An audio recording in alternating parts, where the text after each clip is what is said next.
Your man's getting safe out. See some play game like snakes and ladder. My ex-piss, come on, new one's better. My new one's bad, that's my baby. He let me shine and never shady. Girl, same cute, but that don't faze me. If you ask him, then he say he got a queen and that she crazy. Please never play me. He said, please never break me. He's switching to Mercedes, thinking that it faze me. I can love you for the dark and all my days, but you just never break me. It's a playground. Better watch your man's getting safe out. See some play game like snakes and ladder. My ex-piss, come on, new one's better. Playground. Better watch your man's getting safe out. See some play game like snakes and ladder. My ex-piss, come on, new one's better. Playground. Bitches got a ring and feel safe now. They see a pretty bird, but I don't want a cage out. It's a playground. Telling me mine, I don't play about. I tell them rise up. Used to cry, river shit don't dried up. I lost a couple bros on the climb up. I don't mind, but ain't lost nothing ain't mine, cause it's a playground. Better watch your man getting safe out. See some play game like snakes and ladder. My ex-piss, come on, new one's better. Playground. Better watch your man getting safe out. See some play game like snakes and ladder. My ex-piss, come on, new one's better. My new one's bad, he ain't entertained, he don't move like that. Tell him move right back, touch shots over time, let her shoot right back. Robust, you can tell how we move like that. It's a playground. Bitches got a ring and feel safe now. I see a pretty bird, but I don't want a cage out. There's bad games on the road like a playground, like a playground. It's a playground. Better watch your man's getting safe out. See some play game like snakes and ladder. My ex-piss, come on, new one's better. It's a playground. Better watch your man's getting safe out. See some play game like snakes and ladder. My ex-piss, come on, new one's better.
Level up your gaming experience with over 8 billion playlists, only on Spotify, the official audio streaming partner for the 2025 Esports World Cup.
They said there's a limit in the women's league. In MWI, we say limit? Watch us bounce. From the MWI queens everyone knows, to the stars who came out from nowhere, to the ultimate champions. Now, MWI is expanding greater than ever. Turkey, EECA, Africa, Mongolia, and beyond. We're stretching the map wider. MWI, where dreams get louder. This isn't just a tournament. It's your passport to the world stage. A spotlight for women in the EWC. No rules, no ceilings, no limits. Just this.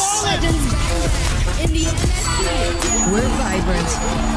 We're ready. We're limitless. Different than light or diamonds. It's just who we are. No stopping us. Supernovas don't burn out. Just listen if you feel like there's something missing. We live only once, so live it up. Time won't come back around. We don't need four-leaf clovers, luckily to be living in the time of our lives. Let's get go a little too right. Illuminate the room like 1,000 stars. Running like a river through ya. Feeling you can't describe. You've nothing to waste, so try not to wait too long. Yeah, you make a wish, you get it. Closest thing to heaven's right. In your hands like it's magic. Imagine that happiness can happen all the time. Just look around us. Yeah, everything is right. We don't need four-leaf clovers, luckily to be living in the time of our lives. Let's get go a little too right. Illuminate the room like 1,000 stars. Running like a river through ya. Feeling you can't describe. You've no time to waste, so try not to wait too long.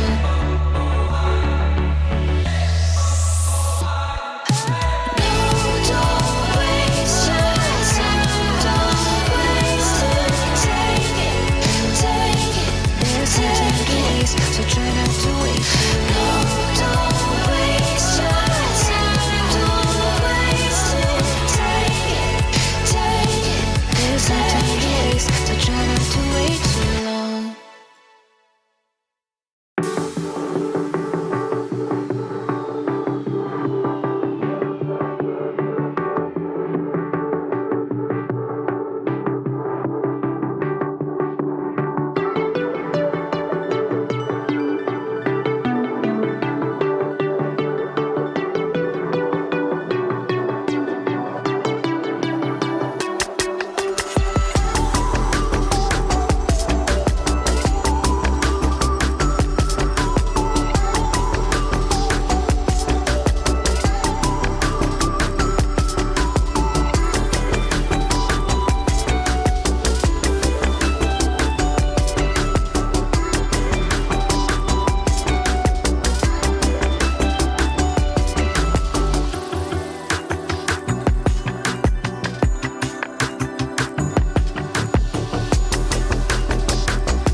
you.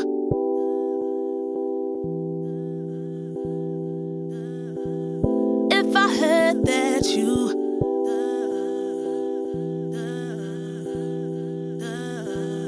If I heard that you.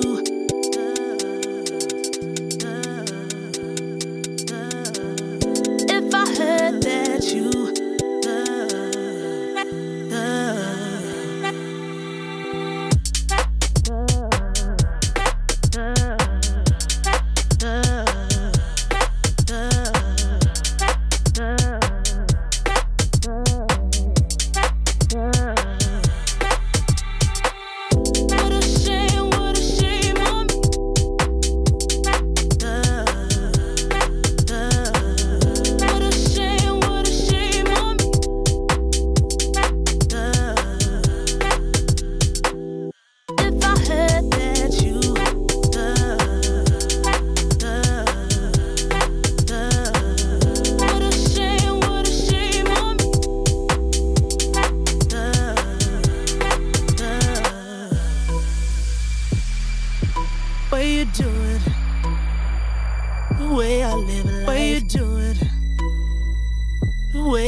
The way I live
Picture impossible. Lenovo Legion.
We're on.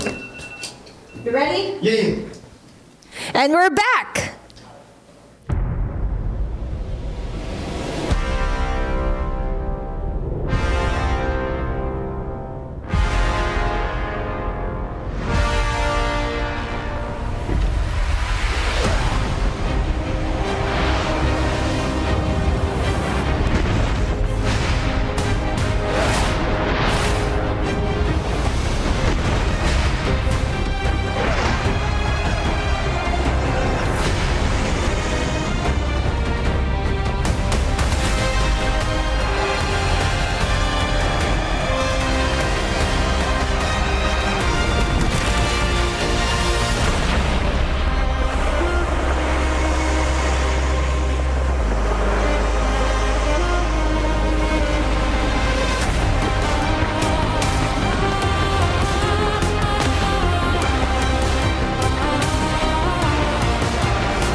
This is the pinnacle of all-female MLBB championship, where 16 of the best teams all around the world is here. Now, they're still here, but this is day number 2. Some teams will qualify to the knockout stage, and some teams will be eliminated. Welcome to the Mobile Legends Bang Bang Women Invitational here at the Esports World Cup. My name is Afel. Alongside with me is Chantel as well as Brigida. Now, Chantel, you were here yesterday, but Brigida, you're new here. How are you feeling? Yeah, just yesterday or last night in some of the regions out there, I was on the casting desk, and I feel like I'm still not over what took place in yesterday's matches. But you know what? It's a new day, so new surprises definitely are in store for us. You know, for today, I'm just really excited, and I can't believe that we are already in day 2. I thought that day 1 wasn't gonna finish because we have long games for some, but we also have shorter games. But at the same time, we get to see more about the teams, and hopefully also today. Speaking of yesterday, it was a lot of sweeps and a lot of plays happened. So let's actually check out Kadia, top place of the day, and let's reminisce about what happened yesterday. Because honestly, even the opening match, that was intense. There was like, what, 15-0 KDA coming in from Club? Yep. I'm trying to recall some of my favorite moments. Definitely one would be the Savage, yes, because I was there on the desk again. Probably another one would be the Estes Melissa shown to us by Team Falcons. That happened in Stream B, by the way, and that was 2 consecutive games of them being able to use the Estes Melissa. I think for me, the best moment is we're in. Some of the teams are already at the lead, and then all of a sudden, it's the other team winning the game. Yeah. So I kind of feel like for the teams, they are really prepared. Day 1 was crazy. Yeah, the draft was crazy. We even saw some of the boxes being open. Uranus even, and a lot of Zetians. I mean, I gotta say, a lot of records were broken, but we're gonna talk about that just a little bit later. Now, that's day number 1. It's a good opener just to have a rough understanding of where each team really stands. But again, today we're going to see some teams going to the knockout stage and some teams getting eliminated. So I kind of feel like day number 2, this is where we start to really start the competition where things are starting to get more intense. Things are starting to get more real. I agree. Yesterday, it's been a day of, again, 2 streams, 4 matches per stream, and you get to see at least a glimpse of the meta coming in from all the different regions. Yeah, and now we're going to check out the Sony top reactions where we see our ladies here. How they reacted after their victory. Some really celebrated. Some just like, it's just another Tuesday. Yeah, I think some of for the more dominant regions, I feel like they are the team we're in. They're just okay on to the next game. But for the newer ones, yes. like for example for Onyx Perky, they're just really more on the exciting type of reaction. We're just really happy that we get to show our performance or our strength in this league. Yeah, and definitely there have been some, I guess, a little more frustrated reactions and emotions. Yeah. But I guess that's the nature of competition. Yeah, I heard Stream B has a lot of reactions like that. Like some even shed tears. But again, like this is just one of those tournaments. This is everyone prepared an entire year for the MWI here at the Esports World Cup, and losing on day number 1 after a year's worth of effort. Even I would be frustrated. Yeah, and it's not the same as before, right? We are doing a best of 3s. Before you can win a game and then suddenly have those points and be a tie on more dominant regions. So yeah, it's very different this year. Yeah, and now let's actually reflect back on that, because we're going to check out the brackets just to see where everyone is really standing. And this is a good place for us to see who is on the upper bracket and who is on the lower bracket. All right, this is going to be Group A, where Team Vitality showed us a very dominant performance yesterday as expected from the Indonesian region. So they'll be heading into the upper bracket finals against Team Falcons later on. But for the lower bracket, it's been very unfortunate. I believe they showed us some close matches against both Team Falcons and Team Vitality to some extent. But one of these 2 teams, they'll have to say goodbye later on. Yeah, I think for Teams and Minds here, they really need to adjust since it's already their lower bracket. And for our Group B, we covered this yesterday on Stream A. We have Team Liquid winning up against Title Legends Gaming with a 2-0. I think that game went somehow long. We have 17 minutes and 45 seconds for that game number 2. Navi MY winning against Gaming Gladiators. I think the draft here was kind of controversial. A lot of, we could say, pocket picks for Gaming Gladiators. So we will see them at the lower bracket, Title Legends Gaming and Gaming Gladiators. But for our qualification match, it is Philippines versus Malaysia, as we have Team Liquid and Navi MY. I gotta say, Group B looks very exciting, both on the upper bracket as well as the lower bracket. But now we gotta move on to Group C, where Navi PH, the players, they won last year. And we want to see if they can do it again this year. They'll be going up against Terra Queens. And then a lower bracket. This is the elimination match. It's going to be CFU Gaming going up against Virtuous Pro, where we saw CFU Gaming playing on Stream A yesterday. And I kind of feel like everyone understands that this is a very strong team, but somehow yesterday, maybe the pressure got to them. They started playing not like themselves. Yeah, it felt a little questionable a lot of times when we saw CFU Gaming, which is again another surprising thing to see them here in the lower bracket in as early as day number 2, because I think even in Chantel's power rankings yesterday, CFU Gaming was right there. And right here is the last group, Group D. I'd say people somehow already have expectations of how the first match here is gonna go, but for DreamHack Girls and Rising Rage, I wonder how overnight adjustments would happen in these 2 teams. Yeah, DreamHack we really have to see, because they talked a lot about their jungler being the leader, but now we got to look at today's schedule. And this is for Group A. It's going to be Team Liquid going up against Navi MY. Navi PH going up against Terra Queens. Team Vitality going up against Team Falcons, and Onyx against Foot Esports. If you guys are seeing a theme here in Stream A, we're going to be looking at the qualification matches going over to the knockout stage. And later in Stream B, Title Legends Gaming going up against Gaming Gladiators, CFU Gaming against Virtuous Pro, Twisted Minds, and WoW GG. And last but not least, DreamHack Girls going up against Rising Rage, where on Stream B is all the elimination matches. I'm just happy that we're covering like Stream A, just the qualification match. But right after we saw the schedule today, and this is where it dwells in me that we are saying goodbye to some of the teams today. Sadly, though, but it's part of the competition. Yeah, this is exactly why, hopefully, even though their matches just took place yesterday, they've learned a lot. They were able to regroup and talk about what they needed to address, because I feel like day number 1 was already enough to point out a lot of these things. Like they're so straightforward, I feel, even for some of the teams. You get to see exactly what they need to fix. But whether or not they're able to do that overnight is a completely different story. Well, with 8 matches happening today, both in Stream A as well as Stream B, I'm pretty sure it's going to be difficult to actually start on one match. But actually, let's look at Saudi National Bank match of the day, where we can see this is going to be the focus. This is the match that everyone wants to see, and it's going to be Navi MY going against Team Liquid. Malaysia against Philippines. Hey, look at this. This panel is Malaysia and Philippines. Yeah. And since we have the mother and daughter of all series, we're looking like this might go all the way. Yeah, I think this is going to be the first match that we will be having game number 3. Oh. Hopefully. I think when we say all games in both streams are all 3 games, it's not on us, you know. Hey. Hopefully not.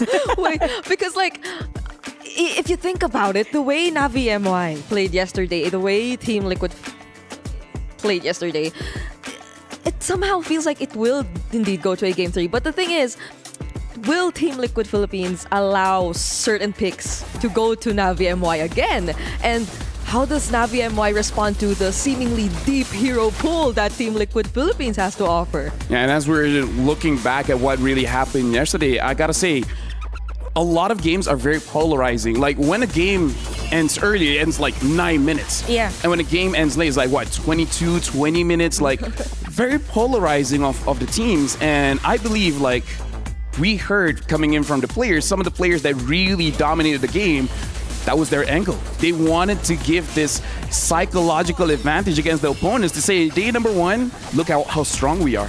Yeah, I think also speaking of who is the stronger team, I think it is very evident on day number 1 that the teams from a more dominant region shows exemplary performance as compared to the emerging region. So there is a huge difference in terms of decision making. I think it all boils down to what you've said, that some teams or some matches were like around 17 minutes, 21 minutes even.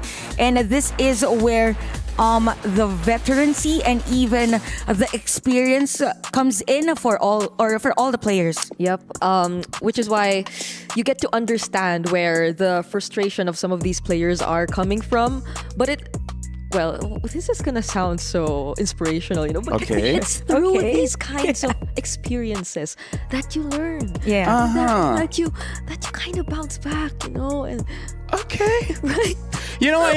Okay, I'm gonna skip over that because right now we gotta see what the panel is really thinking, because we already did our power ranking. Now let's look at Brigida's Aramco power ranking just to see what you think. She has the advantage of seeing day number 1. Yeah. And I kind of feel like for me and Chantel, some of our power rankings didn't really turn out the way we wanted. But let's check out Brigida's and... Oh, wow. Twisted Mind. Now that's new. Yeah. I wanted to put in something different. Okay. But explain. You want to twist their minds. Explain. Because I already saw your power rankings. But yeah, for me, definitely I would be putting Navi PH on top. Of course. The players are indeed the defending champions of last year. Of course.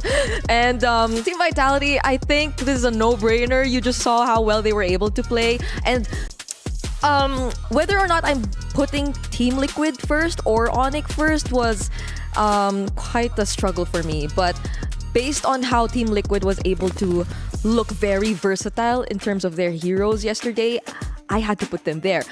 Although I can say the same for Onyx, because it felt like their draft priority was very weird. It was like even the Claude, they were just going for whatever they wanted to pick at the time, but they still make it work. So let me just defend myself. I didn't put it in any order. I was just like, what was the... Okay, put here. Same goes for me, by the way. We didn't put it in order. She's really trying hard here. Really? Yeah. We didn't put it in order. Well, okay. Hey, you know what? She's a real analyst. No, it's okay, for because she's locked in. You guys had to put it before day 1. So I had an advantage. I had to put it in order. Yeah, and here's the thing. The other day we had a meet today, and we had the privilege to talk to some of the players to really understand where they were coming from, the struggles that they had to go through, the tournaments or qualifiers for them to qualify here in the EWC. So let's enjoy this piece to see how did they get to MWI here at the EWC.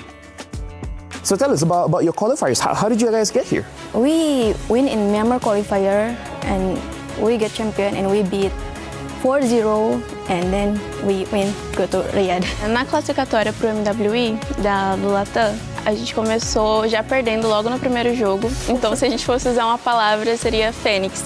Porque basicamente todo mundo não acreditava na gente, a gente começou perdendo e depois disso a gente ganhou tudo e agora estamos aqui. Well, it's been hot since it was at the time when we were having our midterms exams and finals, so yeah, it was hard to focus on those both. And I was just finishing my finals and then the next day was my qualification.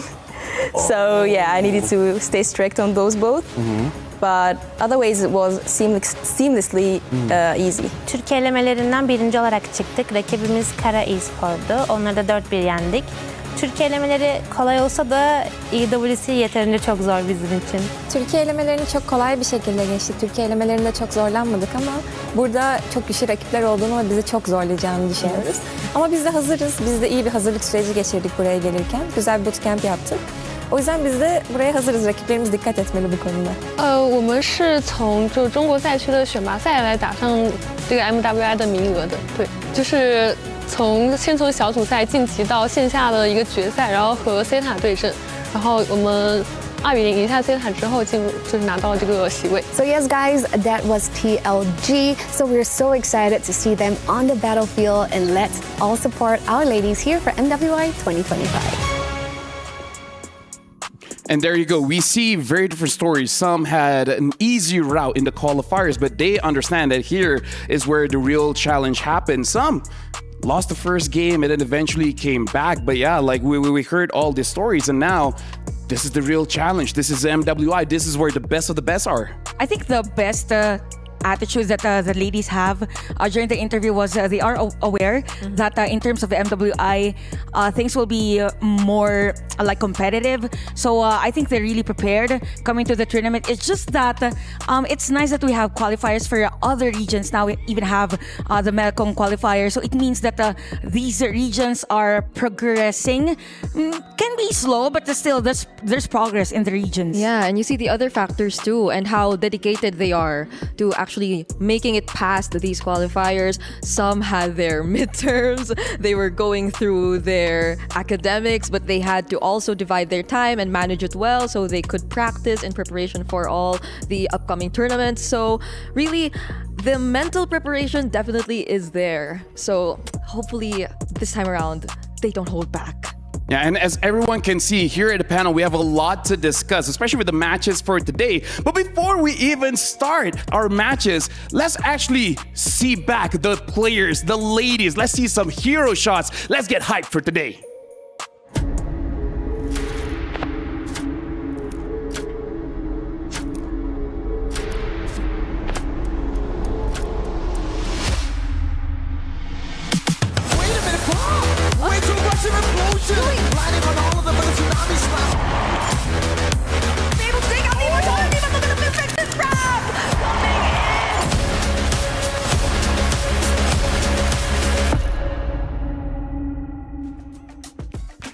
I gotta say, everyone is flaunting. Is like, okay, you guys look good and you guys play good.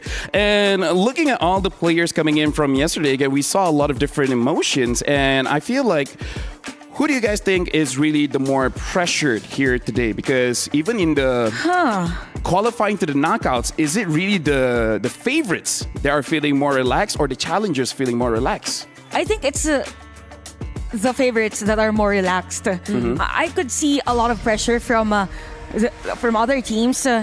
Probably because they're prepared very long. That the outcomes that they want isn't showing in the results. I have to agree, especially with the teams who people had a lot of expectations towards. One is, again, CFU Gaming for me. That's a personal pick.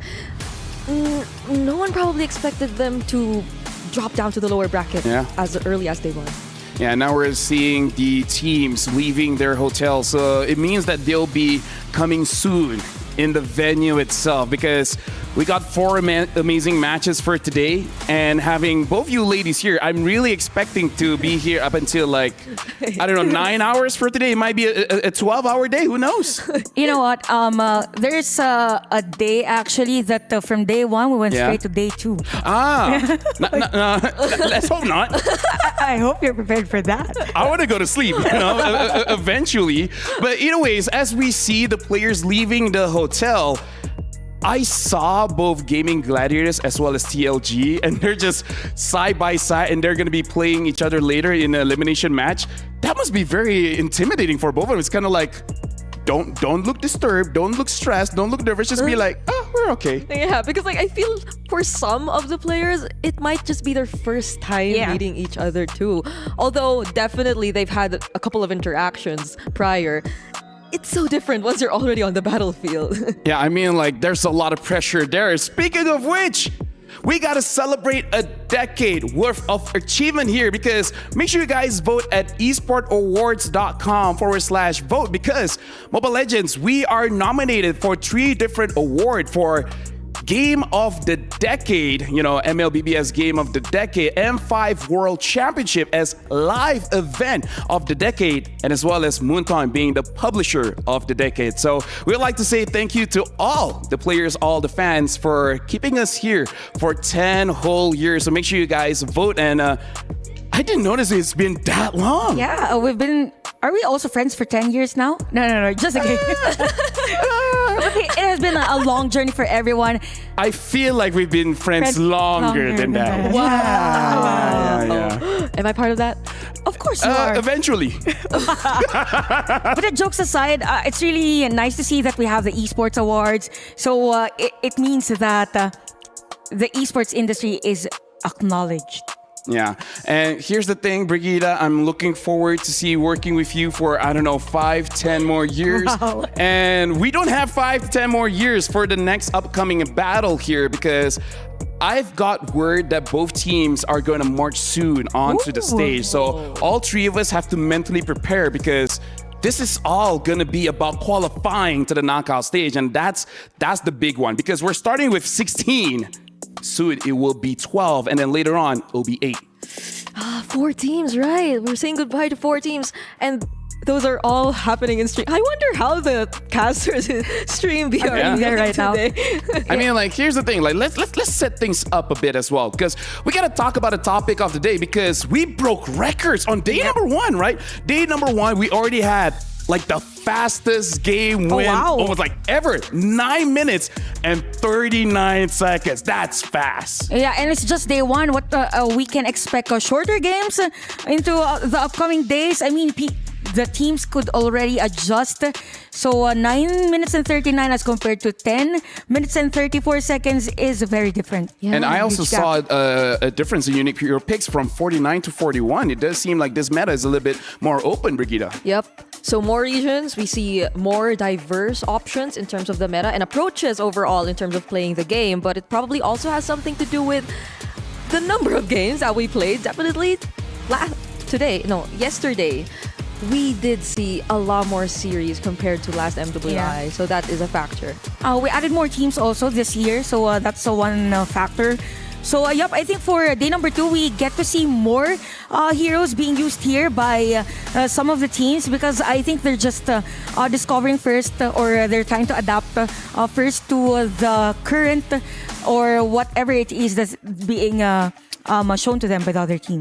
I kind of feel like for the elimination match, we might see more unique heroes picked, because this is do or die, right? It's now or never. If you have any kind of pocket picks, this is where you start to show it off, because if you lose, then that's it. You will not have any other opportunities after this. Now, I want you guys to hold your thoughts, because before we even start the day, I actually want to talk to our reporter to see what's going on over in Stream B.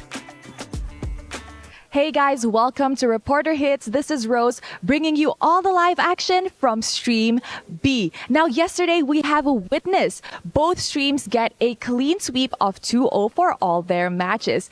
And today we will see another 4 matches play out in Stream B. For our first match, we have Gaming Gladiators going up against Tidal Legends Gaming. Now, both teams have failed to secure any points in their respective matches yesterday, meaning today's matches will be extremely crucial if they still want to continue their journey in MWI. Before we head on to the Land of Dawn, let us throw it back to the panel. Thank you very much, Rose, for actually updating us on what's happening in Stream B. And for you guys to stay updated, make sure you guys follow our socials on Instagram as well as TikTok on MLBB Esports _women to make sure that you guys are always up to date, because I get it, 16 teams, 2 streams, 8 games, 8 matches for today. It's going to be very difficult, but yeah, make sure you guys follow the socials. And I'm pretty sure both of you guys are getting excited. Both of you guys are getting ready, because now we're about to invite both teams. Starting off today is going to be Team Liquid as well as Navi MY to actually get onto the stage. As you guys can see here, we're already starting up. We're already hyping up. And the stage is ready. You see the countdown, 30 seconds coming in. I'm on stage, so that's very exciting. So I hope both ladies, both teams are ready, because this match is for qualifying over to the knockout stage, one step closer to becoming the champions, the queens of MLBB here at MWI in EWC. So let's throw it over to the stage for both teams.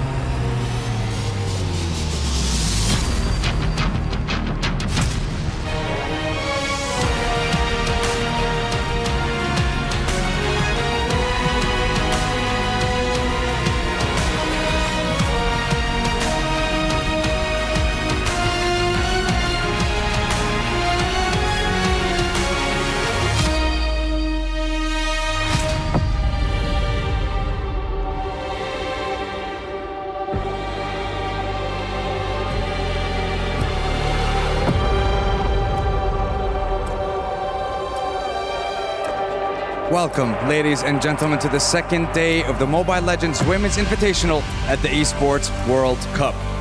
Day 1, we saw dominant performances across the board, 2-0 results across both streams. But today is when things get serious. Stream A will witness qualification and elation for the teams as they make it into the knockout stage. And Stream B will witness elimination from the competition. So, the question for today would be, who will rise above and head on over to the knockout stages, and who will be crushed? Not just their hopes and dreams, but of course their keys, signifying the tournament life. Here in Riyadh, Saudi Arabia, the sands of time waits for no man, and of course women in this situation. At the end of today, we will find out who will continue their tournament life to become on their way to be queens of Mobile Legends Bang Bang for MWI 2025. And with that, let's continue on their journey to become limitless here at MWI 2025 Day 2. Starting off with the Cavalry. Presenting to you, Philippines representatives, Team Liquid.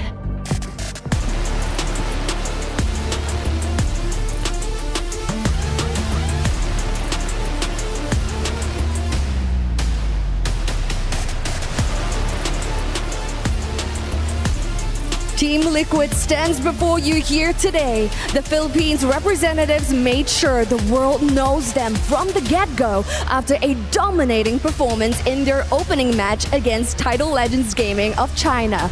Powered by CLA, who will be entering today's match as Sony MVP of the day and the current record holder for the highest kills in a single game of whopping 15 kills.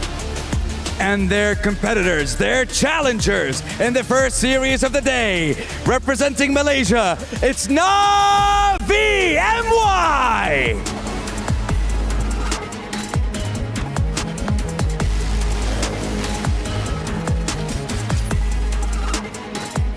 Navi MY brought the fire on day one.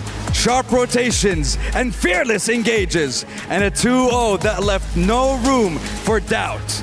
And now they stand one series away from locking their spot in the knockout stages and continuing their journey in MWI 2025.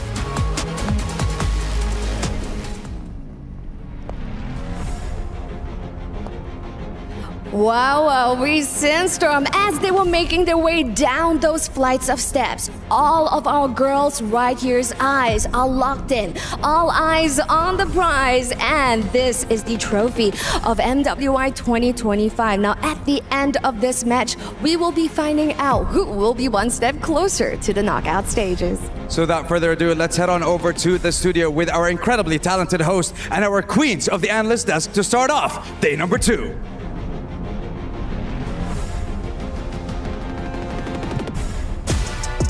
Wow, wow, wee wow. Thank you very much, Sandstorm, as well as Cheryl. And looking at both female teams, they look intense. They look ready. They got that aura. We could see that they're really prepared. Even Kla, I think she's really excited to meet Vao Vao in this game. I mean, how great of a confidence boost would that be to get a 15-0 on your first game on the first day, right? I mean, that's a big motivator and also a big target on your back, because we got to see, like, okay, you know what? Kla is a problem. We got to see if Navi MY will put more respect onto that lane to make sure that she doesn't get going. But I kind of feel like for both teams, going for one specific target is going to be very difficult, because all 5 players, they have something to have in the game where you might ignore someone else and that other person might carry the game. Yeah, and also they also have to consider that if the hero pool for some players are really that deep. For example, we have the allies for Ramisi. So they have to have all areas covered as much as possible, because they have the system. They know how to really work around the map, even how to lessen a lead in a game. Yeah. I like that you talk about Team Liquid, because now we're going to check out their roster, because we really got to start talking about it. Like, what are their advantages coming into this match? Because again, looking back, when they came in, even though they came from the Philippines, not a lot of people had so much confidence in them. But hey, day number 1, they showed up. Yep. I feel like even the audience in the Philippines who follow the women's competitive scene, they acknowledge the fact that Team Liquid is indeed an up-and-coming team, in a sense that they probably are yet to get a win from Navi PH.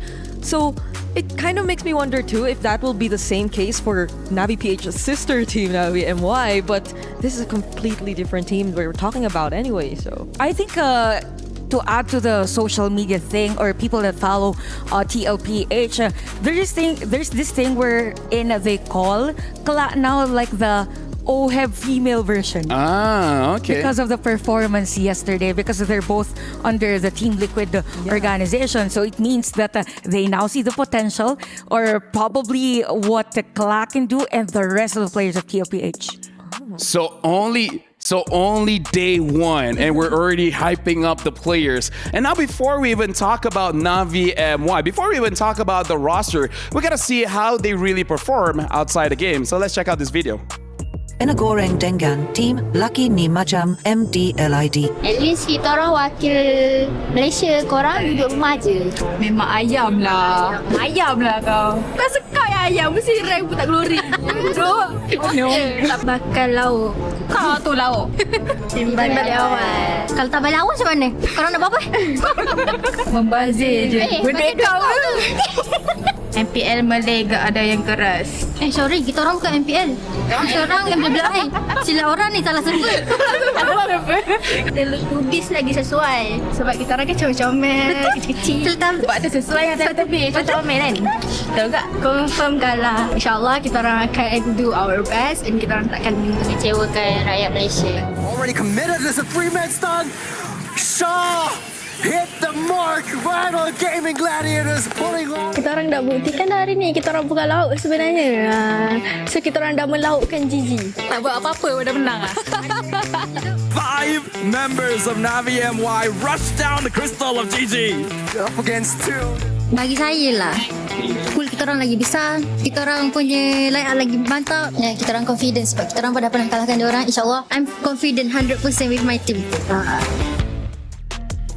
So there we see them reading some hate comments, but I don't know, it's Southeast Asia things. It's normal. It's normal. But now we're actually looking at rising above because in the previous MSC tournament, Fafao actually had the most kills in a single game with 12 kills on the Roger. But day number one, game number one, Kala topped that with 15 kills on that Granger. I think they are meant to face each other today. It's just to set up the record for these gold laners. Yeah. And I gotta say, for her first time in an international tournament up against a seasoned player like Fafao, the pressure could be there, but also she can do more from yesterday. Well, we're going to see what kind of heroes they get because we're jumping straight into the draft here. Navi MY will be first pick. Team Liquid, second pick. Looking at the bans here, betting out the Harif, Kimi, as well as Badang, which is quite interesting. I understand Kimi, but the Harif as well as Badang feels very targeted. Yeah, and even the Harith being in the bans again because yesterday they used it TLPH. I mean, even teams picking it up was surprising already. I still don't like it, but yeah, we're looking at TLPH betting out the box set, the Uranus, as well as the 1-1. So noble heroes like the Yi Sun-shin has been picked up. Now I do want to see for both teams what is going to be the mid priority because we saw a lot of Zetiens, but coming in from Navi MY, Honey really likes that Selena. Yeah, so I'm wondering if it will be indeed an option later on, especially as they're going for a YSS. So they do want to secure that early game or at least the space to work around scaling for their jungler or their possible one of their cores in this game. But for Team Liquid Philippines, an immediate pickup on the Hilda. Yeah, This is too early, right? Too early. Same reaction with the Hilda. I was expecting that they will at least secure our lot. So because of that, Navi MY, they can actually use it.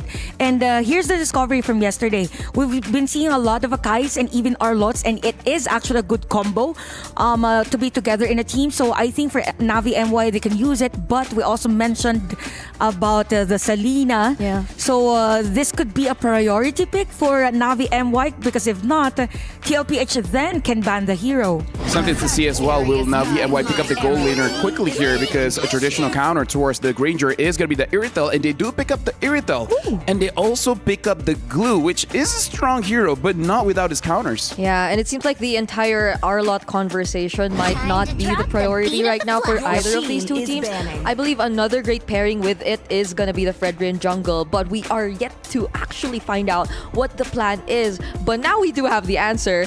It is going to be a Joy into the Yi Sun-shin, so they're gonna go all out in terms of junglers for this game. Yeah, also there's this thing that people think that Joy isn't can't be used anymore as a jungler, but if you change some of the items, then it's very viable, specifically suited to the other team. So now we see a Zetian ban for TLPH. So it means that their lineup for TLPH, they're leaning towards those heroes that are more in the setup play. So they don't want any hero that has the potential to actually stop or even slow them down during the process. Yeah, and this is another interesting thing because usually the mid laners immediately show up in the draft, but it seems like they're kind of saving it for later. So again, the Selena option for Hani, it's still out there, but there's a Farsa too, which could be picked up here by Team Liquid considering that they banned out the Zetian.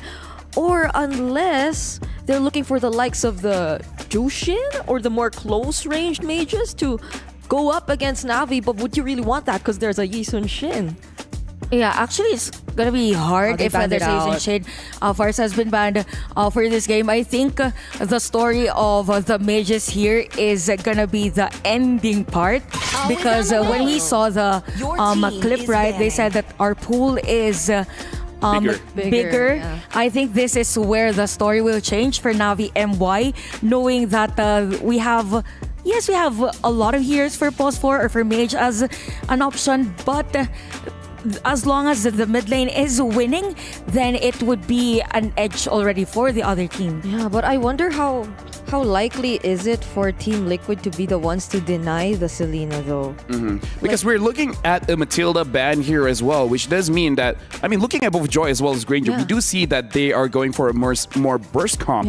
Now, the thing that I'm looking out for is actually the Kalia, because this is an opportunity for Team Liquid to have some kind of catcher, because I kind of feel like they have the damage. They just need someone to set up. Yeah, there isn't any crowd control just yet showing for Team Liquid. Ooh, the farm is banned though.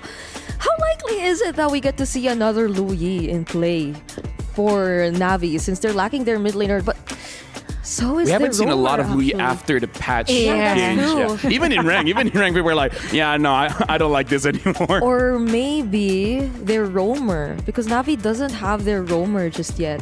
So that could be another thing Team Liquid has to consider. But they Okay, Jushin. So yesterday, I think for Navi MY, they got Kaleo together with the Irithel.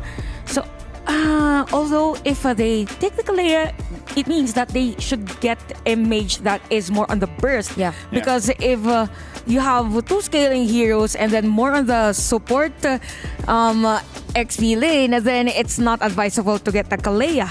Yeah, right now, honestly, looking at the draft for Team Liquid, it does look like they want to be able to fight at any moment of the time, because having Jushin makes it easier for you to funnel the farm over to Joy or the Granger, because Jushin herself doesn't need all that farm to be useful in the game. So Navi and NY, they do have this opportunity. Either draft so that they can fight anytime as well to stop the aggression coming in from Team Liquid, or just have very fast wave clear so that eventually you can scale up to the late game and then fight equally there. And now the Eve getting picked up, and even the Belleric to answer both the Joy as well as the Hilda.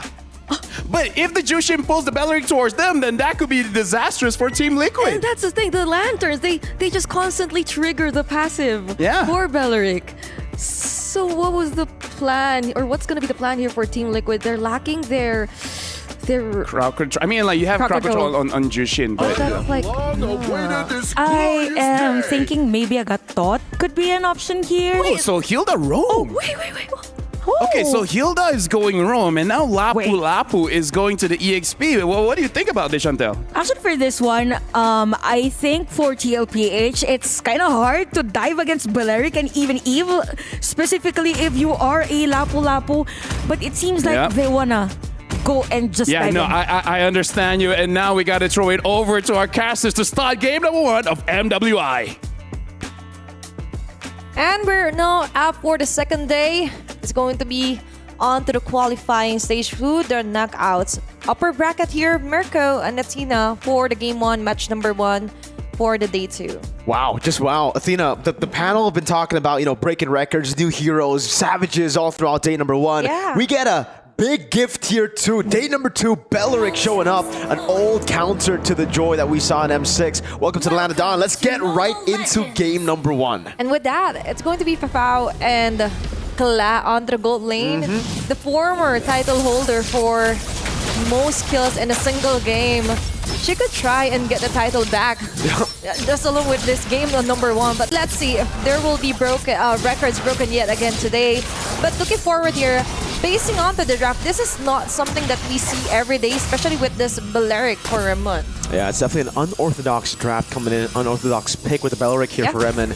But yeah, the rivalry is still within that goal lane. Fafao last time 12 kills, remember, but man, it was shattered by Kla on a pick that we saw yesterday. The Granger again for Kla, so it's a comfort pick.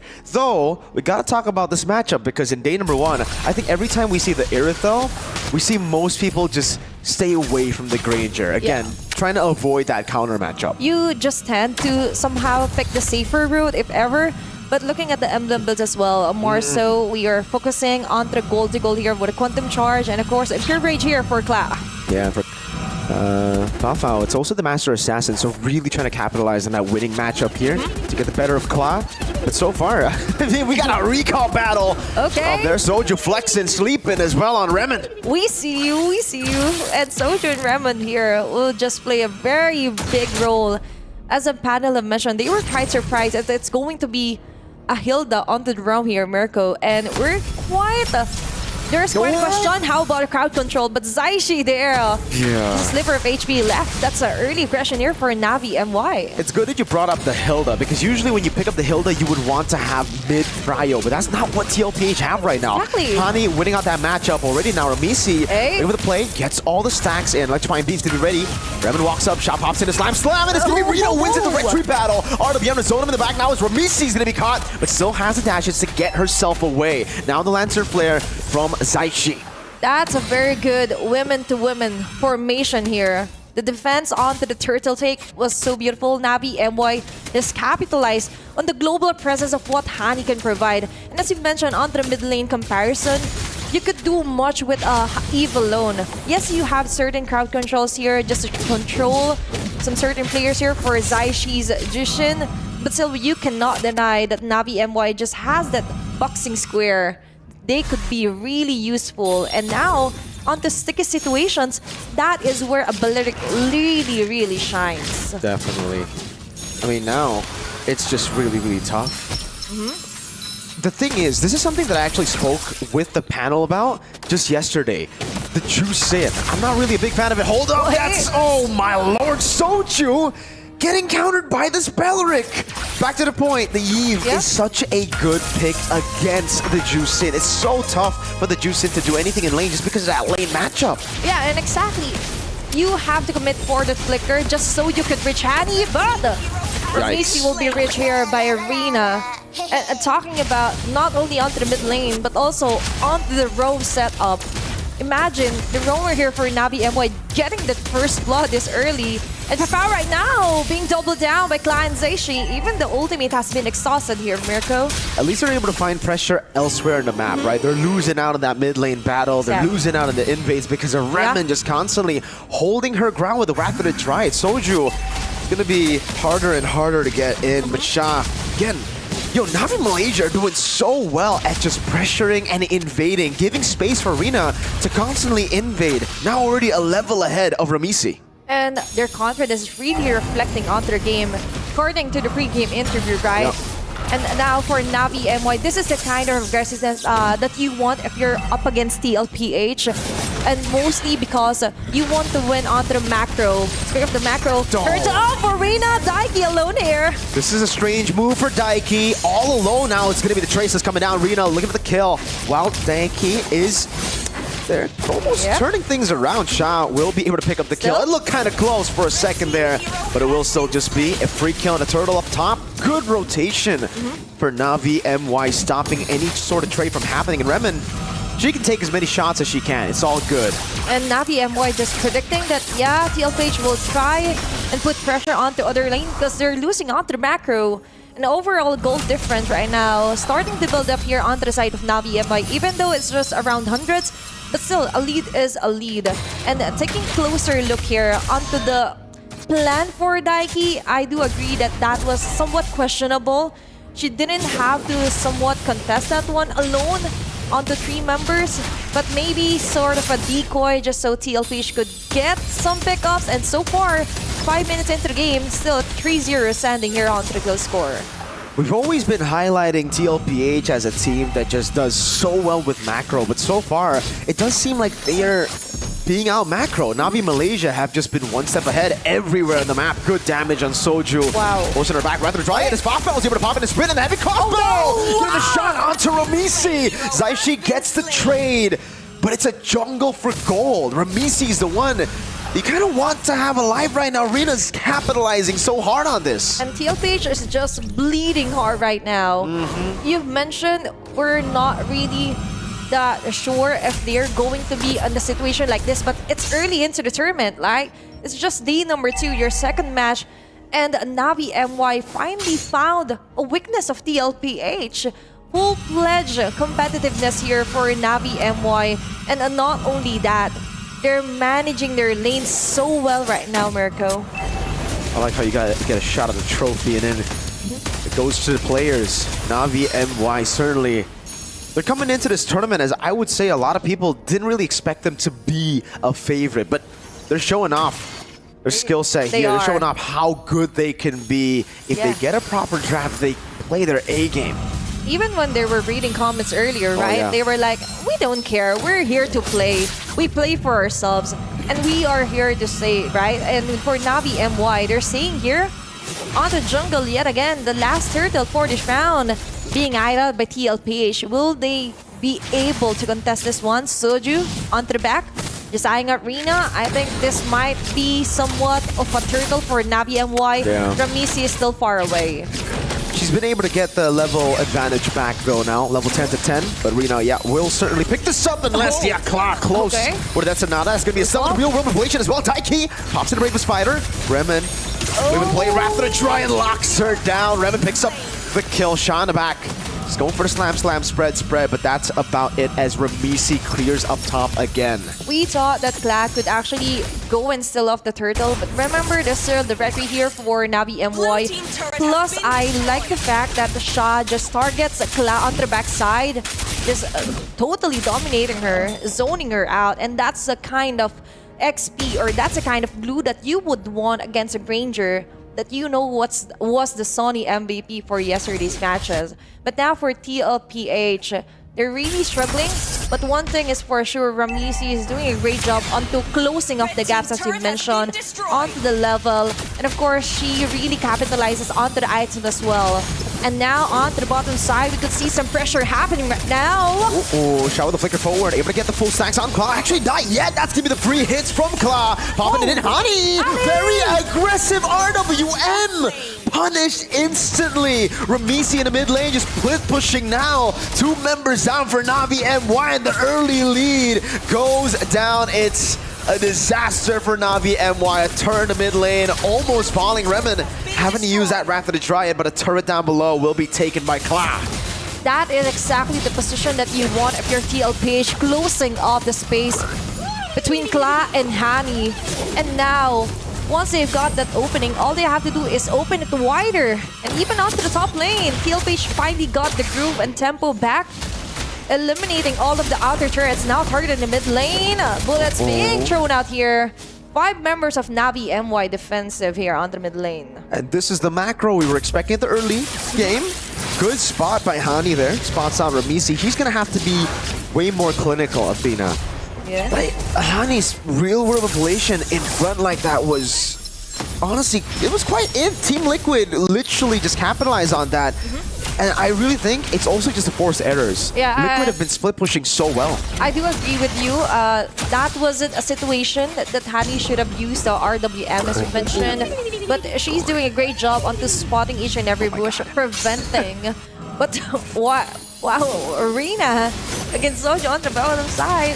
Looking back here on the big objective, Lord upper grab. TLPH just hovering over. As we mentioned, this is the kind of aggression that we want to see. And it's happening, but Navi MY just isn't letting anyone out of their sight. Each and every bush checked out. Soju might be chased down, but on the back lane, Kla delivering that much damage onto the Balearic Fremond. Double Death Sonata. A big weakness of the Balearic is the fact that you are just so easy to cut away against Kla. That Sonata with the Rhapsodies coming down, but look at Fafao. Heavy crossbow coming down. Kla able to get away. Taiki, Bravest Spider. A bit too early on, and that is a big resource that Navi Malaysia now have baited out from Liquid. That's going to be a big shot here for Navi MY, and as you mentioned! Dive to the back, that's Daichi taken down. Now Taiki as well without the Bravest Spider. Oh, no. Soju looking for the kill on Hani, but Remen's right there with Revitalize. Kla zoned away, and now it is up to Ramisi to pull off a miracle steal. Rina popped in a Mountain Shocker, throws out the stun. Fafao going to the bushes, trying to read things out. Ramisi taking very low. Ramisi looking for the stacks, won't be able to get the full stacks on it. Not even the electrifying beats as Fafao takes her down. That's a free Lord to Rina, unless Kla, will not be able to get close enough. Soju tries to fight, but ends up getting beat down inside of enemy territory. One last shot should be enough. Soju's buying just a bit more time, but she will fall to Fafao. But still, that was a terrific job for Navi MY. Even with Fafao just going on the bush, on the bottom side, just checking out Ramisi. We thought that she could go for the turtle, Lords rather, but still we cannot deny how much of an advantage you have with a glue, the zoning of Kla, and without Kla, there just isn't enough damage here for TLPH. And as we mentioned, very crucial mistake too for Daiki as well with the Brave Spider not landing any of it onto the members of Navi MY. Now, the tide has turned into the favor of Navi MY. But what's interesting though is that the gold lead just isn't growing that much. So close yet for TLPH, but now Lord will be marching onto the top lane, destroying the inner turret onto the top. Sha and Gremlin onto the front line, just doing enough to sustain just so they can zone out and corner out TLPH here. Despite the lore, despite the winning team fight, TLPH really playing to their identity. That macro game still strong for them. The goal lead, like you mentioned, Athena, isn't really that big now. Team Liquid are actually keeping their losses at the minimum. And it's due to the screening of Soju. Soju's been able to open up the map so well for Ramisi to constantly stay in the side lanes. They know where every member is from Navi Malaysia. And I guess if we're talking about improvements, that's what Navi Malaysia needs to improve on, right? How they can hide away from these screening heroes to stop the threat of a split push. And the great thing about TLPH, even though they don't land most of the crowd controls or clashes into their favor, but looking at the items closer, you already have a BOD here for Cla.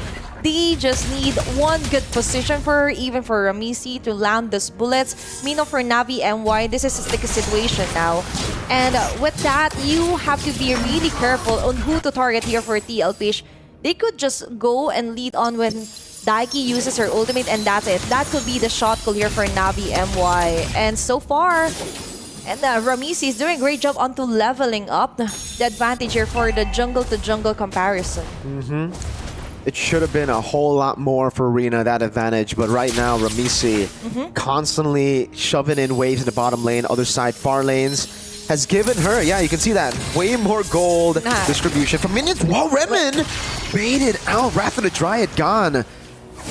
Yeah, that's where you can see it, the jungle creeps and the minions. She's been able to get so much more compared to Rina, who's really just been, more active, I would say, around team fights. Getting 1 kill, 5 assists. That's a big bot as well picked up as Kla goes on to poke Sha down. And for Ramisi, as you mentioned, she's doing a great job onto trying to figure out a plan B, taking them out on the sickest situation here for TLPH. And looking at the goal difference, still hundreds here in favor of Navi MY. What we cannot deny, the TLPH just needs one clash into their favor, and that's it. Very crucial for Daiki to land those Brave Spider ultimate, but conceal play. Who are they going to target? TLPH was ready. No one was targeted. No one will be isolated. Soju yet again opening up the map, just giving more info before they try and dance with the Lord. It's going to be the second Lord of the round. Fafao, good hiding spot, by the way. Great flanking position there. If Liquid decide to go for this and not check the bushes, which is going to be kind of wild though, because Soju, oh no, she's going to go for the aggressive route. Fafao on the back with a heavy crossbow already. The damage! 3-man immobilization from Sha. Oh, Daiki! What a dodge from the bravest fighter. Daiki unable to land the stun, and it is all Navi Malaysia. No Daiki, no Saichi in the mid lane. Slam with the spread lands on Kla. Luckily for her, it won't be the mount on. Ramisi zoned away. Rina gets a free Lord yet again for Navi Malaysia. The 3-woman mobilization miracle was just beautiful. I wish we could see an instant replay on that clash. Definitely Navi MY.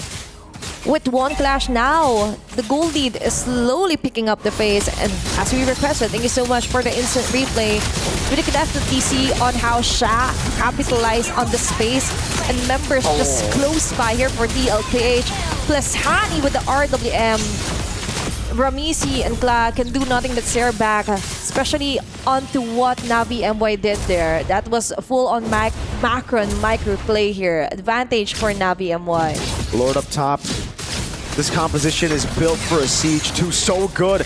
Boundary Shocker used up already. Zoning Ramisi away. Kla looking for the angle. Looks for a Daiki. Daiki with the Brave Spider will be able to get a few shots down, but gets very low. Mounted up, brought back to the team. And they fall under the RWM with the Wrath of the Dryad. Catching Ramisi. Zaichi in the back looking for the play with the Crimson Beacon. Kla gunning down the front, but Sha's just so tanky. They've only just dealt with the immortality. Navi MY looking to utilize the Lord a bit more. They will get a base turret and a tier 1 in the mid lane. Very good plan here just to defend their turret, but Navi, MY. Rina taking down, yes, that's hefty bounty here for TLPH. But what Navi MY needs to do right now is take a closer look onto Cloud. By the way, 0 deaths still. 0 deaths. Even though she doesn't have the best KDA yet, but you cannot deny the damage, especially onto the damage ranking. She deals a whole lot more when she got that position. And as we mentioned, she just needs someone to somehow take a hold of the members of the front laners here for Navi MY. But it's just not giving right now. Even Soju targeting Rina just so they could balance out the clashes here. Make it easier for Kla and Zaishi to defend. But still, Navi MY has most of the advantage here for game 1. Wow. Navi Malaysia. I mean, we've been talking about the rivalry, and so far, Fafao, yeah, she's on the winning end right now. Kla, not really the best of games, but despite it all, like you said, Athena, 0 deaths. That's quite impressive. And really comes down to if she can get stacks on the Sky Piercer. Because if she gets just 2 more stacks, I'd say she's ready to carry the game. Then the rest of the team will have to maneuver in a way where it's so tough. It's really tough to even consider the win conditions right now for Team Liquid, just because of how many counter picks Navi MY have in their own composition. And this is the tricky thing on why our panel was quite surprised onto why the Hilda was put onto the roam. You would want more setup. And even Chantal was like, the Jushin does have some, but you would want that instant lockdown. Yeah. You want more time to really choke them out. But for Navi MY right now, they have all of those criteria, right? You have the standard here for Redmond, and Fafao, by the way, already has the rose gold meter. So even if Ramisi cuts her off guard, she still has that split second of defense just so she could survive. And a lot can happen in a split second, right? And Fafao just hiding out, waiting for someone to take the bait or check out the purple buff. And now the Lord is being danced around by Navi and TLPH. They gotta bait that Raptor Dryad somehow to give an opening for the Joy for Amisi to look for a play. Rina pops in the Mountain Chakra, gets vision of everybody on the map. Soju still looking for the flank. Fafao in the mid lane, constantly getting the mid prio over. Daiki's confused whether she should clear the wave or rotate in. So many things to consider here for TLPH. They also need to take a look on the minion wave. That's all in favor of Navi MY. And now they're forced to somehow retreat back, clear some of the waves incoming onto the top. But right now, onto the jungle, Soju, half-life left. Still immortality here. You have so many bushes around the Lord. But Daiki, will he go for the trade? Will she go for that setup? In the back, Rina's still able to go with the Mountain Chakra. That's going to be Soju mounted on Claw! On Flicker. She's still able to flicker out with the Wind of Nature in the back line as well. Soju tried her best to go for the kill. Daiki has to run away. No Bravest Fighter. That's the CC immunity. 2-man stun. Now on the back with the Bravest Fighter. Still not enough to take him down despite Claw's best efforts to go for the kill. Hani is too clean with it. Pops in the Winter Crown. Stays alive. And now Navi have a whole evolved Lord marching top. Frontliners here for TLPH having the hardest time for game number 1. And so far, even though Soju is doing a great job onto giving information, their defense just isn't enough for all the burst that's coming from Navi MY. And now they're left to defend. Navi MY onto the defense. Complete 5-woman setup here if ever. Ultis are also on the spot. Rina back. Claw buys immortality or has immortality. Buys the Winter Crown in time. But no, Claw still falls in the end. That was a stompy stomp if I've ever seen one from the counter picks, from the execution. Navi Malaysia are coming into MWI 2025, guns blazing. That was the kind of dominance that they want to show on their play, onto their game. And Navi MY just capitalizing on their early up until the end. Right. We saw glimpses of the Malaysian brilliance just last year in MWI with the homegirls. But I think Navi MY this year have taken that to a whole new level. They have literally just beaten a team that most analysts predicted to win this matchup. Most of the time, right? Even under the comments of our live stream, there were doubts onto Navi MY's capabilities, but now another convincing performance onto our day 2 opener. Now you see that they are a heavy competitor. They are another full-fledged powerhouse in the making here. And we're just a second day onto our group stage. I could only imagine what more can they show. Will this be a sweep yet again? Targeting and locking in onto TLPH. Their path right now seems smooth, right? And to break it down for you for that game number 1, let's toss it over onto our panel. LaSalle.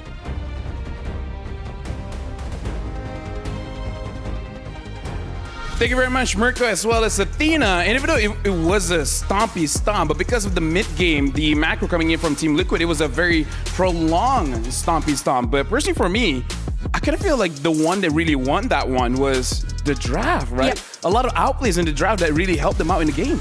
I think when you look at it, the Eve and Valeric alone could actually stop the threat from Soju, even Daiki. Almost everyone from the team. Almost everyone. So I think that's the reason why TLPH just opted to go for the split push. And then there were moments wherein they want to go for the team fight, but it just so happened that they also had the glue firm shot, who did play very well on that game, like doing the split against the other heroes. Honestly, like if we're just looking at basics here, every single lane, it's a lane win matchup. Iritel against Granger, Eve against Jushin. And honestly, Yisun Shin against Joy that wants to farm fast, but Yisun Shin farms faster. It just feels like they just got a tier above with all the picks. Yeah, and that's probably why I think even for the possible other option of Team Liquid, which was to gain a little bit of control even, there's a Hilda which could potentially be a lot more aggressive. It could scout a bit more. There could be some information here and there, but they can't do that. And the moment they weren't able to get the turtle, I feel like that's where they just accepted their fate to just rely entirely on the macro. I just noticed Raimundo ended the game with 2-0 and 14, and she's the roam.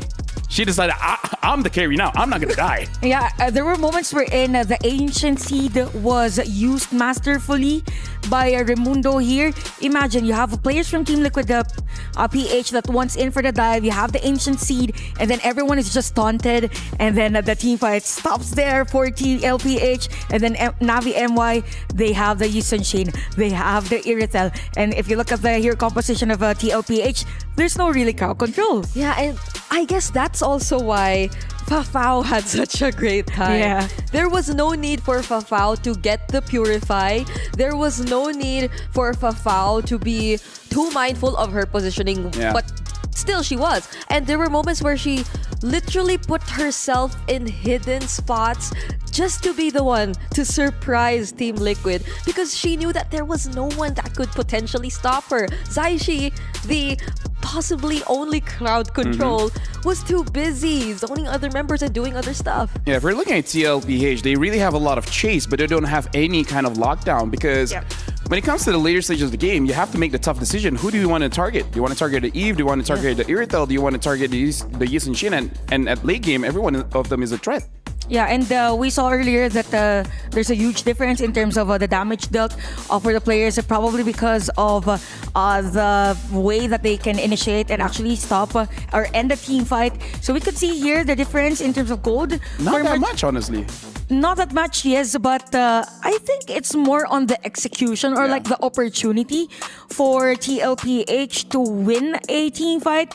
I feel like, yes, they have the items for Kla, even for Ramizi, but I think it was not even half of the damage of Kla that Ramizi was able to deal against the players of Navi MY. Yeah, there were no deaths from Kla in the game, at least leading to that last push done by Navi MY, but they needed damage, they needed a way to come back, and that clearly was something they were not able to achieve just yet. So Navi MY, even with the lineup that could probably have the better late game, so that's when you know that it's just so tough for Team Liquid. So let's go step by step. I want to talk about the changes that they could make, but for now we're gonna look at the head-to-head of the EXP laners here, just to see when an EXP laner does well, the jungler does well as well. So now we gotta look at Sha as well as Daiki. 12 average KDA against 0.33. Daiki really didn't have a great game for this one, and I don't know, did she herself make a mistake, or did Navi MY just punish her every single time? It's just the skill set, the difference in skill set for their heroes. I think there was a time. This that perfect one. example. This moment, she uses a bravest fighter, and then she just realized, okay, I'll just die here anyway. It was slightly miscalculated because she almost got it. I probably, if like there wasn't a backup or if there wasn't a bodyguard alongside Rina at the time, but even then it could only do so much because in the other parts of the map that wouldn't guarantee that they'd be completely winning out just yet. Yeah, really holding the name of the ultimate bravest fighter. She really showed that she was brave, but it came to a point where it becomes almost predictable by Navi MY. It's like we save our skills, so when she dives in, we just punish her, and that's what we saw in this game. So while we're looking at the highlights here, Chantel, what do you think TLPH really needs to adjust? Because let's remind ourselves, winner will be the first team to qualify to the knockout stage. I believe for TLPH, this is the time we're in it. They don't really want to overcomplicate things in terms of draft. The Lapu-Lapu last pick, it's something that we didn't really expect coming from TLPH. Even the prioritization of the Hilda was somehow questionable. Yeah. Yes.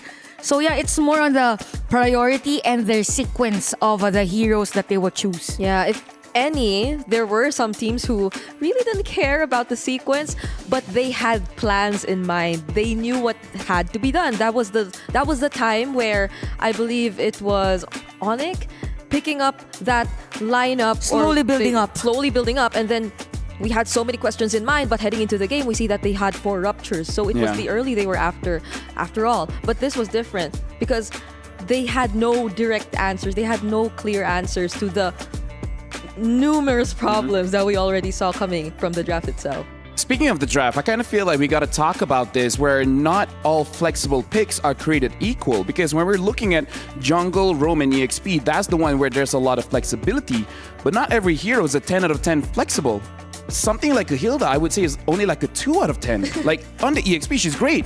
But in the roam, it's very conditional. So I kind of feel like for the teams prioritizing a very flexible pick, you really got to think about it. How flexible is it really? Yeah, if they are to choose a flexible hero, they have to make sure that it will check on all of the points that is needed up against a specific team, because Navi MY is also known to be a team that is good at macro, even initiating team fights. And just because I think the story behind, or the reason behind the Hilda pick was because of the YSS, but it just ticks the box against the YSS, and there's no really answer to the rest of the problems for TLPH. So too early for the Hilda. Could have been an EXP lane, or probably another EXP lane that has more to give in a team fight. Yeah, because earlier, Navi MY felt like they already saw the immediate answer from Team Liquid Philippines, and they were just able to draft better around the Yi Sun-shin. So, I mean, the Yi Sun-shin Prio is a different story. That's a power pick nowadays. So, yeah, I believe that's also what Team Liquid Philippines definitely needs to work on. Now I want to talk about Kla, because in that game, even though she didn't get as much kills as she got yesterday, but still, her positioning is very, very good. Now, she got the Granger early, but then eventually got countered out by the Irritel. Do you guys feel like maybe it's a good idea just to delay her pick, maybe even the 3rd pick, so that you can have the bans later on? Yeah, that's a good point actually, because knowing that both gold laners have a larger hero pool, right? So I think, that's a good option also for TLPH, so that they can have other heroes that could actually support Kla, because Kla alone can play individually in a safer manner, wherein she's not a player that needs to be tended to. I mean, even just yesterday, she was one of the players confident enough to bring out the Harith in like current meta, and she was able to play that relatively well. So I believe Kla also has like a multitude of options to choose from if ever they are forced to that point, which is again all about the sequence, I guess, because even the mid laners, right? We were talking about it earlier. Like Oh, it was so surprising to see all the mid laners just come in the second phase of the draft. Yeah, Kala is amazing, but we still have to remember this is a 5v5. You need a proper support, proper peel, proper distance given to the player to be able to actually contribute into the fight. So we're going to jump into the draft very, very soon. So I kind of feel like we're all in agreement that TLPH, they can give out very amazing drafts against Navi MY, where they're known to have a larger hero pool as well. They just got to be careful not to get trapped, right? Because if there's a possible counter, then it's a possibility that Navi MY will pick it up, even the Belleric. Yeah, we were all agreeing during the game while watching that Belleric answers everything that TLPH has. So knowing that this is the threat from Navi MY, I think for Coach Moody, since he's also a coach for MDL that has a lot of like hero global bans, the global bans, right? So I think this is where he could change things up coming to game number 2, or probably change the dynamics even for Kla, because I think they're focusing too much on having Kla as the center of the damage. So there's no really way for Ramisi. Yes, they had the Joy, but the Joy earlier, if stopped in terms of the jungling pattern, is just forced to go for the split push. Yeah, and Navi MY clearly was the more successful one to do that earlier in game number 1, even despite just having the Belleric and the glue. That's so surprising in itself because it was Team Liquid who had the Hilda, and I feel like you could just immediately associate the Hilda with disrupting so much from Navi MY supposedly, but that wasn't entirely the case. And now we're jumping into the draft here where Team Liquid, this time they're going to be first pick, and Navi MY, they will be the second pick. So in this situation, they do have priority in actually getting some setup or win condition on for themselves, maybe even an opportunity to take away the Yisun Shin. Yeah, Yisun Shin, good point. I think if Navi MY bans out the Yisun Shin, then there's the answer for TLPH. It means that Navi PH works around a jungler like a YSS, so they would have a better idea on that. But anyway, TLPH, they're banning out the usual heroes, Farsa and Wama even. Farsa meaning they still want Kla to have somehow safer area in terms of the laning. I am leaning towards the idea that Team Liquid Philippines might want to revert back to the more common comfort picks, similar to the Fredrins and all that, for their draft. Heading into game number 2, I feel like that's something more familiar to them.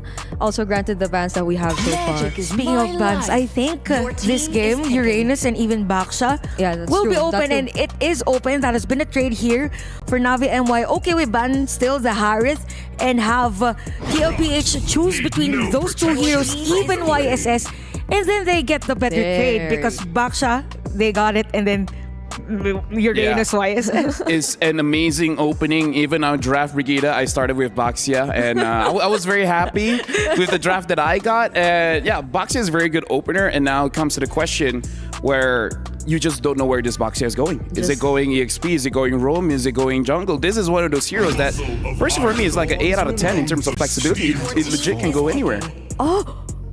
Oh, okay. Never mind the YSS. Speaking of which, this Lancelot was the one that Rina used to destroy Gaming Gladiators yesterday, using twice straight. Yeah, Rina, I think, is one of the most proficient assassin junglers that we have out there. I think I know why. I'm looking at the draft right now, and there's not too many lockdown heroes. Like the Kali is not there, the Badang is not there, and they took away the Gatot Kacha, and there's the Povias like you predicted, and now the Moscow. So now there's more crowd control. But I wonder if this was a bait. Okay. Still no mages again. Sorry, I'm surprised because I think Navi MY is trying to replicate their draft from yesterday. They have the Lancelot, Gatot, and CC for game number 1. Although Harith won't be taken here, even Parsa, so they're just changing some of the areas. But definitely, this is like their comfy or comfortable hero composition, this 3. I see. And it kind of like wherever the CC goes, whatever you put in the XP lane, it feels like they're happy with that matchup already. This is a combo that happens in Malaysia a lot as well. CC as well as Gato Kacha, where CC locks people down, and then it's a free ult for the Gato. Yeah, so it's one of those very annoying things that you see in rank, and even though it's in rank, it's very much viable in professional play. Yeah, and I think Navi, they are also still considering the idea that the Vacha might not just be the jungler just yet, because they took out the Suyo. So maybe there is still a chance that we get to see the Frederick I did mention earlier, but I feel like they too much of the same mage. They need a lot of damage. Yeah, they need a lot of damage lacking on since if they are leaning towards but they're banning the sustain carry, so maybe there's a chance here. Maybe because they banned the carry. And they banned the what if it's just Alice without the Angela all over it? Because they did it yesterday. That did not have the Angela beside the... I think that's a possible route because Zetian is still open. So you could have Zetian and Alice as two final picks. So they will have equal for both physical and magic. Although too much on magic, maybe. Like I said, no such thing. No such thing as too much magic, man. As a roamer, we need a magic resistant update. But either way, right now the final bans coming in for Team Liquid. They gotta be careful because Navi will have the priority here, and I feel like the priority is going over to the mid unless it's gonna be something very flexible. They banned out the Bruno as well, so they want to make sure that the Moskov has a good matchup. But honestly, there's still a lot of gold laners still open, even the likes of Granger, Brody, even Irithel too. The Irithel, yeah, in terms of mobility. Bane.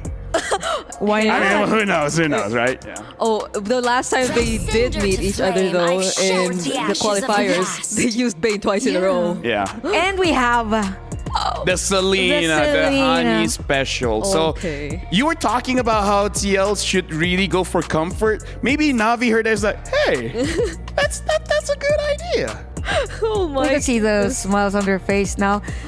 And I think there's a story with the Selena of Honey, wherein even male pro players know that they shouldn't give her. Yeah, they're Selena. like, ban it out. Don't let her have that Selena. Yeah. Yeah, that's not gonna be an option. But now Team Liquid Philippines, they still have chances to find a way to work around this. If I were the Fredrin in this situation, though, I would feel bad. Like I will be like, are you sure, coach? I mean, I don't mind being a punching bag, but maybe not anymore. Okay, yeah, so the Hayabusa and the Zetian. Okay. Maybe there was a switch on a TLPH side. I think they were really looking forward to have a sustained they probably jungle. were. But then again, they saw the Selena, and it is Honey that is using it. So, Hayabusa is a good option here, or a nice choice for TLPH rather than having sustain. It's just that the only target for the Hayabusa mid transition to late game is gonna be the Selena and probably the gold laner of Navi MY, because you can't really burst out a CZ as early as possible. Gatot even in the Lancelot can escape. Yeah, not unless the laning goes well for I guess. I mean for Daiki. But they wrap it up with the Granger, and yeah, because the Lancelot, there's too many iframes, so might not be the best option. But let's see how it goes. Yeah, right now we can definitely see for Navi MY there is a lot of burst and a lot of control here. So TL, they really have their work cut out for them. I want to see how fast they rotate. So thank you very much, Chantel, as well as Brigida. But now it's time for me to pass it over to Mirko and Athena to continue on casting the second game in the series. We'll see. Will it be a 2-0? Thank you, Lafel, Chantal, and Brigida. And now, it's going to be the Battle of Redemption versus the dominance of Navi MY for game number 2. Let's head on over onto the Land of Dawn. It's me, Athena. Together with me is Mirko. What can you say about that draft, Mirko? Specifically eyeing out a certain hero here for Navi MY. Right now, all I can say is choo-choo, because it's a train, Navi. They've literally built themselves a train. Now, it depends what kind of train they want. If they get a snowball early, this is going to be a bullet train. It'll be going through the map super fast. But Definitely. if they fall behind, this is going to be one of the trains that actually, gets derailed real quick. TLPH have a pretty okay composition to hold back, to weather the storm. It really just comes down to if Navi Malaysia, again, get that snowball early. Because, yeah, this composition is kind of nasty if they do get a snowball. So in short, TLPH needs to find a way to derail this bullet train. I do believe it's going to be a bullet train, especially with what Hani is doing. And as Chantal have mentioned, even most pro players, men pro players, bans out the Selena here for Hani. I was just supposed to say Hani for Selena.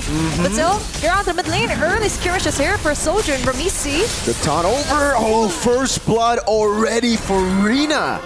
And hey, Athena, I just had a conversation with Rose outside of the talent lounge. She was already hopping out Rina. She's like, yeah, Rina, she's an upgrade here for Navi MY. Like, if she was there from last year, they would have beat Smart Omega Empresses. So, hey, shout out to Rose. Yeah, and definitely we're seeing it. First blood, plus yesterday, they totally destroyed, am I right? GG with this Lancelot. Sweep with Rina's Lancelot, right? And now with Hani playing on to the Selena. Yet again, game 2 Selena here for Hani. They just want to go for the sweep here.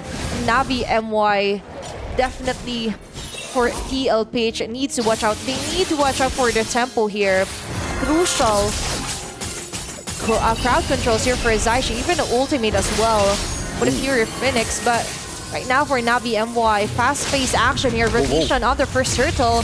Soju getting hit hard. Abyssal Arrow landing too. Massive stun coming down to the back as well. But now look at Daiki with the Infernal Pursuit. Ramisi gets a kill back. 2-1. Navi Malaysia caught in the tough spot.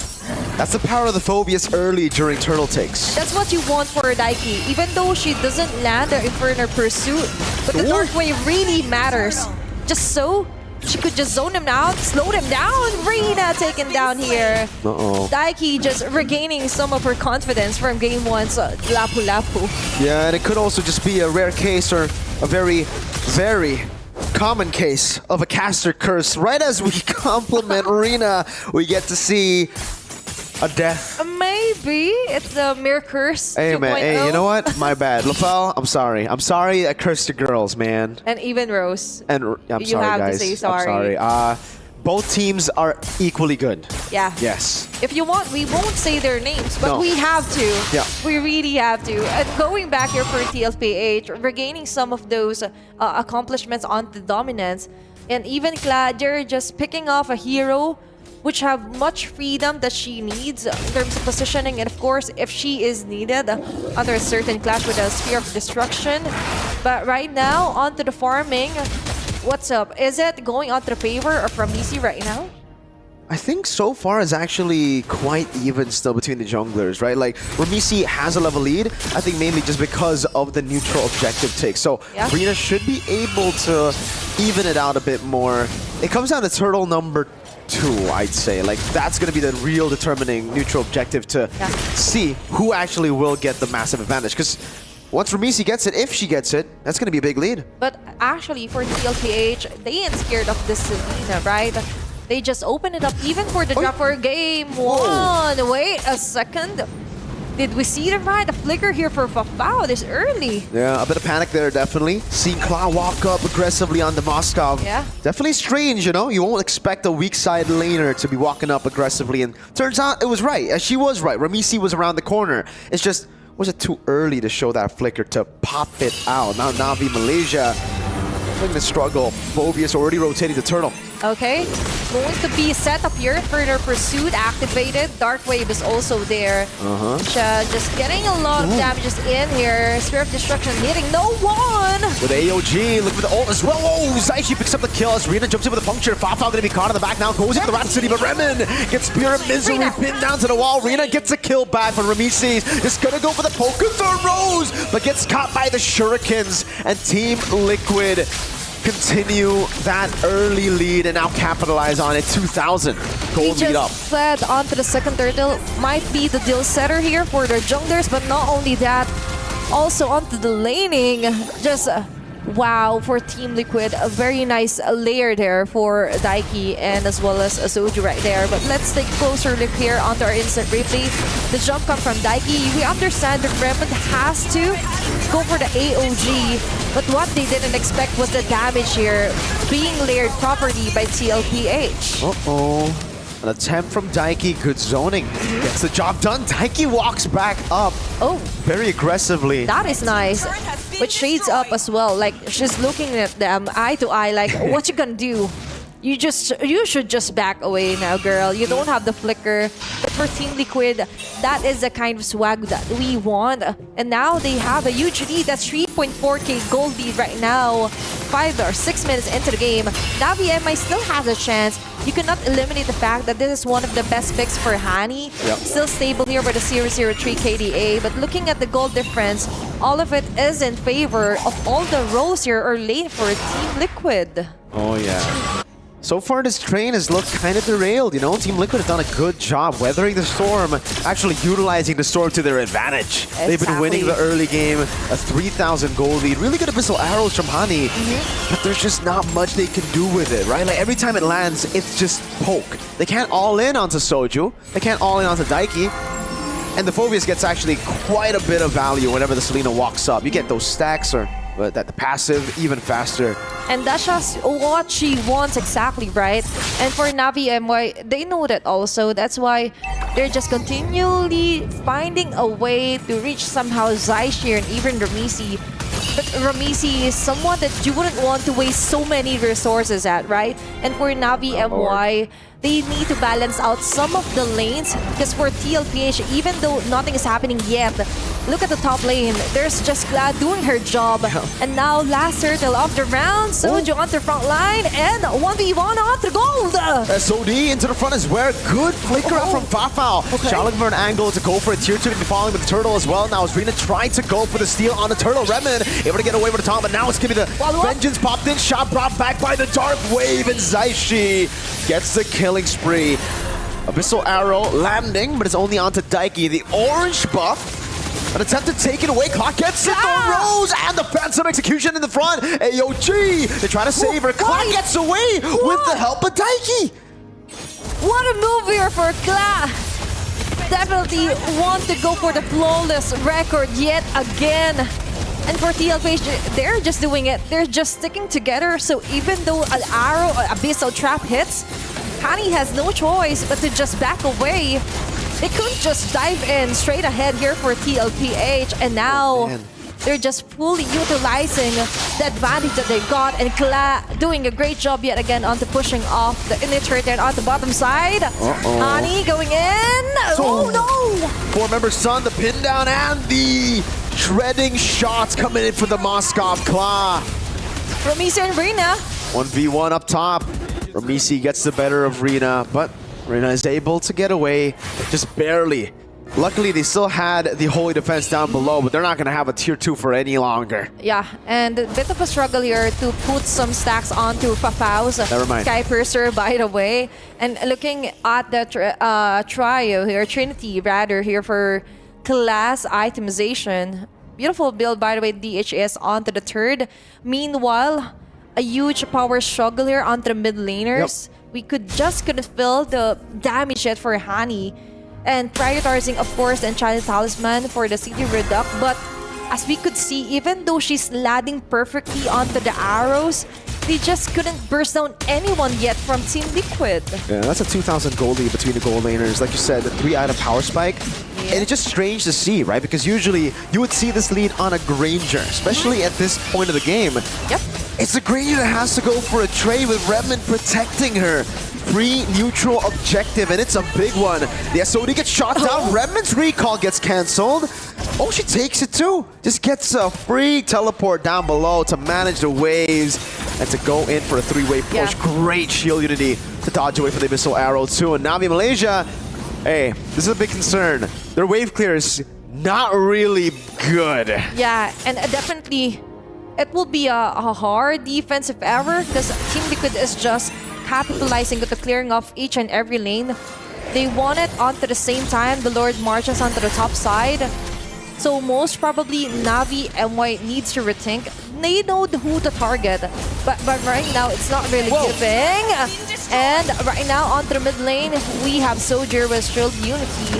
Sha as well is really struggling. Oh my god! And Hani! Shadow kill the back as an assassination on the mid and the gold lane. Fafao and Hani fall into the shadow kill over Misi. Claw having a blast down below, just piercing through the HP bars of Navi MY. Okay, they're continuing. Soju just roaming around here onto the base. Navi MY left to defend for the crystal. Zaishi onto the top lane. They don't want any idle moments here for TLPH. They want to do everything as fast as they can. And now 4 members in. Soju on the bottom side. Rina getting hit out. AOJ! Good purify out now with the sustain out. Ramisi goes in for the shurikens and the shadow kill again out to Fafao in the back line. Still able to get the isolation on Remen.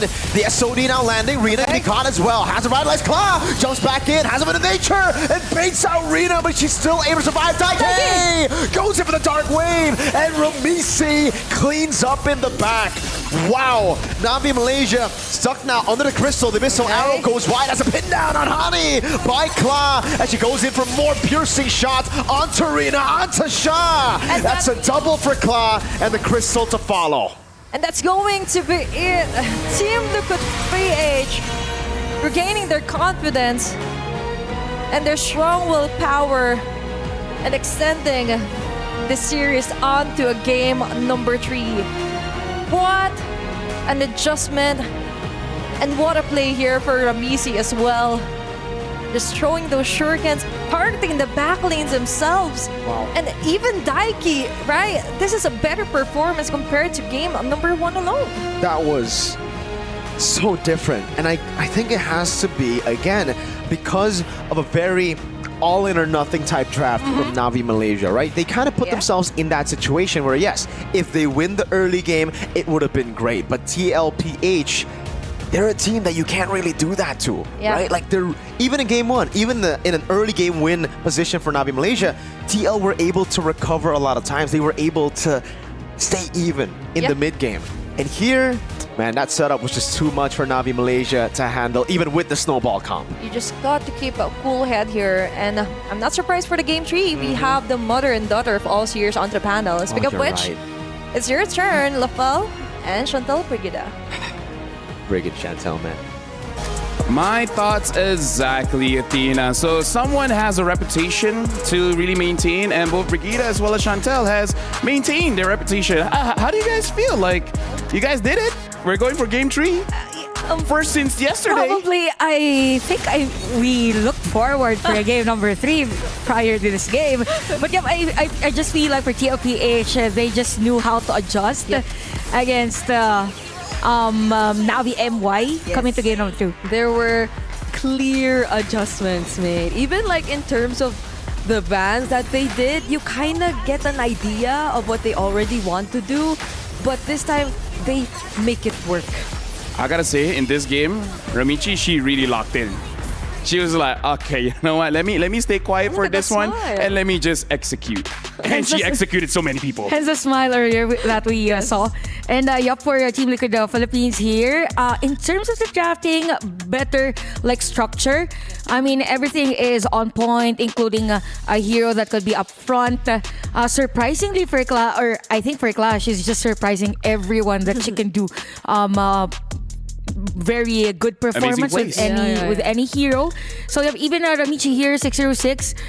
This is very different against the Joy earlier, but it means that she knows what to do if they are on the lead early game or if they are lacking in terms of gold. Yeah, they maintained it so well, honestly, against the Navi MY, who I feel clearly weren't able to make use of how well their skills could have layered together. We were hinting towards the curtain call and the AOG, or potentially even the Selena jumping in and contributing to the engages that they can start off with through the Abyssal Arrow. But even the casters highlighted this.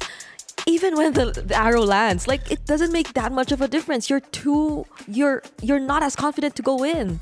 I kind of feel like we almost have to rewind the game all the way from the first 3 minutes, where earlier on even Rina was killed during her farm, right? So I kind of feel like the mid trio coming in from Team Liquid just ensured that Rina popped off yesterday, so just make sure that she doesn't get to do that again and let Ramichi do her thing. And sounds like a very simple game plan, but very effective. Yeah, I think that's the reason as to why the priority of the items, if I'm not mistaken, for Daiki also was the Antikiras, just to somehow limit the physical abilities and even some of the factors in the game. And if we look at the goal difference, it's just really Team Liquid Philippines winning majority of the resource taking. So there was a lot of a difference in terms of the itemization or the items that they got.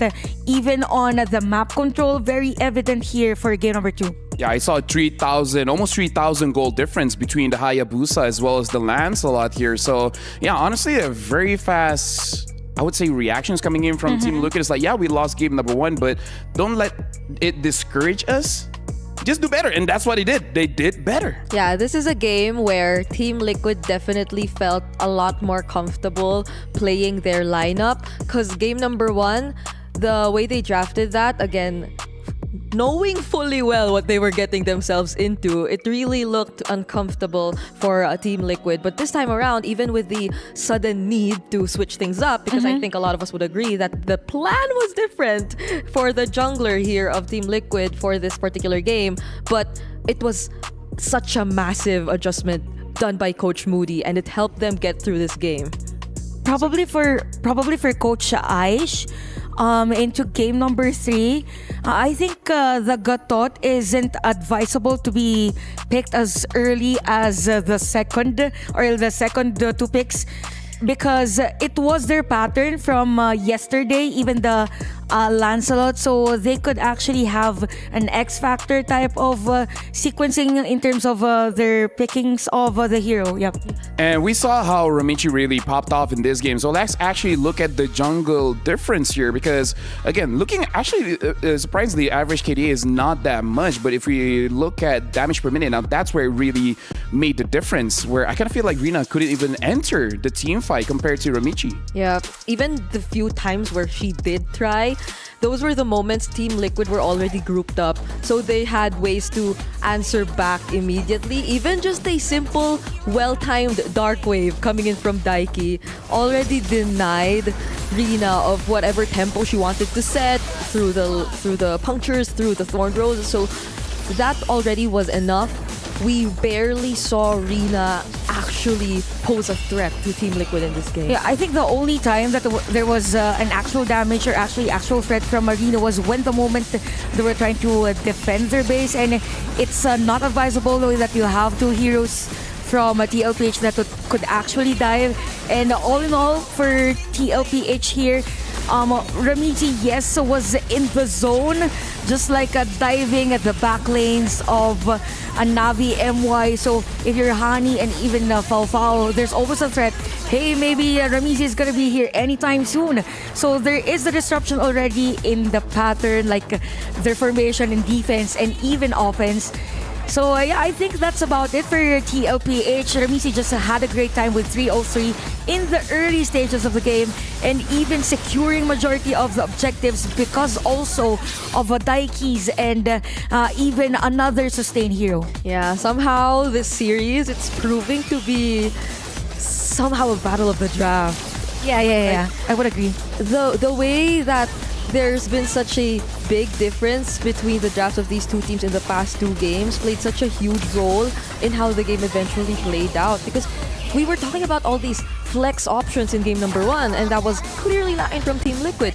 But in game number 2, we saw the, as you mentioned, Gatot and Lancelot priority, which again kind of limited the flex options for Navi MY, and now it's them who somehow struggled because they actually wrapped out the first phase with a CC2. So it's very clear where these very are honest going. Yeah, and now this is our first 3-game series, courtesy of the both of you. Thank you very much, by the way. And I think this deserves to be the qualifying match to go to the knockout stage. And I would say for both games, it does feel one-sided for Navi MY in game number 1, and game number 2 was for Team Liquid. So in terms of how strong they feel, I kind of feel like at this point, like you guys said, draft, yes, but also kind of subjective. But if I were to lean towards, I would lean towards a little bit towards Team Liquid, because even in game number 1, when it was clear like the draft wasn't in their favor, they were able to hold out long enough and potentially even won that one. Yeah, I would agree on that. I think it was a stretched game number 1. We have the split pushing capability with the heroes. I think it's something that we could see on game number 3, not unless there is a specific strategy for the other team that could go for the snowball. Yeah, because Team Liquid knew their macro so well. And Navi MY clearly have to find a way to, just the same way Team Liquid did it in game number 2, maintain that if they get it in game number 3. And now we have a quote coming in from Rina. Of course, we've prepared something special for the match against Team Liquid. Just look forward to it. Most people know me for playing assassins, but who knows? I might pull out a fighter or tank jungler. You'll have to wait and see. Well, if we have to see, we gotta see in game number 3, because this is literally the last opportunity they have for any kind of surprises. Yeah, because even like yesterday, I was talking to Owl, like an Indonesian talent, right? And I was asking her, how familiar do you think Rina is with non-assassin junglers? And her only response is, yeah, she could, but probably it's not the same way we know her to play assassin. Oh, does it mean that Navi MY, specifically Rina, really prepared, or could be, or a maybe real jungle? Yeah. Why not? Wait. Maybe possible. So yeah, I think it's something that Team Liquid Philippines has to be prepared. But knowing that they could also do that, actually, it all boils down again. It all falls to the idea that they shouldn't really prioritize heroes that will limit the flexibility or versatility of their hero composition. Yeah, but the thing is, if you really change that, you're changing the identity of Navi MY, where the win condition for them is Rina as well as Fafao. So if Rina is using someone to really support, either a fighter or a tank, then you have to have a second win condition, which logically speaking, it has to be Honey. And at that point, it's a good idea. We've seen plenty of teams having mid as well as gold to be the win condition, but that's one of those things that you really have to practice before putting it into play in a $500,000 championship. For Honey though, in I think the most recent tournament we saw her, again, it's been the Selena, which has been her go-to pick, and then following that was the Kimmy. But nowadays, the Kimmy in the mid isn't that often. It's like it's always banned. To be fair, it's always banned. Yeah. So let's see if Honey does have other plans in mind, because as of now, Badang and Moscow immediately taken out for Navi. What could be the priority here? Yeah, and the same question goes to TOPH, right? Because they actually switched things up. They banned out a different hero.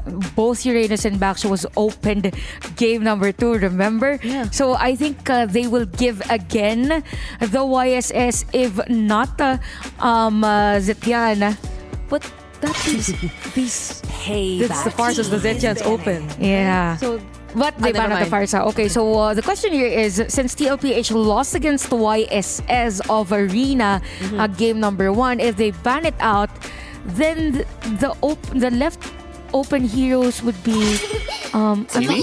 Kimi is open. You just mentioned it earlier. Yeah. What? Why not Kimi? Yeah, Kimi is open, and the Baxia got banned as well. You just have to be careful of Ramichi because her assassins are good. Yeah, I think that's a trade. We open up the YSS, we get the Kimi, because yesterday TLPH played well with the Kimi. And also it means that in terms of early game, they have high deep in okay. But they got the Kimi. They got the Kimi. Let's give YSS to TLPH. So TLPH, they have the option to go Arlot and YSS. Yeah. If not other Phobius. I think too much. I think they actually want them to take the Yisun Shin, because like I said, having the Kimi going up against something like a Hayabusa, Lance Rolling, that's much scarier. Yeah. Like Yisun Shin is an amazing hero, but at least the Kimi feels fine. But this does come back to our topic just now, where if you do want to put a tank or a fighter in the jungle, someone else has to carry. So now maybe they're good on their word. Maybe Rena's gonna show something else. And they go for the Gatot Kacha instead, which This is a classic Acercus. You say don't, and then they're like, actually, wait, did she say do or don't? Even yesterday, I wasn't proud when I suggested the Harith, but there was a Harith.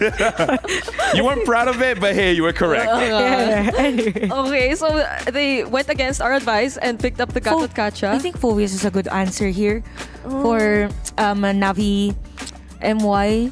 But it depends on the early game of the YSS. Probably a glue still could be a nice I don't know. option. I feel like Akai Arlit, Fredrin Arlit. Akai Arlot. Yeah, that would be pretty good too. Yeah. How can we forget the best duo in this tournament? Because we don't like Akai. Hasn't really shown up yesterday. Hopefully today's different. Not unless the surprise Rena's been talking about was Okay, never mind. he lied. Now, never mind. Just like Mirko said, you kind of have to lie every once in a while just to throw your opponents off guard. He still went for the Lancelot, okay, but not at around the same time where they did earlier. Now they have sort of a clearer picture as of what may go on to Team Liquid Philippines. But with this, could the CC be a possibility for Team Liquid at this point? So they have direct So answers. just did what Navi MY did in game So number they 2 where just they switch it up. lost. Because if that's the case, that's going to be the exact same. All right, it's Zetian. Yeah, it's a Zetian. Okay, so more on control actually for TLPH. It's just that I think they need one more hero to be up front because you can't really rely on Gatot alone in terms of doing the initiation. Okay, so you have the assassin or the jungler and even XP lane, probably the mid lane also for Navi MY. You can ban out the other EXP laners now for TLPH just to limit the possibility. I'm not sure if Boss 5 Phobius is an option or it is viable, but yeah, as much as possible, limit that one out, or probably more on the marksman. Here's Granger, Irithel, something like that, because you don't have, there is the Granger ban, so they're limiting the gold lane, but there's a high chance actually for Navi MY to go have the Ruby gold lane maybe. Never mind. Okay, they ban. Oh, never mind.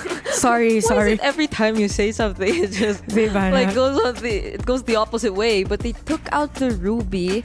So Just wait, Brigida, your time will come. my time will come. There's a time when a caster matures and they get it wrong every single time. I must say Esmeralda now.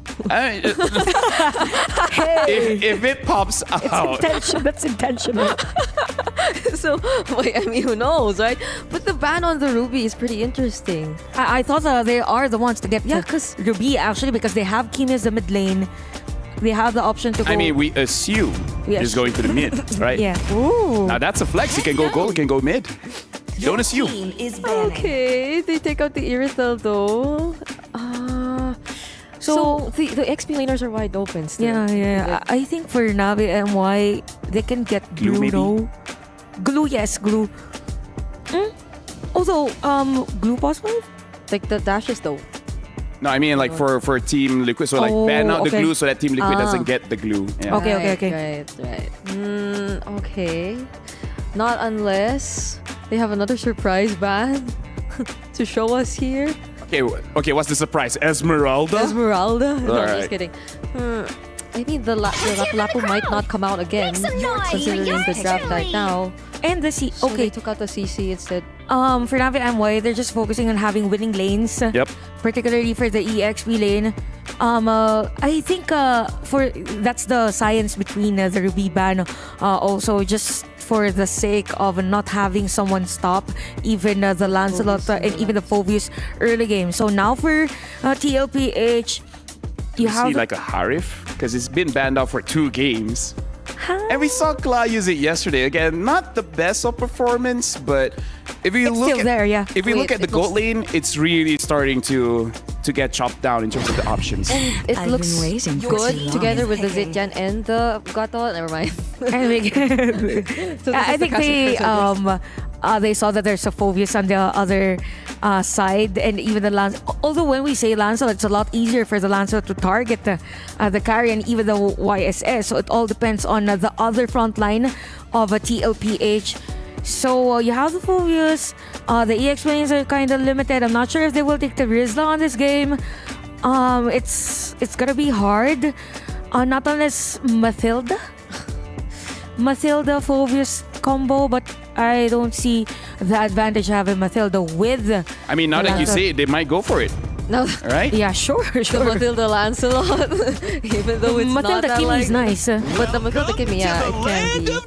But there's a carry, so they have to worry about the potential Well, there's the stress. Akai and the Harriet. So we saved both heroes just a little bit too early. Yeah. Now they come out. And for the different team. And for the different team. Yeah. We were actually drafting for the other one. Yeah. You guys were just tricked, you know? What? Okay. Pos 5. Or the Gatot might just be They're pos the 5? pos 5 already. Yeah. I'm actually thinking Gatot Rome here might be a little bit better because the glue is still there. And I kind of feel like it's still okay to lock down some targets because even if you think it's hard to go for the Lancelot, just wait for all the dashes and then just pull him back in. The Kaido. What if they get the Minotaur? Oh! Okay. Okay. I actually like this. I like it too. You guys say you like it, but for who? The Minotaur. The Minotaur, yeah. So you guys like Team Liquid? You know what? I gotta say, I did not see that one coming. I think Mirko as well as Citrina didn't see that one coming, that both our panel really like Team Liquid. But hey, I'm gonna ask you guys, who do you guys think is gonna win this one?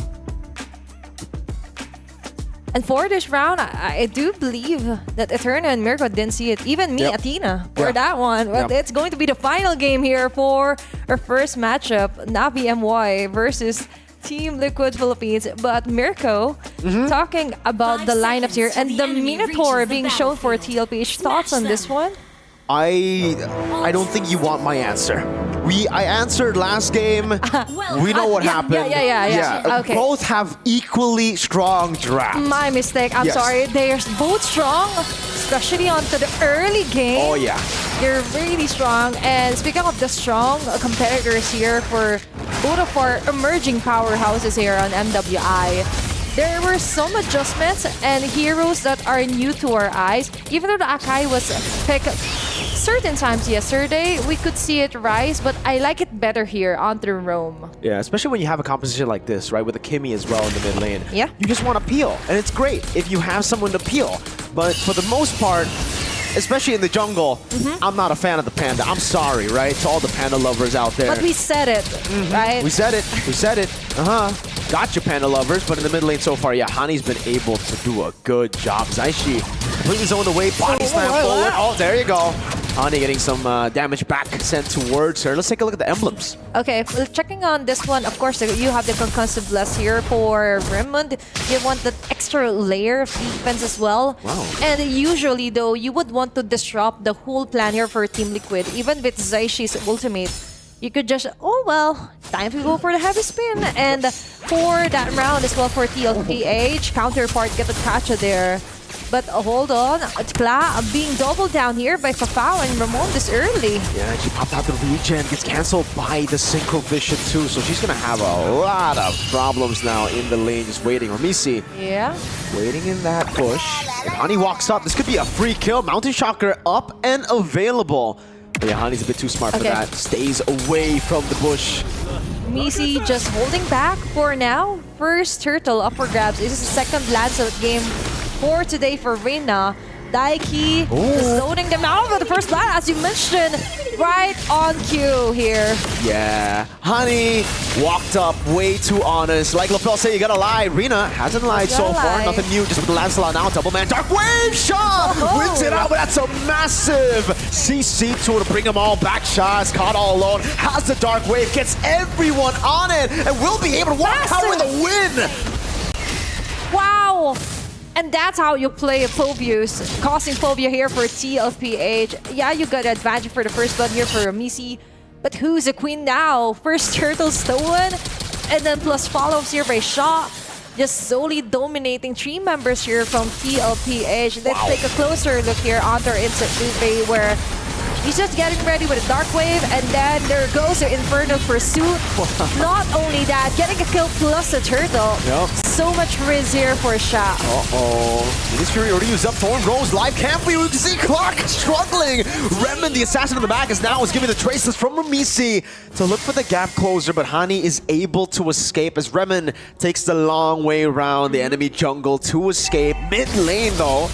Oh, this turret is gonna take a beating from Ramisi and Zaishi. Definitely going to be somewhat capitalized on by Zaishi and Ramisi. Remen here going for the Battle Slam, but still we have to talk about action-packed clashes here happening each minute for Navi MY and Team Liquid. 2-3 onto our kill score, around 100-0 in favor of Navi MY. But one thing is for sure, Kla is really having a hard time. First death, by the way, earlier here onto her.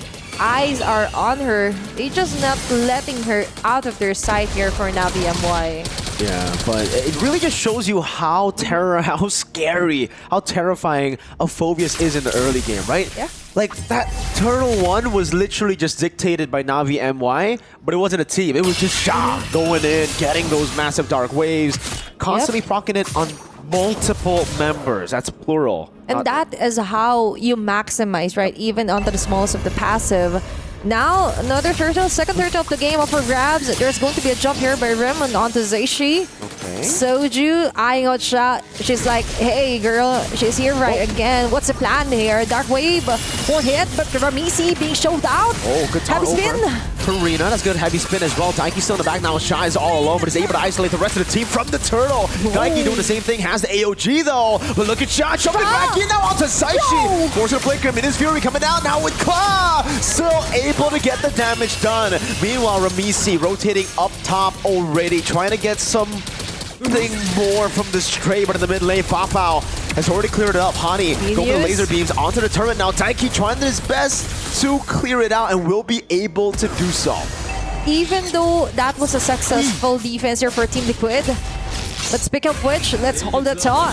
Rina being chased down. Walks up forward, ultimate there as well, the fadeaway. Rina taken out as Hani tried her best to save her, but won't be able to do much. I was supposed to say that took a lot from Team Liquid just to take down the shot. And onto the mid lane yet again. They don't want this game analyzed at all. No, they just want to brawl it out right now. And it's TLPH who've been able to get the better of these brawls. Rotating to the bottom lane, good clear from Hani. But she's got to be careful here. 4 members of TLPH have stationed down below Hani. What? Wow. Very nice dodge here for Hani, even without the Purify itself activated. But for TLPH, going back to what we were saying, like, it took a lot from them just to take down a shot alone, right? But it started with there. You just need to start somewhere. And looking at the goal difference, it's not much of a lead right now for Navi MY. Leads into the favor of Team Liquid, but Fafao and Clad just doing their jobs as well, destroying out their turrets onto the top and bottom side. And looking back here onto Navi MY, yes, Sha has that sustainability, you have that innate tankiness, but you really has to be careful onto those kind of jumps. Just do it when it is really necessary, because sometimes you're like, if you're missing, Navi MY will be left defenseless, right? There are no frontliners here for Hani. Fafao might be targeted, but right now, body-to-body defense. Heavy spin, but it's onto the back line. Daiki was free right there. Now the Traction Pulse almost landing on Sha now, so that's gonna be the knock-up as well. Minus Fury still held down by Soju. Sha, Dark Wave onto all of them. Luckily, taken out before that can happen. One more shot with the Traceless. Ramisi doesn't go for it. Traceless backwards instead with the Zaman Force used by Fafao to clear up the wave in the mid lane. Now, Rina holding the position. But she won't go for it. A big taunt again over Remen, and she will be caught. Daiki gets away with the AOG. 1 HP. The turtle buff gets her a shield too. Very nice escape here for Daiki. Finally, first turtle here for TLPH. And that is what we're talking about. For Team Liquid, if in the early game, you have too much to handle here by Sha alone, with 5 members, it's enough. There takes just seconds for her to be torn down. Plus, I like the fact here that Soju is really proactive, not only onto the hills, but also onto trying to put herself onto the line just so Ramisi and even Class could get that position for the free hit. Quick switch onto our instant replay, that is exactly what happened. Plus, they managed to push over Hani, just go back home here. And Fafao with the Zaman Force just to try and escape and scat here. Yeah, I can see the satisfied reactions there from TL. Yep. Getting the team fight win and turning around what looked to be a great start of the game for Navi Malaysia. And now the lead is on the TLPH, 1.4k net worth. And even with the conceal play predicted by Soju, no one will be targeted here except for Daiki being followed up. Yeah. Cancel's coming down. Oh, the AOG! Straight into the front as Ramisi capitalizes. And look at the damage. Claude just melting down these frontliners. Ramisi with the triple, looking for one more, and it will be Claude to take away the Maniac. Wants to go for a double for herself. You can see laughter from Daiki, from Claude as well. They know they've got the game in the bag now. All they need to do is stay disciplined. They have to be really consistent onto targeting the perfect players. Speaking of which, on the STC replay, very nice side over there for Ramisi. She's like, oh, there you go. There you have it. And then Fafao, even with the Zaman Force, the speedy light is just too much. And this is what I'm talking about, the reaction from Coach Moody. Giving it a standing ovation with a takedown alone. A triple kill here for Ramisi. I don't want to flex, but I got a picture with Coach Moody just earlier in the lounge. So just I hope that doesn't curse them actually. Now Mountain Shocker over to Sean. Good poke over. TL still holding onto the neutral objective. Rina looking for an angle again. Daiki holding that position, looking for the taunt in case Rina walks up. Okay, going for the unbreakable. Perfect position here just to prevent someone from going on to the back lanes here for TL. But Kla continuing the damage onto the Lord. Sha as well, trying to somehow reset it. But Soju isn't having any of it. Daiki onto the front. Rina finding an opening. Sha with the steal, somehow able to find it. Now jumps into the back line, but Class able to get rid of her before she gets even more. AOG landing on Rem, and Soju looking to follow up as well. TL have dropped the ball on Lord. Fafao looks to be cornered here, but there's no way TL can push forward without the Lord in their hands. Imagine, out of all the people there, just banking on, Ramisi, you can do this. Kla, you have the damage as well. But Sha will be able to disrupt the process, take the Lord, even at the cost of her own life. But if it means to defend, extend the round, they'll take it. Team Liquid, on the other hand, 3k gold lead still. Looking at the items, looking good here actually for Club with a 4-1 for KD as well, with the golden sub and the HS right on track. Able to tore down, nail down the Lord as fast as possible. Now Navi MY finally has the space to push off turrets onto the outer. Anti-Chorus built up by Soju. Rina in the bottom lane, just clearing that out. Sha, 1 and 4. The KDA has not really reflected the performance, the level of impact that Sha has had on the game.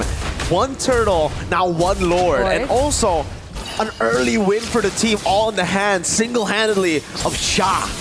She is definitely the game changer, game setter actually here for Navi MY. We need more of that. Navi MY needs more of that. If they really want to take the lead here for Team Liquid. But on the other hand, considering how things went, Team Liquid needs to rethink of their strategies, who to prioritize, what to expect, on where will Sha come from, right? You have this Soju with the beautiful setup play. You also have the motivation roar, but you also need a bigger setup here for TLPH, preventing that from happening again. You have to learn from your mistakes and moving forward here. They're on the offense, breaking off the air turret on the bottom side. Sha just eyeing out. How many members are here? Even the orange buff stolen from Navi MY.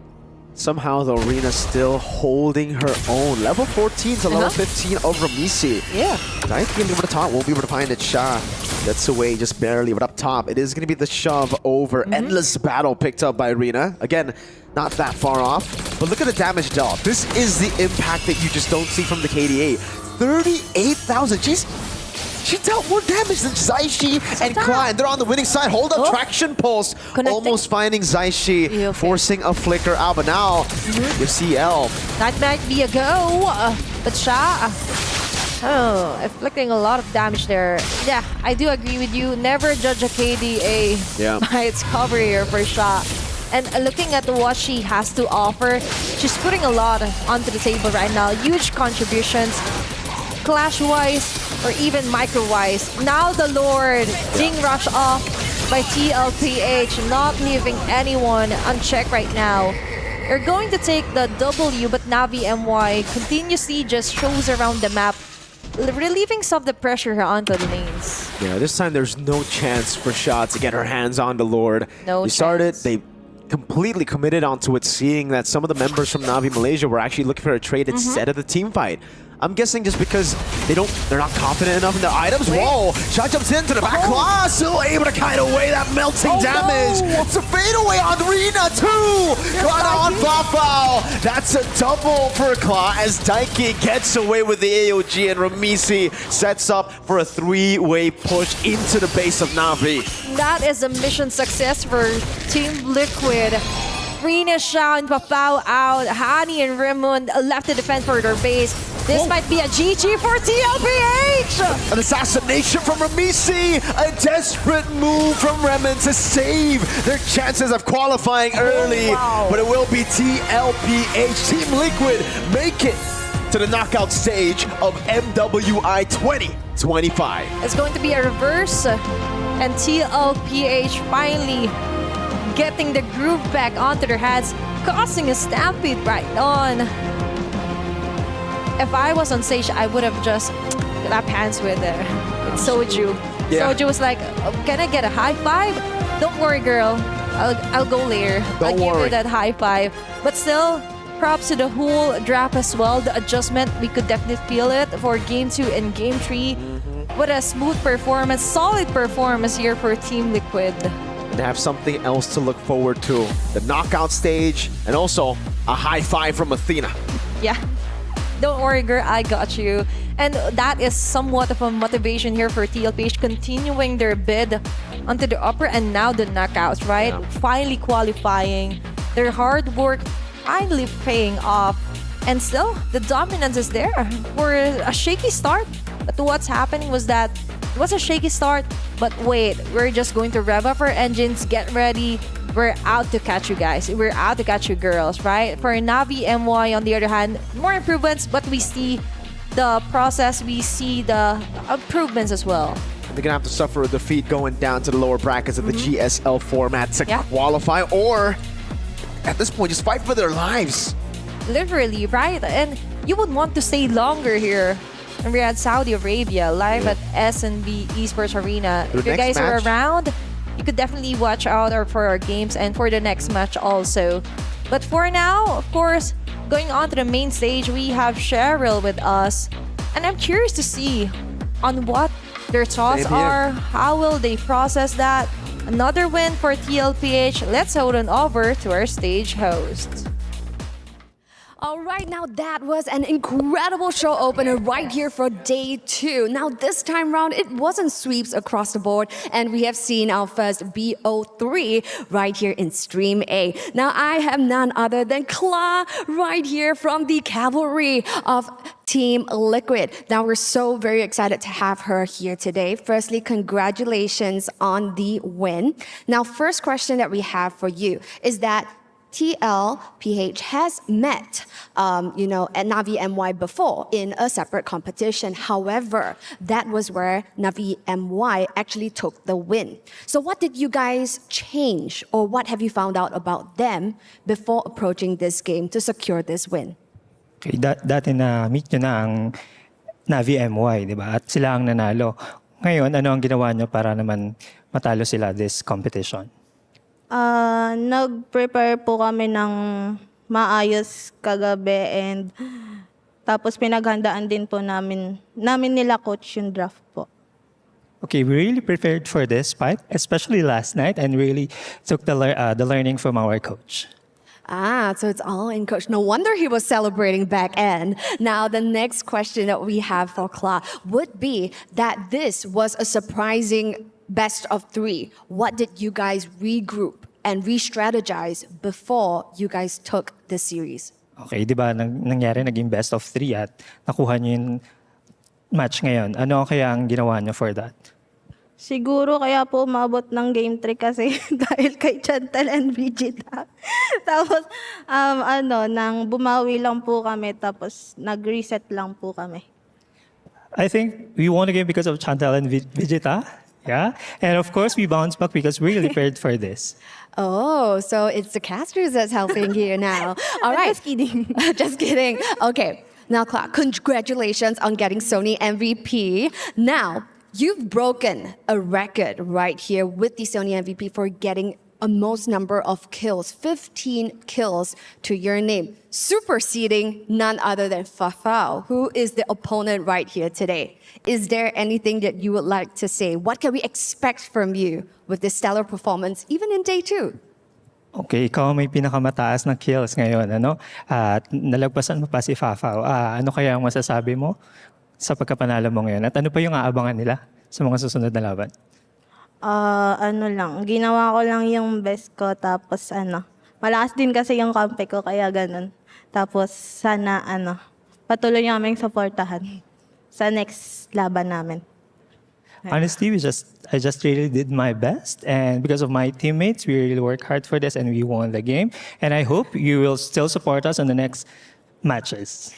Damn, girl, you had 15 kills in one game and you're still like so cute and all, but an absolute beast over at the Land of Dawn. Ladies and gents, this is Claw, and we can't wait to jump into our next series. But before that, we'll hand it back to the studio. Take it away. Wow, wow, wee, wow. You did win because of the team fight or the draft, but because of Brigida and Chantel. Wow. I am overwhelmed. You guys give them the time to readjust. Oh my god, I am honored. It's like, oh, we lost game number 1. Who's paneling? Brigida. Okay. We'll win game number 2. We're honored to be mentioned in an international broadcast that we cost the game number 3. Yeah. But yeah, for this, interestingly enough, I thought it was actually going to be a long game. I mean, Sha played really well on this Phobius, even taking 2 objectives. The best jungler in the game. There was somewhere in Phobia's skill set a hidden retribution we do not know of. Of course. I do not know where it came from, but Sha really did a great job at extending this game. But we saw a lot of struggles in Navi MY's execution for this particular lineup. I feel like whenever they wanted to go in and attempt to do something, starting off with a heavy spin, if it goes wrong, everything just starts to go wrong. So it means that we haven't seen a very successful Akai yet. Nope. In this league. Probably that has been a struggle for majority of our female players, but definitely for Navi MY. I think with this heavy crowd control hero doesn't really fit with a hero that Sha has. Yes, she can sustain and she can withstand every damage from Team Liquid Philippines, but it just so happens that after the heavy spin, it's just like Team Liquid that they can just focus and wreak havoc against other players of Navi MY, and all throughout the game, it's just Ramichi controlling the jungle area. That's why there's a huge difference in terms of the damage that Rina can give, and even Ramichi. And I think even though they banned out the Ruby, that did not stop Team Liquid from finding ways to just disrupt whatever plans they had in mind, because the Minotaur just had to stomp, and every single attempt could be immediately denied, or the tempo gets broken for Navi MY. So there were a lot of instances too wherein we felt like Navi MY just wanted to go for it, but Team Liquid felt like they were just too prepared to answer back. And I can see that a lot of people are picking up the Akai, so maybe there's something in scrims, but I don't know, even as a roamer, I really don't like Akai, especially in a very high pressure match, just because this is one of those heroes that has a very small margin for error. Like other heroes, say even a Grok, even a Minotaur, you make small mistakes, it's something that you can still recover from. But when you're using an Akai and you make a small mistake, you might end up helping out the opponents. So yeah, I don't know. I feel like there's a reason why the Akai is being picked up a lot by many different teams, but like you said, Chantal, we haven't seen any successful Akai plays, like win or lose, you know? Yeah, given it is a flex, but still it's a hit or miss all throughout the game. And we could see actually a huge difference in terms of the damage dealt. If we look at Fafao, it is Sha did the most damage? Wow. Yeah. At least for Team Navi. Yeah, I mean, for all throughout the game, I think she was the one that's really upfront against 4 players, if not mistaken, during the turtle fight. And even for your Team Liquid Philippines here, you can see that we have Zaishi, Kala, and even Ramichi sharing a piece of the damage. So if you compare the damage that Navi MY can sustain, every damage dealt by Team Liquid, it's not sufficient because they can't really burst a hero composition that has a Minotaur that can do sustain. Yeah, Sha honestly had the highlight in as early as the first 5 minutes. I hope we could somehow get a glimpse of it here, but there was a moment wherein Sha was fighting up against 3 members of Team Liquid who probably thought they already won the team fight and could take out Sha as well, but it took Sha's them like, nah, long enough. I'd win. Sha said, nah, she was just too tanky. And that was just one of the many things she did to extend the game. But I feel like she did too much. And there was a point in the game that she already needed help. Maybe she's like, if I don't do it, who will? But the others, they could not. Like, they were just denied of the farm. Everything else, it just felt like the responsibility was too heavy for It's Sha. like Navi MY, specifically Sha had this moment, I got you guys, but who got me? Something like that throughout the game. Okay, this conversation is getting more deep than I thought. But that was So what's happening is it's like, I thought we're friends. Yeah, I think that's what happened on that game. In some way. Yeah, they could have made a play with the Sha in the more middle. support, More support. But yeah, I think the problem with the Akai so far in MWI is there's no really sure target. Whenever they use the heavy spin, I think we saw that during the highlights earlier. They zone out the Minotaur, but there's really no initiation like follow up for that. Yeah. I don't know if it's a hot take, but I kind of feel like I really don't like the Akai. Like, I'm sure there's that 1 or 2 drafts where we know Akai as well as the Arlet play well with each other, but I don't see that combo. So why are you picking it up? I don't know if it's a hot take, but I don't know. Just don't pick the Akai, man. You are reminding me of my draft in our podcast. Oh wait, yeah, you picked up that I picked Akai. Yeah. I picked Akai there. So now you're saying you don't like it, but that was as a jungler. But even then, the way we're seeing it here in MWI, it feels like... I mean, to be fair, you pick up the Akai and I stole the Arlet away. So, you know.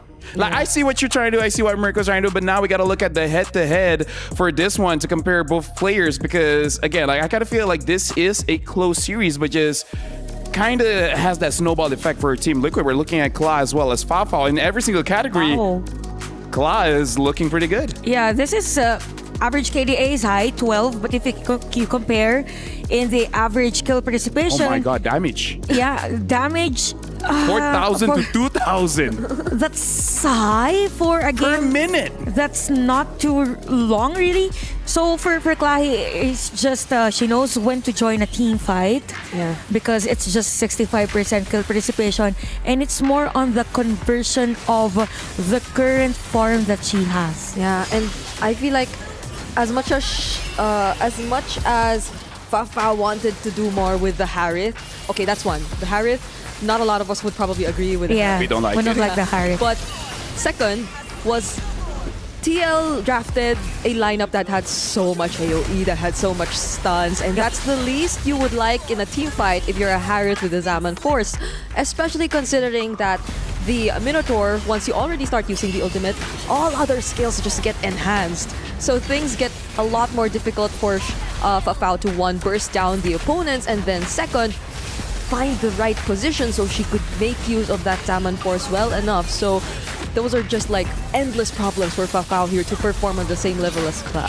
Yeah, looking at Drive, it's very anti-dive because there's so many tools for them to have. The passive coming in from Zetian, Daiki with the taunts, and of course we're talking about the Minotaur, a large AoE ultimate that makes it so that Rina doesn't have really a lot of ways to actually join the team fight. So I kind of feel like maybe they tunnel vision on their own draft without considering what the opponent could have. And I kind of feel like that punished them. Yeah, and also with regards to the Minotaur, again, the heals is there.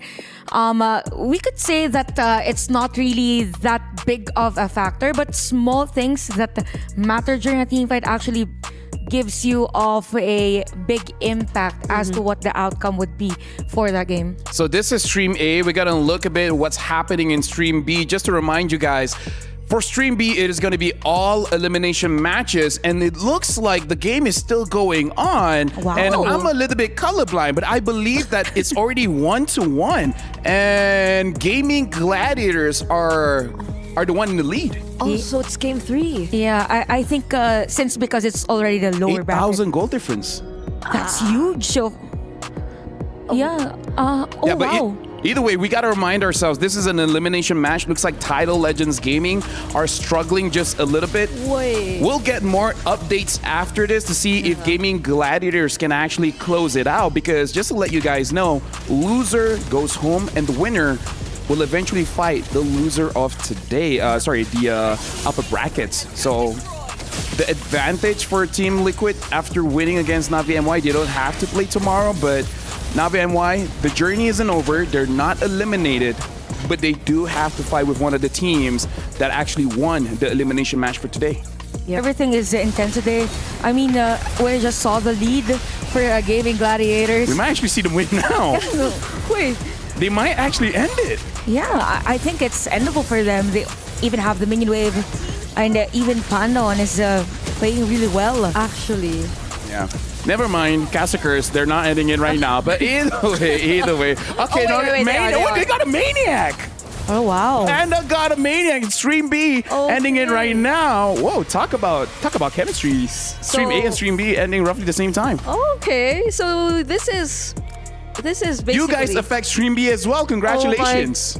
Okay. It's like a domino effect. Well, this is gonna be the last day we'll be together on panel. Anyway, Yeah, but so- we will be together tomorrow at the desk. Oh. But Schedule just could for change. match 1 and 2. Well, let's Schedule see. could change. So this means it's Gaming versus Navi MY tomorrow? I'm not entirely sure. We do have to wait till the end of the day to see who's going up against who, but it does look like Title Legends Gaming, unfortunately, will be eliminated. So congratulations to Gaming Gladiators for keeping their run alive. Congratulations as well to Team Liquid being the first team to actually qualify to the knockout stage. And for Navi MY, it's not over, but you got to be prepared because losing tomorrow means losing your shot at the championship.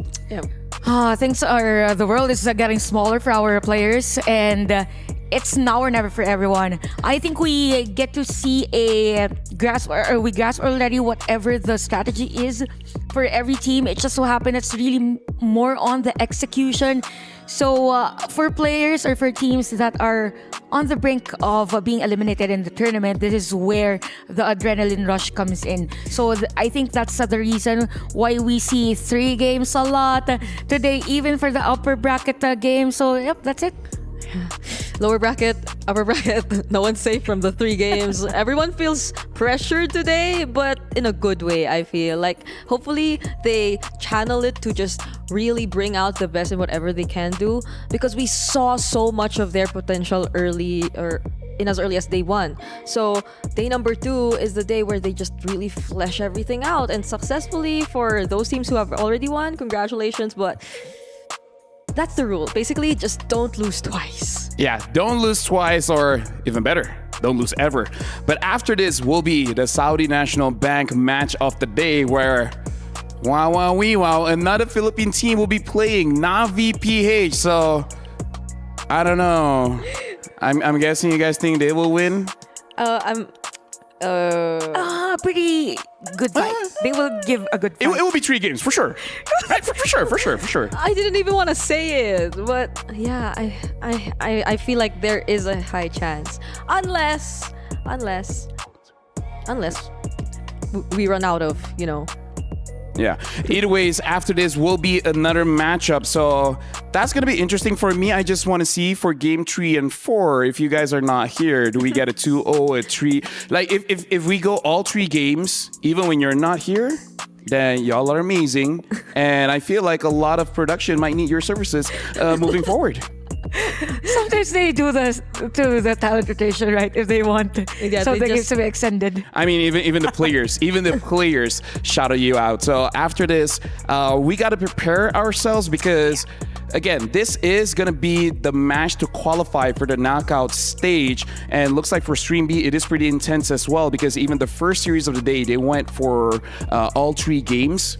I wonder what's going to happen in game number 2, especially for Stream B, because personally for me, I do want to see which teams actually get eliminated. Because yes, for today, people going to the knockout stage, that's going to be very, very exciting. But I don't know.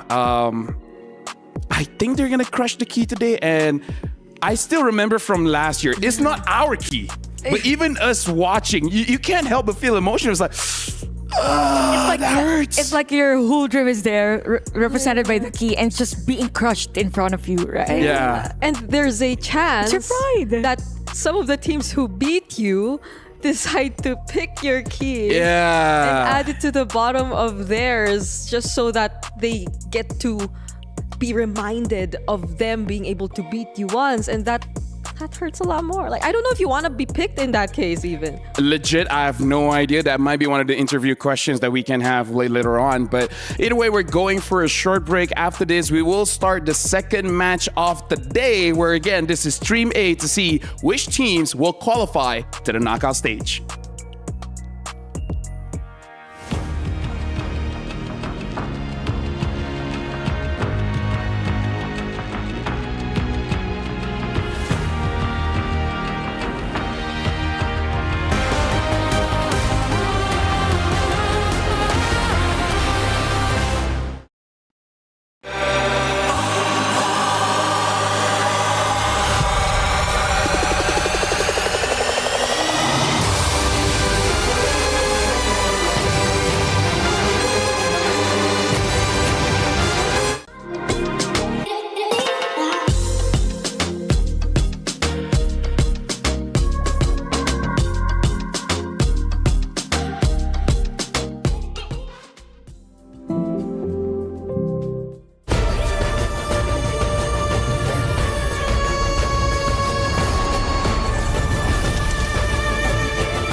This land is calling.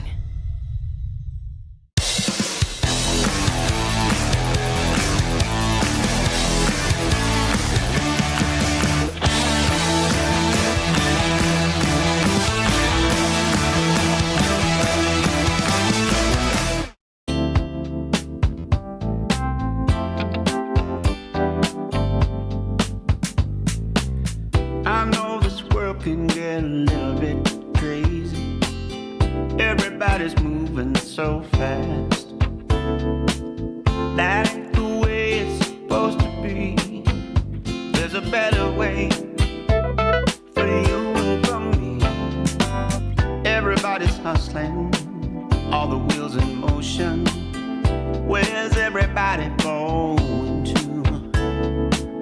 That ain't the way to be living life. There's a better way, starting tonight. Don't rush it, baby, don't rush it, girl. You got to slow down, baby, slow down. We can just embrace and let time slip away and let the world fade. Baby, slow down. I know the boss man got you watching the clock. Gotta keep working for the man. There's so many better things we could do, like you kissing me and me kissing you. Don't rush it, baby, don't rush it, girl. You got to slow down, baby, slow down. We can just embrace and let time slip away and let the world fade.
get out.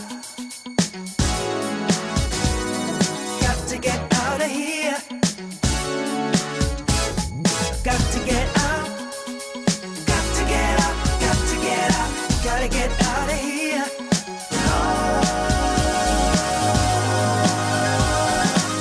I got to get out. I feel it here inside of me. But you know what just occurred to me, baby? The things ain't what it used to be. And this time, I just keep on walking. And I won't stop, no. I just can't waste time talking. Gotta save my soul. Gotta get out of here. Yeah, it's the last thing I do. Got to get through to you. Got to get out. Come on, got to get out. Got to get out. Gotta get out of here. Got to see what's out there for me. I'm just a nomad. Come on. And where I go is where I be. Come on. I can't help but follow my own beat. Yeah. Come on. And all just I know I gotta be out of here.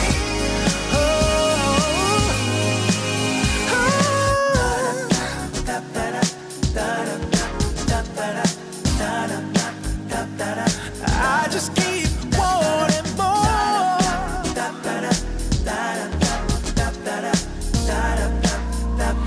There's gotta be a better place. I gotta get out of here. So you can't hold me back no more.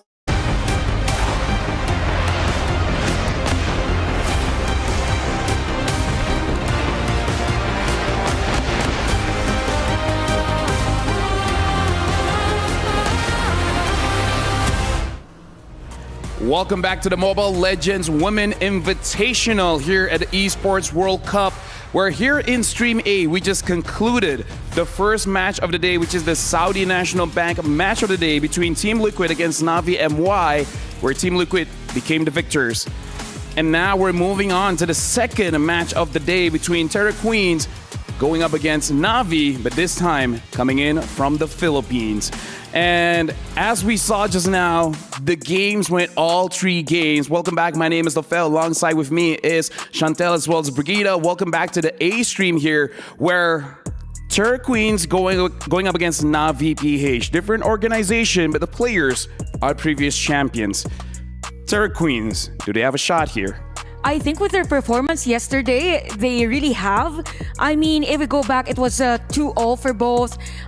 They won under 12 minutes, and it was a very dominating game for Terra Queens. And I think the beauty in that is they were able to pull off or get some of the meta heroes that we don't usually see in a team. So I think the battle or the fight will start from the draft alone. Yeah, and honestly, this being a matchup between the Philippines and Myanmar sounds really exciting enough for me. Yeah. There's been a lot of history between these two regions, and I feel like even the players themselves, they are fully aware of that history and might even want to replicate just that. And where was that? That was years ago, all the way from the second World Championship M2 back in Singapore. And now the rivalry continues. That was my first World Championship. But either ways, right now we're going to be jumping into game number 2, where you guys did say, Chantal actually mentioned, where Terra Queens, they were able to get a lot of meta picks and all on the very same team, which we don't really see all that often. And I don't think Navi PH will allow that to happen. So I kind of feel like going up against Navi PH, this will be the real test for Terra Queens on how they can actually get a good draft. Yeah, I think there will be a change, of course, in the draft also for Navi PH, since they're facing a team that could also play well in those type of heroes. And if you are leaning towards the meta heroes, it means that you are somehow in par or the same level as other dominating regions. And I gotta say, Brigida, sorry very much, but All-Stars for this year just got wild because you guys can play from the 27th June all the way to the 5th of August and actually play with the Dino theme where you guys can see the buffs has changed, the turtle has changed, and even the Lord has changed. Make sure you guys secure the Lord as much as you can because you guys can secure some good in-game goodies to the point where you can even win yourself a Popol and Koopa skin. And heck, if you're a creator, you might even get yourself a battle emote. So make sure you guys log in and pay and play because it's all the way up until the 5th of August. Now, sorry, Brigitte, you had a point that you wanted to bring out?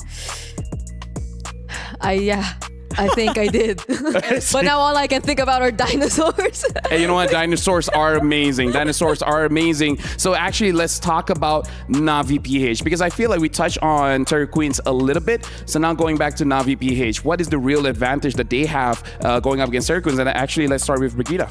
Of course, definitely, I'd say it's experience and the environment overall because they've been playing in a very competitive environment, even just being in the Philippines and, of course, just being the players, just being the recent champions. So if a lot of teams have mentioned that they've been grinding nonstop since then, I believe that it could go just the same for these former members of Smart Omega Empress, these current members of Na'Vi, because they too definitely would want to keep that. They've made such a statement, and the season, the MVP of last MSC, Shinoa, like so many people have started to look up to her and acknowledge and recognize her after that moment. Well, we got to see what Terror Queens really bring to the table because we actually prepared a profile video for us to get to know Terror Queens just a little bit better.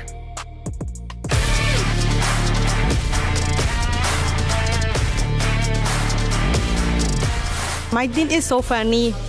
Really funny. Always they are laughing each other and they trust each other because we've been playing this game like 3 years. So I think we really trust each other. We are like a family. Our team is like a family. For me and for us, I think we will not be champion because we've been waiting for this moment so long.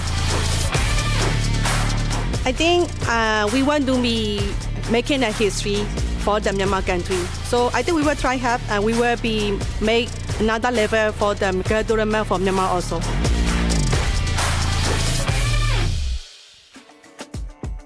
Every team has a story, and their story is that they want to make history for Myanmar. And again, this is a historical battle where, again, Philippines against Myanmar, this has been going on for years now. And they want to make history for the female scene because we saw Indonesia able to do it, Philippines able to do it. I think there were times where even Malaysia was able to prove themselves. And now, Terror Queens coming in from Myanmar, they want to make their own region recognize for all the world to see. Yep. That actually feels like a very honest motivation and very noble. It just goes to show how these players, these women, have been following the MLBB competitive scene for a while now. It seems like even way before there has been like women-led tournaments and specifically made tournaments for women, it seems like they've been involved. It seems like they've been having dreams ever since then. So it's nice to see that they have an avenue now to make those dreams come true finally. Yeah, I think specifically for Luna Lin, she began playing 6 years ago.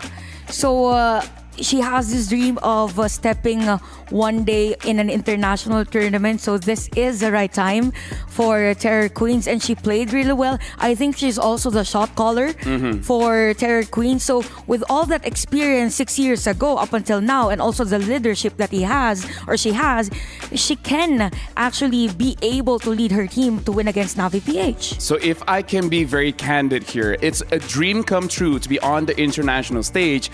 But at the same time, it's kind of a nightmare because going up against Na'Vi PH, this is going to be one of the toughest battles that they have to conquer. But hey, if they win, the shot of becoming champions just becomes brighter.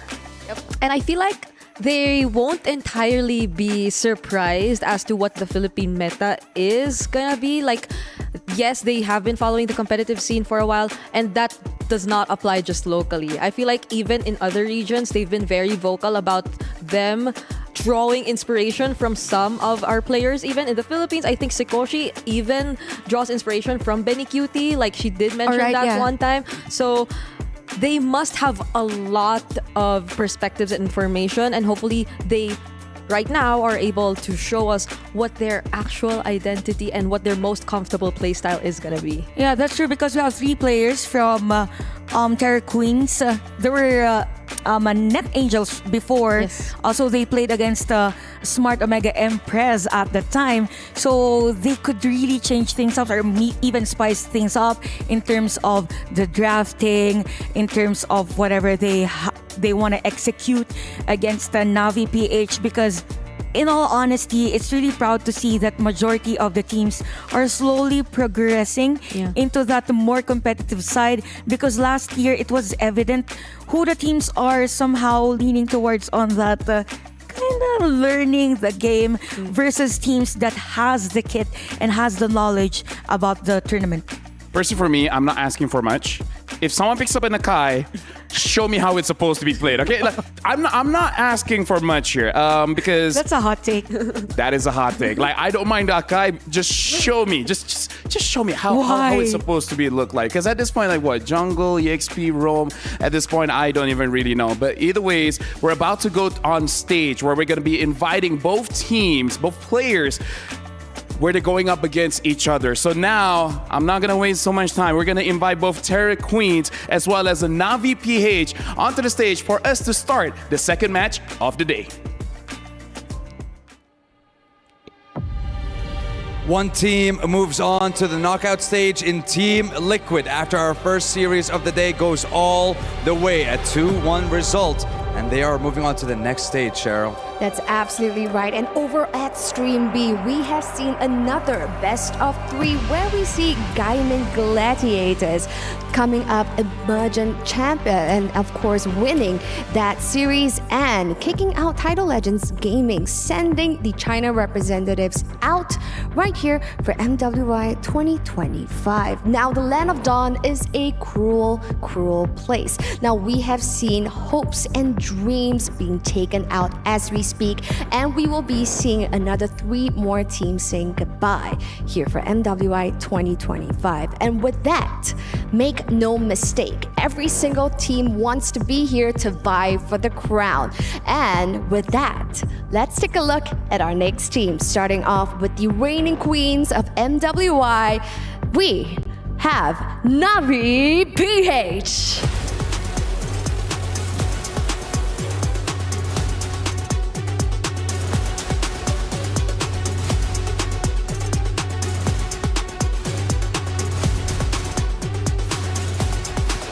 Composing of the reigning queens all the way from the Philippines, Navi PH tightened their grip on the throne after a convincing victory against the international tournament staple, Cambodia's CFU Gaming. And their opponents, the self-proclaimed dark horse from Myanmar, it's none other than the Terror Queens!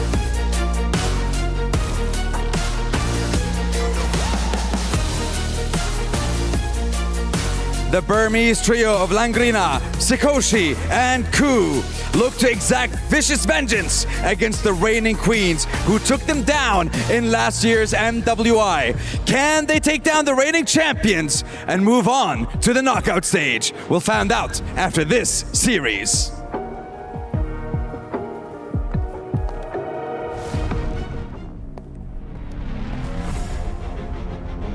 Now, Sandstorm, I am incredibly excited because for the first series across Stream A and Stream B, we have seen best of 3 already, proving that our ladies are fighting tooth and nail because they want to become queens of Mobile Legends Bang Bang. That's right, their backs against the wall in our second day of competition. Win and you move on, lose and you might just be eliminated. That's when it comes to Stream B, and Stream A, of course, that's going to be the qualification. And I love the fact that we have Stream A with a storyline, Stream B with a storyline. So make sure that you're watching both because we have talented analysts, casters, and of course our lovely hosts ready to start off our second series. So without further ado, let's head on over to the studio. Thank you very much, Sandstorm, as well as Cheryl. And yes, indeed, both streams, Stream A and Stream B, there's a storyline because I gotta say, everyone has brought their story because we see Navi PH, the players, they want another championship for themselves.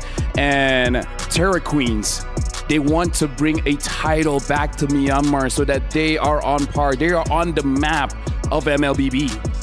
And how poetic would it be if they actually get to replicate this entire storyline which happened way back in M2 even? I mean, we're far from heading into the knockouts and all that, but if ever they get to do just that, which I believe is actually their motivation, it's what they want to achieve. Something as poetic as that, which would really put Myanmar back on the radar. Yeah, I think also, even for the region itself, there are a lot of consistencies, even in international tournaments, that when we say Myanmar, it could actually do an upset over a very dominating region. Hence, they are considered the dark horses, but at the same time, it's like we know they're strong. Force. Yeah. They could do something that we didn't really expect.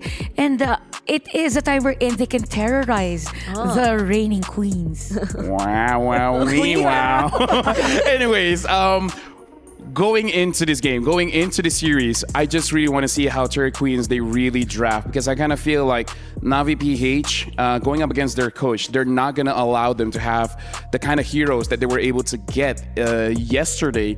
So Navi PH as well, I kind of feel like I want to see how do they really perform under pressure, because I kind of feel like yesterday they capitalized a lot on the mistakes of their opponents. If they look dominant today, then I kind of feel like for all the other teams, they got to remember why they won the championship last year. Yeah, it has to be a little more convincing, I guess. Yeah. Because if you go up against teams today, or let's say Terror Queens show us that they're in great shape as well, then that's when Navi gets tested. And speaking of Navi PH, again, the usual players that we see, not Ayami, Keishi, Amori, Mirai, and Shinoa. I think the greatest discovery that we had from day one for Shinoa's playstyle, very stable in terms of laning.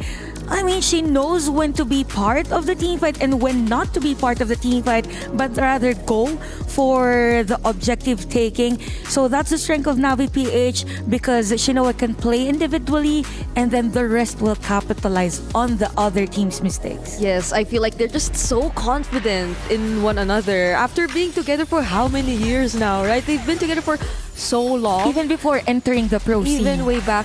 Because during the first MWI, I feel like during that moment, it was their transition to transferring their Manila. locations, transferring to Manila. Before that, they had to stay in a province somewhere far away.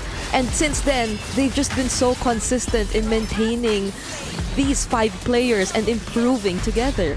Also, not Ayami isn't initially part of the original Cebuana lineup for Navi PH. So I think also the strength of the team is they can actually adjust easily to potential adjustments during some, let's say, roster changes, even the hero that they will use. So that's the strength of the team. But for the other team, I think that's also what we can say about them, knowing that they can pull off heroes like that in drafting, even being very dominating early game. X-Boars and all that. Yeah, if we're talking about that, the X-Boar is actually a very good shout, because if we saw yesterday matches where they really like this Fedrin as well as Arle combo, and then the mid changes between Jushin as well as Etienne. So I kind of feel like the fact that Terra Queens have shown that they can actually use the X-Board might make Navi PH second guess. Like, do we still want this Fedrin, or do we actually want to go for a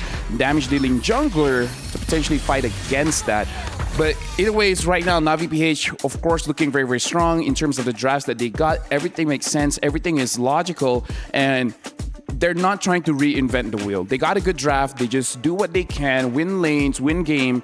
Very systematic. So I want to see if Terra Queens can actually break the structure a little bit and actually make some crazy randomness that Navi PH is just not comfortable playing with. Yeah, because Terror Queens, speaking of, these 5 players, lang Raina, Rui, yeah, right. Rui, Lunalin, Ku, and Sikoshi, they do feel like the team who can potentially force you out of your comfort zone. Like, if you bring in enough surprises, if you surprise them with this kind of unconventional approach to playing the game, then we might have to see a different playstyle from Navi PH, because even yesterday, right, they were just keen on bringing out the Ling. I think they were one of the few teams, if not the only team, who actually decided to pull off this assassin jungler.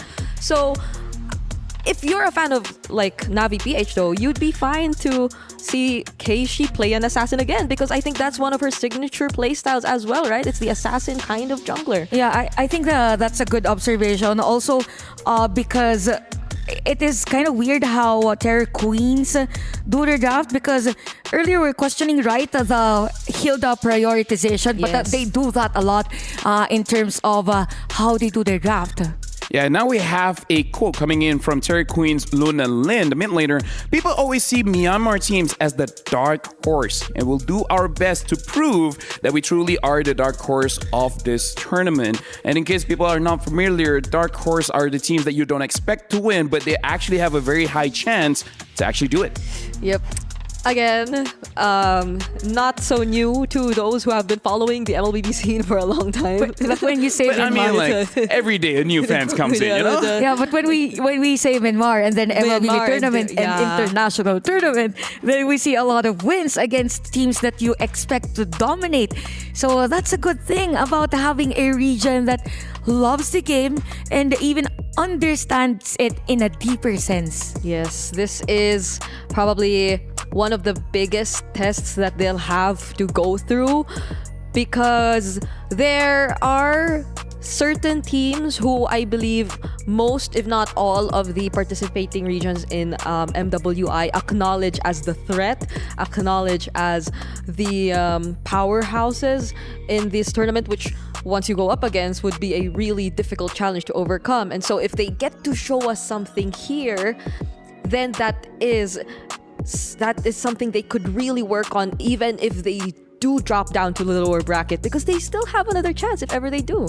Yeah, but based on the conversation that we have, I kind of feel like Rui, the jungler coming in from Terry Queens, she might have to delay her pick unless something like a Yusun Shin is open, you know, because it does sound like she has a very wide hero pool that has the potential to actually counter what the opponent has, because we mentioned the Ling as well as the X-Borg, which traditionally you don't pick it up just because. You pick it up to fight against a certain pick. Speaking of which, right now it looks like the draft has started. Navi PH is on the first pick and Terry Queens are on the second one.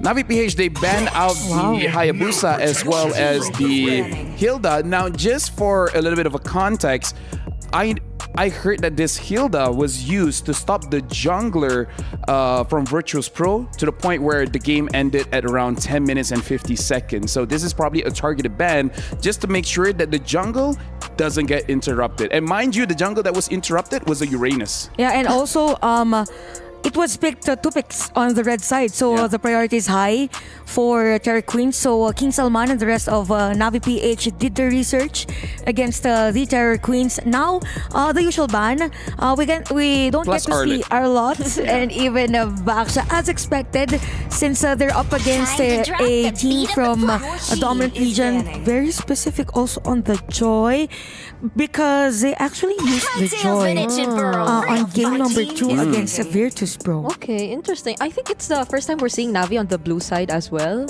Like yesterday, they had to play both games on the red side. So the priority here for Navi, is it indeed gonna be the YSS? I mean, personally, in seeing what happened in the first series of the day, I feel like Yusun Shin is pretty strong. And right now for Terror Queens, a lot is open. I kind of feel like the Joy ban is because even though, yes, Myanmar team Rui is from Indonesia, and I kind of feel like being brought up in that kind of environment, Assassins is bread or butter or nasi and sambal. Okay. Oh, come on, don't leave me hanging. Say something.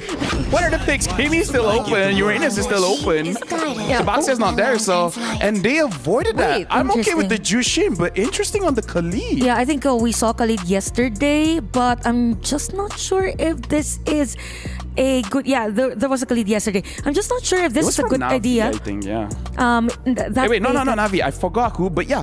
Team Vitality. Yeah, Team Vitality. Thank you very much. Very early. Very early, yeah. Same concept, I think, against a Hilda. So probably they will have this Khalid on pause 5 just to disrupt again the pattern of YSS. Gotta watch out though, because the Uranus, as they say, showing up. I like your pronunciation. Right? It sounds different. Uranus. So it could, like, even though the Hilda's not there, do the same thing.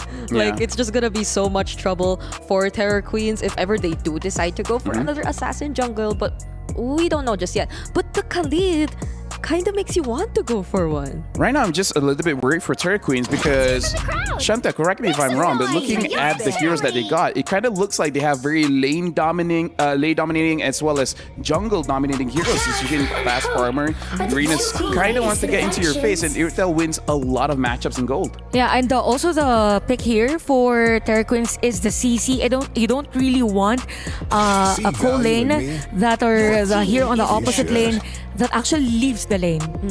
So the purpose of the CC here is a kind of a question for Terror Queens, not unless the CC wins the early game against Uranus.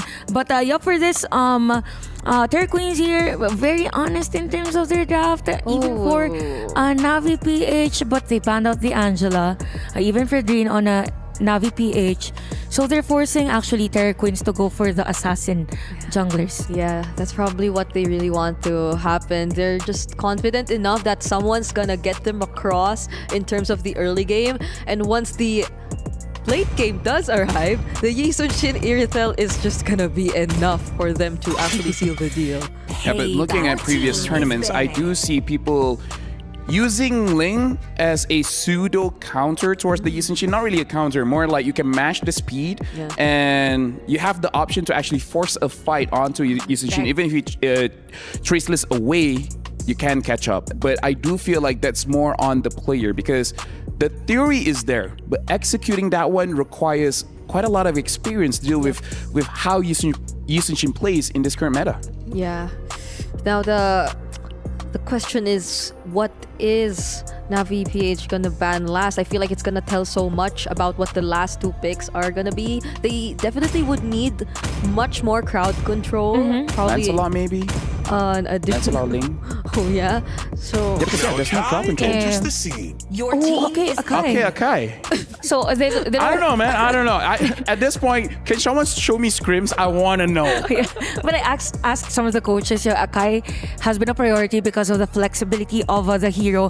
Nothing so special, but you have more flex and even the combo with Arlot. But I think for Navi Philippines, they just wanted to go for the safer route. Terror Queens now, they're still lacking as to what the jungle maybe, but based on their trend, if they are to pick the Ling, they will specifically pick that on the latter portion of the draft, and they got the Bruno. What if it's another X-Borg? But the thing is, it's fine against Uranus, but not fine against anything else. Especially because I kind of feel like Navi has the option to pick up Eve here. Not saying it's good against the export, but it does make it so that Terror Queens will be difficult moving around the map. I won't be surprised if Navi Philippines... Oh, okay, Joehead and Selena. Whoa! This is actually nice. More in the early game, but you have that balance with the Irithel and YSS once they spike up.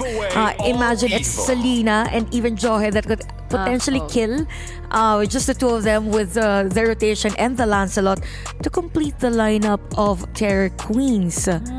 Well, I was mentioning the Lancelot because we do see that there's not a lot of crowd control here. In fact, it's only one really where you can toss them up. But thank you very much, Chantel, as well as Brigida. But now I got to give it over to Athena as well as Mirko to start with the second match of the day between both teams. And we're going for the Clash of Queens here. It's Navi PH versus Terror Queens. Yet again, it's Athena and Mirko here. Let's go then over onto our Land of Dawn for the game number 1. Let's get through it here again. Navi Philippines with their composition. This is already, I would say, kind of non-Navi Philippines like, right? They usually play for neutral objective. This is a very brawly composition. So expect a lot more team fighting. Expect an active Navi Philippines. Definitely. And with the Jawhead as well, they pointed out, what about the crowd controls? What about, you had the Selena here for Amor. And so far, we seen the Selena earlier this day. It didn't really work out to the favor of Navi MWI. But for Navi PH, will they be successful with that? Let's see how will they face themselves. Especially you need to bank on those early arrows, early pickoffs. And speaking of pickoff, he will be picked off by Lunalyn here. And for Terror Queens, it's somewhat of a revenge for the Burmese trio, right? From last year's MWI. Yeah. So this is their chance for redemption. And of course, to get revenge against the reigning queens. And it's also, I think, just the respect from Navi Philippines over to Terror Queens, who are such a big threat. You can already see the early game. Well, cool. Has to go for the healing. Rui rotating over. Could have been a kill there, but Keishi walks away. Rui goes for the puncture. Doesn't have it. Good Thorn Rose to escape the ejector as the Lethal Wanderer takes the big Abyssal Arrow shot. Okay, big shots here for Navi PH and even Terror Queens. Exhausting the flicker here for Mirai. That's the kind of action that we won even onto the first minute. But looking at the emblem build right now, we can definitely see onto the Prowess of the Wilderness Blessing here for the second core talent for Selena. Enjoy it for Mirai rather and Amor. Just so they can bank more on the fast-paced rotation that they could do, right? Yeah. Again, for Navi Philippines, if you just look at yesterday's games, they were so good at setting up and stopping. They are. Or punishing mistakes, rather. Mountain Chakra comes in. Good reaction. Not Ayami with a flicker forward now. It's giving the Lantern Flare a peel for her, and they get Ku out, but the setup is gone. Navi Philippines again showing what made them such a force to be reckoned with yesterday. Great setup. Rui forced to use a Phantom Execution defensively. A camp stolen by Ayami in the mid lane. The Abyssal Trap gets first blood for Amor. And they're not stopping there. Now they're stirring up the purple buff, not Ayami, deep into the jungle of Terror Queens. Another arrow, the hit. An ejector, an arrow, everything, and they dive under the turret this time. Ku won't be able to evade from the arrows of Keishi. Rui goes in for the puncture, but this looks like already a desperate move. Only now has she gotten level 4.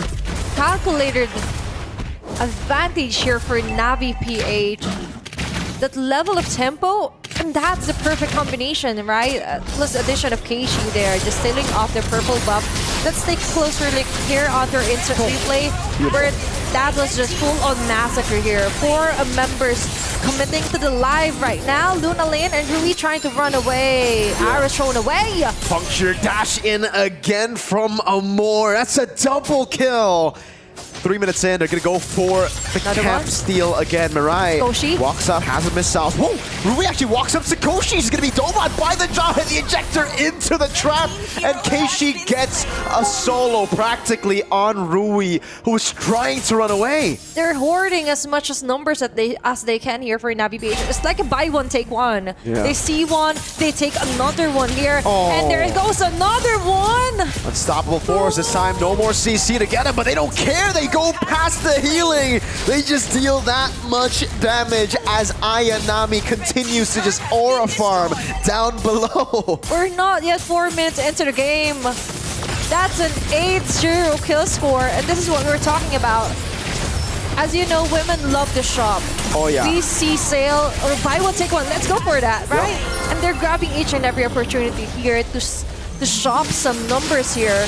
Especially for Amor with a 5-0-1, and yet again here on the purple buff, we could see some pressure building up. Arrow to hit the purple. Okay. Whew. See, I know you like to shop, but that would have been literal steal, right? Like, oh man, that could have been real bad. Turtle taken, Raging Sandstorm defensively. KG with the Mountain Shocker gets the kill. It's a killing spree as the Abyssal Arrow goes wide, but Lang is forced to back away. Sakoshi is forced to play football all alone. Oh, the arrow. Okay, Sakoshi gets a sliding tackle to evade from him, and look at Ayami again. Going in, does it get the orange buff? Unstoppable force, and the ejected with a smart missile. Almost taken Rui down, but she's able to escape. So hard to breathe right now. This is such a shock for us, especially for Terror Queens. They managed to get a 2-0 yesterday from the first match, but against Navi PH. It's like they're being played around. Looking at the goal difference right now, all of it understandably.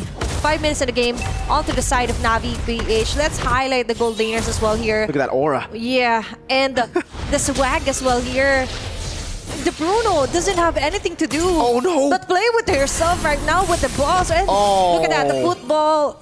Just I want to play, you know. I just want to try and spread my wings right now, but it isn't happening. Not Ayanami is always there, putting pressure. Unstoppable force. That's an ejector into the trap, and they bypass the healing again.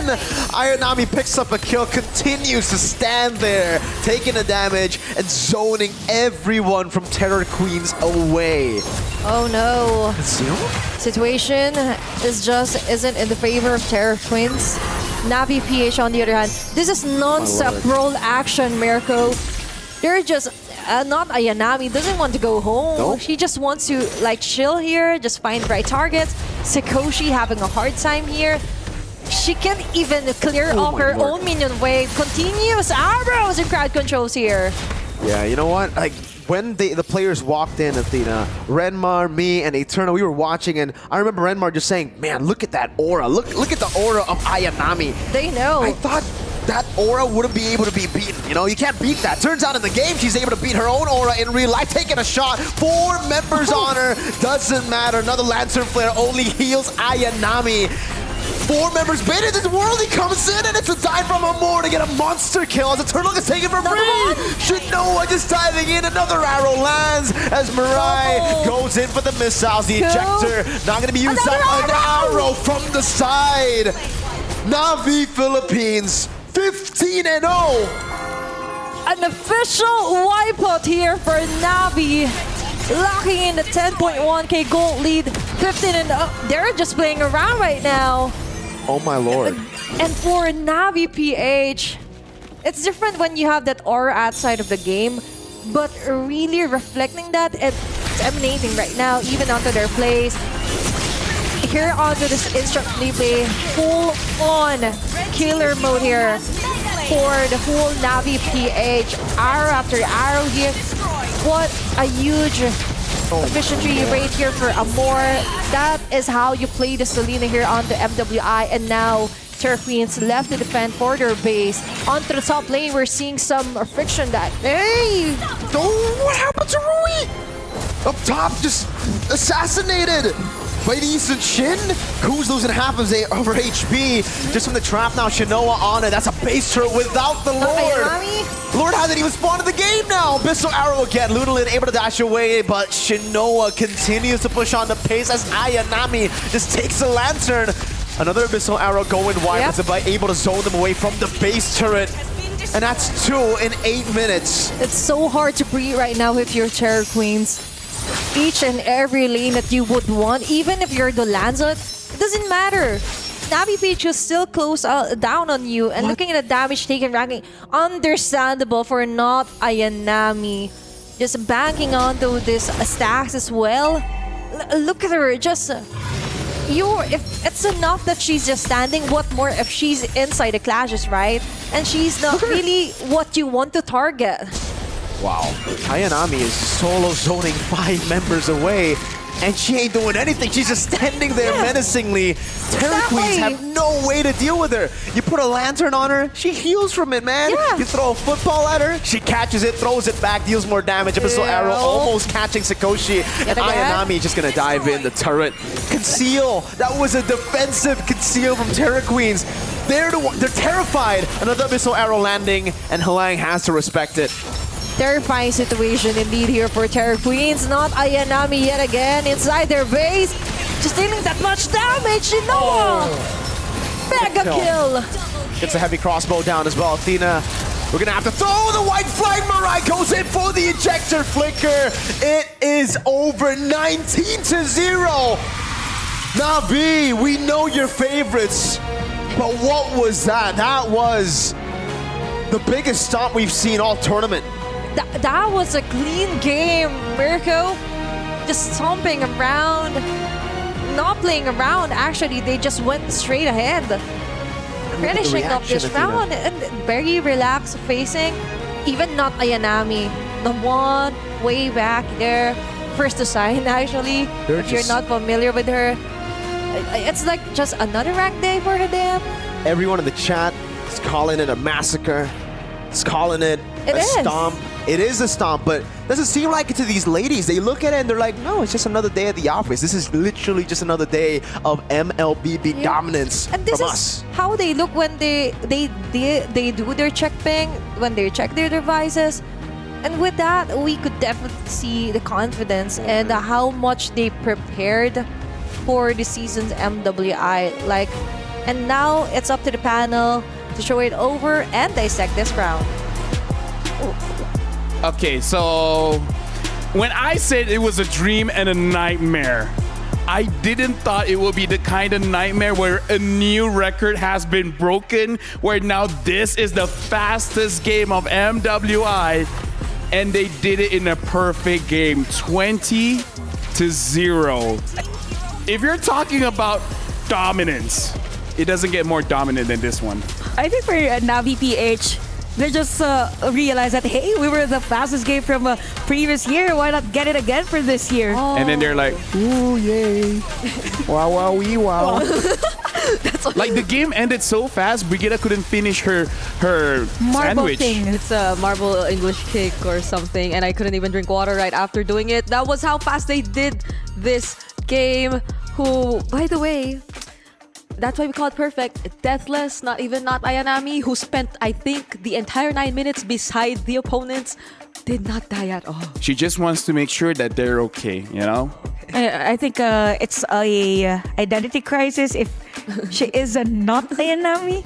Maybe Ayami or Ayanami. I talk about this. How do you shot call against this? Like, go for not Ayanami. And I'm like, wait. Go for Ayanami or not Ayanami? Speaking of which, right now we got to look at the head-to-head of Moore going up against Luna Lin, because I dare say that's probably the best Selena we've seen in all tournament long.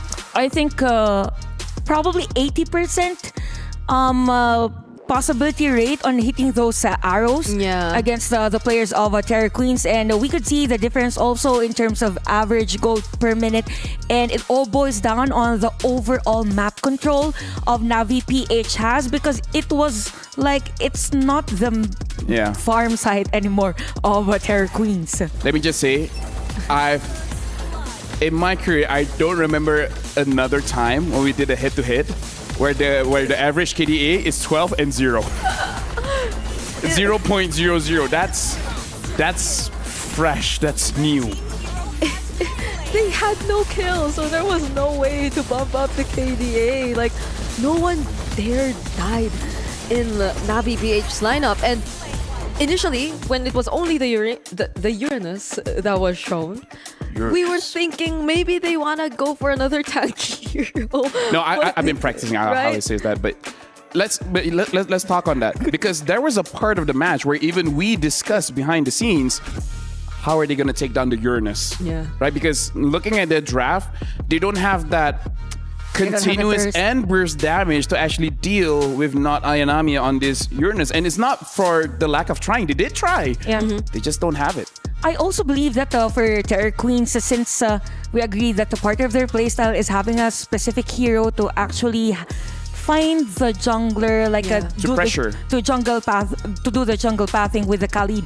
It just so happens that if you're up against Navi PH, a more dominant one, it's not advisable to dedicate a specific hero for that, because it was easier for Mirai to rotate, even for Amori to do ganking and even the sandwich plays under the turret, because they have a clear vision. Okay, the players are here, go for the arrow, and then if ever not, Ayanami is gonna be there also as a supplementary vision. So it's not recommended to go for the woman defense then? Yeah, the woman would. Shout out to Athena. She says so much clippable things. I never thought I would hear. You guys know women like shopping, right? Shout out to Athena. Very, very clippable things that she says. But that was actually true. The way Navi PH Wait, went which one is true? The buy one take one thing. Okay. See, I'm saying another one. Okay. But the way they actually looked for team fights or pickoffs, it's not just a single pickoff. It's always another member of Terror Queens who gets dragged in. Another. Yeah, it Yeah. gets taken out as well. So this felt so impossible to get back on or to bounce back from if you were Terror Queens. Especially considering that no one from them could potentially ever reach Keishi nor Shinoa anymore. Personally, for me, I thought the game was over by 3 minutes. Right? Because I feel like the snowball started so early on. Yeah, and also because of the vision that the Navi PH has, it's like Terror Queens has no information about Navi PH, but Navi PH knows everything what's happening on Terror Queen's side. And this is very evident on the damage dealt specifically for Shinoa. I mean, it's just 9 minutes of the game, but for a Gold Rainer to deal massive damage against other players, it means that there is the snowball. And even for Amora's here and even the YSS. So vision from the Mountain Shocker, vision from the Uranus itself, and even from the Selena. So says a lot about how Navi PH controlled the pattern of Terror Queens. Yeah, and as much as we wanted to acknowledge the idea of how possibly in a way like they could have managed even just the laning phases, like they had somehow decent tools to deal with it. It didn't matter when Navi PH was so well informed that they had little to nothing to worry about, just because again the women to women defense was going on, and so they had the option to be the more decisive one, to be the more proactive one in terms of rotation, and it was something Terror Queens could not keep up with. You know what they say, information is power, and Navi PH has a lot of information throughout the match. Now, this is going to be a very difficult question because this is a 20-0 game, a new record for the fastest game won here in the MWI at the Esports World Cup. And the question is, what do you change? How do you adjust? How do you make sure that game number one doesn't rock with your head so much that you kind of lose it for game number two as well? And I kind of feel like let's start with the draft, because that Khalid, like we were all surprised. I'm pretty sure we can't hear the casters, but even they're like, wow, wow, wee, wow. This is very, very early Khalid. Very early, yeah. I think they want to replicate their play style or their drafting pattern on game number one against Virtus Pro, but it's not advisable against a team like Navi PH. Again, they don't really want to dedicate a specific hero just for the jungle pathing, right? So one good adjustment would be focus on having flex heroes again, and then probably switch things up if they have a clear vision rather of whatever Navi PH wants to bring against them. Yeah, it's kind of like the entire maximizing the current flex picks, just how high of a priority these certain picks are if you don't want to reveal so much just yet about what you're planning to do. Because I think to a certain extent, up until like the latter portions of the draft, we weren't that sure as well of what they were planning to use for their jungler. Like, I was on my toes. I wasn't sure if they were going for an assassin or a utility kind of jungler, but eventually they did go for the Lancelot, although it felt like they were forced to because the Fredrin and the Kai bans. So yeah, picking whichever could work best for, it's probably really the sequencing that they have to work on. Because since you want to go for your trades, since you've opened up some of the heroes, it's not advisable to get a hero that's not really prioritized on other phase of the picking. So yep, it's really more in the sequencing.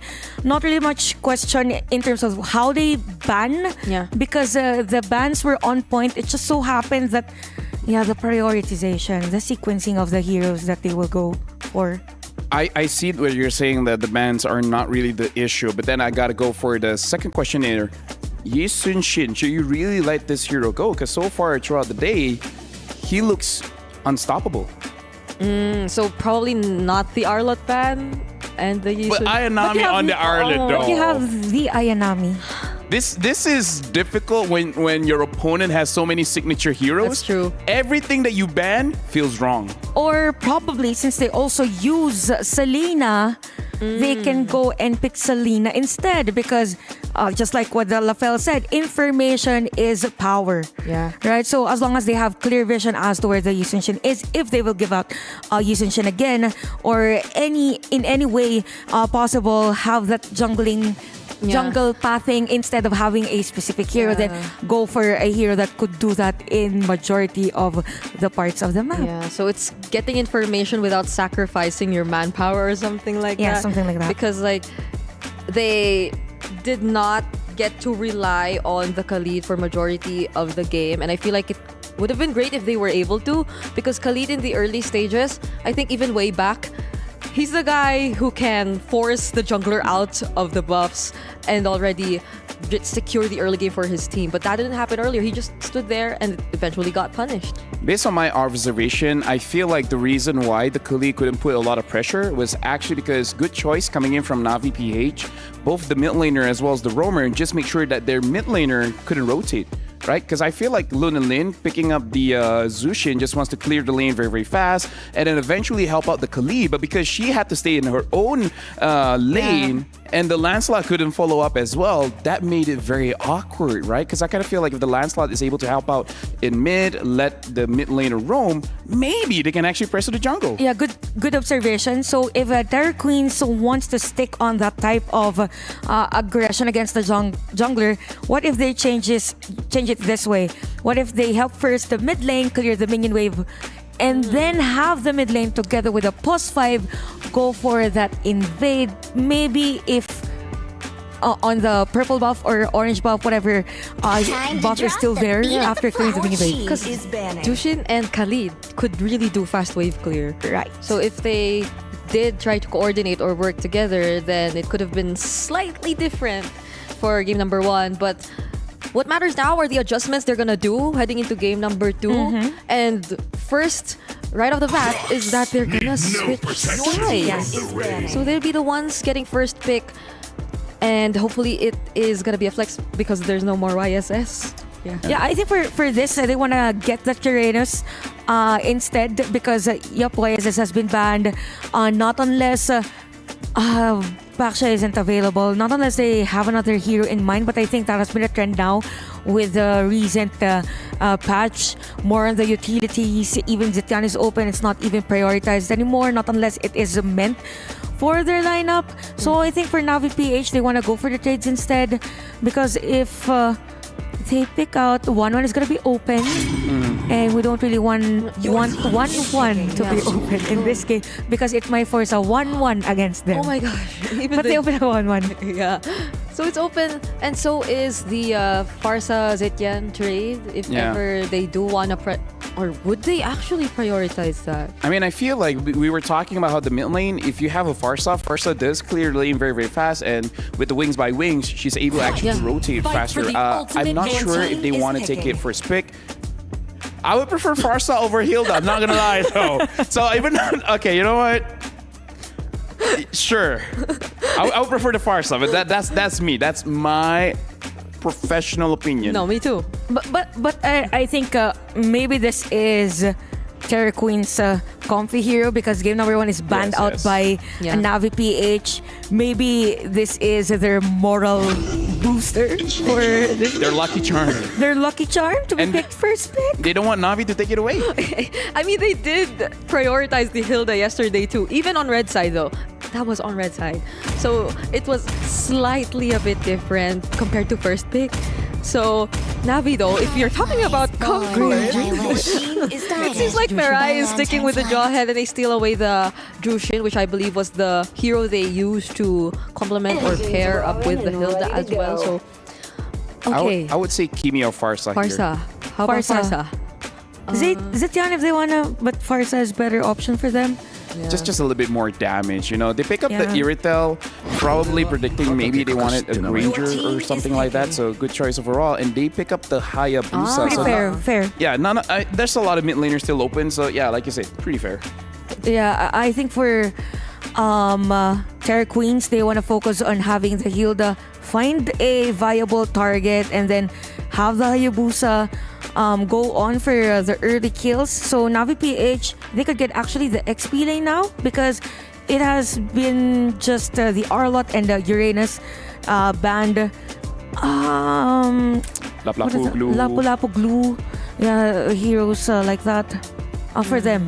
There's a Phobius. Oh yeah, Phobius as well. Yeah. The art. I don't know. At this point, like you kind of just want a hero to match, and they're picking up the Brody going up against an Irritel, which is interesting for me just because I'm not entirely sure how the matchup really goes against each other. Because not gonna lie, haven't seen Brody for a while. Yeah. I think it's the first time I'm ever gonna see, even in the, like, as far as the collegiate level and all that. It's been what, since M5? We did see a Leslie yesterday. I am not the only so one like, down why by does it these feel like chains. we're seeing all the forgotten marksmen? Yeah. We want to break the record, Brigida, okay? Most unique heroes picked. I think it was M5, if not M5, M6. Yeah, because I think it was Ren with the Brody on M5. With the Brody skin, Yeah. the AP brand skin. Yeah. So, Phobius has been banned here by Navi PH. I think there's a high chance that, focusing on EXP lanes. In terms of the banning, so if we look at the fighters still available, you have the Katot, you have the Lapo, Ruby even, it's still CC. available, CC. Yeah, so there is a lot of options yet. And Badang is actually great for I kind of feel like they Navi still PH. need someone that can frontline because Jahid is good at catching, but not really all that tanky, Yeah. right? So I kind of feel like grabbing an EXP laner that can match up against the Hilda and be a proper frontline might be great for them. I feel like if there's no reason not to pick up the glue, maybe they'll eventually go that route. Or if you want to be just a little bit different, who knows, maybe something like a Charisma. Yeah, maybe Badang, Lapo, and okay, it has been banned. I was thinking they were gonna pick that though. Yeah, so they really think this Hilda is going Rome, and I guess that's their composition then. Hilda Rome. But if even Terror Queens are banning out XP lane heroes, then aren't they gonna run out of options too? I mean, they're gonna be the first pick after this, right? So the options are really low for Terror Queens unless they're prepared to just swap on over for the Hilda to go to the EXP, because then when you're looking at the Rome position, a lot is open. Yeah, not a lot is unless open. not unless they are planning to get Hylos. For the lineup, but I'm not really sure if it's a good option for them. So CC, another XP lane. There are still a lot of options, really. Badang could be one for Navi PH for added layer of crowd control. Even Teresa, yes, could be one. How about the Eevee? Immortal one chose me to vanquish the Eevee, shadows that does it plague serve as a this great world. stopper for like this lineup so far? They go for the Suyo. Just to create the suspense, like, come on, panel, what's the EXP gonna be? They're really saving it for the last pick to make sure that, probably for not Ayami to eventually win the lane. I kind of feel like they really want to know where this Hilda is going and then make that decision. Because they banned out the Esmeralda. So Navi might have banned out the Lapu Lapu because they're thinking about the possibility of that. Okay, but they go for the glue as mentioned instead. So it's just the mid lane. I can't believe Farsa's still open to this point. Oh yeah. So the Farsa or... No, it would be more surprising if Farsa and Kimi are not picked. My legacy shall endure. Okay, we have the Sityan. Okay, you're right. Okay, still okay. Still yeah, it's okay. Sityan after all. It's still in the conversation, even though we didn't say her name. So it's just okay. Teresa Badang. I think for Navi PH. Not unless they want to go joy, that's their XP lane.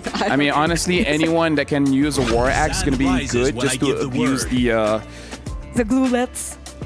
There's a different name for it, but I'm going to go with that, right? Abuse the glulets. And now they pick up the Khalid. Hold on. Okay. You know what?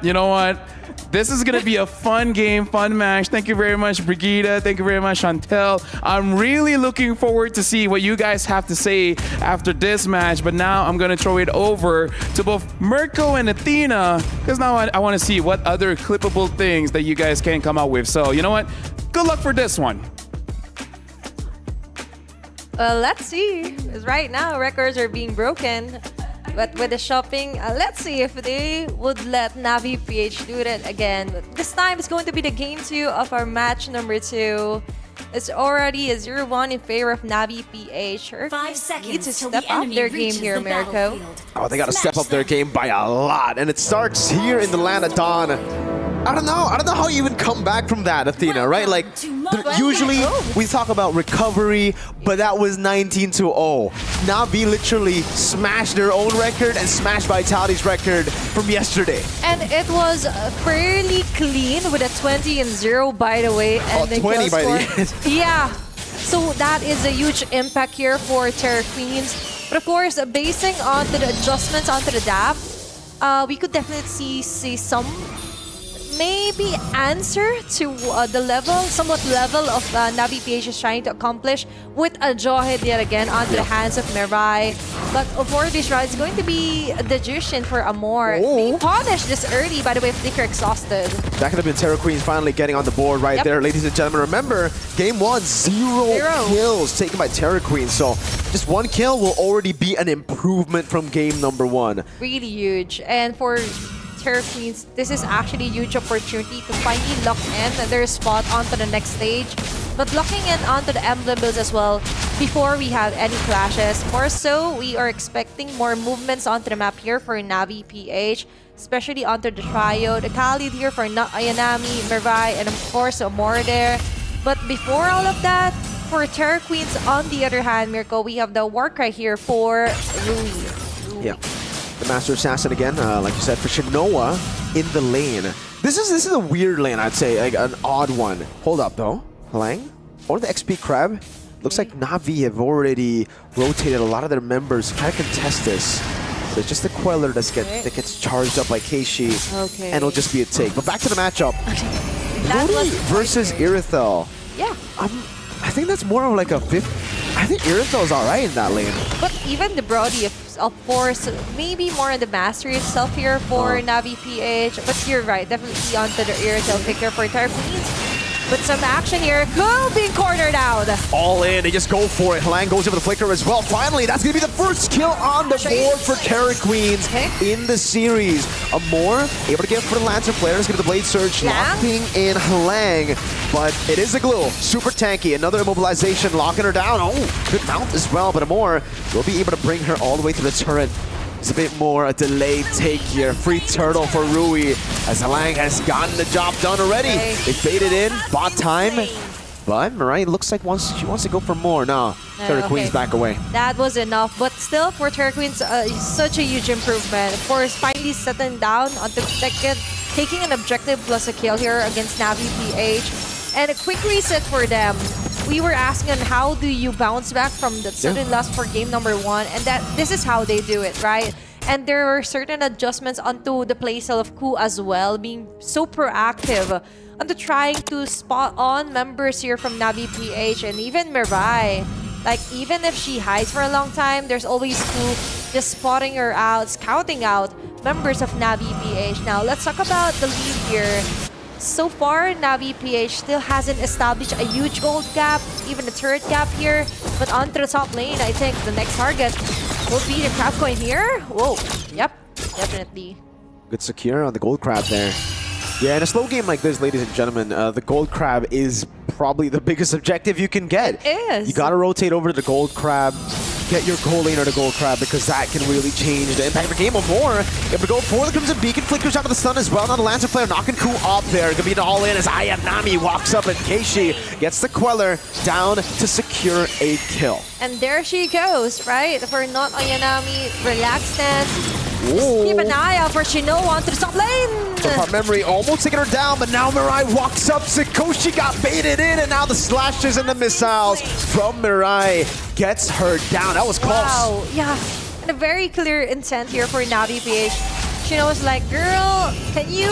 Then Mirai, I got you. Finishing off that kill here in favor of Navi PH. A very good pickup, by the way, onto Sakoshi. Now, we're back onto a new turtle. Big objective here has just respawned. We could see Ku just hiding out here onto the bush, but with Amor's Lantern Flare, it's just more than enough to really give that vision, preventing anyone from side of Terror Queens, just pouncing on them, pouring for the ganks here. Lantern Flare activated there. Oh, okay. They're taking things slow right now. Even not Ayami, just going on, running around the map here. Just targeting Sikoshi, but Phil on the other hand, catching Keishi. Great pick there with the Power of Wildness to Mirai. Able to go for the flicker, but gets brought back to the team, and that will be another kill. Meanwhile, in the bottom lane is going to be a turret as Ayami goes for the kill and finds it now. 2 for 1. But remember, Na'Vi did get a turret down below. Rui on the turtle, should be able to take it now, and all in under the turret again. The poke coming down from Luna Lin to secure the kill under the turret. Rui with the quad shadow in, has the shadow kill, but will respect Ayami as Shinoa stays busy in the mid lane, looking for a trade onto the turret. Rui rotating already, and Shinoa will respect it. And now Turkins finally getting some of the advantage here, taking that Namor, and even Keishi. That was a very good catch here. Plus, they finally got an objective yet again. There's going to be a cheetah. Luna Lane targeted. Gee, the Queller! That's the added damage of the Jawhead passive, man. When you go for smart missiles, Keishi targeting the Blade Surge. Luckily, Hlang got away before the Blade Surge could land. Yeah, Na'Vi PH just making the most out of it. Even on the passive with Jawhead, smart missiles at all. But let's take a lane here onto the top, wherein 2 made a double kill, but at the same time, not Ayami, just trying to neutralize the situation, even though they got 2 members against Na'Vi PH, but with not Ayami still alive, they can do more. Pick up more and more damage coming in from Terror Queens. One shot of the shadow kill over to Mirai, and that will not be enough to take her down. She gets away as a more pops in the Lantern Flare. Luna Lin continues to provide that poke, and Na'Vi, they gotta respect the damage because Terror Queens are definitely the ones pushing the pace here in game number 2. Yeah, for Na'Vi, they exhausted a lot of their ultimates and resources just so they could get out of that. For Terror Queens, we could definitely feel the improvement, and as well as what they could really do with this kind of draft. They're more comfortable, and even Luna Lin doing a great job. And for Na'Vi PH, as you mentioned, never underestimate, never let them under your radar. Because Terror Queens, on the other hand, they could have that poison. They could just pick their poison right now against Keishi. And now, final turtle has finally respawned here. That Ayami just resetting it onto the mid lane. There's more pressure here. Who just hiding out, being spotted by Amor. But let's go back into business here with the turtle. That Ayami not yet ready for the Sandstorm, but still, we're heading on a quick pause, taking a breather here for our second match, or second game of the day. That was still really a good move, though, from not Ayami. The fact that she was able to pop in that passive from Zetian means that, again, that is a good angle to go for an attack later on. Zetian is very immobile, right? That's why she's kind of always forced on the flicker. So having that passive already proc means that Na'Vi can finally do what they've been wanting to do the entire game, which is dive in deep, break that front to back, and secure the dive. Yeah, and to finally somehow negate what Zetian can do, right? And so far, not Ayami still doing a fantastic job onto somehow reaching her. Just what we call it, more on the hit and run onto the passive being broke out. And also, I would like to go back onto the Hayabusa pick here for Terror Queens. Like, she's more comfortable. She has somewhat of an advantage onto the mobility, of course. But at times, though, we could feel, definitely feel the slight gap onto the damage as Shadow Kill just isn't enough yet. And we understand it's just 7 minutes into the game. And for Terror Queens, they still have enough or ample time to finally catch up and be on the lead in terms of the network here. Now, going back into the game, Land of Dawn. A quick update here, almost 8 minutes into the game, 4-6 onto the kill score.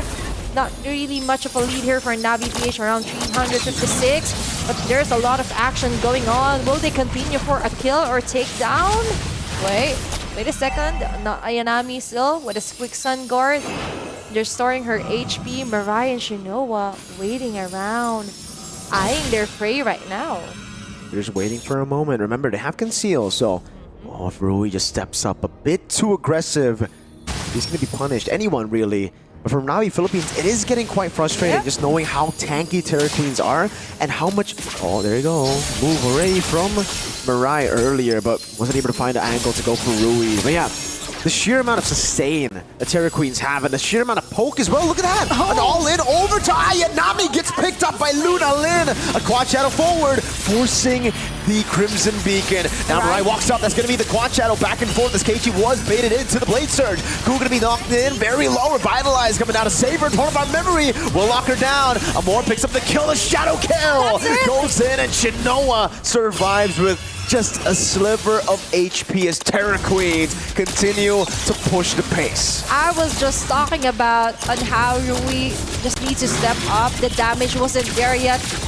But after we got back into the game, there's a caster blessing right now, just pointing her out. And for Navi PH, that was a disaster, really. It started with not Ayami being picked off, so no liners here for Navi PH. Namor and even Keiichi was left so vulnerable there. But Terra Queens did a fantastic job onto balancing out and finally layering their skills properly, right? That's a layer that you want. Whoa. A very aggressive item. Still the Sky Piercer built up from Amor. By Amor. Heptaseas and a Malefic Gun. We're really seeing the limitations of Shinoa on a Brody though, right? Compared to the other picks that we've seen, again, from Shinoa, where she's able to make plays. Here, it's almost like she has to wait. She has to go in guerrilla style, wait for a lot of the resources to be depleted, then walk in and clean up. But even then, it brings the strength over from Terra Queens again. They're just so tanky. Rui on the ejector is stun. Lands from the top side. That global ultimate so valuable. The quad shadow gets Rui to safety. Goes back in time. And Keiichi gets baited in, but still gets the kill in the end. Rui a bit too aggressive. And Navi Philippines stay afloat. They've done enough to isolate the Lord. They've cleared it up. Cool. Gotta respect. Mirai just checking out.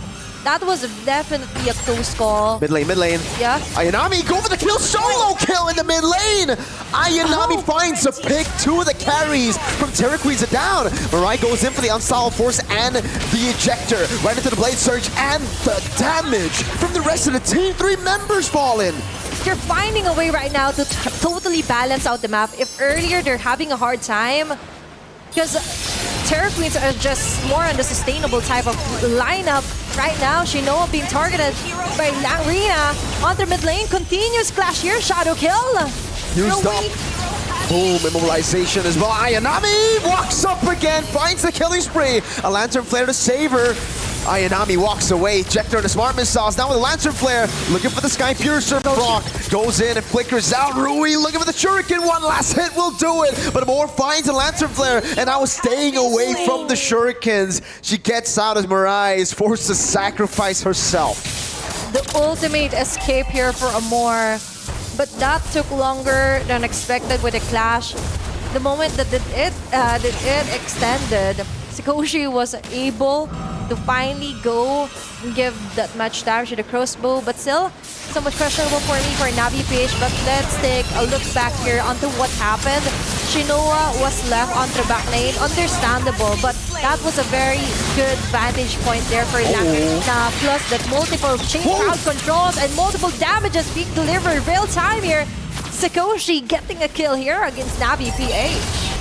Ayami just not ready for that damage, not ready for the immobilization. It's too much, even for Khalid, who's, again, relatively fast. The BOD gets built up, Shinoa picks up a DHS. But the big problem for Navi isn't that they're not doing damage, it's the fact that they're also very immobile. At least their carries here. Shinoa is so vulnerable against all the CC engage from Terra Queens. And that's why we were kind of like, there's a question mark with the Brody pick here for the gold lane even earlier on. And we understand that the tempo was just disrupted all over. No more gold lead here for Navi PH, 4.6k gold lead for Terra Queens. And not only that, they also have the second Lord for this round. Taking a quick look onto the in-game equipment, that is a huge gap onto our gold here for Sikoshi. finally getting that Malefic gun and even the Berserker's Fury. Now we could expect more fast-paced damages. And of course, the pressure is on here for Navi PH. Now Ayami is ready, going in for the jump. Oh, they dealt with it already. They're going to be going for the dive already. Halang's going to be taken out. Shinoa free, hitting in the back now. Looking for the Tornapot memory. Will be able to pop it in time. The Quad Shadow and the Shadow kill to the back. More still able to survive. Shinoa goes in for the stun, but only finds the minions. Keishi looking for the Queller, able to get it, but Luna Lin respects him with the flicker as Sakoshi deals with the turret down below. Keishi is sent up top to save the base turret. 2 base turrets taken down. That was a bloody defense here for Navi PH. Definitely for Terra Queens, they just need to somehow polish more on who to target when it comes to the team fights there. But that was a close call here for Navi PH. Looking at the damage the ranking right now, understandably, Lunalin will be onto the top of the list. Second is Sakoshi. That, by the way, earlier, that was somewhat of a great call as well. Even if they didn't actually finish the round, just put a lot more pressure onto destroying other turrets as well, just so Navi PH will be left vulnerable onto their base. Right now, 13-12, much more closer game compared to game number 1, which was a total massacre. And Terra Queens just have the advantage to totally roam around. They're limiting on where Mirai and even not Ayami can only go to, right? All of it is restricted area. Shadow kill going in here for Rui. Being shared here by the members of Navi. Nice try there from Keishi. Charge into Blade Surge, look for the timing, just at the right spot for Rui to get out of the Shadow kill before she could Quad Shadow. But unfortunately, timing was a bit off. Saw the vision though. Navi, even with that big resource burn now, the Quad Shadow and the Shadow kill, they just can't push in. Like, Terra Queens have such good feel, great frontliners, and now they're gonna go for the all-in 4-man stun again with the ultimate. Keishi goes to the Blade Surge. Sakoshi was waiting for that moment, gets the heavy crossbow in. Right low, Shinoa able to flicker out. Sakoshi taken down by the Raging Sandstorm. Ayanami buys the bit of crown, is able to survive, but Amore in the back line will be assassinated by Rui as Ayanami gets dealt with by the glue. 4 members down. The Queens of MLBB, who've dominated game 1, are now on the brink of getting sent below. Shinoa can deal damage, but she cannot deal with the glue in game 2. And that's going to be a win here for Terra Queens. Taking game number 2, forcing out another game 3. Wow. It's the second match of the day. What a fantastic job here for the Queens. Taking a 1 versus the defending Queens here at MWI. What a play.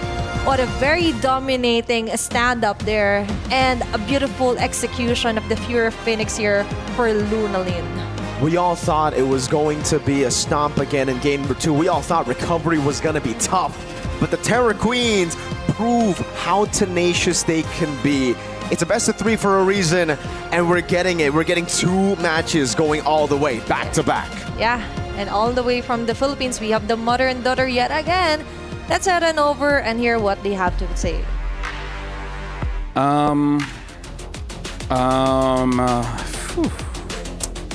Where do I begin? How do we analyze this, ladies? Because I don't know whether we want to start with the things that goes on in-game or out-game, because even you guys were saying like, oh yeah, probably they're going to win this one. But before we start on that, let's start with draft, because certain things were questionable, right?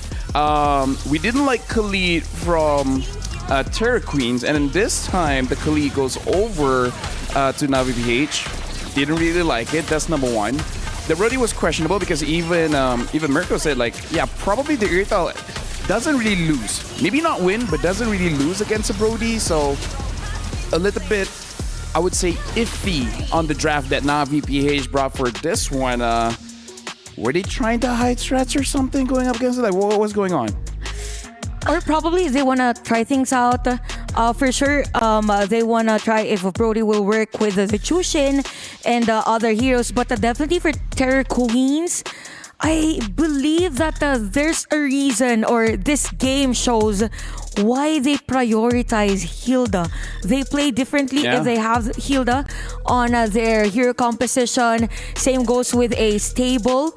EX playing with a glue. So since it's like they are opening up the map of Navi PH all throughout the game that everyone was, or every hero or every player of Navi PH is shown in their areas. Yeah, for sure. I think I'm on that same line of thought wherein there were probably certain combinations that Navi PH wanted to try out, because if you look at it, like the Jushin, Jawhead, and the Brody, it doesn't feel like they're too different in terms of what they want to do and what they want to execute. But I think it could somehow also be attributed to the adjustments that Terror Queens decided to make. The way they switched things up and decided to go for the Hayabusa immediately as a response to the first two picks, it made things harder for the Jushin to rotate. I was looking at the items and looking at the items of Shinoa, Keishi, as well as Amor. Now I'm actually thinking that they don't have a way to deal with the Hilda, just how we were talking about the Uranus doesn't have a way to die in the previous game, because in this one, Shinoa went for the Malefic Gun into a Blade of Heptases, more range, penetration, and all of that. But going up against a Hilda, she can regen when she gets into the bushes. So you need attack speed, and then she built the Demon Hunter Sword. And we all saw the damage wasn't really there. So I kind of feel like after the draft is said and done, they're like, wait, we don't have a way to deal with the Hilda. At that point, this is, of course, in hindsight, maybe the carry would have been better. Yeah. Right? Although they did pick the Brody in the first phase too. So even the timing... Yeah, third pick. Even the timing felt a little surprising for Navi PH. The thing is, you saw the Hilda first pick. Yeah. You had time to think about it, Right. And I don't know if they just wanted to hide their jungler and XP laner, because maybe picking your XP laner at that point might have been better too, because you already know the matchup. At least they have better options on their gold laner. So yeah, good point on that. Again, it all boils down to that sequencing in terms of picking their heroes, and it's really evident also in terms of the gold difference. We don't normally see Shinoa behind in terms of a farm into the other gold laner. So it's 11,000 versus 9,000. So it means she really had a hard time, given the fact that she was able to clear the minion wave and even had the opportunity to somehow deal damage in the mid lane turret when there was a team fight top lane. Yeah, I kind of feel like the priority is a little bit all over the place, because we mentioned Glue quite a couple of times, and you were saying that maybe they were hiding their jungle pick as well as the EXP pick. But is a Khalid worth hiding? Is a Suyo worth hiding, right? Because I kind of feel like it doesn't solve the problem that Terry Queens was really showing up, right? The problem was the Hilda. I don't think Suyo, I don't think Khalid really solves that problem. And even more than the Hilda, the Irithel. Like, how exactly does these two last picks by Navi PH respond to the potential movement speed that Irithel could do later on in the team fight? Because there was no one to hold her down, and not even the Jushin could do that. Like, Jushin Amor was just too busy.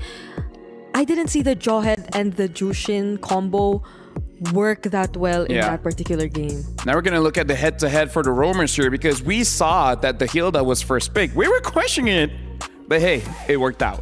Yeah, I think for Mirai here, since there's really no combo with the mid lane, it was a lot difficult for her to actually set up the pace for Navi PH. And if we look at the average kill participation, it makes perfect sense to have 30% for Ku, because again, it's more on the zoning, more on the vision, actually give information for the team. But for the side of Navi PH, the ejector has to be on point, even all the other skills has to be on point, just to be able to put up a fight against Terror Queens. This is where, as an analyst, I like to say numbers without context is misleading.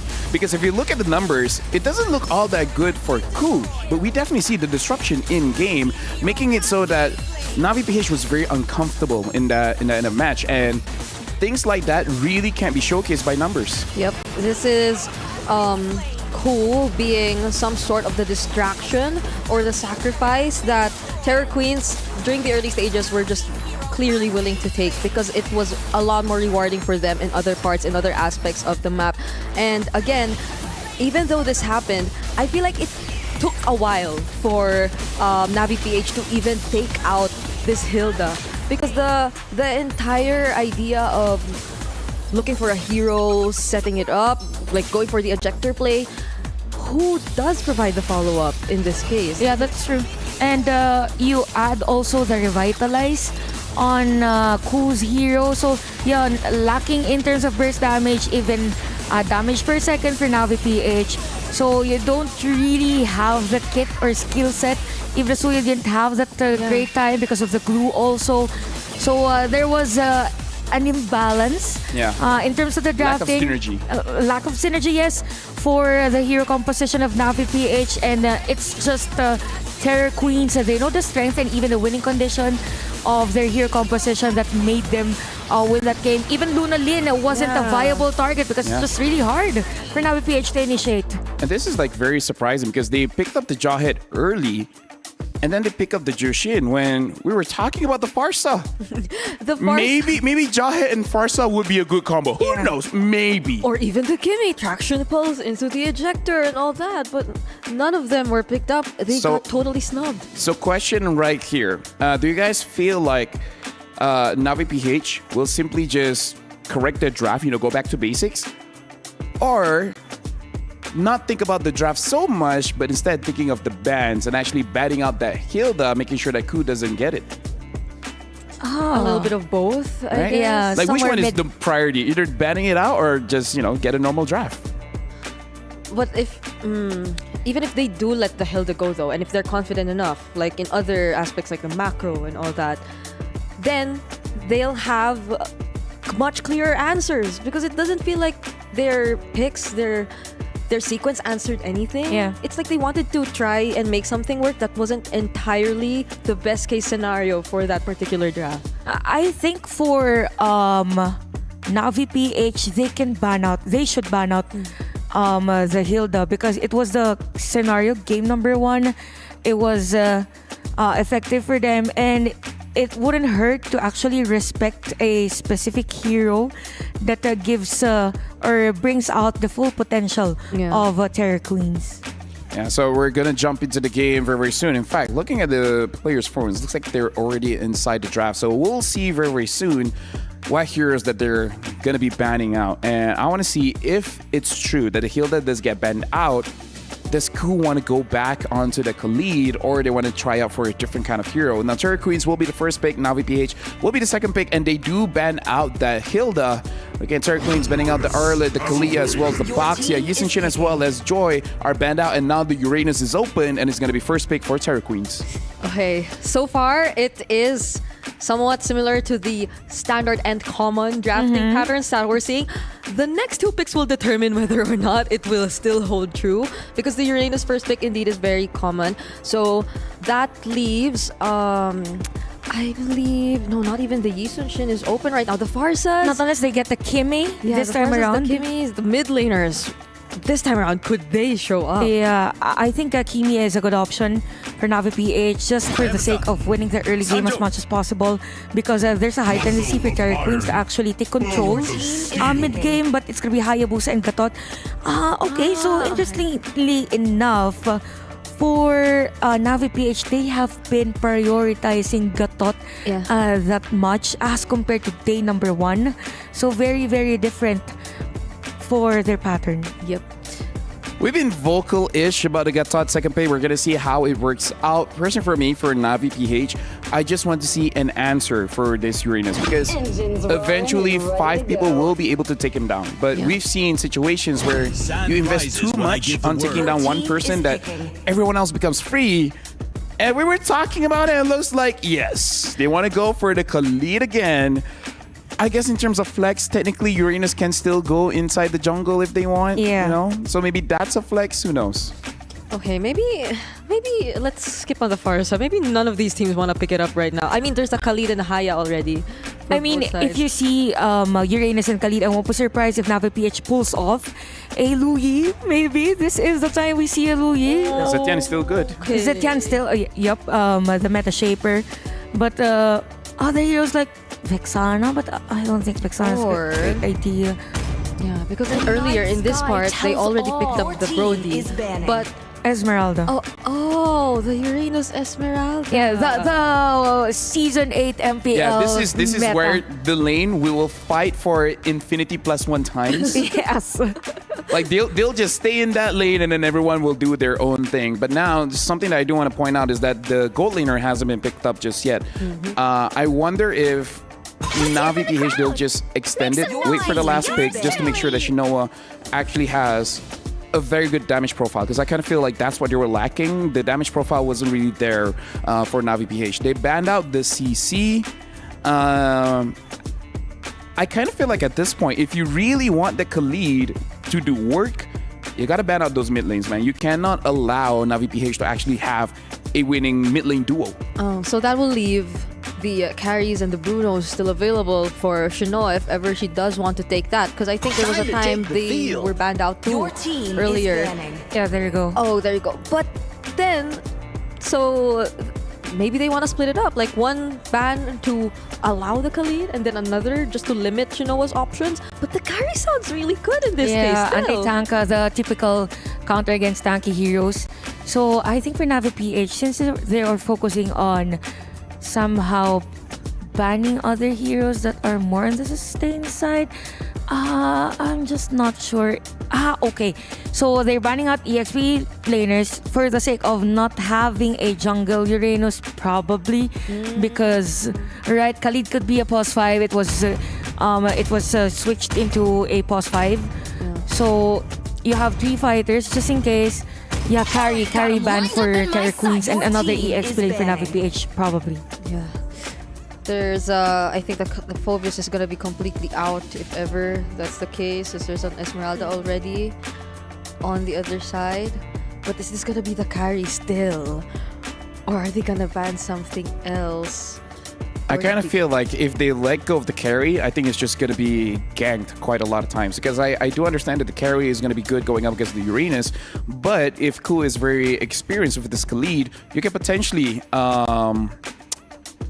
counter or at least punish this carry. So I kind of feel like it is an option. It's a good ban, but at the same time, if you let it go, it's not the end of the world. Instead, they ban out the Selena. I feel like they do want to ban out mid laners, but they really have to ban out that Bruno because with his ult, there's displacement. And I kind of feel like that does disrupt both Uranus as well as Khalid, especially that healing. At least with the carry, you don't displace him, so he can still heal with the Quicksand Guard. And they pick up the Jushin. I'm just worried just a little bit about that damage. There's a lot of control, but not a lot of damage, unless this Hayabusa really pops off. Yeah, I was actually expecting a Zetian for Navi PH. Could have been a better option, given the burst damage also that it could give. So with the Jushin pick for Navi PH. Okay, we see a Zaska. And Ling. Which is a good pick against all of these assassins, making sure that you buy enough time for your team to actually do work. And now Ling gets picked up. So at this point, whatever marksman you pick up, it's gonna have a bad time. Automatically not the Harith, I guess. Well, I don't like the Harith if there's a Zas on the opposing side. Of course. But could it be an option since any other marksman might find it difficult to deal with the Ling if they do decide to constantly go to Shinoa and just gank her in her lane? Not The unless carry is gonna be difficult too. Yeah, not unless they go for the Iksha, Melissa, those heroes, but those are scaling heroes as much as possible. Yeah. Melissa. They pick up the Melissa. So yeah, you guys were saying, and I feel like it's a very good anti-dive kind of hero. This is a very interesting draft coming in from both teams, Terra Queens as well as Navi PH. The Ling is going to be scary. We got to see if the Ling can actually deal with the Melissa, or more importantly, can the Melissa deal with Terra Queens. So with that, we're going to throw it over to Mirko and Athena for the final game of this matchup. We're heading onto the Land of Dawn, starting it off with another game tree here for our match number 2. It's a Queens, it's a clash of Queens, but let's see who will come up on top as we head on over to our game. Let's get it, ladies and gentlemen. This is the final game of the series. Welcome to the land of Dawn. Melissa, last pick for Navi Philippines. Okay, so this is a signature pick of Shinoa. We did see it twice in the grand finals of MWI 2024 up against Vitality, and at that time it worked perfectly. It was also not in the meta, so similar to now. As a Melissa main myself, I like Melissa. But in this meta, I'm not a big fan, especially because you're kind of an all-in hero. Yes, you're pretty good against dive, but once you use that Inspire and use those muddles, that's about it. You need to get the initial burst down in the fight. And again, in the sustain meta, it's quite difficult to do that. Like if you're going to make a sound, it's like that. Yeah. Pero rather for Navi PH, I'm sorry, but for Navi PH, sometimes they just want to somewhat focus on what is needed for the objective or really needed for the situation. But for Terror Queens, on the other hand, they just need to come up with another plan to disrupt the whole process here, make things harder here for Shinoa, which what happened onto game on number 2. Ku, on the other hand, being punished severely here by Amor and Mirai. Sun Guardian. Good pick up the quad shadow also. Mirai picks up first blood. Definitely would have wanted, the carries to pick that up, but a kill is a kill. Navi are on the board first. Interesting choice in emblems, by the way, for Shinoa. Usually when you want to play safe, you go for the QC, obviously on the Melissa. And also the weapon mastery. So Shinoa might not be building for attack speed. You might be seeing, a crit build Melissa? Might be, especially if the plan is somehow give her enough space, give her enough damage. Because you mentioned the meta right now, Melissa just isn't in it. But they could create somehow of a loophole just so Melissa could fit better on what they're trying to accomplish here. Navi PH, on the other hand, starting off great here with a first blood plus a first turtle. Rui being zoned out here. Cool, finding an opening. The arena onto the back lane. Oh, wow. Instant lockdown with the Dominance Descent coming down as well. Now it's going to be Rui walking up, but it's onto Mirai. So tanky. Tempest of Blaze and the AOG gets her out of there. Mirai with a re-engage, but it's right onto the Dominance Descent, who's still there. Rui walking up, gets the pinch poised to escape as both the Esmeralda and Uranus continues to just battle it out and sustain. And no one still has the advantage onto taking down the first turtle off the round. And as mentioned for Shinoa, here for her Melissa, it's more on trying to prevent things, like derailing yet again here for Navi PH. But definitely for Terror Queens, I am quite fascinated by the fact that they resetted quite quickly, right? After that game 1. It's like another version of them being faced against Navi PH. Mirai going in. That is a huge advantage ever. Rui being showed off out of her own purple buff. On the other hand, Langreen and here at Ku. Great falling star moon to bait out the Radiant Sandstorm to get a kill on Ku. Tempest of Blades. Rui very low, has to recall. Dominator's Descent used up. Mirai gets away with the AOG. Perfect display of the distraction to secure a neutral objective for Navi Philippines. That is a very great tactic here for Mirai. Just so you know, that's how you counter out the lane. Just punish him or punish her in this instance onto trying to delay things up onto the purple buff. But Sakoshi, Amor onto the back with a Crimson Beacon. Ku, 2 for the save. A bit too ambitious of a dive there, but Sakoshi, was that a Magic Blade? She got a shield. Yeah, I think it was a Magic Blade. She rushed it. So understanding it's going to be a tough lane. Raging Sandstorm locking her down now. Rui goes in for the pinch poise, dodging away from the taunt. Divine Blade not landing. Tempest of Blades though, looking for the 4 Needs to get blades. away. Won't be able to get it. Falling Star Moon locks her down in the quad shadow from Keishi. It's right there to execute her. That was going to be Hunter Strike here for Keishi. Things are quite looking up here for the Hayabusa for Keishi, and that's what you want, numbers, kills. And Sakoshi can continuously harass here. Go for the rescue. Wow. I didn't expect that damage. Dominator's Ascent. Now Keishi! Quad Shadow. Sakoshi will be assassinated, but the Dominator's Ascent dealt so much over to Mirai's Ayami is now on the orange buff. Might be looking for a full-on steal. Okay, that's going to be a Rose Gold Meteor first core item here, aside from boots here for Sakoshi. So that's the reason why she just needs an extra layer of protection. And for Navi PH, on the other hand, a quick pick-off onto Shinoa, but Geisha did a great job to try to neutralize the situation. finding the right targets as well. And for now, Langrina also have, of course, but looking closer here on the bottom side. That's 3-on-1. Consecration used up. The Falling Starman will lock her down, but he has to Purify. Man, Uranus is tanky. That is indeed someone that you would want to see constantly, but not really put all your resources in. But Rui is going to be the pinch boys. Big harass here by Navi PH. Great stun and the assassination to the back. Rui able to get the blades now. Ayami on her AOG to get her out. Just 1 HP. Luna Lin with a flicker securing the triple. Ayami forced back under the turret as Terror Queens continue to push on. Ayami, don't take it. Don't take that falling star. Okay, up top. There's a battle between our gold laners, but not Ayanami still. Continuing to survive, but Langrina following closely behind. Even if they didn't take not Ayanami, they've got what they need, which is a turret. Plus, that was a triple kill, right?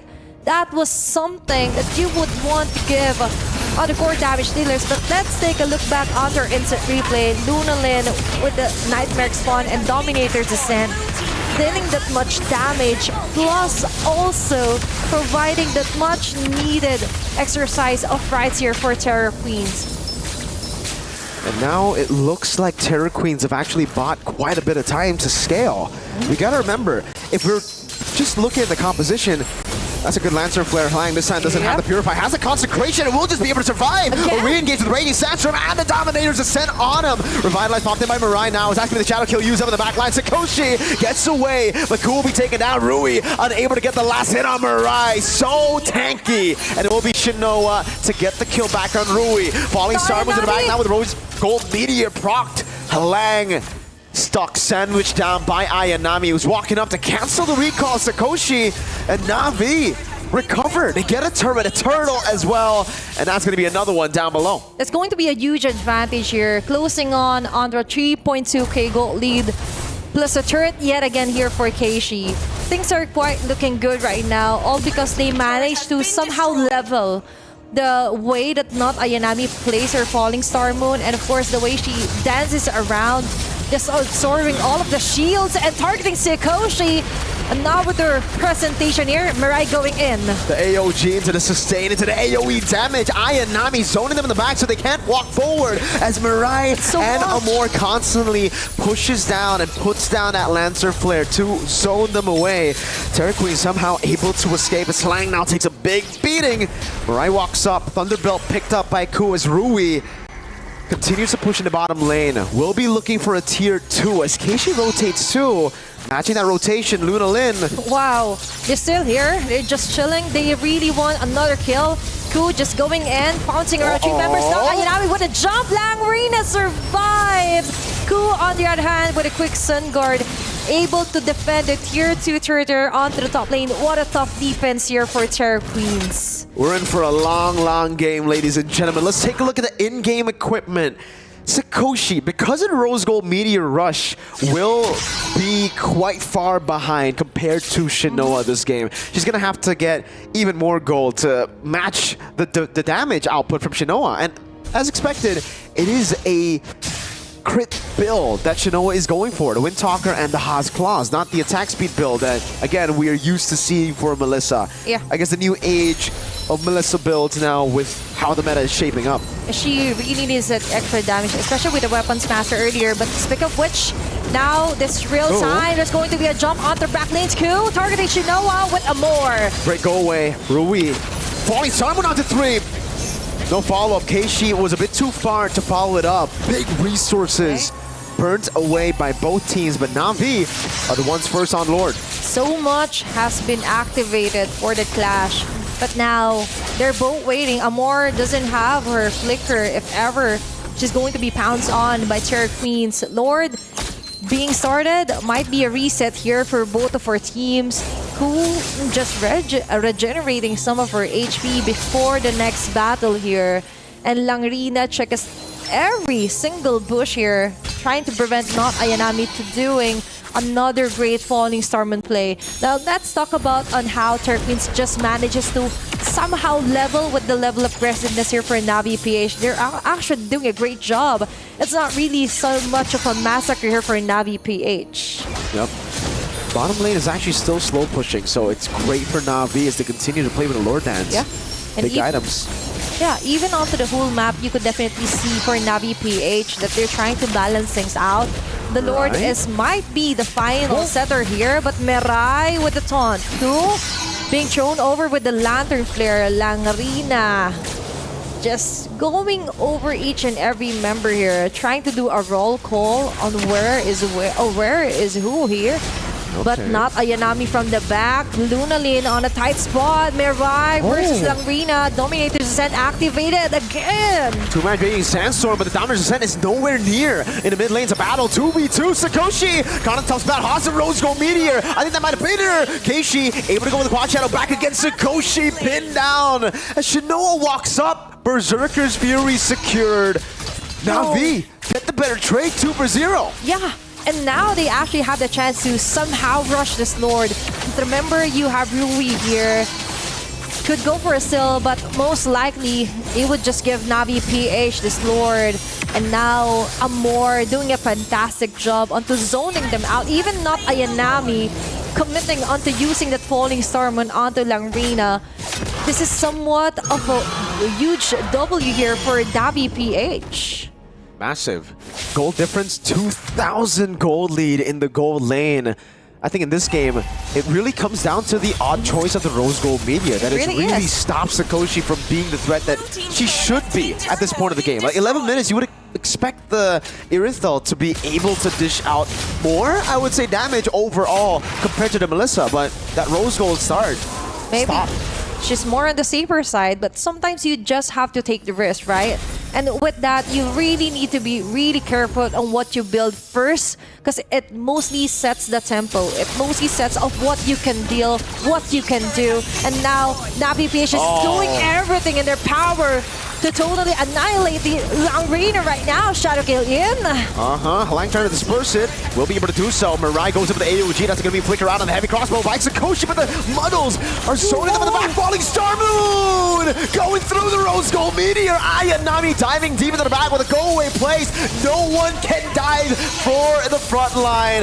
Navi, despite a small little mistake in game 2, climb back to their rightful place. They will qualify to the knockout stage. A huge win here for Navi PH. It's like how the song goes. They want it, they got it. Now they will be finally securing their spot onto the next stage. And a fantastic job as well. Many doubters on the Melissa pick, even for us, to be honest. But still, it's how you work it up. It's how you equip it with the proper emblems, with the proper items, of course, and how you will create a space for her to really grow. She was nurtured so well, right? It's all about enabling your team, and certainly we did see that from Shinoa on her signature pick. She was able to not only enable the team, but let the team enable her as well. That go-away was such a good tool to provide, I would say, just like, it's literally a field where you just can't dive. The Ling, the Khalid, everyone on the team coming in from Terra Queens wanted to jump in, and the go-away provided enough peel. Just enough for Navi to do that, and play the front to back that they wanted. And that is a perfect recipe. Sometimes you just have to do your own, right? You don't need to really follow strict meta rules here, even if it isn't used yet for the recent matches. But for Navi PH, we do have to consider they really have a lot on their sleeve right now. They're still hiding most of their favorite comfort picks as well. And most of all, expecting here for the crowd favorites, another good comeback and bounce back here for the clash of our queens. I love the crit build, by the way. Really shows you again, like, even if you don't have Inspire, you're still dealing a lot of damage. Beautiful. So the whole issue for the Melissa, it's solved with the same solution that we've seen for the Wanwan, right? For the Wanwan, it's also the same. You're kind of an all-in hero. You want to go use your crossbow attack, and if you don't, it's tough. But with the crit build, we don't have to ult. You can still just deal damage through basic attacks. And that's how you don't overcomplicate things, right? You just, okay, what's the next step here, coach? What do I need to do? What do you prefer me to do? And for other members as well, that's the importance of clear communication and intent as well. And of course, to hear more from our winning team, let's head on over to our main stage with our hosts. Thank you very much, boys and girls. And I am here with Shinoa from Na'Vi, who managed to get their second win of the tournament and qualify to the knockout stage. First of all, Shinoa, congratulations on moving over to the knockout stage. Now, first things first, you also managed to break the record again. So I want to say in yesterday's games, your record was broken by Vitality, and it was 9 minutes and 39 seconds. You and your team broke it, and you set it at 9 minutes and 36. So do you think, like, is there a message being sent to Vitality in that victory? Yung teammates ko po, sinasabi na i-end agad, ganun. Kaya namin i-end kasi narinig din namin sa Vitality kahapon na na-beat yung record ng fastest game. Okay, my teammates are still talking to me that we need to end the game as fast as we can. That's why we end the game as fast as we could, and we really did it. I want to say, like, I was also like watching backstage, and when I was looking, okay, the timer's 9 minutes. I was wondering if that was something on your mind. So it's nice to know that, like, that was a target and that was a message that you're sending. So again, congratulations, fastest win in MWI history so far. But I want to ask you, what do you think is your biggest mental obstacle throughout your journey here at MWI? Sa tingin ko po yung pressure din kasi kami yung defending champions last time, pero di naman po nakaka-affect sa game, and yun, pinakita naman po namin. Okay, I think it's the pressure. It really puts a lot of pressure to us, but I think it doesn't affect our game because what we did, we changed the game, we won the game just like what happened last year of becoming a champion last year. Okay, and talk to me about I want to say, like, the series. Basically, you started off setting a new record, and then the second game, Terror Queens were able to bring it back, bringing it to a 3-game series. What was it that brought you Queens back into the series and then taking the series 2-1? What was let's say, the team talk between game 2 and game 3? Sa game 2 po, medyo naano lang po namin yung early game kasi lamang naman po kami, pero sa late may errors din po. Kaya pinag-usapan po namin yun and reset po kami sa game 3. In the game 2, we were taken aback, but after the game 2, we talked about what we need to improve on and what we can do better. That's why we won the third game. Yeah, I want to say it was pretty prevalent and pretty clear when we were watching the early stages of the third game. You were always catching every single time they were trying to make a play, trying to make a rotation. You Queens were always on the ball and you were always ready to counter it. So congratulations once again on making it to the knockout stage. Thank you for joining us. And we still have 2 more series to wrap up the day. 2 more teams will be able to qualify and 2 more teams will be eliminated. So let's watch on and see what happens.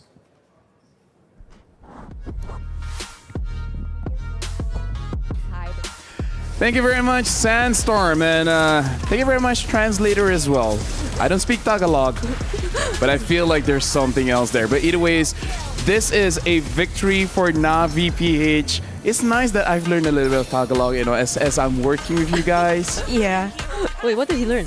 A few things. Did we teach you anything today? Not you guys. Oh, then let's keep it at that. Let's keep it at that, of course. Let's talk about this game, though. Let's talk about this game where I gotta say, they bounced back. They said, okay, game number 2, there were some slip-ups. Game number 3, we just recovered and then eventually won the game. Shinoa on this, Melissa, let's talk about it. I think it was a great pick, by the way, for Coach Salman. And for Shinoa, it is a nice hero given her play style. Yeah. Nice in laning. And we all know that Melissa is heavy in terms of items. Yes. So there's no damage if there is no item. So very fitting of her. And we can even see that in terms of the emblems as well. We have not Ayami on the support emblem. Yeah. Rarely do I see a Melissa go for a thrill. Like Weapon Master, sure, but the thrill.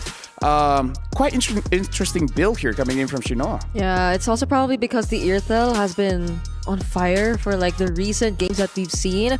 And so somehow getting past the laning phase, or at least having a decent laning stage, was very crucial for Navi PH to eventually make the entire lineup work. Because even though they were already able to get this game, it was a close fight. Yep.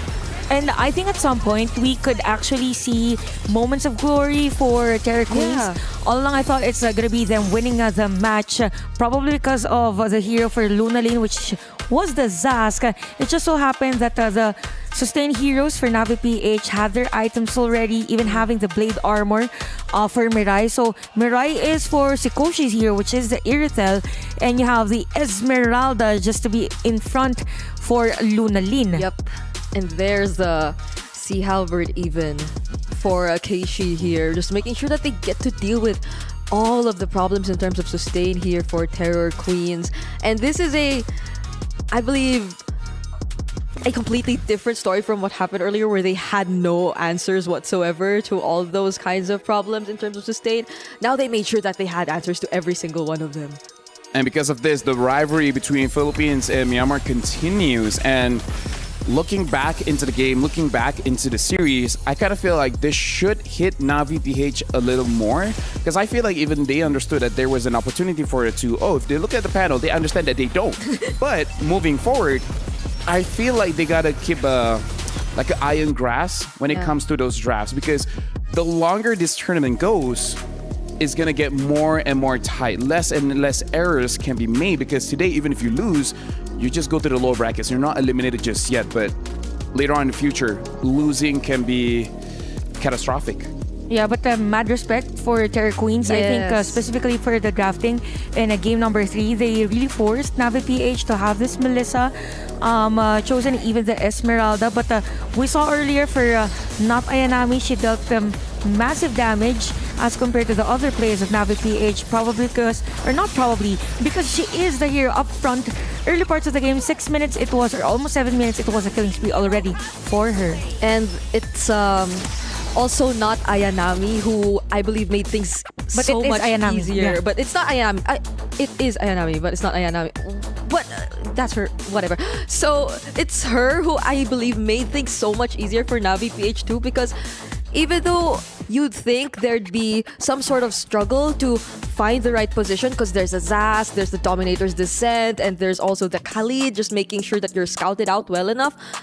Not Ayanami, surprisingly, always finds a way to go behind the players in every single team fight. So in a way, she still gets the job done. And even though there was a triple kill from Lunalin, yes, right? So there were those small decisions made here by the members of Navi PH, which contributed greatly to how they were able to get back that game. Yeah, I agree. Not Ayami really disturbed them quite a lot, because even during Shakespeare time, he asked the age-old question, is it Ayanami or not Ayanami? And until today, no one really knows. And I feel like that's an unfair advantage that she really had in this game. But yeah, I kind of feel like as long as you have an answer towards the front line, then it's good. And I feel like that's something that Terry Queens has to look out for as well. You can have this healing, regenerating front lines, which is great, but be careful of the counters. Yeah, and be mindful if the other team has answer to your front runners, right? Because at the end of the day, it doesn't mean that because you have the sustain, that the other team doesn't have one to counter that out. Yeah, and while we're looking at the games here in Stream A, elimination matches are going on in Stream B. And with that, we actually have Rose talking to CFU, talking to their coach, as I believe they were eliminated. So let's hear it from Rose. Hey guys, welcome back to Reporter Hits. You're still with Rose, live from Stream B. Unfortunately, CFU's gaming in MWI ends here after being swept by Virtus Pro in a 2-0 series. And right now, I'm actually with their coach, Bob. So first of all, Bob, how are you feeling right now? Not so good. Yeah, I see that emotions were overflowing just now. Now, I actually have a few questions for you. And maybe we can start with, we all know that coming into MWI, CFU Gaming is considered as one of the best female teams that we actually have. Now, maybe you could share a little bit what happened in this MWI. I think that expectations were high, and it kind of got to them a little bit, and then it led to us falling short. I understand when expectations are high, there's definitely peer pressure. Now, after this, what are your plans after MWI? How are you guys planning to bounce back as a team? I think we're giving them a good rest, and then we're reassessing what to do and how to move forward together as a team. I like that, and I hope that I get to see you guys in the next MWI next year here in EWC. Before we wrap this up, is there anything that you would like to say to your fans? Yes, thank you guys for supporting us, and we hope that you guys continue to support us. And we apologize that we could not, make it further into the tournament. That's it. All right. Thank you so much, Bob. Once again, I hope to see you guys next year in EWC. And with that, let us throw it back to the panel. Thank you very much, Rose. And I kind of feel like all of us here wish CFU the best of luck moving forward. Anyways, we got to jump on to match number 3, but we're going to do a bit of rotation here because I kind of feel like both of you need a break. Both of you deserve it. So thank you very much, Chantel. Thank you very much, Brigida. And my name is Afel. So we'll be leaving the studio soon, but after this, it's going to be a new pairing. See you guys next time.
Blessed by the mother and daughter of all series, we got 2 best-of-3 matches going all the way. But now, it's a playoff decider match between 2 powerhouse esports organizations. The defending EWC champions in Team Falcons MENA are now making their way into the arena. Their opponents, the Queens of MLBB, one of the most successful and prolific esports organizations in the world.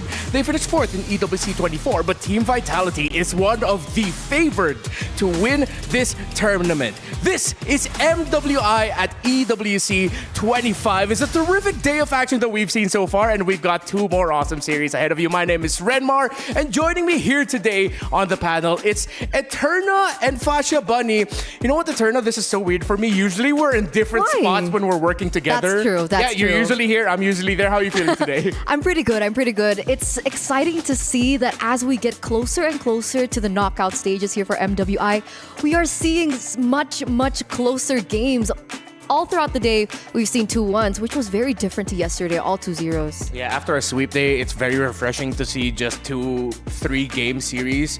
That's what we love to see. That's why we love working our jobs, especially when it goes into max games, long games. That's great. Fasha Bunny, how are you feeling today? I'm super excited, definitely hyped out after we're seeing that the vast different energy from yesterday coming into today. Definitely looking forward to our match number 3. The fact is it going to be continue, or will suddenly, out of nowhere, we got our 2-0 back again just like yesterday?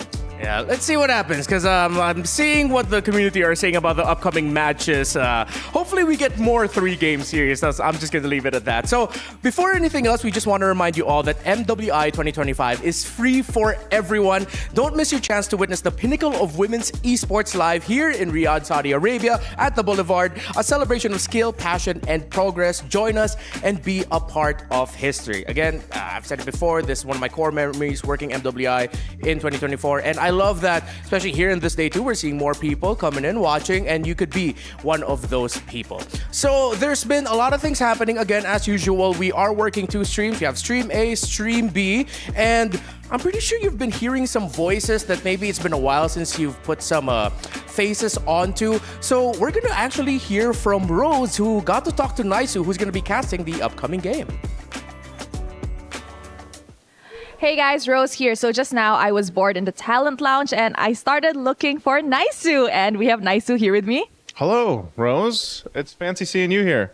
I know, right? Amazing seeing you at the talent lounge. Now, the reason why I actually looked for Naisu is because I want to know his insights on the matches that he'll be casting today, which is match 3 and 4. So come on, hit it. Oh, 3 and 4? Okay, well, both matches are the Indonesian teams. I think for match 3, they had the fastest game time yesterday in day 1. It was like under 10 minutes, 9:39, I think, and they're the favorite. So I think that's going to be a difficult match for Team Falcons. But who knows? They got a sweep as well over on Stream B. Now for the 4th match, that is a little bit up in the air. Onyx from Indonesia as well are really good. But at the same time, I think their opponents, Foot Esports from Turkey, also had a sweep yesterday. So I think this is like a battle of the sweeps we saw yesterday. But I think for especially the 4th match, it's going to be a whole lot of action. Okay, one last thing. Are you casting alone? Because I didn't see anybody else in the talent lounge. I am casting with Brigida. So right now she's doing work on the panel. We're known as the father-daughter duo in the Philippines, I guess. But yeah, she'll be casting with me later on. Okay, thank you very much for your time, Naisu. I'll see you and Brigida later on the cast. And with that, back to the panel. Of course, that's Naisu. He'll be casting with Brigida for the remaining 2 series of the day. And he was just pretty much talking about same thing, echoing what both of you have said about how hoping that we're finally gonna see a continuation of this 3-game series trend that we've seen so far for day number 2. Before we move on forward and welcome in the teams, Eterna, you've prepared a hot take for us. I don't know how hot this is. So, okay, what is it? I'll be a little tame today. Okay. Oh, do I say it? Yeah, you have to say it. Oh, I thought there was gonna be like a graphic for it because I don't know if I want to say. Okay, I'll say it. Okay. It's not that spicy, but I think that Harris is still a viable choice. in this current meta. Despite him barely winning during the MSC wildcards? That's why it's such a hot take, right? Because if we're looking at the win rate for the Harith in the wildcards, obviously it doesn't look too good. But I feel like there are certain exceptions and loopholes to make this Harith work. Obviously, we're seeing a very small hero pool, I would say, that is prioritized in the gold lane. We're seeing like Granger Harith and so on and so forth. But if the Granger gets denied away with the Irithel pick, I think that the Harith could potentially be a counter towards the Irithel, because in the lane, the Harith does quite a good, a good amount of pressure, I would say, onto the Irithel, especially if the Harith is given a mid-trio priority in the draft. So there's still room for the Harith despite all the changes to his kit. All right, okay, so I'm with a healer roamer apologist and a Harith apologist here right now. No. We're gonna have to talk as the teams make their entrance. We're gonna have to talk about your takes here. And now we welcome two big organizations into our stage. Vitality, Falcons. That is the upcoming match. Let's welcome them into the arena. The winner goes forward to the playoffs.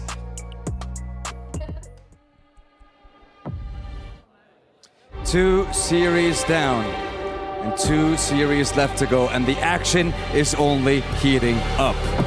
And I cannot wait to see what this next series has to offer, because, ladies and gentlemen, it's going to be a banger.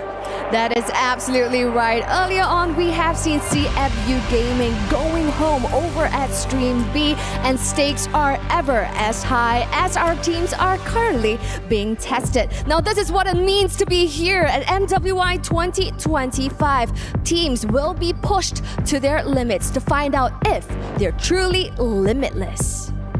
That's right, and I believe our next competitors, our next challengers are ready, Cheryl. So, why don't we introduce them to the stage? And with that, presenting to you the Queen Bees themselves, Team Vitality.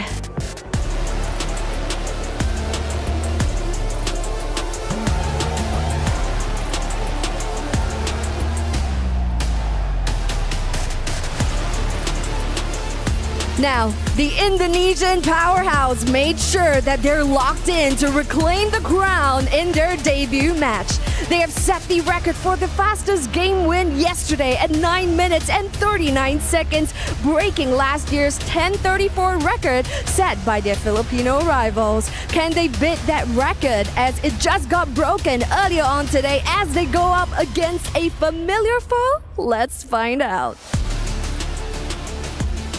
And now, the representatives from Egypt, hailing from the African qualifiers. Ladies and gentlemen, your Club Championship 2024 winners, it's Team Falcons! They reintroduce their region's MLBB playstyle with a mastery over utility supports. Vitality regards them as one of the teams to watch this year. Can you prove them right and take them down and proceed to the knockout stage? You have 1 series, 1 best of 3, 1 team standing in your way.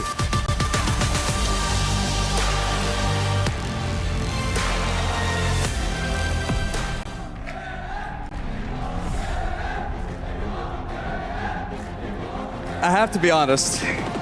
Cheryl, because I feel like right now it is a 6v5 with the crowd and the Falcons being here. So I want to see what's going to happen. Vitality, Falcons, like I said, this is going to be a banger. This is going to be an absolute banger. You are definitely right. Will the Falcons, the defending club champions, be the hunter or the hunted for this game? Over to the studio. You can hear and see the energy. Yalla Falcons! The crowd goes wild for their hometown heroes. Please, Fasha Bunny, talk about them. Okay, just for the record, behind the scene, I was shocked because probably this is my first time going into the MLBB scene, and I've never felt this kind of energy. The felt that where you get to actually give a negative response to your opponent teams that you had, but at the same time, you give the boost up moral support to the team's favorites itself. But at the same time, I feel like Chena said, like, look at that, she's smiling. She's smiling like crazy because she loves the energy. She loves the drama. I hope my girls are okay, man. Team Vitality, you got this. But man, I got goosebumps hearing the chants. Oh, yes. The boos in the crowd. We heard boos. We can't deny that fact, right? You can hear the support from the Team Falcons fans, of course, in the crowd right now. They are the hometown heroes. Understandable. That's why that's the energy that's going to be poured out onto the crowd. So you got to talk a little bit about Falcons Vitality. It feels like a repeat of what we saw last year when Team Falcons Vega, your Indonesian team, went up against Team Vitality. So it was an Indonesian battle. The people of Riyadh here watching, of course, who were Team Falcons fans, were supporting, and it was the exact same reaction. Was it at this magnitude as well? Yes, it also was. I think the crowd really came through this year. And again, for me, understandably so, as an Indonesian caster, I'm behind the bees today. But man, Team Falcons have always got a special place in my heart. They are a bunch of just really amazing girls and ladies. And coming through from last year, seeing how they were so nervous as well. My heart goes out to, Team Falcons today. I hope they can push through and maybe secure that first ticket to the knockouts. All right, so you saw the warm, very awesome reception for the Team Falcons squad and the, well, let's say, cold-blooded reception to Team Vitality. Let's find out more about the queens of MLBB. Wale. Eto, let's leave it ganyan. A bit. That's the roster. Fumieko, Vival, Chini, Vivian, and Shell. So let's have you talk a little bit more about that, Eterna. They are our Indonesian powerhouse. They have represented Indonesia on multiple occasions, whether it be regionally, whether it be internationally. And a lot of people are still kind of stuck on the storyline that despite them holding so much dominance over the past few years, they still failed to claim that championship last time around, last year at MWI. So they're coming in with another set of motivation, new, I would say, strategies, but the same old chemistry and that impeccable timing, aggression, that high tempo play style is still definitely evident. With the last time that they played yesterday, they broke the record, but it was immediately broken again. By their, I would say, ultimate rivals. Oh yeah, for sure. Earlier, if you missed it, with what Eterna mentioned, it was 9 minutes and 39 seconds set by Team Vitality yesterday for the fastest game win. Earlier, Navi PH beat that by 2 seconds at 9 minutes and 37. Shell, when interviewed about that, said, we just want to keep breaking records. So let's see, maybe somehow Shell and Vitality will be able to break it. So now let's put up the roster of Team Falcons and get to know more about them because they've had some interesting strategies brought up yesterday. I mean, literally, you talked about it. Ube-based information has been put out. It is the popularized strategy that was done in M3 by Blacklist International, and they brought it up again. And even I think Coach Koba talked about it. He was inspired to the fact that M3 is the draft inspiration for the team of Falcons itself. So within the match, they actually put out very prioritization to the S test. When you have S test, you have the strong sustain. You'll be able to have that defenses. The rotation has to be very accurate. And this is what Falcons gives more potential to a point that they have the strong communication. They need that and they want that to put out here for the MWI. And that's why I think this matchup is just so interesting, right? Because there's an argument to be made that against an Ube strat, having a team fight composition might give you the advantage. But on the other side, if we're looking at the strategies coming in from Team Vitality so far, heavily relying on Vivian there up on screen, the mother of tanks herself, back-to-back Badang, if that pick-off style can actually be harnessed, I would say, and capitalize over this Ube strat, that would also be an interesting outcome. So I don't know who will climb out ahead with that clash of strategy. No, it's really cool. It's like, I asked you to talk about Team Falcons as a 50-50 on sort of the healer meta. Now then, here they are, a team that loves the healing. And then with you being a Harith apologist, I still don't fully agree with it, but I mean, okay, to be fair, he did get wins yesterday. if it's a comfort, it's a comfort. Why the heck not, right? But then now, Team Vitality love to play like how Harith plays. Fast, aggressive, big bursts of damage. So let's see what they're gonna end up with in the drafts. Vitality on the blue with 1-1 and Gata Kacha getting taken out. And then Falcons takes away the Badang and the Uranus. Yisun Shin still on the board alongside the Kimi. Yeah, we're seeing a lot of interesting picks and bans coming through because usually we do see like the Matilda banned out in the first phase, the Boxia is getting banned out in the first phase. But here there is huge respect coming through from Team Falcons here by denying Vivian's Badang because technically she went back-to-back yesterday on the Badang. So now they're putting her in a position where like, okay, we saw what you were able to do with the Badang yesterday. What else are you going to be able to explore today? And the fact that talking about how Falcons is giving a respect ban, we also need to talk about Vitality giving respect ban to Gato Kacha. We saw how the formation Estes, Gato Kacha, Boxia, as well as Melissa as the goal laner from the Team Falcon that made them so powerful to fight with WoW GG. Okay, what's the last ban gonna be here for Falcon? Will it be another string of respect? But then with the history and the hero pool that Team Vitality brings to the table, it's like you can respect one thing, but that just gives up even more options somehow, some way for Team Vitality. So we lean in on what has been the current trends with the Yisun Shin, the Kimi, considering that Falcons loves to play the healing here, and they would... Okay, so they take away the Kimi. Will this be an instant Yisun Shin here for Team Vitality? I think it should be, right? I mean, at this moment in time, I think the YSS holds so much power, I would say, in the jungle because we're limited to what? The Fredrins, the Boxy has been banned out, so would force out an assassin. Technically, Sunlight should be comfortable on utilizing that, but it looks like the YSS is not prioritized by Vitality. They're going to go for the Arlet Flex capability here. Yeah, it continues our trend of respect because you're up against a lineup that they showed yesterday. We love playing the SS, we love playing the Ube strategy. Sticking together, Arlot is perfect against that. So if you're Falcons, do you still continue with the possibility of playing for the healers? That's the thing. They talked about it. They said that SS is not the only option. They have various other stronger strategies on their own sleeve that they haven't shown yet. They even said that they have other stronger enchanters, and to a point right now, we see two heroes that has already been built out by Falcons itself. They have Matilda as well as Phoveus.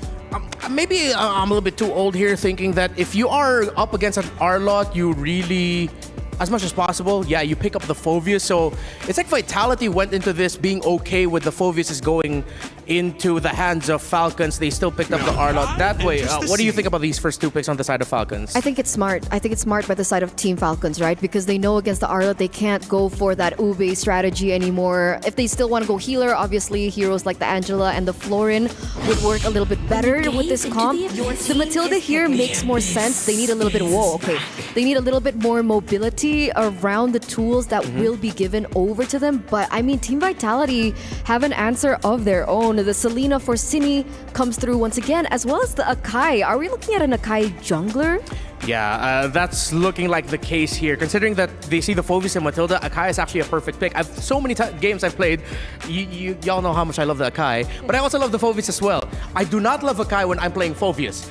Yes, there's like displacements, whatnot. He has dashes that you could get his passive back, but no, it's just so difficult to play a Phoveus when there's an Akai around. And if you're a team that loves to stick together, Selena is a nightmare to face up against. Agree, definitely. Giving a lot of the Abyssal Arrow, trying to actually get a little bit of stun for the initiation, and those are the things that Falcons wants to avoid. They would like to counteract. That's the tactic that they've done yesterday. They waited around, make sure they have a really good rotation, timing wisely for all the fight itself. The moment if Vitality try to push in, and if they were trying to play it out on their own for the aggression, they will wait out all the skill cooldowns, and that's when Falcon tracks back. And on top of that, I think the Selena pick also denies a utility jungler from the side of Team Falcons, right? We've seen a lot of moments where the Fredrin gets caught alongside all those tools that the Selena can throw out at him. So the Fredrin deny pick might actually force Sunlight into an uncomfortable position. Technically, she's only picked up the Baxi and Barat so far. Not really sure if she wants to pick the Barats into the Selena. I guess we'll see coming into the second phase, because we do see that the Melissa, though, is a pick up here for names. We've seen her utilize this over and over on internationals. It's a staple hero for her, despite the Melissa not doing so well in this current meta. Yeah, I really appreciate the drafting that we're seeing right now. Vitality still decide to respect ban the Fredrin, so they're going with what you mentioned there. They're sort of limiting what Falcons can play into the jungle. The Barretts was also brought up. Maybe that's why they picked up the Matilda so early, because Matilda Barrett's a very classic combo that you'd want to pair up together. And then I love how after every pick, there's always just an instant response. But right now, it seems like because of that one Matilda pick, Falcons are ahead of the curve in terms of what else can show up. So, Fasha Bunny, what are the possibilities turning in your head right now? I mean, knowing for a fact that they've already have their comfort picks, Melissa itself. So again, they're still trying to actually prioritize to get those power spike. First of all, making sure that at least Falcons have that momentum at least at the mid game itself, because they want to slow things down. But Vitality, they already said they don't want to slow things down. They want to make sure they cause chaos. They want to actually disturb every moment of Falcons itself. As meta as she is, the Barrett's ban actually. Taken up by Vitality. So what is Falcons gonna be left with? Are they just gonna have to really dig deep in the bag and somehow pick up a Martis? But there's an Akai on the other side already. This is weird, and it might be a hot take, but Exborg jungle? That's not a hot take. I agree. Literal hot take, because he does. Because he's kind of hot. I mean, because his skills are based around fire. Yes. But I think the Exborg can work out here, right? Essentially, if they're looking for neutral objective takes in the early stages with the, what's his ultimate called? Last Insanity. There you go. With the Last Insanity, it should be able to push through the... Man, these ultimates are getting me, man. The Akai, I keep thinking Hurricane Dance. Heavy spin. Heavy spin, there you go. It's okay, it took me 4 seasons. Thank you. All right, but You're not alone that's there. still an option for them to go for. I'm not really sure if Sunlight's comfortable on it, but it looks like the Valentina is picked up. I find that quite interesting. Yeah, one of the age-old responses to seeing an Akai on the other side is you pick up a Valentina, considering that you're mainly also going to be hitting the heavy spin.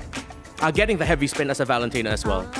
Okay, so counter back again. They're literally just repeating again over and over again what they're trying to do, try to make sure that whatever you give to us, we give you back. Yeah, but with what you mentioned earlier, Fasha Bunny, I gotta agree with you. This might not be the easiest mid-game power spike that Falcons are looking for here. That you mentioned the Exborg already, Eterna. That might actually be the last best option here right now for Falcons. They pick up the Claude, they pick up the Esmeralda, and I think that's also them saying, we're thinking maybe Exborg is gonna show up, because with the mobility that the Claude brings to the table, might not be easy for Exborg, considering that once you're spouting out the flames, I mean, what are you gonna do when a Blazing Duet comes in? Oh, that's true though, because the fact is, mobility-wise, Team Vitality has it. And even with Export trying to use that Last Insanity, making sure that you have that initiation, try to actually burst down at least one of the players from Vitality itself, getting one to be eliminated. But it's still not going to be enough as you pull away to actually have that follow-up from the rest of the team. And this is the question is, you have that strong communication when it comes to the Ube draft, but can you do it right now when it comes to fighting with Vitality? I mean, they're thinking about it, right? They're taking, oh man, how? I guess that's what happens when you sit in the seat, right? Great call. You should sit there more often. Fantastic prediction there on the Exborg. And now it has been set. Fantastic drafting from these two teams. They answered each other back and forth. They were also thinking ahead of time. I am excited. Team Vitality, Falcons, let's go. Brigida and Ingan. Oh, excuse me, Naisu. Hey, I know it's close to the family there, Redmar. Thank you guys so much to the panel for breaking it down. Yes, that's right. The matchup here, Team Vitality versus, of course, Team Falcons. We're kicking it off in the best of 3, a spot to the playoffs here, and it's at game number 1. Once again, it's me, Naisu, joined with Brigida. Brigida, how are we feeling here? Honestly, I told you just yesterday that I will never doubt a Selena pick once again. Never doubt. Regardless of the situation and regardless of the many doubters of the Akai nowadays. So I will be favoring Team Vitality's lineup for now. Yep. But that doesn't take away the fact that I am so excited to see this export in action. Yeah, you know what? Turner was right on the money with that one. And it's interesting because I would say so far, I know we had the graphic early on in the day, but we've had quite a few unique hero picks already. I mean, think about how many matches have been played, how many heroes have come to light in the competition, and I would say that these teams that we've seen have already kind of shown us a lot of the play styles and the strategies that they can bring to the table here. Real quick, looking at the emblems, you have a lot of your basics going here. Of course, you got a lot of the hybrid builds going on too. Now you have a Melissa once again over here for Team Falcons, and that could actually be really well. And I mean, think about it, the Claude, like we saw yesterday, the Savage. And this is a pull yourself together, Melissa. It is. And we all know for a fact that the Inspire does not only benefit you in terms of the damage, right? It can also help you somehow sustain the fights a little longer and somehow extend your life if you need to find a way to survive, but also that needs you to guarantee that there are targets nearby. And that's the tricky thing. Like, where do you position your doll? Where do you put the eyes on you so you ensure that you can actually survive? But speaking of survive, will Velvet be able to survive this? It seems like it's a no. City gets first blood, and Vivian, tries to escape, but unfortunately will have to take the last insanity. 2 members are down, or 1-for-1 trade so far for both of these teams. A great response from Team Falcons. They just gotta watch out for the arrows, but it is gonna be an objective secured for Team Vitality. So yes, as you mentioned, the trade there, the 1-for-1. But you know, one thing for sure, Team Falcons, these ladies have been playing together for quite some time already. The synergy is clear, and they've done a lot of work to go ahead and improve their gameplay over, you know, the countless months, if not years, that they've been together. So it's a true test, I would say, to see how they match up against the macro of a team like Team Vitality, who has been known, you know, just to be quite dominant, obviously, in the competitive scene. So this lineup, though, if we really break it down, like you mentioned a couple times too, Names has to get online on the Melissa. That can be really helpful later on. A little early action too, just from Velvet being kind of that bully on the Phoveus here. Yeah, I also think that Team Falcons, with their lineup, they have like several ways to somehow work around or punish Team Vitality if ever they make some errors in trying to make these combos work, the Arlott, Akai. I know it's not that guaranteed just yet. You have to be very precise in terms of how you make use of these skills so that you can get the full potential. And Team Falcons, they have a lot of movement speed, so they may be able to capitalize on that. But hold on, Velvet, this is an Esmeralda we're talking about, and the Phoveus in the matchup of the EXP lane, so they have to be a little more careful. Oh no, Velvet's forced to retreat. This is something inevitable, you know, like the Esmeralda Phoveus matchup is something you definitely expect. Kind of have to wait for that too, and that's one thing I was wondering is specifically for Yui, you know, the Valentina, I feel like has a very specific point in a lot of these lineups, and I think part of the choice is, as you see, she's holding on to the heavy spin right now from Vival. It's like, what ultimate are you going to take for the situation, because that can change as the game goes on. And even down to the final slash could be helpful. Fumi Echo, I don't think you want to fight an Esmeralda, to be honest. Like, it's just one of those heroes that you have to commit a lot to take out an Esmeralda. So they go ahead and rotate down to this objective. Second turtle of the game is going to be up. Team Falcons wants to go ahead, and it looks like they want to contest it. Yeah, full ultimates are intact for both of these teams. Whether or not who decides to go first, that is going to be the question, because it seems like they're just trying to wait for the perfect opportunity for now. But they have enough vision though. Another Abyssal Arrow might not land. Okay, that's not going to land. They're going to hold it. Once again, Names will make her way now to the fight. Meanwhile, Shell's still holding on to the bottom. She's going to clear the wave, and this is going to break out. Unfortunately, it lands on Sunlight, and that's the Firaga armor immediately taken out. Vivian, though, might just be punished by Velvet, but there seems to be the perfect heavy spin to deny them of that. Sunlight gets taken out, and there's the flicker from the other members of Team Falcons just to make it out alive. The Abyssal Arrow does not connect. Velvet trying her best, but that seems like a win for Team Vitality. Oh, is Velvet going to stay here? I mean, she might get caught out. She's going to deal with Fumi Echo now, so forcing out, the wave going to be dropped, and Turtle is secured. So she'll get out with a guiding wind, and they just get kind of pushed off. Names could be in trouble. Oh, Vival! Okay. Names did not see that coming. You can't, Unfortunately, no go away there. Oh wow. Imagine that. Even mid-air. Mid-air with a guiding wind.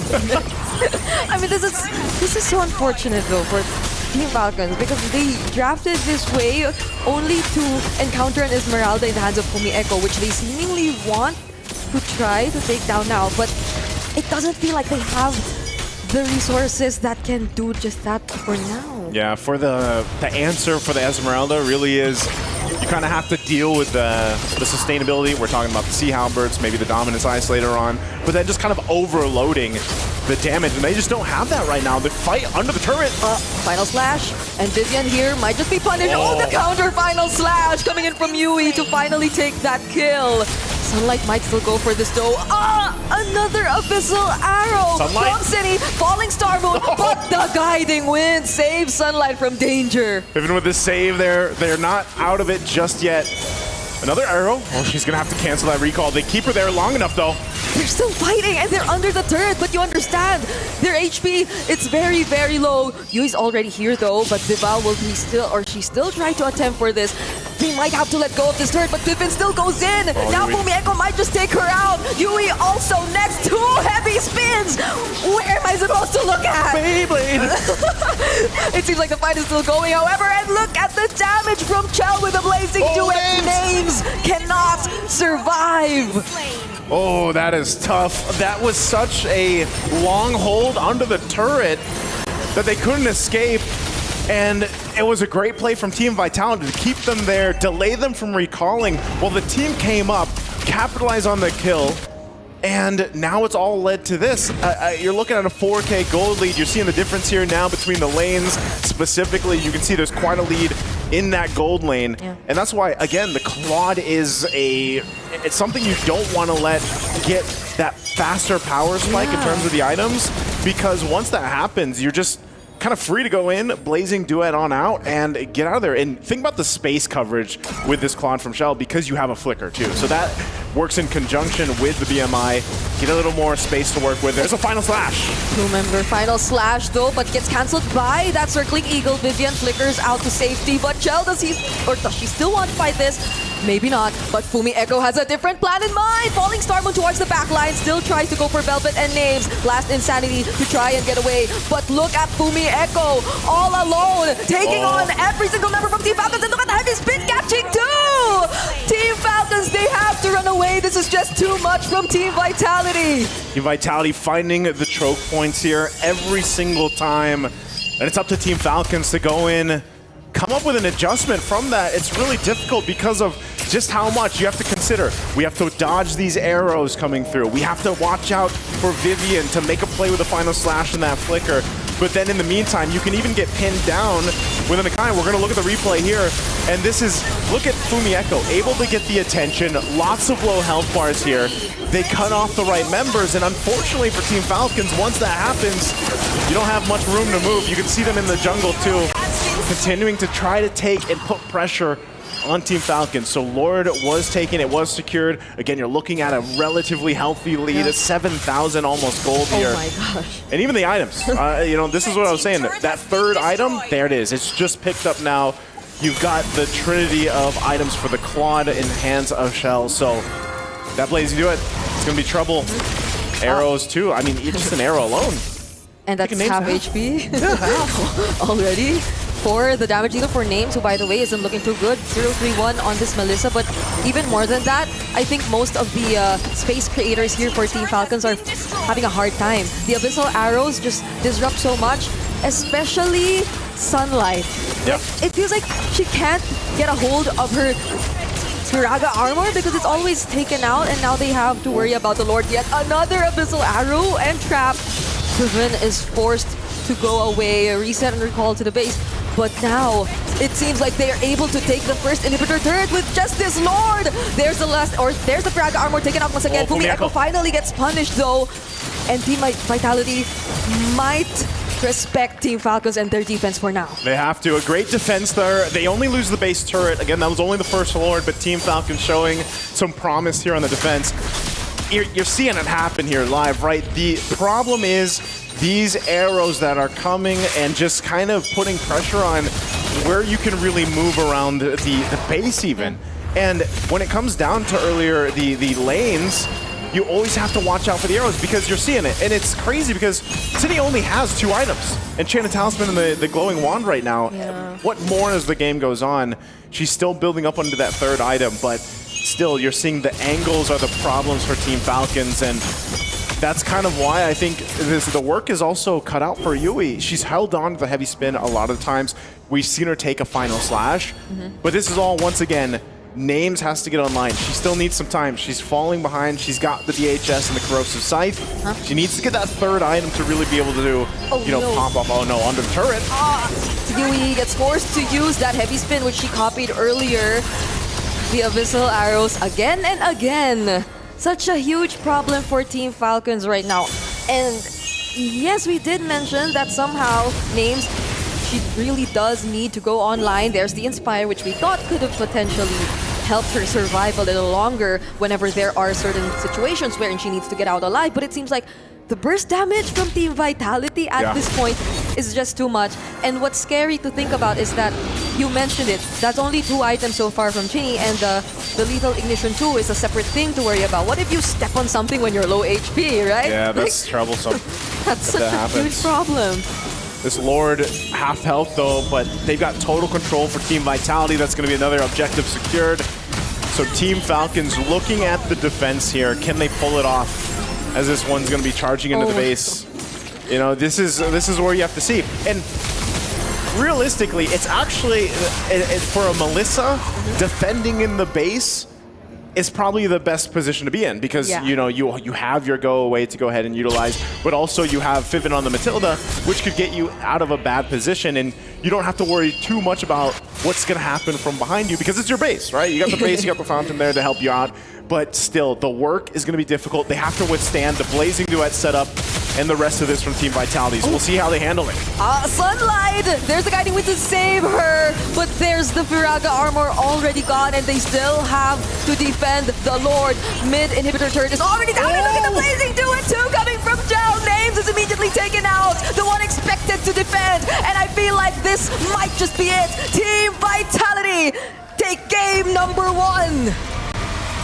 It'll be Team Vitality to go ahead and get the first blood in the series.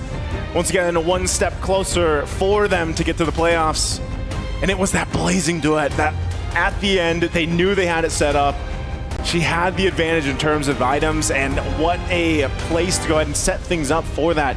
The health bars, unfortunately, from Team Falcons just got melted there in that last exchange. You know you're just that much ahead when the Claude goes in first and is not afraid at all, even when they're just right in front of the base of Team Falcons.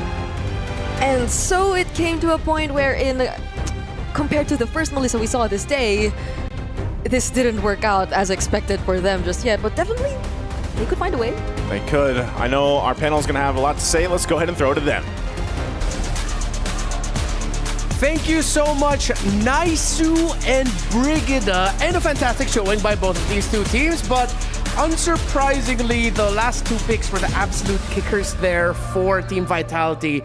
The Claude especially just tore through the formation of Team Falcons. See, I don't know what's going on here, right? Because it's either Team Falcons are playing in a way that they stick to their comforts, so it gets really heavily exploited by Team Vitality, or they had a different kind of strategy in mind, right? Because they knew for a fact that, all right, Names has utilized the Melissa in the gold lane a million times, and obviously we saw in Names was falling so far behind of the Claude. It was very difficult lane for her. So in the very end, when we saw Falcons' successful games yesterday, they weren't able to achieve that because Names was not given any moment to come online. I mean, the fact that they talked about it, they want to actually keep up with the drafting that they've done. They want to make sure that they want to show off that, hey, we have a lot of hero pools. But again, if you keep on using the same thing, and which I've already talked yesterday, yes, it is a 50-50 situation. Sometimes you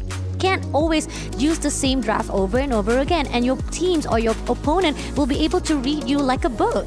Yeah, Shell, I think one of the biggest reasons as to why she dealt so much damage against names in lane is because she picked up the Master Assassin as her key pickup there for her emblem set. Of course, that strengthens your capability to one-on-one in lane, especially when you're already on a hero that will win in lane. She knew it. She was like, I know what I was made for. I'm going to dominate this lane. And that's exactly what we saw reflected. And you know, in hindsight, we were talking about the X-Borg pick earlier on, and obviously we did see the adaptations that the X-Borg could do against the Akai in neutral objective takes, but the way that Team Vitality were playing around, the way that they were team fighting around these neutral objectives, we really didn't see the advantage of the X-Borg in the jungle. Yeah, let's take a quick look at the items. Only got up to the DHS and the corrosion side. Full build there for Shell. By the end of it all, close to a 4,000 in the gold lead. And lacking a little bit of utility. I know there's not a lot of old school healing per se, but there is still some health regen on the side of Vitality that you needed to deal with. And at the end, it was only the glowing wand that they had to do with that. They couldn't get the dominance ISIS up there.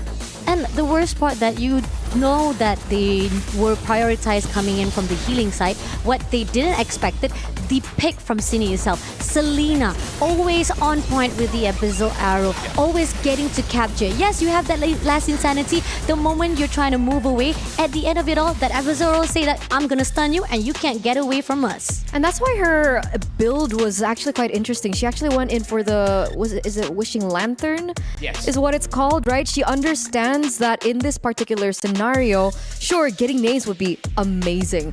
But the fact that she was able to get Velvet at times, Sunlight down at times, and even Feven at some times really did kind of stifle the Ube strategy that Team Falcons really wanted to implement in game number 1. All right, so it seems like that seems to be a ongoing trend here in Stream A, where sometimes you cannot fight too honestly in the Land of Dawn, wherein you have a clear progression of how you want team fights to go. You can't just fully depend on that slow front to back, which the lineup of Falcons actually, they need to fight that way. So here comes Vitality with 2 picks that are so mobile and can be so surprising in the Selena that Pasha Bunny mentioned, and of course the Claude that we've been highlighting. So really, those 2 picks right there in the end is what just delivered the felling blow for Falcons. They definitely could have played this to victory, but it would just be way too difficult. But yeah, I mean, talking about the fact that Team Falcon was trying to... Don't be laughing, okay? No, I'm good here. Oh, you're right here, okay. Going into Team Falcons itself, the fact that we know the Team Falcons was just trying to do their best and they had that last strike itself. Xbox, their last hope, they really heavily depended on the usage of last insanity so that they can have that build up, that initiation. And not only that, to a point that even though, yes, they were also looking forward for Melissa to get that power spike, it was just not enough. And the thing is, technically we did see the X-Borg really pop off in the early game, I would say. Yeah. There were a lot of moments there, okay, fine, maybe neutral objective takes wasn't as strong, but they were able to trade really well, right? The last Insanity was used to, you know, kind of take down the final members of Vitality. We saw the trades coming through, but Team Vitality's adaptations in the game are incredibly crazy. I can't. The way that they knew, all right, Team Falcons with this lineup, with the Matilda, they know that they want to go for team fights. They're going to play as 5. So we talked about the last 2 picks coming through, but I want to really talk about how Fumi Echo utilized the Esme. Really great, going to the back line, looking for the sandwich plays. Even Vival on the Akai, opening things up, getting those opportunities down. And it's just, that's MLBB gameplay, man. Yeah, I feel like sometimes that's, especially when you're talking about a team like Vitality, as much as you want to like put a lot of rationale to it and then you piece everything together, there's at some point where you just have to let out a sigh of going like, well, yep. It is what it is. It is what it is, exactly. And the fact that this is the question that I was asking previously, where yes, they picked up Xbot last, right? And then Valentina, more in depth about the Valentina, they were trying to get the ulti for the heavy spin, but I don't see that keeping or able to actually achieve for their own. method or even what they wanted to actually portray here when it comes to the first match itself. Exactly. And because of everything that we've discussed so far, it falls back to something that actually you mentioned earlier, Fasha Bunny. They were lacking in that desperately needed mid-game power spike. They could have gotten it if they were winning, but coming from behind, it's incredibly difficult to achieve against a lineup that Vitality had, and especially since they had their X Factor doing the thing she does best, which is, I will play my own game, and then I'll show up when you need me. Fumi Echo definitely deserves to be highlighted here. I gotta agree with the turnout. That Esmeralda. Now, again, we go back to how Fumi Echo plays. I've seen enough of her gameplay, and it's always like, Fumi Echo, you are your own entity.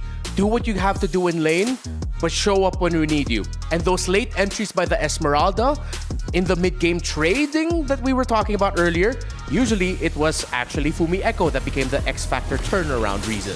And that's just chemistry, right? It all boils down to chemistry. Like, they already know.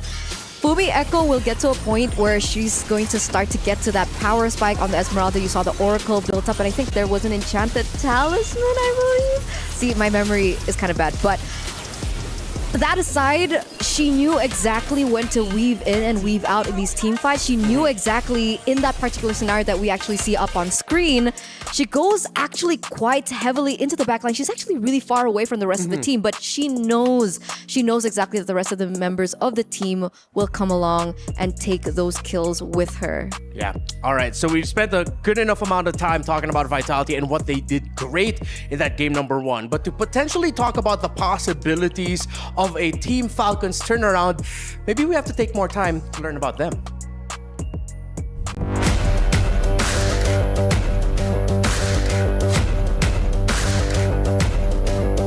I can describe our Team Falcons as fierce. Gonna go in, Velvet unable to catch him with a vengeance now. Able to use the final slash, Venus Fury knocking him up as well in the midst of the Lord electrifying. Last year was very hard for us. We were eliminated from the group stage with 0 wins.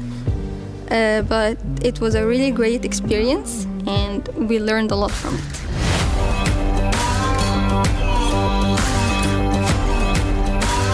I want my team to be remembered as fighters. We want to make history.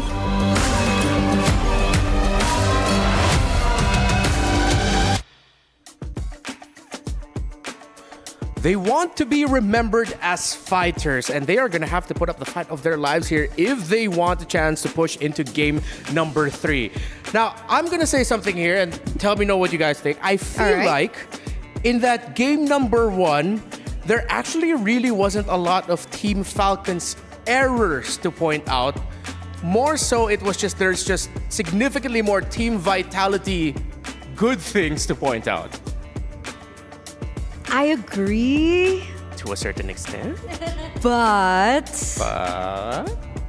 I feel like the weaknesses of Team Falcons are starting to show. And having a coach like Coach Casius, he's going to be able to sniff that out real quick. And why do I bring the coach into this? It's because of the drafts.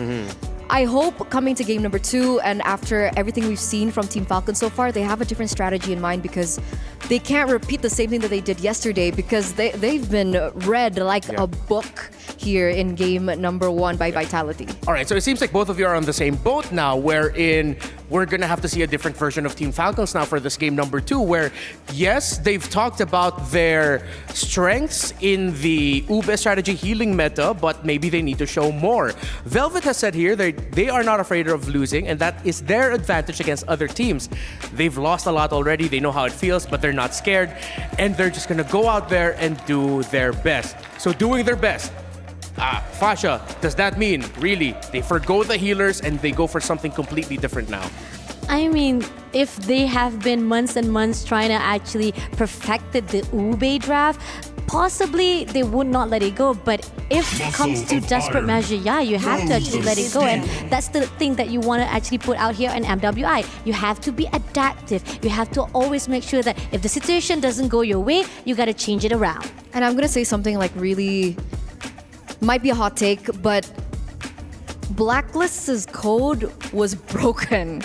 And that's why, like, people know exactly how to counter it. So coming into this, obviously there is always lessons to be learned from previous teams, especially, you know, Blacklist, that was like an undefeated era for them, True. right? But eventually it broke, and it's breaking now. So Team Falcons, if you want to secure your first ticket to the knockouts here, you gotta cook up something different. Yeah, and I'm glad that you actually brought a Blacklist and their Uber strategy here, because Coach Koba himself of Falcons did say he was inspired by the M3 World Championships and the strategies that Blacklist showed there. That's why they decided to lean in on this idea that healing sustain is the way to go right now. It worked out for them in their previous match, but Team Vitality are a whole different beast, and this is a whole different draft. Badang, Selena, Kimi, they are respecting the Selena of Cine. Do you think this is the right call here, Fasha? I mean, yeah, definitely. They know for a fact that Selena, that Abazaro was not able to even avoid, and they trying to make sure that at least they won't be able to have that, they won't be stuck in the ground by the fact of Vitality itself and be able to move the mobility device. But the thing is, yeah, you talked about how Team Falcons maybe have less to more error to their own side of the drafting, maybe their own mistakes that was done in the game itself. But for me, I do think the only simple error is that Valentina could have been another pick. There could have been a lot of mages. There's a lot of mid lanes that could be done. You don't need to worry much about the heavy spin itself, right? Yes. No, I completely agree. Sorry, I was blindsided with this early 1-1 pick. Boys, girls, 1-1 pick without the Irithel banned out. Yeah, they are playing with a lot of fire right now. Irthel's open, Farsa's open, all the heroes that can give a lot of difficulty for the 1-1 are open. Even Phobius is open. Yeah. And so that means Team Falcons, that might already be them showing that they are definitely still going to be leaning into that slow front-to-back play style, where they're probably going to end up with someone who can provide some form of healing. Maybe a Minotaur is going to show up for them at some point. And the fact that, look at this, they're giving the opportunity for Vitality, right, to get, again, Carlot, and Akai was also being picked up. But now they got Barats because they were denied immediately of having Barats, and they also have CC to be picked out. I smell lack of hero pool for Sunlight. The fact that they're prioritizing Sunlight's hero here in the first phase, I think she might have not been as comfortable on the X-Borg, which is why we're seeing that come through. They pick up the CC, I think, just in case Vitality go for the Phobius, so it's a little bit of a deny, making sure that, hey, if you want to pick up the Phobius to kind of tackle our 1-1, that's fine, we'll just destroy you in lane in the EXP lane. So now Team Vitality are caught in a crossroads. What do they want to go for? I think Irithel is still the best bet if they want to shut down the 1-1 in the lane. Yeah. Maybe this Barrett's pick, though, is sort of like a warning signal to Vitality. Like, okay, you want to pick the Irithel, but then will you have enough damage to deal with something like the Barretts? And Vitality says, yeah, we'll definitely have enough damage to deal with the Barretts. They still pick up the Irithel. Farsa is still on the board here for Vitality. If they want to go for something actually incredibly surprising, but makes sense considering they're up against the Barretts and CC, even the Eve as a surprise mid lane pickup might be a possibility here for Cine, Fasha. And the fact that they're definitely going to actually cut out even more hero pools, right? And we've seen already the pattern coming in from the team of Falcons itself.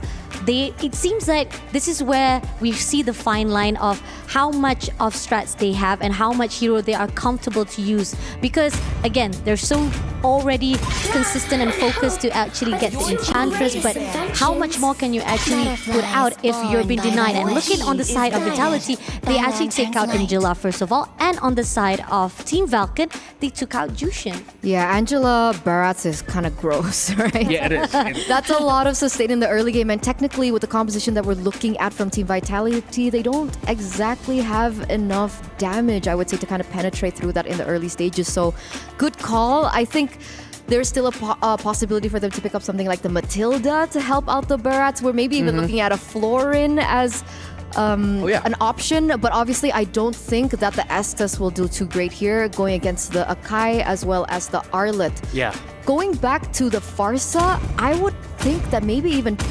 Vitality would want to ban it away from Team Falcons. Technically, it would be a really good pick to deny the Irithel. So they still ban out the Matilda. actually agreed with you there on the Farsa, thinking that maybe that could have been a surprise possibility for themselves. However, they still are leaning into the safer side. The Farsa, again, is going to be a great option for Sydney if they want to. Either the Farsa or the Eve. They ban out the Lancelot, so interesting choice. It feels like Falcons know something that we don't, because we're already automatically assuming that Akai is going into the jungle, right? But it seems like Falcons have gone into the possibility that the Akai could have actually gone to the roam for Vivian instead. I mean, we've seen it in the XP lane, right?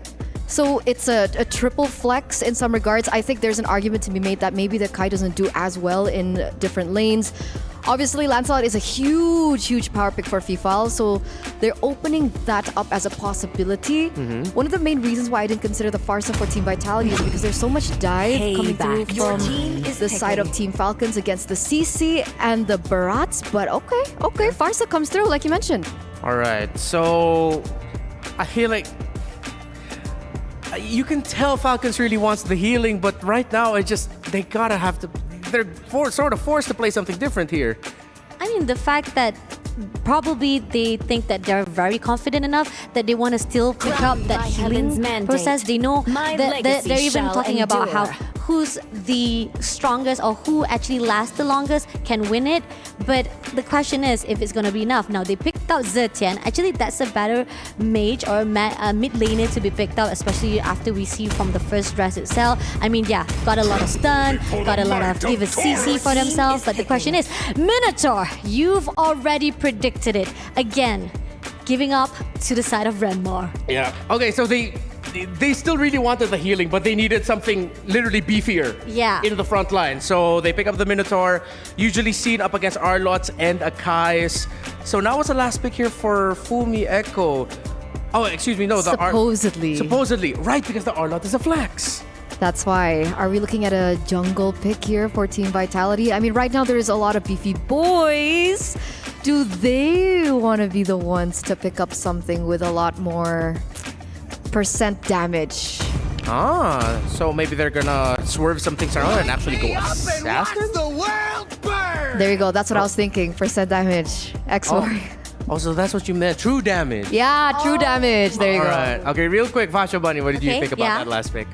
I mean, I was like wondering, is this the way how Team Vitality say, like, I'm going to show you how you use Xbox to the side of Team Falcons? Oh, yeah, that's a good possibility. Like, let me show you how it's done. Let's see what's going to happen. Falcons versus Vitality. Game number 2. Let's toss you on over to Naisu and Brigida to call the action. Thank you so much, Renmar. You got it. The panel, you got the draft. And for both of us, me and Brigida, I think we can go ahead and say who we think has the better draft here. What do you think, Brigida? Oh, wait, my mic was... It was up. Oh, Yeah. my You're head, good. okay. You're good. I'd say this is gonna be the moment where Akai starts redeeming himself. So I'm gonna go for Team Vitality again. Vival on the Akai paired up with the Arlot. They are definitely gonna make things so much difficult for Sunlight. If earlier they keep on denying the Firaga armor, this time around they have true damage to respond to the Barats and all the passes that can come in later on. Well, once again, it's match point here for Team Vitality. Will they get to the playoffs? If they end up just taking this win, they'll definitely get to the playoffs if they end up winning here. But Team Falcons, can they make it to Game 3? I'd love to see it. This lineup is sort of reminiscent of what we've been talking about, especially after yesterday, where they like to play that sustainability lineup. Wow, Velvet taking a couple shots, but you know, this time around, I think the panel really mentioned it well. They want that healing. They want to be able to drag those fights out and win in the sustainability department, but they need a little more tankiness, you know, and they go with the Minotaur here. You can see, too, looking at the emblems, they've got that. There's a whole lot of tank emblems. Of course, the Concussive Blast. You get a little of that extra durability with the firmness for Vivian here. So the healing is going to be crucial, but that's why I think even the Xborg was such a crucial pick, because you know that most likely Team Falcons, they want to fight around that Minoan Fury, get that knock up into the air. But if you can fight them with a Farsa, who's got the circular feathered airstrike, but then an Xborg as well, you deal with a lot of that. And then you throw in the Arlot's final slash. There's just a whole lot to deal with some of that setup potential that comes from Team Falcons. Because even looking at the emblems of the damage dealers, both Chell and Cine, they definitely are looking to go for the burst, to provide the burst damage, which will make that sustain or those attempts towards sustaining the team fights a lot more difficult for Team Falcons later on. But hold on, it seems like Fumi Echo will experience the exact same thing Sunlight has been consistently experiencing in game number 1. Right now, he's the one without the Piraga armor. Yep, fight for the turtle. This is a good one for Team Falcons to take if they can get it here. Oh, we'll see if they get it. Still doesn't have the final slash though. Vivan jumps in, however, and Fumi Echo together with the curtain call could only do so much, but still Vival gets the retribution and Sunlight falls. They also take out Velvet and they don't even get to trade out a single member from Team Vitality. Now they didn't get to trade out. Couple kills on objective, and it looks like they're going to be able to take the buff too. That is tough because again, you're sitting here thinking, man, you know, Team Falcons with that, they should be able. Oh, no, Names. Oh, okay. How does? Oh, so unfortunately, Names was able to avoid some of those vengeances, some of those skills from Vivian, because if not, that felt like another potential casualty. Yeah, we're going to look at the instant replay here. This is what happens. I mean, the fight is extended, but it's actually in favor of Team Vitality with how they approach this fight. There's going to be a feathered airstrike that comes down here too. They capitalize on getting the turtle. Fumi Echo stays alive, and then they're able to actually get the right members separated from the team fight to make it happen. I feel like if the wait, hold on, Velvet. Okay, I feel like if the Fury of the Phoenix was used a little later, it could have stopped Vival from actually getting close to the turtle. But Vival was already able to cast the heavy spin nonetheless, so I feel like it was something Team Falcons could have just tried to avoid, but not entirely. Okay. Use that retribution because, you know, again, she didn't. That was the angle that Vival was going to look for. Collapse down towards Names, but so far, pretty much just reset at this point. There was a lot of attention down in the gold lane, and I think, you know, once again, we always kind of play that part where it's like, man, these gold laners, Names gets the flicker out. All right, that was a fast response from Cine to avoid the stacks of the crossbow of Tang, but then Team Falcons already know that there's no flicker available for Cine towards the next objective, so she could be a potential target unless Team Vitality start the aggression in as early as now. The purple buff is denied away from Sunlight. That Vivian final slash right there to just kind of swoop it towards them. The fight though for the turtle, at least Sunlight still has the retribution, so they might be able to secure this turtle for them, but still they have to watch out. They know they don't have to watch out for a final slash at least. So Fumi Echo has the armor, she'll go ahead and back off, flickers out defensively. Oh, Daytona's welcome. It's used onto Vival, but there's the response. It's another heavy spin as well, and look at them targeting Fumi Echo from behind. Velvet, the damage is not enough just yet, however, and now she will be the first to get taken out. Chell joins the team fight, heavy crossbow, and forces out the flicker from Vivian. This seems like another free objective for Team Vitality. Oh, that's an objective they definitely fought for. They end up getting it, so another turtle in the hands of Team Vitality. And it was so close. I mean, Velvet was so close to getting at least a kill there on Fumi Echo, but she still survived. Shao could be in trouble here. Names? Oh, there's a better airstrike, but it seems like the crossbow of Tang will still make it.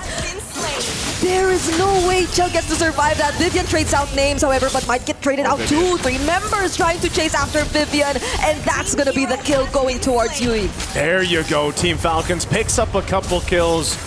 Again, quite risky and decisive for Names to go ahead and go for that fight, but she got the airtime, she got the crossbow of Tang off, and then, unfortunately, she goes down. But at least, right, at least they get something here.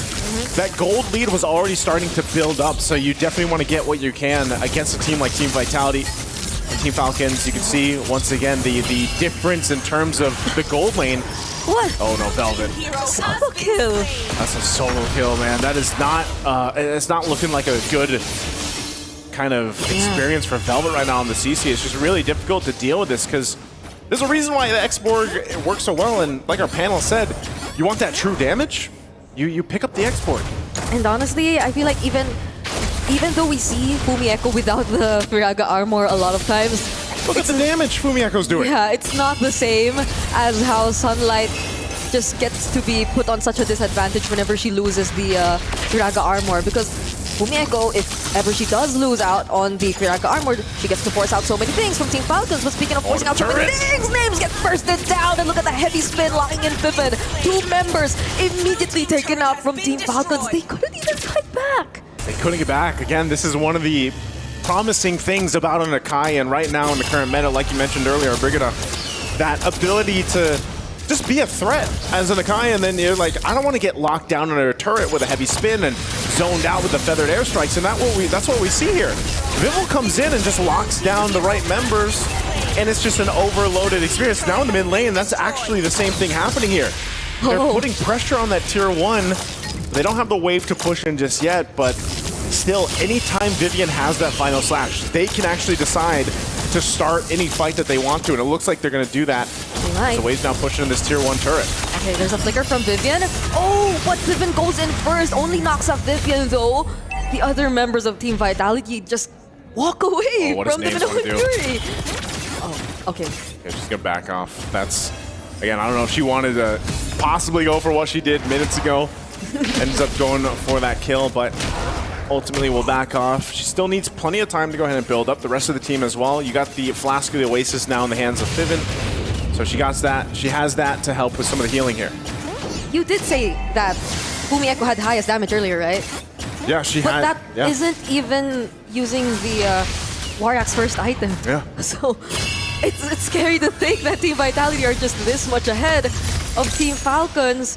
Almost 5K, but you could already feel how dominant they're playing this game. Yeah, again, this is one of the things about Xborg, the ability to get that last insanity off, you know, kind of literally cook people and then get the true damage off. So this is an objective secured. They are dominating in terms of the objectives, and it looks like Team Falcons will just have to get what they can.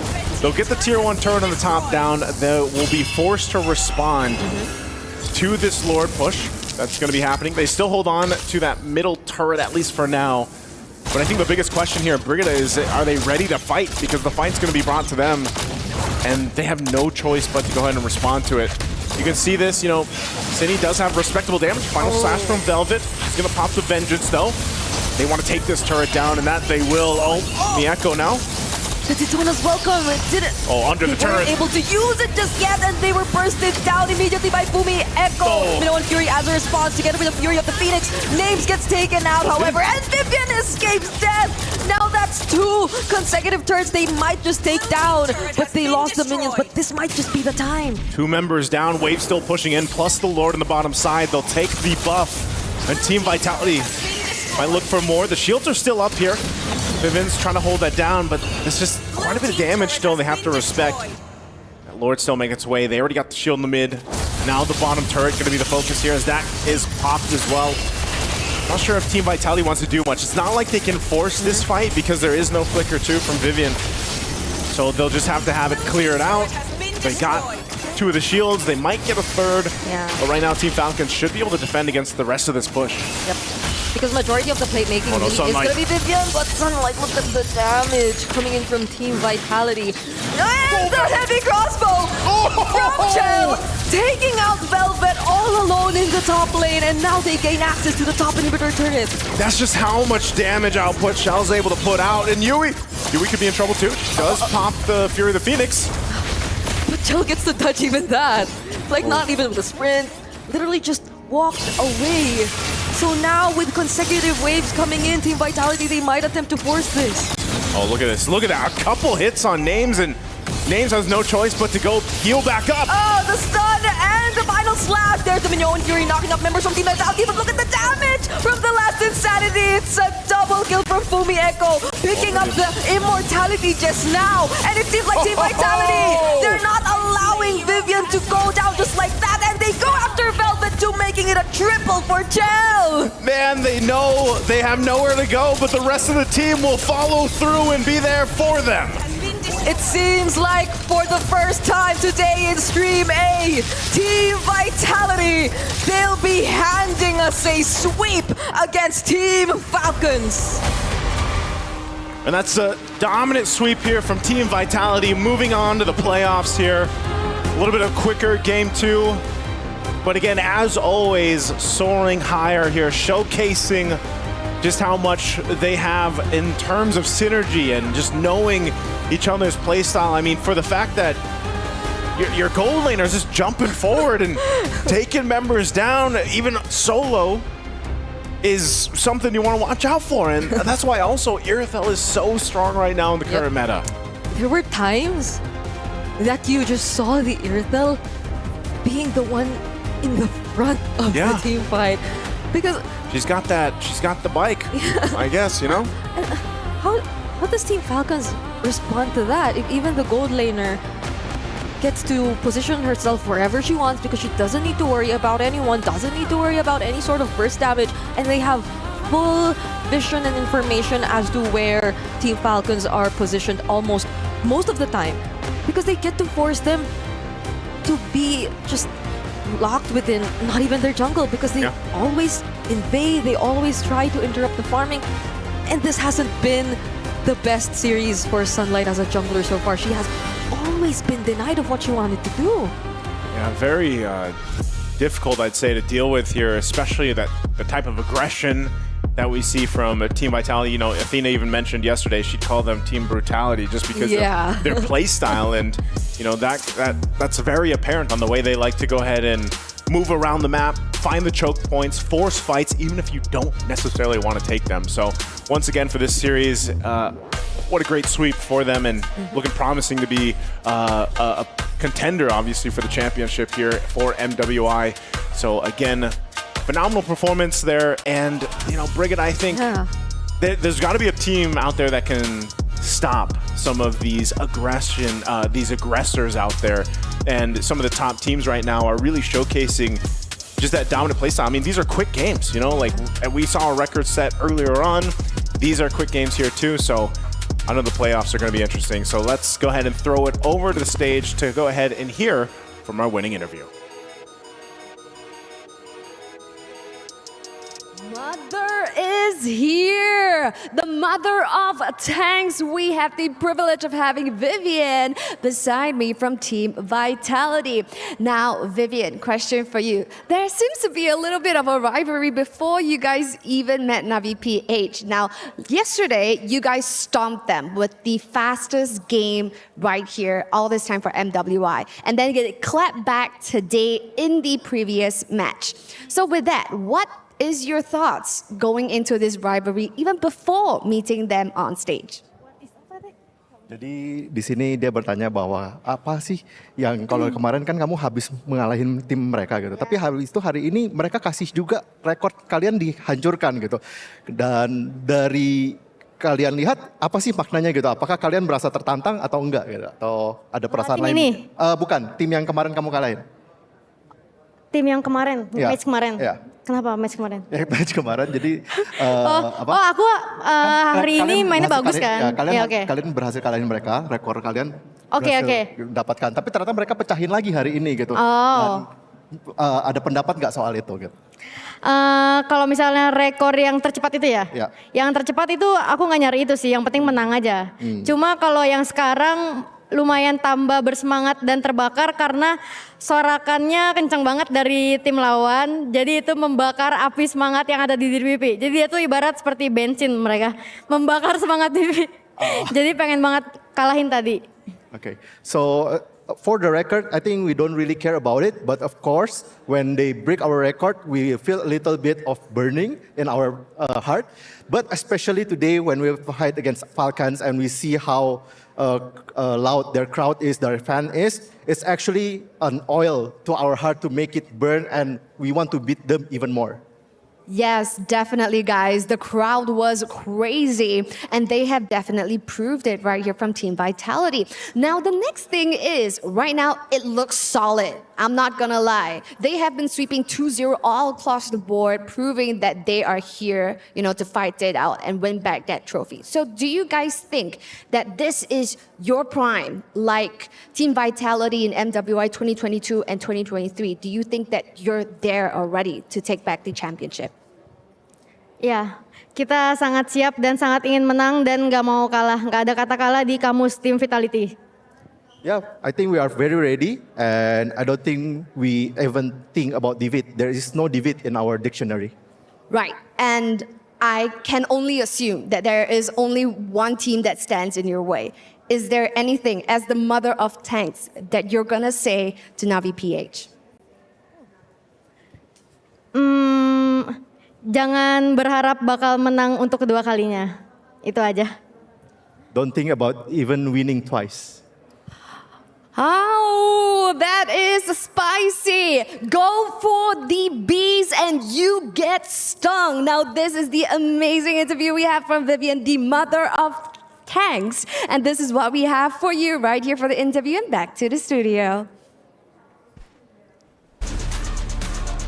What is it about Team Vitality? And if ever they go into arena with some, let's just say, fervent reception towards them, they just seem to get stronger. And I don't know, Vitality just gets stronger when you seem to boo them. They just hit a different form, different level.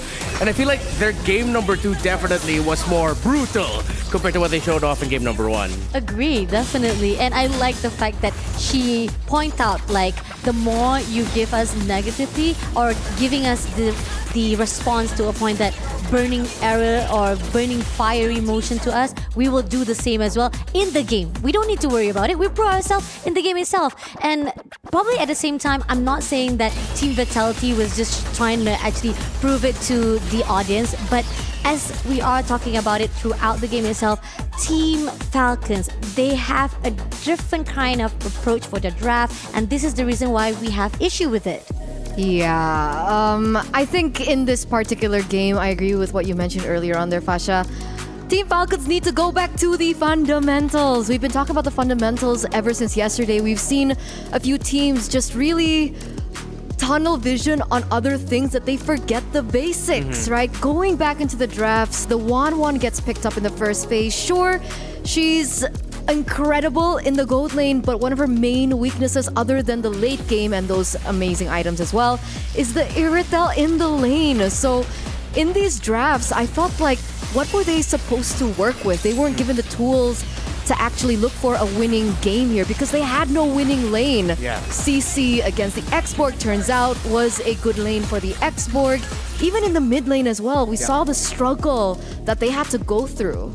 Okay, so I think I want to tweak that. It's not that they need to update their fundamentals a little bit, because the fundamentals, I see the thought process behind it, but they need to put their focus elsewhere. We've seen 2 games now. I really want to focus on this series specifically, not their drafts yesterday, but 2 games where the drafts relied on Velvet's pick to be the bridge to their mid-game power spike, and and that's what Fasha Bunny mentioned earlier, that they need to work on that mid-game power spike. For Fasha Bunny, it was, how do we get that from the mid laner? But in 2 games, we got mid laners that were focused more on the utility aspect, what utility they brought to the table. We go back to MWI 2024.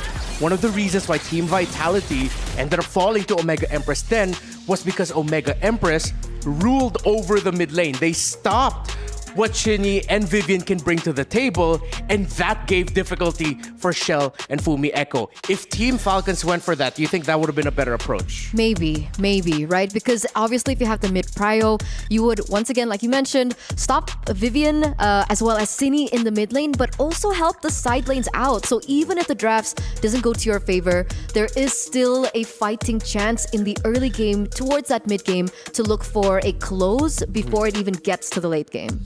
Yeah, it seems like the games that we've seen Team Vitality play now, they've always gone up against lineups that are seemingly built to counter instead of being proactive, right? Remember what we were talking about yesterday? Yeah, definitely. Every answer that they actually put out from the fight they had yesterday and now going into the second game of the day itself, it seems like no matter what it is, if you put out this hero, we'll definitely counter it back, and we have the answer for it. Very tough game here for Team Falcons. Team Vitality, though, let's focus on them. What's stopping the Queens now? Even Vivian herself did mention, don't think about winning twice when asked about what their potential message is for Navi PH. And I feel like this is very different compared to the Vitality from last year. Vitality from last year was confident. It seems like this Team Vitality is just convicted at this point. The conviction that they're showing that there's no more doubts in their shoulders that they will win this tournament. And this was just a playoffs qualification match. They had the same attitude last year, right? And maybe that's what got the better of them, because I think coming into last year's MWI, the only weakness I saw from them was themselves. So the fact that they lost last year's championship, giving it over to Smart Omega Empress, that means that yes, they're confident, but they know not to be overconfident in these particular games, especially if they deem quote-unquote the opposite worthy, right? Because that's been like an underlying thing.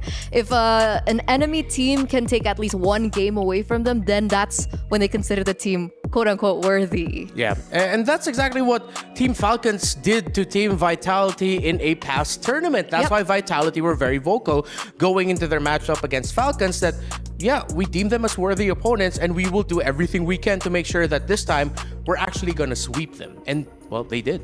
And the fact that I feel like Falcons, again, from time to time again, yes, you've been heavily depending on those draft-wise, and there were some answers that was done, but at the same time, Team Vitality, the confidence built, the anger, the rage that was already built up from those respawn that was done, those are the things that push even more further what Vitality can portray inside the game itself. But hey, I'm not worried about my Falcons. I'm not worried for them. I think they because still... your Vitality won, so... yeah, I mean... Okay, but why are you not worried? Why are you... Whoa. We're getting some Vivian energy coming out of you right now. Whoever sits here needs to exuberate the Chantel confidence. The Chantel confidence. Okay, so why are you not worried about Falcons right now? Because we've seen them and their experience over the years. They've gone into several international tournaments. They know how to adapt.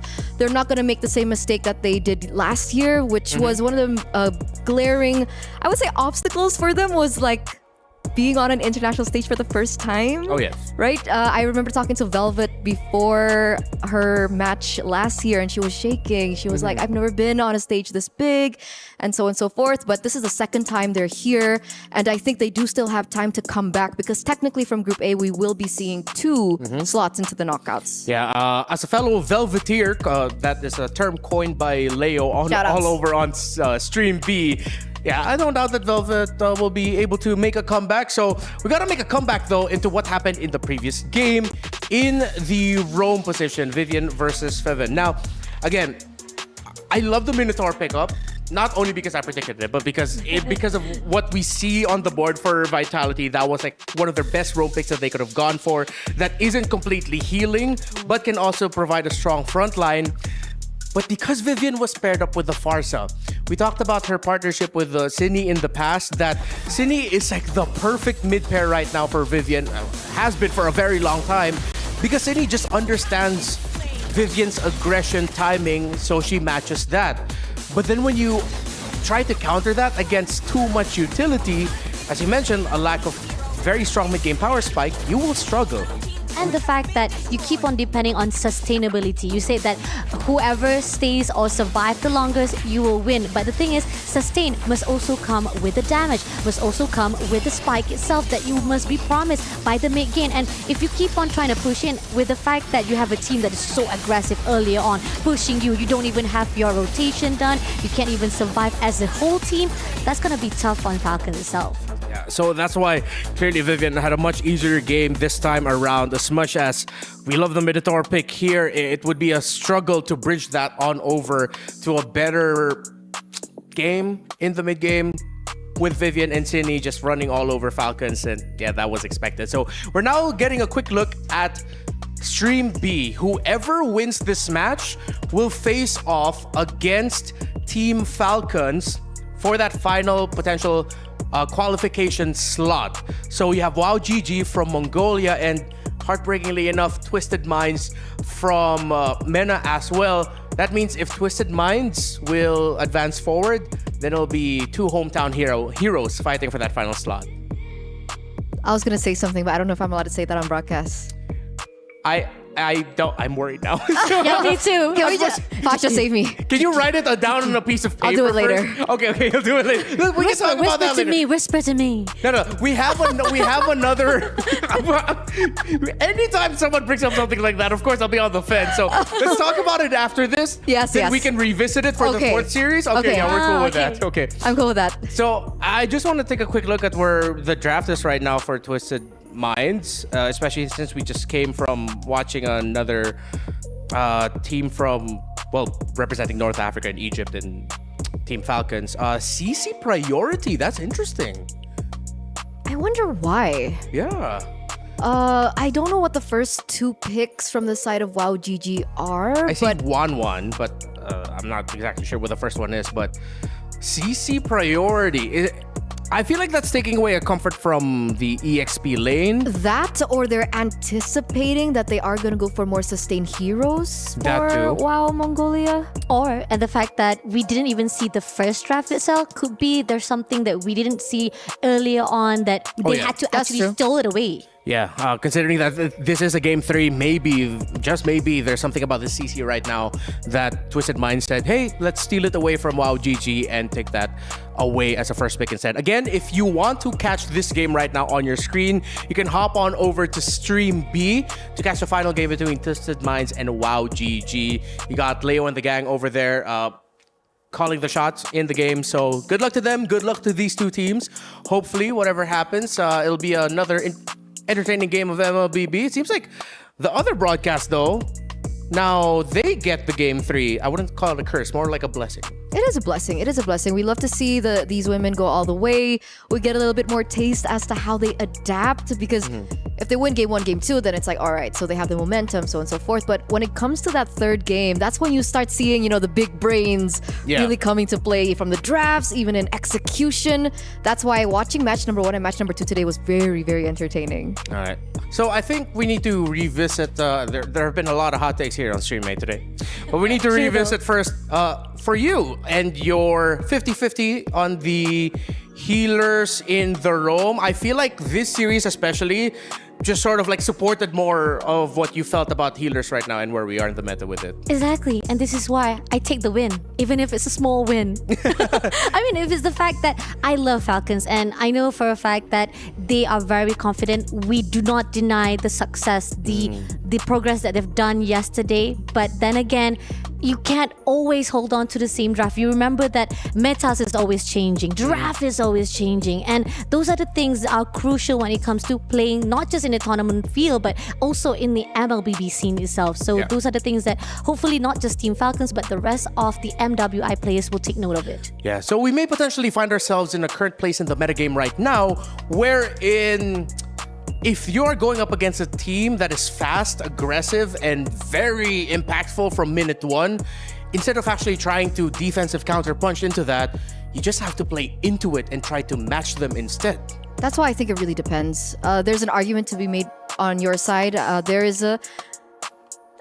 30% agree with healers being bad in this meta. I do still think that the meta is really good for healers, but it really depends on the team, right? Because obviously, if you're putting a healer in the roaming position, you need to find that lockdown tool or the utility tools elsewhere. So that's when you need an EXP laner that can find those kinds of opportunities. And especially in a meta where we're seeing a lot more utility in the jungle, we're seeing a lot more, beefy boys in the jungle. I think that's where the utility, the healers aspect in the roam starts to shine. It's very different from the assassin-centric meta that we were like a couple patches ago. So I still think it's a viable choice. I do agree, though, it really depends on the team and whether or not they're comfortable playing around it. Obviously, you want to know the opposite team as well and how they work. Yeah, and most importantly now, another revelation is just make sure that if you're going to be leaning into that your mid lane pick can supplement the damage early on.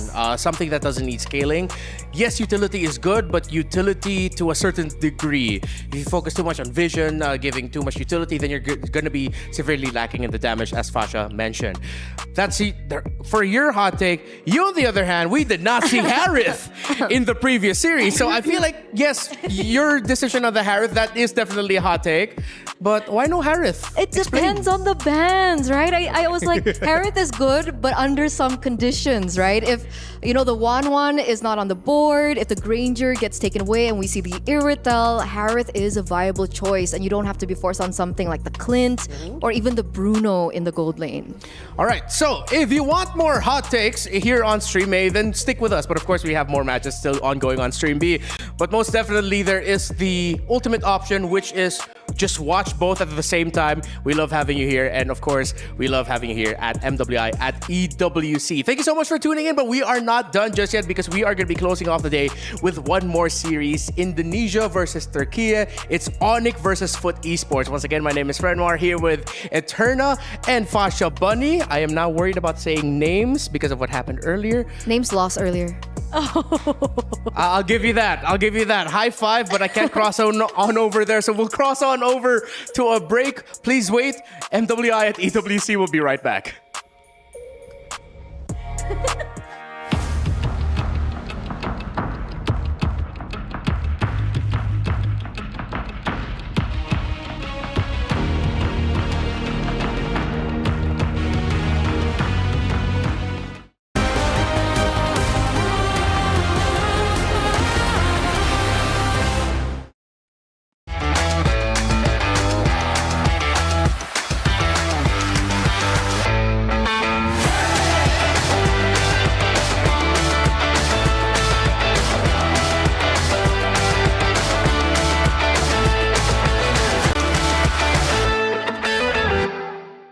The human body was built to move, not trapped at a desk in one singular posture for 12 hours a day.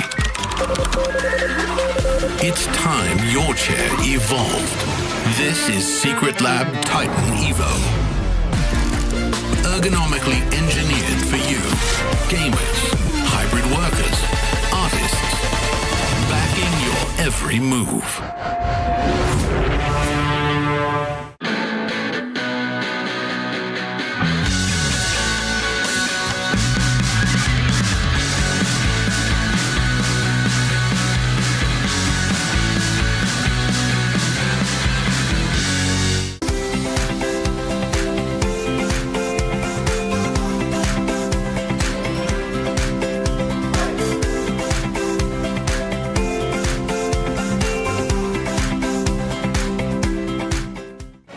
Hello everyone, my name is Othel and we are gonna see the journey of the teams. So we have our official, unofficial EWC drawing game. We need you, one of you guys, to draw and another one to guess what is the skill and what hero is it. And this is your canvas. 3, 2, 1, draw. Okay. Yeah. Again, mahirap ah. Check the status of the drawing. I'm so proud of her right now. This is one of my favorites. I see the first part of the drawing and I'm already confused. Okay, we're ready? Okay, show the camera. Okay, Kao, guess the skill name. Essa aqui é a skill que ele faz, isso aqui é o que ele faz. Eu entendi, só que boneco que faz isso aqui. Fica assim. Fica assim. Ah. Weapon? Like knife? That's supposed to be a sword, but I understand why you say it's a knife. Is it Hisashin? Wrong, it's not Hisushin. Sing, sing, sing, sing, sing, sing, sing, sing. Let me give you a clue. The skill looks nothing like this, so good luck. What skill that is? To help you out a little bit more, I'll add sound effects. Okay. I think you'll get it. Sing. I can't think of anything. Maybe you can do the movements to let Dai guess it. For context, this is the hero. Okay. Link. Yes! This is Erythel, first skill, but you drew it horribly. You drew it horribly. Vexana. No. No. Harley. No. No. No. Heavy spin. There it is. He got it. All right. Zishan. There you go. Now we've established that you are good at MLBB. Very good. But you're not good at drawing. And we'll catch you guys later.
swear you remember who you are.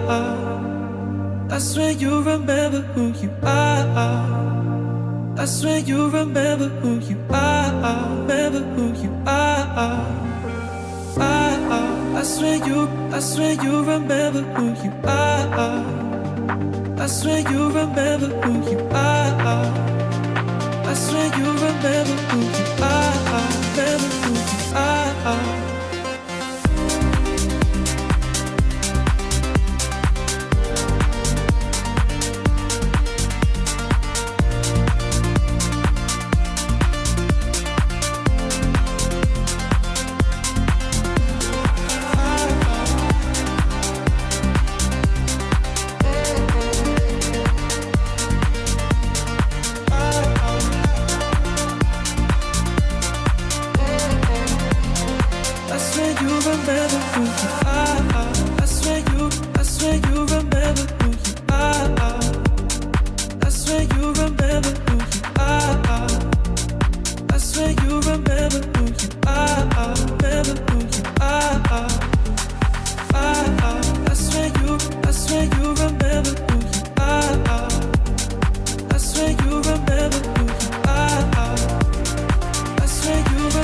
Welcome to MWI 2025. Now here we have a little something different for our teams.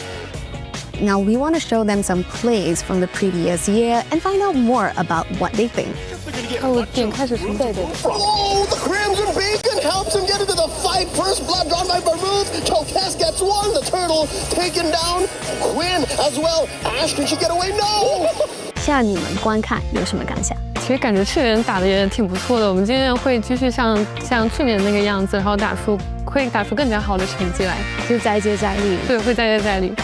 非常棒。So this is a clip from MWI last year against Cloud9. Look at it together. Here comes Cloud9, looking for the possible dive here. Big 멋있. Damage does respond Yue, able to get their Earthshaker. Druid goes down first. Looking for a target, gets caught up against the wall. This is big damage. Kami comes in. That was an incredible opening, Moshi. Talk to us about that. How did that call happen? That time we decide to make team fight, so I come to open team fight. So now I have a play here that I want you guys to react to. And now, spoiler alert, this is your play. Yeah, this is against Vitality, and this is around your fight around the board. Wants to go for it. It's been stolen. Oh. Yeah.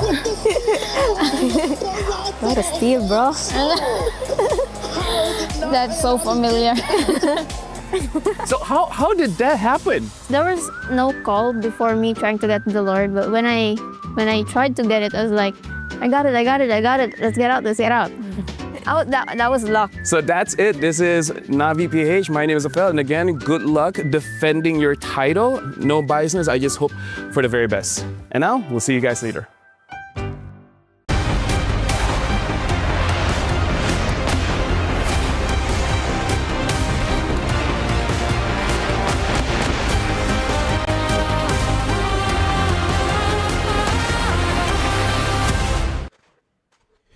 We are back at MWI at EWC 25 and another matchup here. It's Onyx versus Foot Esports, Indonesia versus Turkey. And I got the vibe of the community. A lot of people are saying that this is clearly going to be going one way. But hey, who knows? Maybe the overly brawly playstyle of Foot Esports might just be enough to shock the new rising powerhouse in Onyx from Indonesia. We already saw one Indonesian team secure their slot into the playoffs.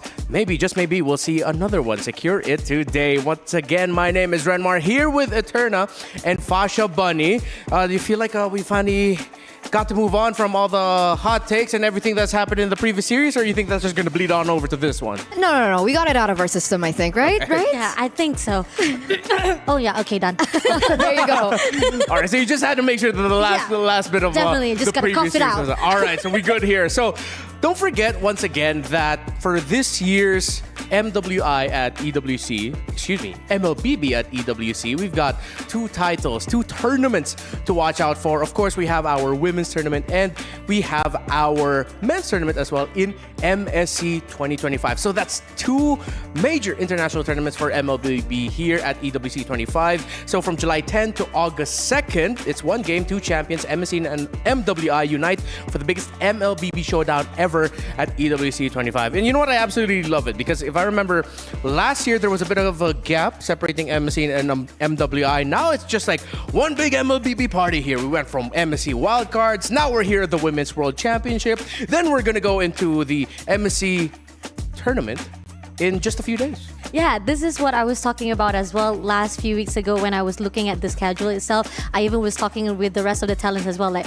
oh wow, what a great scheduling how they did it when they put it the wild cards first to actually give the intention of the opener to the side of MSC. But then they also want to make sure that, hey, don't forget about MWI because those are the things that happened last year whereby once the downside or probably once the post glory from the side of MSC was down, and then once we push into MWI, we do see like, oh, some people are already still talking about MSC, right? So these are the things where we can see both are being focused at the same time.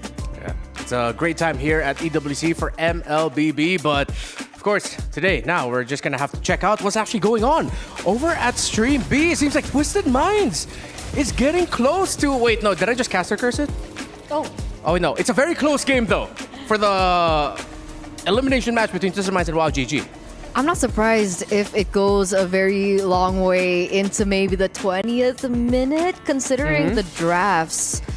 I mean, this is an elimination match, so it's go big or go home here.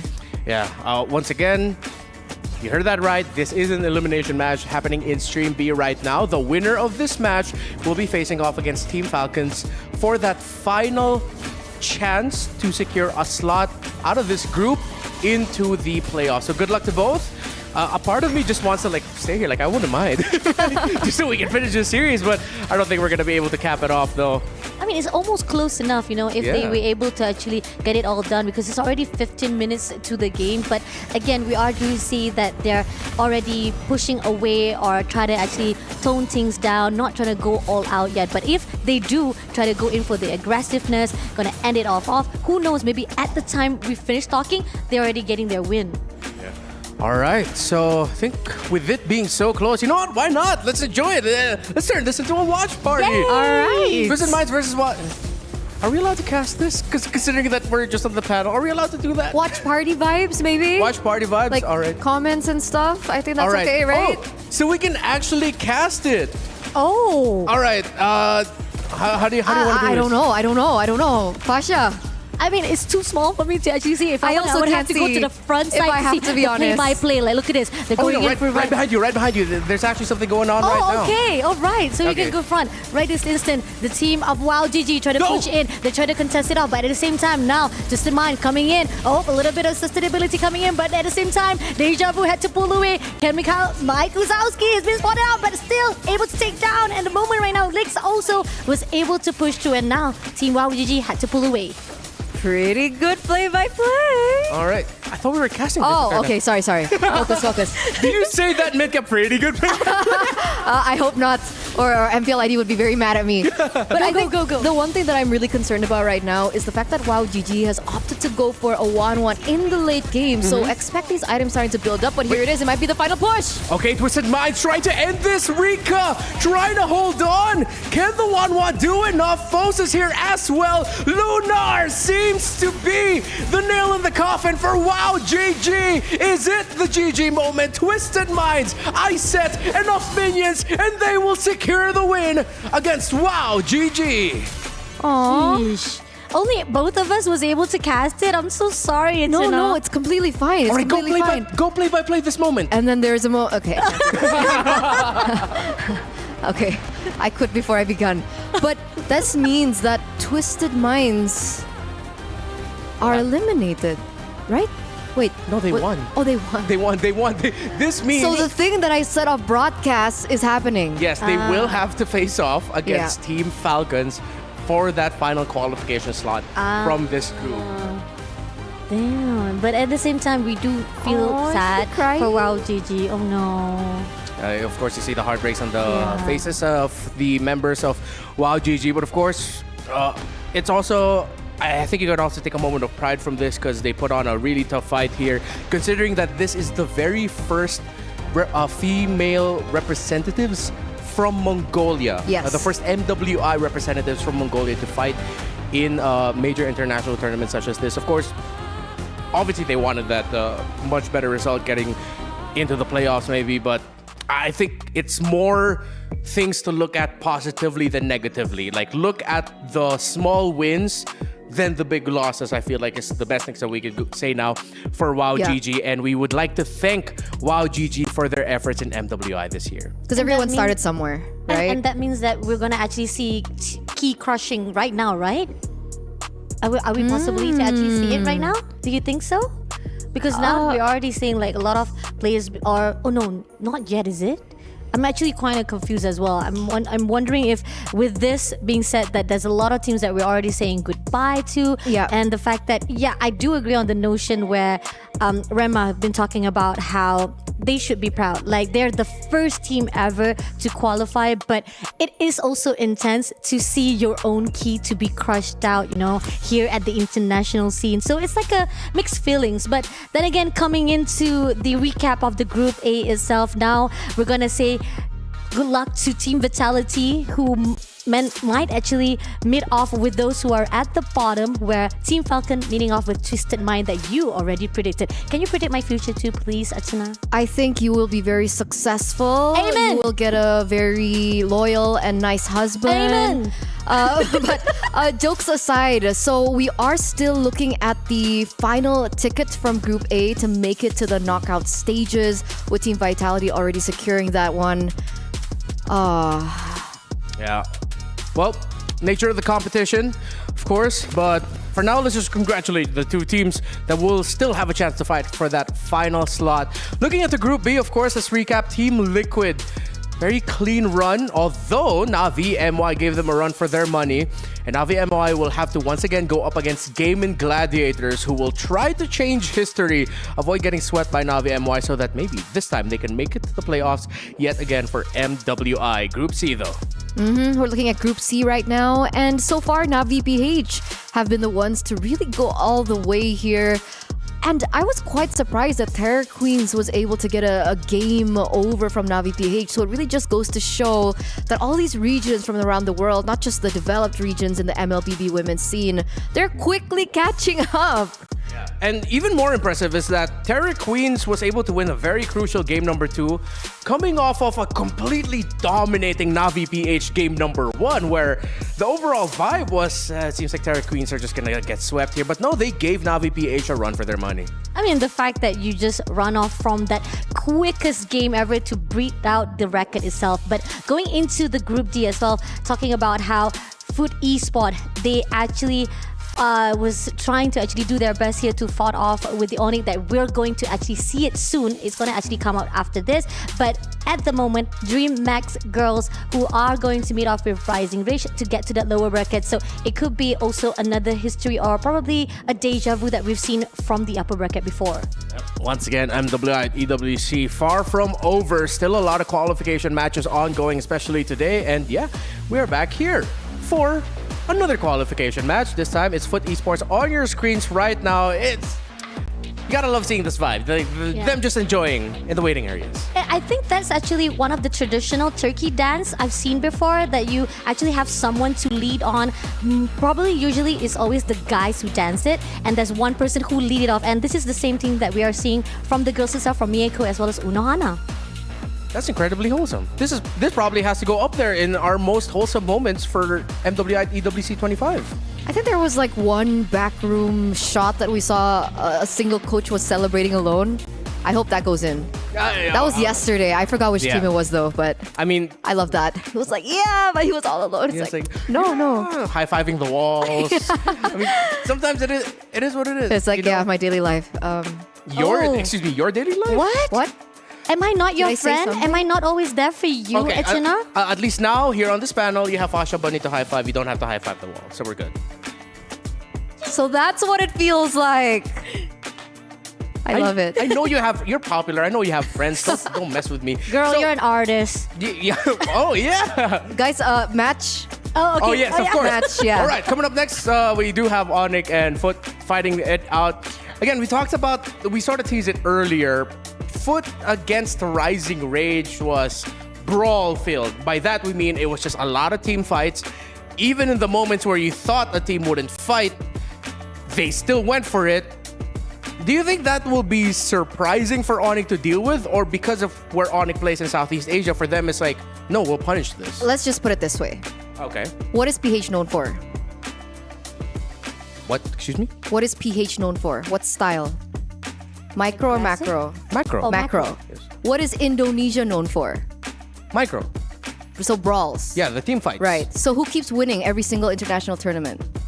The fans. Oh. Right. Okay. No, it's Philippines. It's the Philippines, Yeah. exactly. So I don't think that it would take them by surprise because we've seen in a lot of situations, especially in the game, if these brawl-heavy playstyles don't go according to their plan and they keep fighting, the advantage goes a lot bigger. Yeah. And then if Onyx can look for more macro plays around the map, look for trades, maybe play for the side lanes instead of the neutral objectives, then that's when we start to see, the brawl stuff kind of fail, and that just feels bad because I'm from Indo. All right. You know what? I will not be laughing at that. But I want to get more Fasha Bunny's takes on this after this because to help contextualize what we've been talking about for Onyx and how their macro might just be the edge that they'll need against Foot Esports, let's hear their comms from yesterday. Tunggu dong, tunggu minionnya lewatin gua, bisa nggak? Udah, tahan yuk, Freddy, boleh. Makan aja sini. Makan aja, mati dia. Makan. Damage kita gede banget, Cok. Nice, bisa lanjut kah? Angela, Purif. Orang aja sini. Gacor, Cil, men. Nice. Gacor, Cil. Jangan di KS. Enggak di KS. Gacor ya, gacor. Nice, Cil. Let's go, Cil. Sampai gua. Nice. GG, semek pertama, bro. Tos. Aku percaya aja sih sama teman-teman aku. Kita main as a team, bukan as a individual, tapi kita main benar-benar percaya satu sama lain aja. Dan teman-teman juga percaya sama aku. Okay, so I love how you were talking about the macro there for Onyx. And yes, that highlighted the awesome play by Yippee getting the first Savage for this year's MWI 2025. But the very first line from the comms was, wait for the minions to pass me.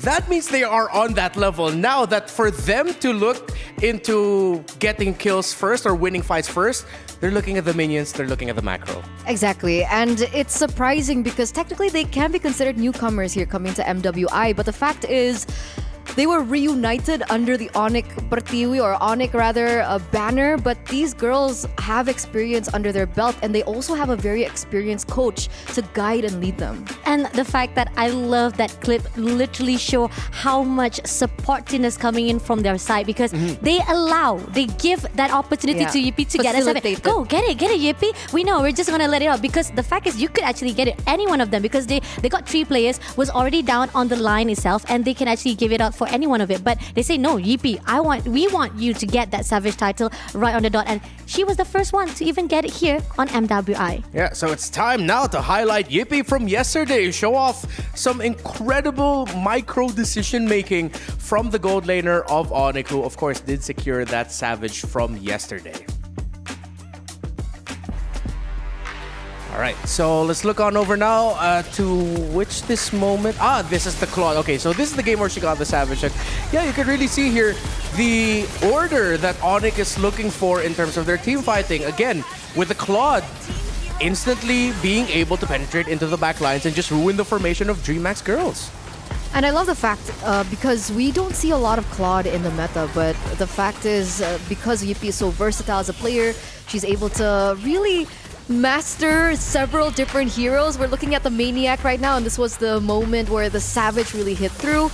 But other than the Savage, the way that she was using the Claude was, I think, really, really smart, right? She waits for the proper opening to use her Blazing Duet to make sure that the impact of her damage is there. And I believe that she was able to get her first 3 items very quickly as well. So it's a interesting take, and whether or not it will actually be seen once again against that lane. And this is another moment where she's on a different hero to carry. Yeah, and I think this is where the fine part that we did talk about how DreamHack girls, their drafting was really unorthodox. We were questioning like Leslie, and not only that, we even talked about how there's a lot of things that they wanted to counter out to the side of Team Onyx, that it wasn't even favorable, and there were so many other heroes that you could have picked up, but it ended up not even going into their favor, and it was backfired. Now, the one thing I really wanted to highlight in that particular situation is the fact that in the lane, it looked like Yippee was kind of struggling on the carry against the Leslie. So she was in a laning phase that really didn't favor her, but she was still able to pull through, get those item power spikes, and the fact of the matter is the carry does so much better and has a better impact in team fights as compared to the Leslie. Yeah, looking back at those highlights, Foot Esports, if they are going to continue fighting a lot, especially in moments where we'll be surprised that they do decide to fight, they're going to have to play the best MLBB fighting playstyle that they've ever played if they want to secure that playoff slot. It's Onyx from Indonesia. It's Foot Esports from Turkey. Let's welcome in back to the stage Sandstorm and Cheryl to welcome our 2 teams. 3 teams have locked in their spot in the knockout stage of MWI 2025. One more team has an opportunity to do exactly that and get themselves the best journey possible and continue to fight for that trophy and to fight to be crowned the queens of MWI and the queens of MLBB. That's absolutely right. Now, tears are shed today, tears of joy and tears of sorrow. Over on the other hand, we have seen 3 teams that we bid adieu right here at the MWI, and we will be seeing one more team leaving the stage without heading over to playoffs. Now we're going to be jumping straight into the last series of the day, and we will be seeing which team will emerge victorious and continue their competition tournament. So we're so excited, and with that, let's jump into the very first team. It's Onyx time.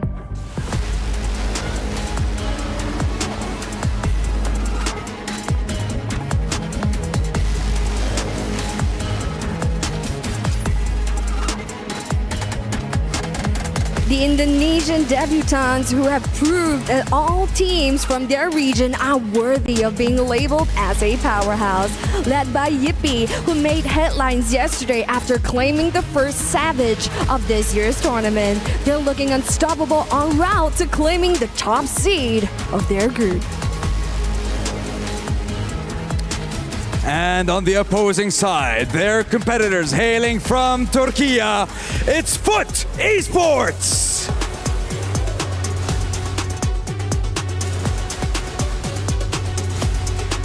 The Turkish representative introduced themselves with a convincing sweep against Rising Rage. This may be their debut at MWI, but they have shown that they can go up against the most established regions. The question is, can they continue this momentum and deliver an upset and get themselves into the knockout stage?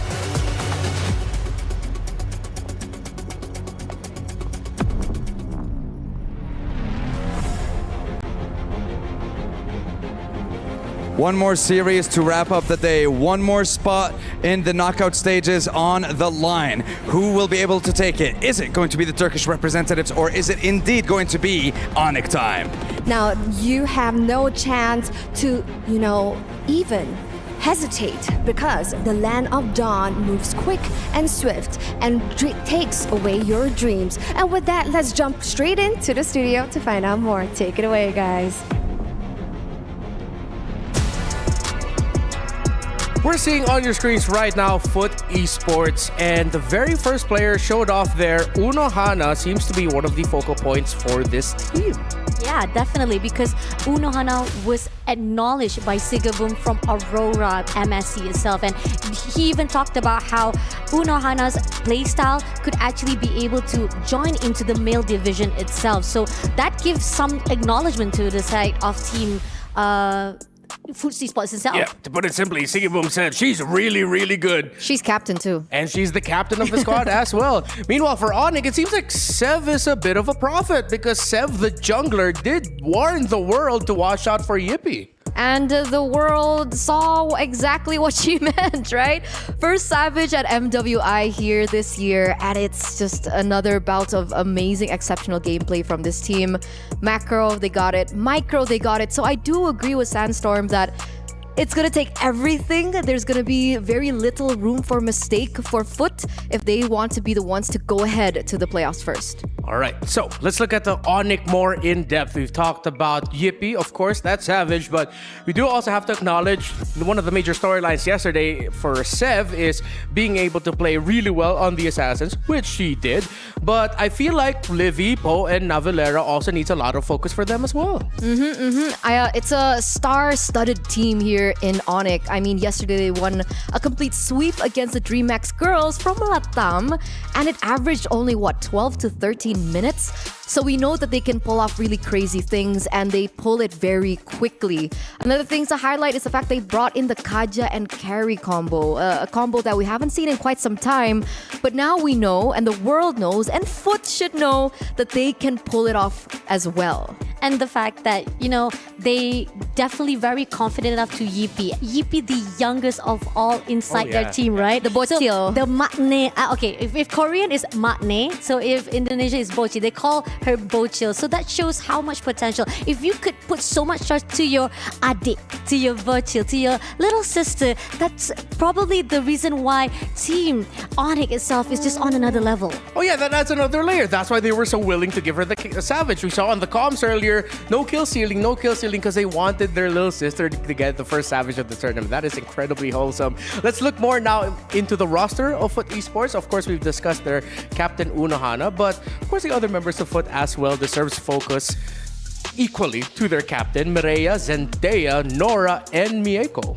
I mean, Footballers, that was the last or previous name they had before they actually reformed into a Foot Esport itself. They were formed by Unohana. They were formed to the fact that they are the best players to play it off on the Queen's Cup, right? But then again, this is the question of Foot Esport fighting off with the micro plays that will be put out by Team Onyx. They are too brawly. They only want to go for the AOE focus centered of team fight itself. But is it going to be enough to point that, like Eterna already talked about, you leave behind your objective, you forget about your sideline, or even try to pull in to get those mid lane push, or to make sure to give all those attention to your enemy?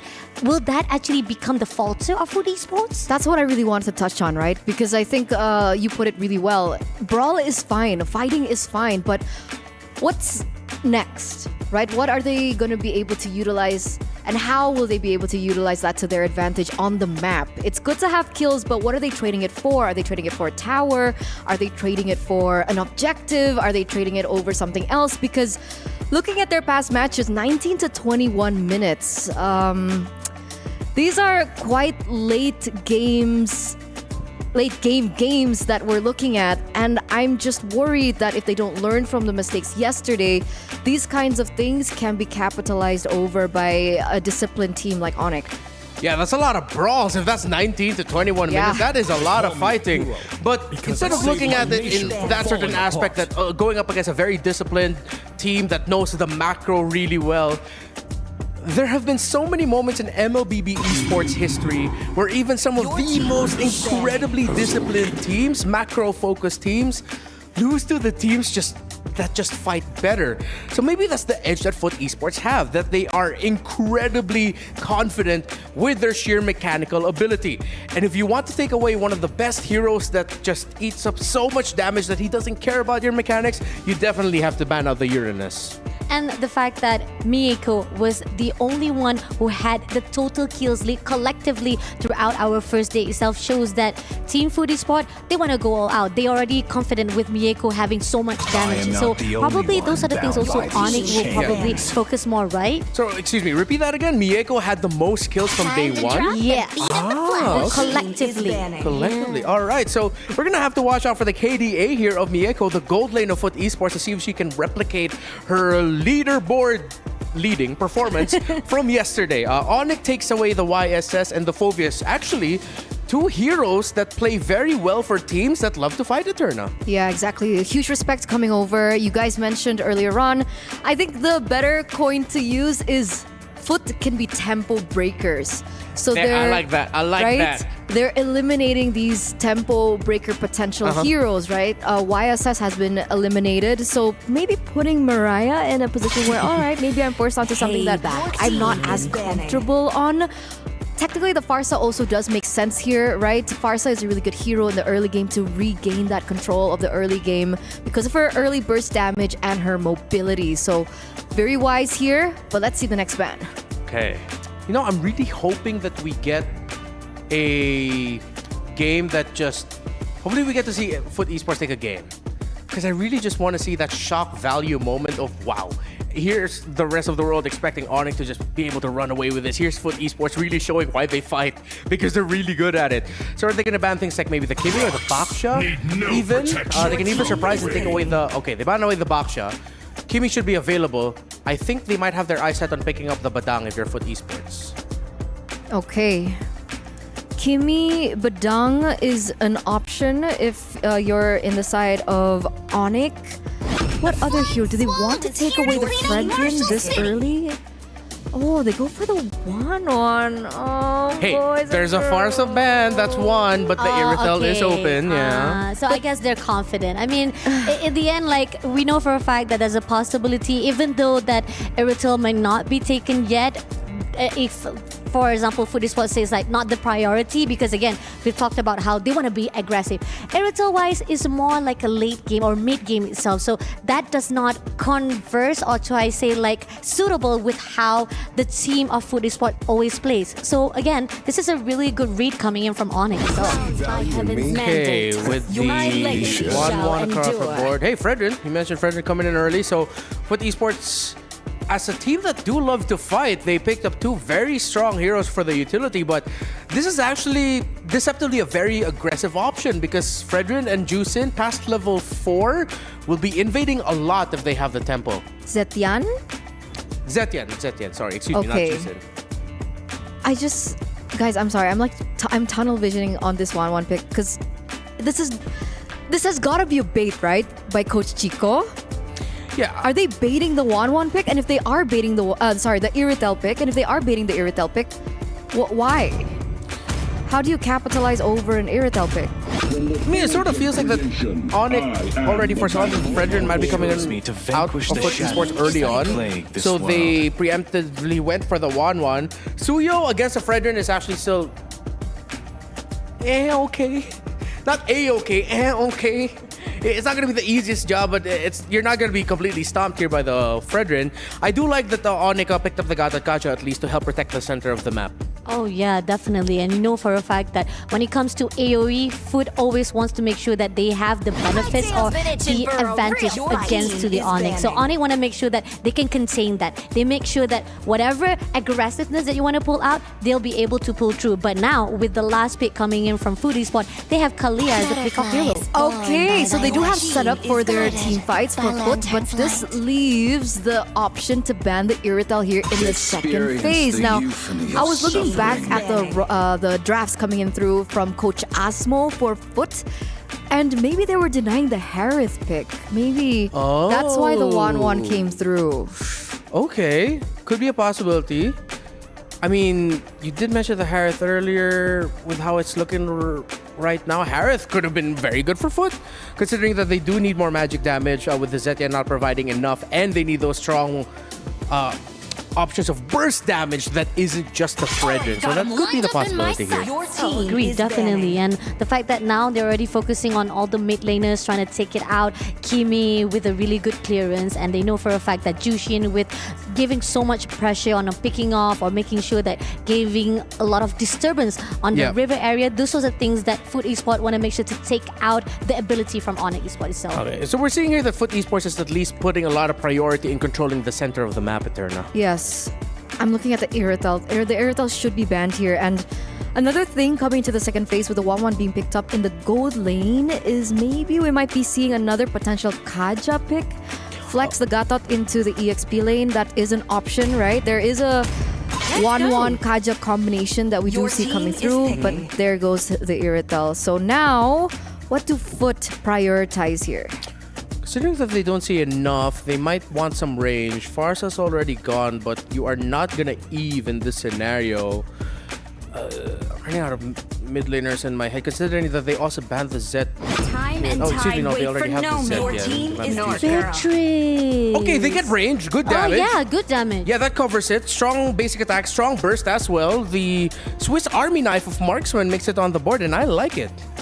Huge combination as well with the Kalea, right? It's a modern day Beatrix Franco, right? With the Kalea not being as strict with the single target. So there are opportunities for that one crazy big play of burst damage from the Beatrix as well. I like it. So, yeah, looking at Foot, I get it now. Like, I haven't been able to catch their games yesterday, but just seeing their draft, the fact that they pick up the Beatrix just goes to show they do love the fight. And they do love the pickoff. I like the condition checking that they have here. Interesting pick here on the Zask and CC, Fasha. I mean, yeah. Okay, probably because, you know, with the ability of Zask itself, the stun, giving a lot of pressure on the movement of Foot Esports itself. And this is where the fine line, they say, like, you want to go for aggression, we want to slow you down as much as possible, making sure that you're not going to be able to pass through us. There's going to be a very difficult barrier on the line for Team Foot Esports to fight with Onyx. Yeah, Turner, you mentioned earlier Foot Esports, maybe they just like to play as tempo breakers, but Onyx ended up with a major tempo breaker in the Zask. That Fasha Bunny mentioned. Hilda as a last pick, real quick here. Turner, what are your thoughts? I think it's okay, right? They have the aggression set forth. Hilda will go into the EXP lane, I believe. So there should be moments in the early stage of the game where we do see that the Hilda be very invasive. It's not as great against the CC, but I guess if the Hilda just focuses on clearing, rotates, it should be okay. All right, that's it for us. Let's go on over to Joseph Naisu Rezbek and Alexandra Brigida Ramos. Thank you so much for Renmar, Santa Cruz, and the panel once again for breaking it down. In this matchup that we had ahead of us, it's going to be a brawl here. Brigida, once again, I'm Naisu, and this is Brigida, and we're here to bring you the last match, the last best of 3 that we have for you guys here at Day 2 for MWI at EWC. Brigida, what do you think of the drafts here? I'm thinking that teams are starting to really pick up on other teams and the strategies that they've been showing us so far. This is the second Zask that I'm seeing for today. Earlier, it nearly got the win. Yeah. But this is Onyx we're talking about. And even in the previous matches we saw them play, it really doesn't seem like they care that much about the sequencing and all that. It's just that they want to go for whatever they want to pick, and they have this plan in mind to go with it. Yeah, it's funny how it works too. The Zask, you know, dropping down the little Johnny, I was like to call it, helps with the leash to start things off early on. So Sev gets this very minor advantage in terms of rotation to go ahead and work with. Oh, whoa, Navilera. Ooh. Getting poked down quite a bit. This is the strength of the Hilda, though, that we've actually seen a couple of times already, though, mid lane. Oh, actually very low. Sev joins in, though, and gets first blood against Nora. So just as we thought Foot Esports was getting the slight advantage in that fight, Sev was actually there. Yeah, again, we'll take a quick look at the emblems here. First blood on the board for Onyx, though. And that's the thing you want to watch out for. Yippee especially, very aggressive up here in this matchup. 1-1 versus the Beatrix. Yeah, he seemed to wait for that perfect opportunity and timing to use the Inspire because it's a common trend for 1-1s in the early game, but that's a surprise. So Livy, even though yes, that's a Zask, you would expect that the spawns would be placed in areas which would potentially keep her safe. That did not happen. She was taken out in the mid lane, and now Sif might just be next. There's the Revitalize, however, but then Foot Esports, they've been playing the early game pretty well. This is what we heard about them, you know, their matches yesterday that were on Stream B.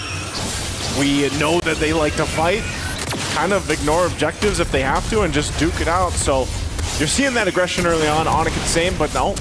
Valera might be in trouble. Sev here to help this out. Unohana taking quite a bit of damage. She's going to have to actually flicker on out, too. This all fight for that first turtle. Looks like Onyx trying to get control of it. Not entirely their favor just yet. Quite tanky here for Foot Esports. Everyone's so poked down already, and the fight or the actual turtle fight hasn't even started just yet, but it might just start now. Fury of the Phoenix already committed, and there's the title strike committed onto Nora as well. Now they actually get to fight on their terms. It seems like Onyx were just waiting for the perfect opportunity. Mireya, how did she get out of this? She does not. That's a 3-0 already for Sev on the Suyo. That is going to be difficult to deal with if she continues to snowball like this. And again, you always kind of remember that when that Suyo does come into play in a match, the amount of mobility, the amount of kind of finesse that hero can actually bring to a match, you know, to catch people or to escape with the kit of Suyo is tough to deal with in general. Now, if you snowball on top of that, it gets even more troublesome like this. Oh, speaking of snowball, this is another kill going into the hands of Sev, making that an early 4-0 KDA. Dominator's Descent committed onto Mako, but somehow gets to reposition. They will not be fighting Onyx right now, but that's enough space. Onyx just simply wants to go for the turret. Power with the emotes here too, just showcasing how tanky that she can be, even with this passive for the Ganakacha and the Revitalize. We've seen that be clutch in a couple of the early skirmishes already. Yeko might be in trouble here, though, if they actually commit to this. Oh, but they're going after Mireya instead. Oh, no. Now they try to burst down the Fredrin, and they successfully do, but look at that. Navilera joins the fight as well. Crossbow attack committed by Yippee, but the damage might not be enough just yet. Mako gets a trade onto Livian Pogo. Navilera left alone, and Nora with a title strike. They take down 3 from Onyx. I guess Navilera thought, you know, she could handle it, or at least the rest of the team would be there, but unfortunately they got cut off too from the response from Foot Esports. We'll take a look at the instant replay, exactly how this played out. Again, they find the target, Zendaya goes down from the crossbow tank too, but they choose to fight under this tier 2 turret. They do burn a couple flickers, but again, Yippee couldn't actually enter that side of the turret because it was already gonna basically take her out if she committed to that. So again, you know, maybe a little bit of a mistake and an overstep from Navilera, but still, nonetheless, they hold on to a 1K gold lead. Turtle, second one of the game, is now up, and Foot Esports will go ahead and focus on the buff here. They are probably just going to go ahead and fight this out. You can see the rotation already being called in. Yippee making her way down. She picked up the Haas Claw, so she's got that bit of sustainability now, if she can actually get some of these hits off here. But this might be a hard one. Nora doesn't have a flicker, so she can't force that combination with the Tsunami Slam. All this, once again, for the objective, the focus. Yippee just poking down Yeko. So very aggressive, but they might have control of this Brigada. There goes the curtain call and the AOG combo, and Sev successfully takes the turtle before they commit into this fight. Dominator's Descent is also there as well, but the penetrate, the damage isn't much just yet. Navilera still trying to chase after Mieko, but the passive, Zendaya somehow saves their gold laner. Unohana, though, is left alone here, but will be able to reposition under the turret. Not much Unohana can do there. Just taking a gander at what's going on, the aftermath of that fight, unfortunately. She's gonna poke down Libby, though. Oh, okay, never mind. She can do what she wants to do. Now she's actually able to do something. That was a trade that took long enough for Foot Esports, but at least they didn't go out of that fight empty-handed.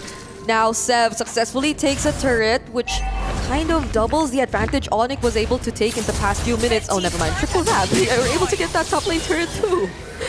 Flicker burn 2 in the mid lane from Zendaya. So that's the power once again of the, you know, just the pokes that even Suyo can showcase here. So a lot of space. Jumps to safety. No way. She's fine. She's still able to get out of that. I mean, I guess they already committed like majority of their crowd control. Wasn't able to chain it in a way that could deny her of the AOG though, but the fight might still proceed here. Unohana is the target, and the crossbow attack. Good Esports, they should be thanking this wall, because if it weren't for that wall, Yippee still could have went in, but Mieko somehow falls. Sev commits right onto the turret. There's still the Dominator's Descent as well, but then Livy, she might get punished here. Fortunately though, is able to get away. On top of that, Yippie's gonna pick up the Malefic Gun, so a little extra range, but I don't even know if they need that range. They seem to just choose the fights everywhere, even under the turret. Wait a Nora? minute. Even though there was a slight disconnect, they were able to bring down Nabiliera under the turret so they get to secure the kill. Yippee though might just be the next target for Unohana, but there are several members of Onyx trying to keep her safe. They're able to hide away the members of Foot Esports. Now Sev is currently godlike. Unohana still gets to survive, but Mireya might not, and is taken down as well by Onyx. Yippee still trying to go for it, but we'll respect the damage of Foot Esports for now. This is a fight. We've got 8 minutes in. Just a back and forth between these skirmishes, this full-on team fights that eventually go in the favor of Onyx because of how they approach the fights. It's Foot Esports really trying to, you know, find these moments where they get these windows of opportunity. But again, as the instant replay, we see this. The crossbow of Tang is set up perfectly, and then transitioning into this fight where they have control. They can't catch Yippee because of the movement, but also in the jungle right now. Paula's taken out. It's been brawls here and there for both Onyx and Foot Esports. They're not stopping, and I feel like Foot Esports, somehow they're still doing a great job. They're trying to keep up with the way Onyx is playing this aggressively, because that kind of denies Onyx of just immediately going for the conversions, because then Foot Esports, they just keep trying to force fights. And it's not like they can't keep up. They somehow find ways to answer back, but it's just that Onyx, they seem to be the team who gets to execute the team fights a lot more better whenever it does break out. I think one of the difficult things here for Foot Esports is to really catch Yippee, and then it's kind of they have to focus on either that or Sev, because both of them just have so much mobility to work around with here. Uh-oh. Was that the right choice? Nabiliera committed the curtain pull onto Zendaya, and now she's the first to get taken out, but the crossbow of Tang stacks. We're already there. Yippee, though, the damage might not just be enough. So Foot Esports, Nora jumps in. They might want to proceed with the fight, but for now, they have to acknowledge the presence of Sev, and they will just try to defend this turret. She takes a shot, too. You saw the angle Seth came through, and you don't have anything to do but respond with a flicker, so that battle spell being burnt down. 20 seconds away from the Lord here. Nabiliera is going to be back up. Wind of Nature now picked up for a defensive item for Yippee, so they will go ahead and make their way to get in positioning here. As we take a quick look as well for Foot Esports, again, they're not, I wouldn't say it's too much of a ask to see them try to contest. If they really wanted to, they could probably approach that fight, but one of the biggest parts of it is, again, if they get caught out, and you can see this, the blitz on the Lord, they plan to just take that tier 1, it looks like. So they just go for the tier 1. Foot Esports will get ready for the defense here. But still, I think the biggest thing is Nora. Nora is trying to get these pickoffs, right? Trying to use the Tsunami Slams. But the problem is once that's used, it's like she's automatically going to go down, right? And then once she's gone, the rest of the team has to rely on who? Unohana, maybe Mireya on the Fredrin, if she can help that. But even so, as tanky as they're supposed to be, they're just kind of overloaded. And another thing to worry about is, I guess, Nora, I mean, at this point only has the Oracle based on the last time we saw the item, so there's no Radiant Armor whatsoever, but still, they successfully go for the setup. There's the Fury of the Phoenix committed as well, but the crossbow of Tang already takes her down, just as mentioned here by Naisu, an immediate -1 for Foot Esports. I said, Nora, that is a tough position to be in. She knows she has to do that, but as soon as she does, she's gone. So now the shield's gonna pop in the mid. Next focus here is the top. They should still be able to hold on, though, to the base turrets unless something goes really wrong here. Again, Dominator's Ascent isn't used, so trying to hold on to that mid lane. It's just the curtain call for now. They're not gonna fully commit. There's still other waves coming in from the top lane as well, and this is gonna be a very successful take for Onyx. Philippines, they took out 2. I said Philippines, but the crossbow of Tang once again coming in from Yippee. Unohana's the only casualty they got from that fight, but they got 2 inhibitor turrets alongside that. They might look to end it here. I mean, they got a wave pushing in. There's the AOG. Finally, they use it, but the title strike to somehow deny power of the aggression. But look at that!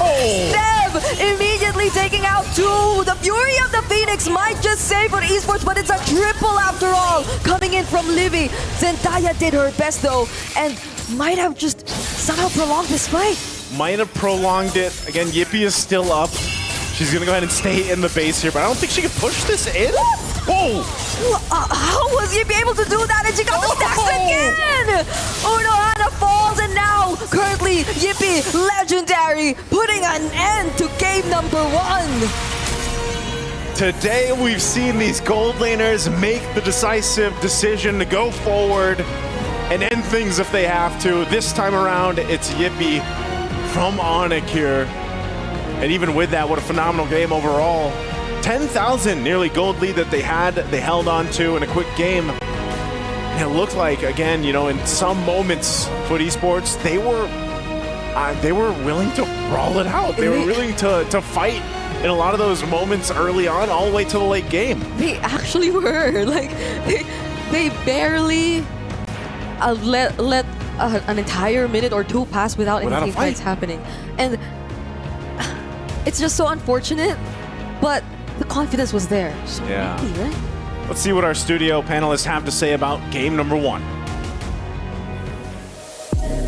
All right, people weren't kidding. FUT Esports loves to brawl. They love to fight.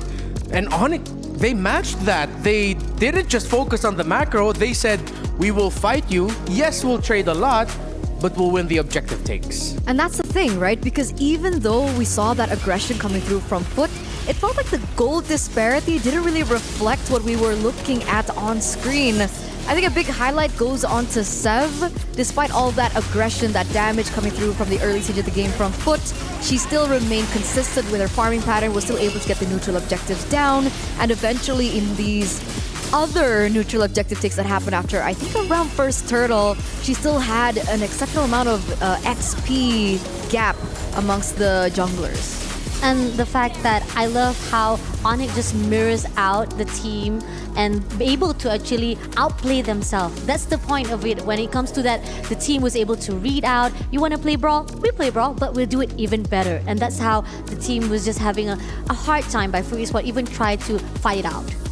Nothing too crazy here in the emblem selections. Very run-of-the-mill. Of course, you saw Mieko try to, similar to a lot of the Beatrixes that we've seen here and there in the past few months, picking up the Master Assassin to just see if they can get an early lead. But yet again, Yippee continues to shine. She continues to be golden here for MWI. 0 deaths, and the same goes for Sev. The 2 main damage dealers for Onyx were untouchable. Yeah, unable to be taken down, which was quite interesting because you would think that with the Kalea being picked after the 1-1, you would think that the Kalea would have a lot more opportunities to take the 1-1 down because the 1-1 naturally would not be able to pick up Purify. And yet, even in that particular scenario, it didn't look like Nora was able to find that ground-breaking tsunami slam either way. Was it like target allocation that was a little off, or did you think that Onyx were the ones to kind of make sure that that never happened? Well, I think quite clearly. I don't know about you, Fasha, but for me, it was like FUT Esports definitely could have picked their moments better. I agree with the latter one. I think that Onyx was just doing a really good positioning. They see like, you're not gonna touch Yippee. No way at all. We had like Zas with so much stun. You had Gato Kacha with the avatar of the Guardian just guarding it out, especially with the fact that Zap is just doing well. You can sustain on her own to a point that Team FUT Esports couldn't do anything to break those front lines. Yeah, and to be fair with how Onyx played with Livy, Navilera, and even Poe all sharing 4 deaths, and with the 2 main damage dealers being untouchable, it shows in the numbers for Onyx that, okay, Poe, Livy, Navi, you're gonna be up front, you're gonna be taking the deaths, but just make sure that our main damage dealers are alive and we're gonna be okay. And I think maybe that's what surprised FUT Esports. The moments where I had a very vocal reaction of like, Nora, why would you decide to go for that target? But in her eyes, it looks like it was a good target. But no, Onyx were just using their key members as bait. Exactly, because in that particular game, I was like, Navilera, why are you always so forward? Why are you going a little too aggressive when there's no backup? But it turns out that was exactly the plan, right? As soon as Navilera comes down, unfortunately, FUT Esports came in with a composition that was so reliant on resources. So once all those resources were all baited out to take down Navilera, then we see that Yippee was able to fly with the crossbow of Tang and deal out the damage on the important members. And I think that happened over and over and over again. And the fact that they've been allowing Unohana to do, say like, you know what, let's just be us four, we can take care of ourselves. But then Unohana was all alone. They needed that backup. You know, they were depending on Unohana to do those, at least push on her own lane. But then again, it was not enough. You need that Unohana. You need Unohana's Hilda to make sure that you can sustain at that most time. And those are the crucial things about Food Esports was just overlooked. Yeah.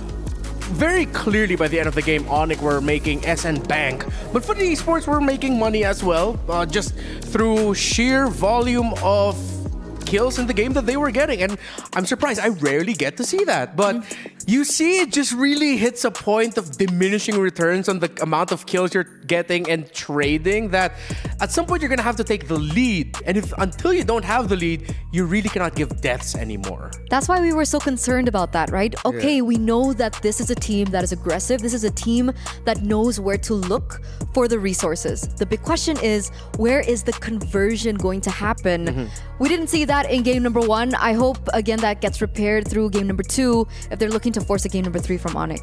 Oh, I mean, like, yeah, definitely. Because again, this is all about how they want to actually put out for the next one. Because brawl-wise, again, you've done it yesterday. It was successful. This is the same storyline that we talked about when it comes to Team Falcon. Are you going to keep on with the same draft, or is it a time for you to adapt and change things around? Yeah, a little bit of nugget of wisdom here in my very pure and sporadic experiences with being able to consult for teams.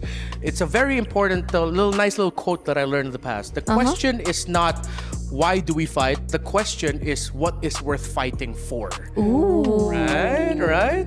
So maybe in just a bit, we're gonna discuss a little bit more about the previous game, but I think we have a very important report from Rose right now.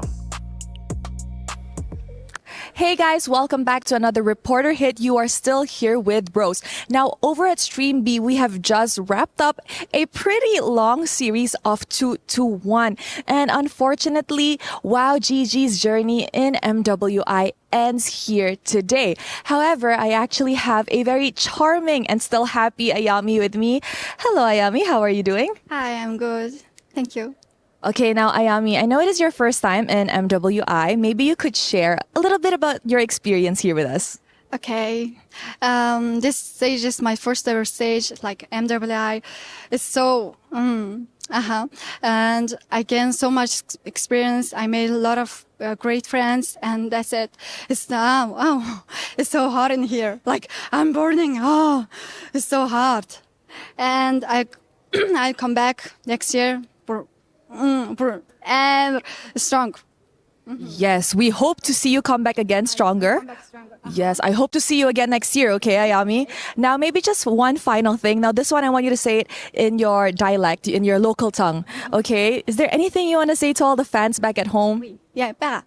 Тэгэхээр энэ хүртэл ингээд дэмжиж ирсэн, энэ хүртэл ингээд үзээд дэмжиж сууж байгаа хүмүүстээ маш их баярлалаа. Манай багийг дэмжиж чаад баярлалаа. Энэ жил ингээд анхны тэмцээнээрээ ингээд ер нь бол MWI-ийн тэмцээнээр ингээд стейж дээр ингээд байж байгаа гэдэг бол үнэхээр амар том бахархал миний хувьд ингээд Монгол улсаа төлөөлөөд дараа жил ч гэсэн ер нь бол буцаж гарч ирээд бүр илүү хүчтэйгээр ингээд Монгол улсынхаа нэрийг бүр илүү өндөр дүр хийх хичээнэ. Тэгэхээр ингээд энэ хүртэл дэмжиж ирсэнд баярлалаа. Дараагийн тэмцээнд маань амжилт хүсээрэй. Баярлалаа. Гэрээхэндээс амар их баярлалаа. Bye. Oh, so cute. Now, I'm pretty sure Ayami is saying thank you for all the love and support that you guys are pouring in from the home country. Now, actually, Ayami told me she has an announcement today. I said yes. She is engaged. You know what? She may have lost the match today. Show your ring. But she definitely won at something else. Now, look at that bling. Congratulations, Ayami. I hope you have an amazing married life coming ahead. Up next, we have Dream Max Gaming going up against Rising Rage. And with that, let us throw it back to the panel. That, I think, is one of the biggest plot twists of MWI 2025. Ayami, thank you for the effort that you showed here in the tournament, but congratulations on the engagement. That's so cute. Yeah. I don't think it's just MWI this year. Sorry, Fasha, but I think it's MWI history. I don't think we ever saw that on broadcast. A proposal on the broadcast, like somebody being proposed like from the from the girls. Wait, did she get proposed to while she was here, or was that did she? Yeah, that's what I want to know. Or did she come here and she was already engaged? I feel like we need to know more. Because the storyline could be like, you know, like if the you could lost the match, but you win someone's heart. You win. You know? All right. Well, we're gonna get to the analytical stuff later. Please bear for 1 minute of what is now a relationship podcast on broadcast. I'm kidding. I'm not gonna do that. I live vicariously with the happiness of around people. Okay, that's all. Okay. I got nervous for a bit because Renmar, as he was saying that, he was looking at me. Oh, it's like, wait, what? Why? What? I wasn't looking at you. No, as in like, are you gonna ask me when I'm going to? Well, that's gonna happen to me. Like, please, not on I broadcast. didn't even think about that. Oh, look at that! Someone added something into our run of show. Hey, so Eterno, when are you gonna? No, where I'm not gonna do that to you, folks. The draft is gonna show up in just a few minutes. So, I think for Foot Esports, I am gonna be the guy going. Keep it up. Keep fighting. But again, remember the question, what is worth fighting for? Pick your battles just a little bit more cleanly. I mean, yeah, because the fact is, the moment that you keep on using the same draft, the same gameplay, or even the same mindset itself, this is where the fine line that you're stuck in a rut. You're definitely stuck in a rut and you're not doing anything to fix or even improvise itself to fight off with not just Onyx, but the rest of the teams if you're ever going to meet off or able to go into another lane. Yeah. If you want to take a good step forward, you gotta bring your best foot forward. For a real fight. What did you eat for breakfast, Renmar? I wanted to. You're on a roll. We are in the same hotel, of course. But doesn't mean that I take the same food, though. I have my own choice. I take everything. Okay, so Joy and Phovius gets taken away by Foot Esports here. And the Kalea and the Yisun Shin. Are these, excuse me, please help me jog my memory. Are these the same bands? No. The two teams? Okay. Kalea was not banned in that previous game, right? It was let through. So we're looking at a particular shade of respect coming through from Onyx here onto Foot, denying that away because technically this is one of the heroes that she has picked alongside the Gatot. So if the Gatot gets contested, well, the Gatot's actually banned out. So we're going to be seeing a debut pick in for Nora. I mean, the fact that they put like a respect as well. Like, okay, so we have Onyx respecting the Kalea, even though it wasn't really that successful on the first run. But then again, they want to make sure that, no, you're not going to be able to go to the back lane. We're going to make sure that you at least have the least amount of pools of heroes for your own choice. But at the same time, when it comes to Foot Esports, they also put a respect on the line as well with that Gato Gacha. I mean, talking about how it was so defensive. It was to a point that there was nothing that Foot Esports could do. Okay, so with the Kalea ban, it's Onyx showing that we do have something that we really want to protect and we don't want easy access to. But then again, we have to go back to what we mentioned about Onyx yesterday in their near religious devotion to controlling the center of the map and the river. We got to see Foot contest that, and the Kalea did somewhat slow it down to a certain extent. Just to a certain extent. But Foot Esports go with the arguably most contested pick right now in the Uranus, and hey, it's a Farsa and Badang for Onyx. So now we know that obviously Onyx will have tools to kind of make do with that mid highlights. Can we call it that? Mid highlight coming in from this particular team. The Farsa is going to have a good time in the early stages of the game. I'm wondering how they're going to be able to contest against the Farsa. We've seen a Zetian kind of play into the Farsa. We've seen some Yves who technically is able to clear a little bit faster considering the cooldowns to her skills that are a lot quicker as compared to the Farsa. So that is something that they can consider. Now with the Uranus pick up, maybe we're looking at the Wanwan. Essentially, the Wanwan is still available. Oh wait, but the Irithel is still as well on the other side of the map. And know that we also have Kimi still open up right now because we've been seeing a lot of the bans from Kimi as well, right? They've been denying. Kimi is one of the mid lanes that it has been from, like we've talked about, it's been years and years of Kimi being denied completely to a point that it gives a little bit of leeway from the rest of the teams. But with the actions coming in from Foot Esports, Ranger will be deprioritized as well as Suyo. I think this is a steal, definitely a steal, because we saw how Zeph was using Suyo to a really good content from the side of Onyx. Yeah, and now Foot Esports, you did mention the Kimi, they still have room for the Kimi in the mid lane with the Granger already in the gold, so they're not going to be going for the 3 marksman lineup, but you're at least going to get 2 of the 3 that usually pop up there with the Kimi and the Granger Oh no, Sev got the fanny. We completely forgot about the fanny. Oh no. Recognized by RRQ's Sutsu Jin. This is it's a huge hero for It Sev. never went through, right? Yesterday we didn't even see any fanny gameplay, and today finally we saw one, right? Yes, it was banned away from her on multiple occasions. And considering that it's third pick in the first phase, they do have time to take away the counters towards the fanny. And luckily enough, remember, this is Foot locking in the Granger, so we won't be able to see a Moskov in the gold lane for Foot to try and alleviate that pressure that the fanny can have. Oh, and they also dish out a really good ban with That's the it. Kufra. I wouldn't be surprised if Onyx even just decide to ban out the Cho as well. Or maybe just anyone with suppress that can lock down the fanny would be really, really good right now. But oh my goodness, there's a reason why we're reacting this way. If you missed stream A yesterday, or excuse me, stream A, Sev's fanny was highlighted. Eternal already touched on it with professionals from the other teams also praising the fanny of Sev. So you know what, I will just say, paint me excited, because anyone who gets hyped up as a fanny god, well, you gotta be ready to show it. I mean, we've seen it already from MSCYs, right? Like, the guys was able to actually put out a really good show. I mean, talking from the Malaysian division, right? Sikis was well known with how he used the fanny itself. Now, the question is, the more that you actually give the leeways to the side of Onyx, this is where the fine line of Food Esport, you have to make sure that you don't want to give so much mobility-wise to Onyx. But again, you talked about show, and there you go. They're not going to allow anyone to get in the way of fanny's mobility. However, there is one thing that is important to note about the fanny. So after the recent changes towards the fanny, she's not as, I would say, mobile on the map, because her energy cost is humongous. Yeah. Right? I think it takes, she roams from like one point of the map to half point of the map, and in certain occasions, depending on how many, what do you call it? Steel cable? Steel cables that you utilize, her energy depletes. So she's very blue buff reliant at that. So I'm hoping that with the aggression that we know coming from Foot, especially in the early stages, that could be a potential answer to the fanny in the early game. Hey, look, a Harith Eterna. Finally. Like, you get the Harith to show up. But yeah, this fanny is going to be a problem. At this point, they're forced to pick up something like a Franco or a Kaja to lock it down. You can't rely on jungle or EXP to have lockdown, because you already showed the Suyo and the Uranus. It was the perfect pickup in the perfect slot for Onyx. Foot might end up here with a significantly weaker front line, though. Yes, they have the Uranus on their side, but one of the biggest issues with the Uranus is he lacks crowd control.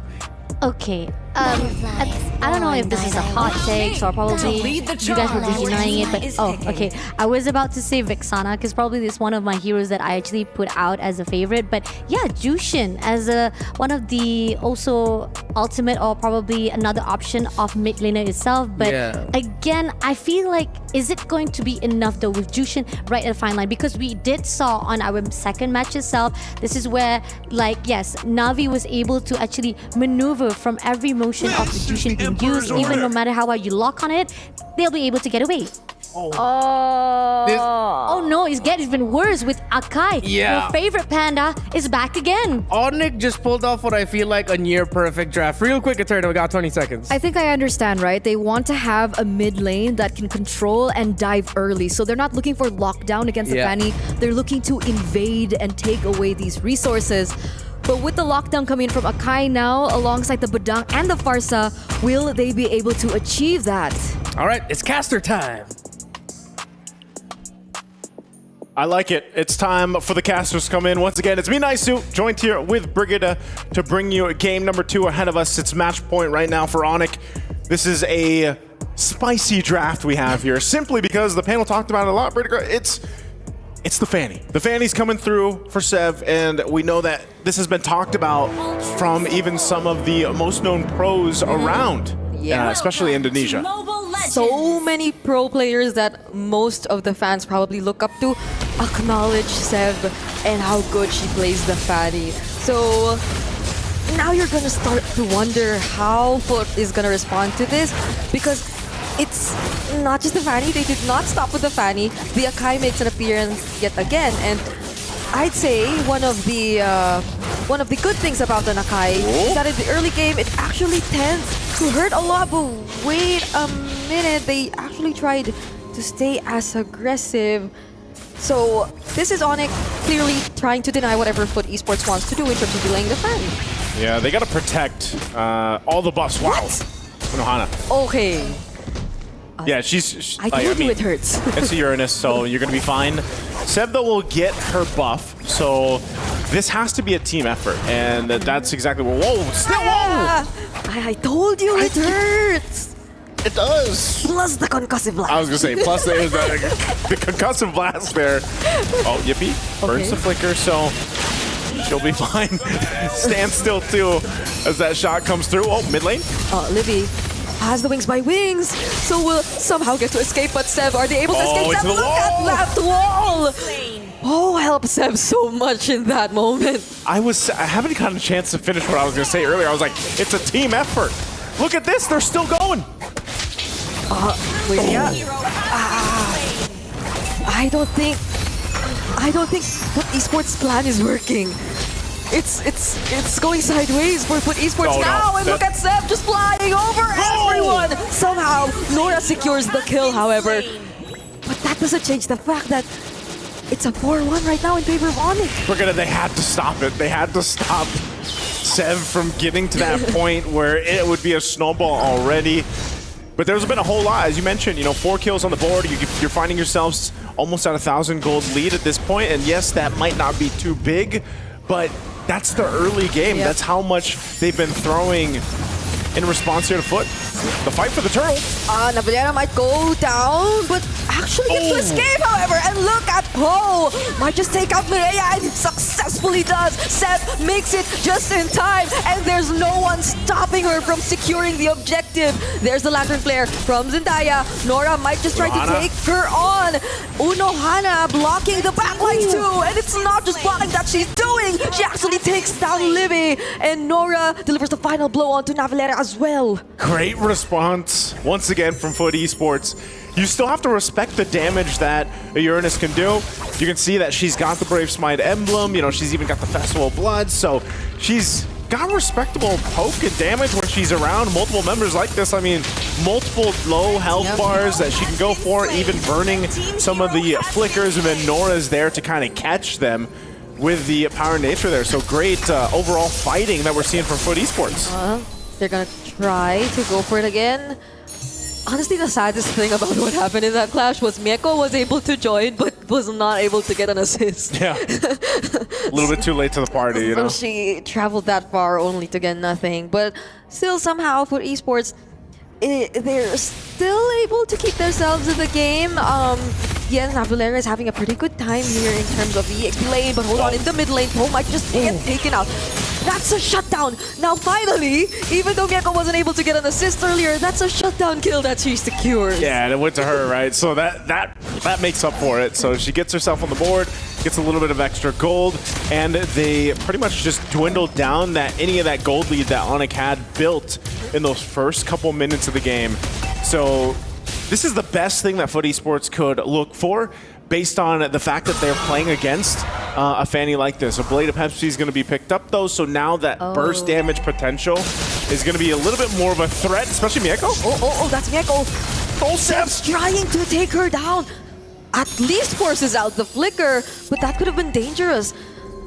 Mieko was all alone in that particular area, so they could have really maximized the damage, but Mireia, for the 3rd time in a row, gets taken down by Onyx. Look at the heavy spin. Knocking in Nora. Unohana trying to distract Livy though. But they're okay with this. They got the most important member of Foot Esports out already. Seb already catching up. But this might just be it for now. It's going to be it. Turtles up though. Second one of the game. And Foot Esports will try to get some control back onto this. But like you mentioned from Mireia, she has been having a really difficult time. 0-3 on the Suyo.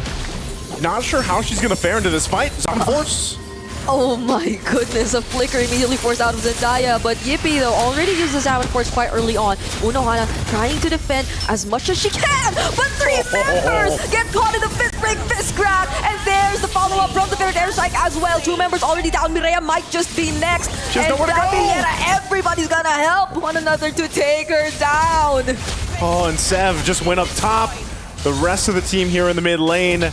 Great timings just on all the ultimates that they threw into this fight. Unohana is going to try to do her best to hold on to this, but the turret's going to go down. Dominant Force drop. Mieko.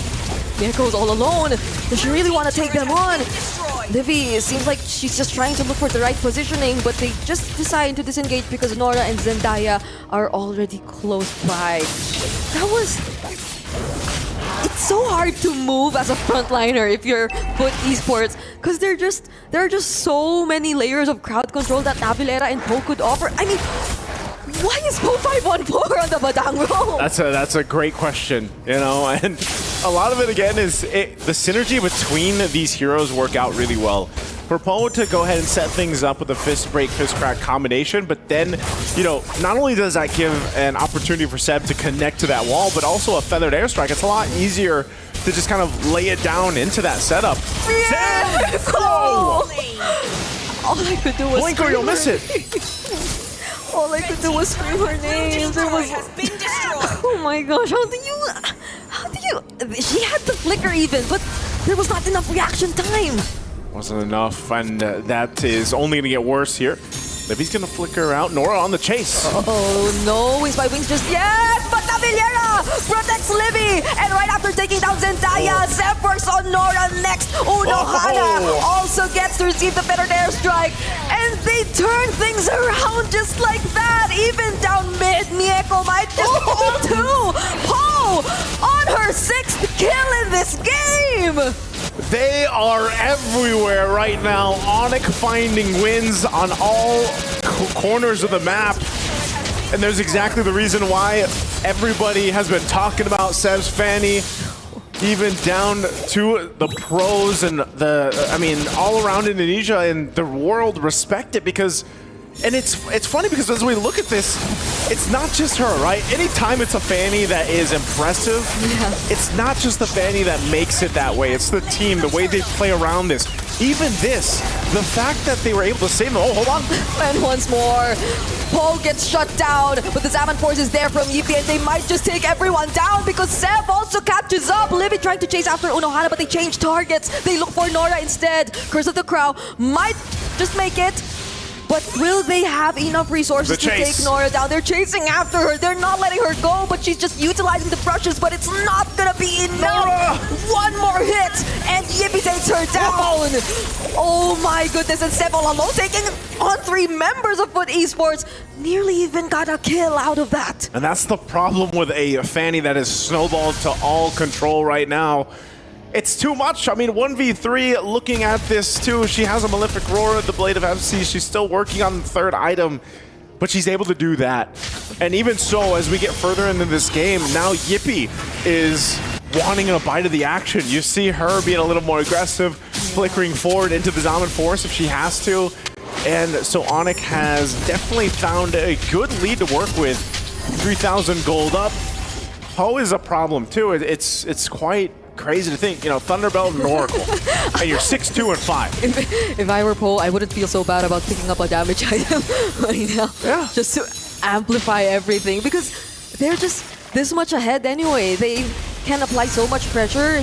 She has the same gold as Foot Esports XP laner. But speaking of XP laner, Seb looking for Mieko the gold laner. Zendaya already uses the Crimson Beacon, but Navilera, even though in that very dangerous sequence, was still able to heavy spin her way out. Yeah, it's so tough. Foot Esports finds some of these moments where it looks like, okay, they'll capitalize on some of the kills. They'll really get that to happen, but they just don't have the layering on the right timings just yet. Mieko even having a couple kills is great, but ultimately a big part of your damage... Oh no, hold on. Mieko, as I was just mentioning, run! No way! Yippee still caught up, and Seb also nearly took down Zendaya. Nora will be the double kill, and another fist break, fist grab onto Mireya. 3 members immediately deleted from Foot Esports. Oh, It's getting very bleak here for FUT Esports. You can just see everybody from Onyx wanting these kills, wanting that moment for them, and this is going to be a Lord in their hands. FUT Esports struggling to really find a way to get this game under control and find a way to actually fight back. I mean, that's what I was saying. You know, you get forced in these situations. As we take a look at the instant replay, this feathered airstrike, finding Mieko to get her down to this, and then Yippee flickering forward amidst it all, just does not care. I mean, how do you play against this, Brigitte? The lack of crowd control is really getting to FUT Esports right now. Like, they have all those tanky frontliners. They have the Hilda, they have the Uranus. But who's gonna hold and lock down the members of Onyx Esports who are the members of Onyx who just decide to dive in? And there are multiple members who actually decide to dive in. It's either Sev, it's either Paul, even Navillera from time to time. So this is gonna be a very crucial defense considering the gold lead. A 6k gold lead that's in the hands of Onyx. Yeah, shields are gonna pop. Lord is taken care of, but again, Onyx, this is what they were looking for, and again, I think you have to really look at how is this possible for FUT Esports? Oh, Navillera. That was a flicker and a heavy spin. Nora gets caught but has the revitalized. Navillera gets punished instead, but Sam looking for all the targets. Yippee with a double kill, but Zendaya gets to shut down the Fanny as well. Unohana right in front of everyone, trying to defend this as much as they can. There goes the fist break. Oh, but are they still gonna go for this? They will! Godlike for Yippee! And might just actually take out Mieko, but it's a shutdown instead! Oh, Mieko so close to dying, but she'll stay alive, and really Onyx just went in. They forced that fight. They didn't even get the turret. They lose a ton of bodies. They give up a ton of gold to FUT Esports, so that's great for them. We'll see if they can go ahead and continue on. Again, Mariah's been having one tough time in this game. Really difficult for her. You're seeing the gap between the junglers here, but nonetheless, one of the great things is Mieko might be that kind of saving grace in a way to just make things happen. You know, she's got the Sky Piercer and a couple of the crucial items. I'm not sure if she's going to finish that Rose Gold tier 2, but the positioning and her ability to move around these fights is what's really important here. And who is going to do that? Like you mentioned, Nora and Unohana are that front line to go ahead and give that kind of space for Mieko to move around. Especially if they make use of this, in a way, an unfortunate situation where they're in, that they have to keep themselves safe under the turret, so they can find opportunities to punish those little mistakes that Onyx might do. And I don't even think you could call the setup a mistake. It was just they actually had that much damage that Onyx probably didn't expect. But speaking of damage, Mireya! What an outplay! Oh my goodness, Mireya, able to stay alive with that. Again, Sev will just do that time and time again, but Mariah's just trying to hold on, honestly. She's just trying to stay alive. This Lord is up, so there's going to be a reset here. Onyx will get in positioning again, still having the lead, still having the firepower advantage too. You can see this damage dealt. Yippee up at the top, Sev there trailing, and Livy, all three from Onyx, and that's going to be a Lord easily secured. There was a play trying to be made up top, maybe to push in that tier 2 turret at least to get something. As Mieko will go ahead and work on that, but they'll have to get back to base to get ready to defend because Onyx is already knocking on the doors here. Okay, wait. Oh, so we'll be seeing if whether or not something comes out of what happened there later on, but that was such an outplay from Mireya. I'm surprised that she's able to keep herself alive even after all those cables which got thrown out by Sev, but this is gonna be the real test for FUT Esports if they're able to hold it out long enough still, and if Mieko also gets to keep herself alive despite the attempts that can come in from Onyx. It's gonna be a tough one to defend here. The waves be crashing in. Lord making its way up top. So FUT Esports is gonna have to deal with this the best they can. Now, how do they do that? Mieko's got to play from that back line, shooting off the Rhapsodies and the Destinatas here. Lord's gonna go in with that charge. We'll see what the angle Onyx takes. Feathered Airstrike gonna be dropped down already. They're forcing the fight. Is Unohana gonna be the first target here for Onyx? It seems like they're not gonna fully commit just yet. Sev shows up as well, but they might just be able to defend the Lord. They get to take things one by one, but what is gonna be the plan? Sev flies in, but there's no one, again, no crowd control to capture just yet. No crowd control in the capture them. They hold on. Into the game they go, but they still want to fight. Oh, there's crowd control coming in from Onyx. However, Mega flickers out to keep herself safe. Nora, will she be able to survive this? Probably not. Yippee takes her down. An immediate pickoff for Foot Esports. Oh, down to one member. Mid-turret's going to be the focus now. Onyx might look to just go for more. Seb taking a couple shots. Oh, those are 3 members that just can't take the damage coming in from Seb. They're trying their best to defend, but Mireya nearly gets taken out by Yippee. Now they gain access to the base. Zendaya taken out by the Feather Airstrike. Unohana as well will not be tanky enough to defend. It's only Mieko and Mireya trying to keep this game alive, but even they can't do it anymore as Onyx deliver the second sweep of the day here in Stream A. And Onyx will get it done once again. Just like we saw from the previous series from Indonesia, they will go forward with a sweep.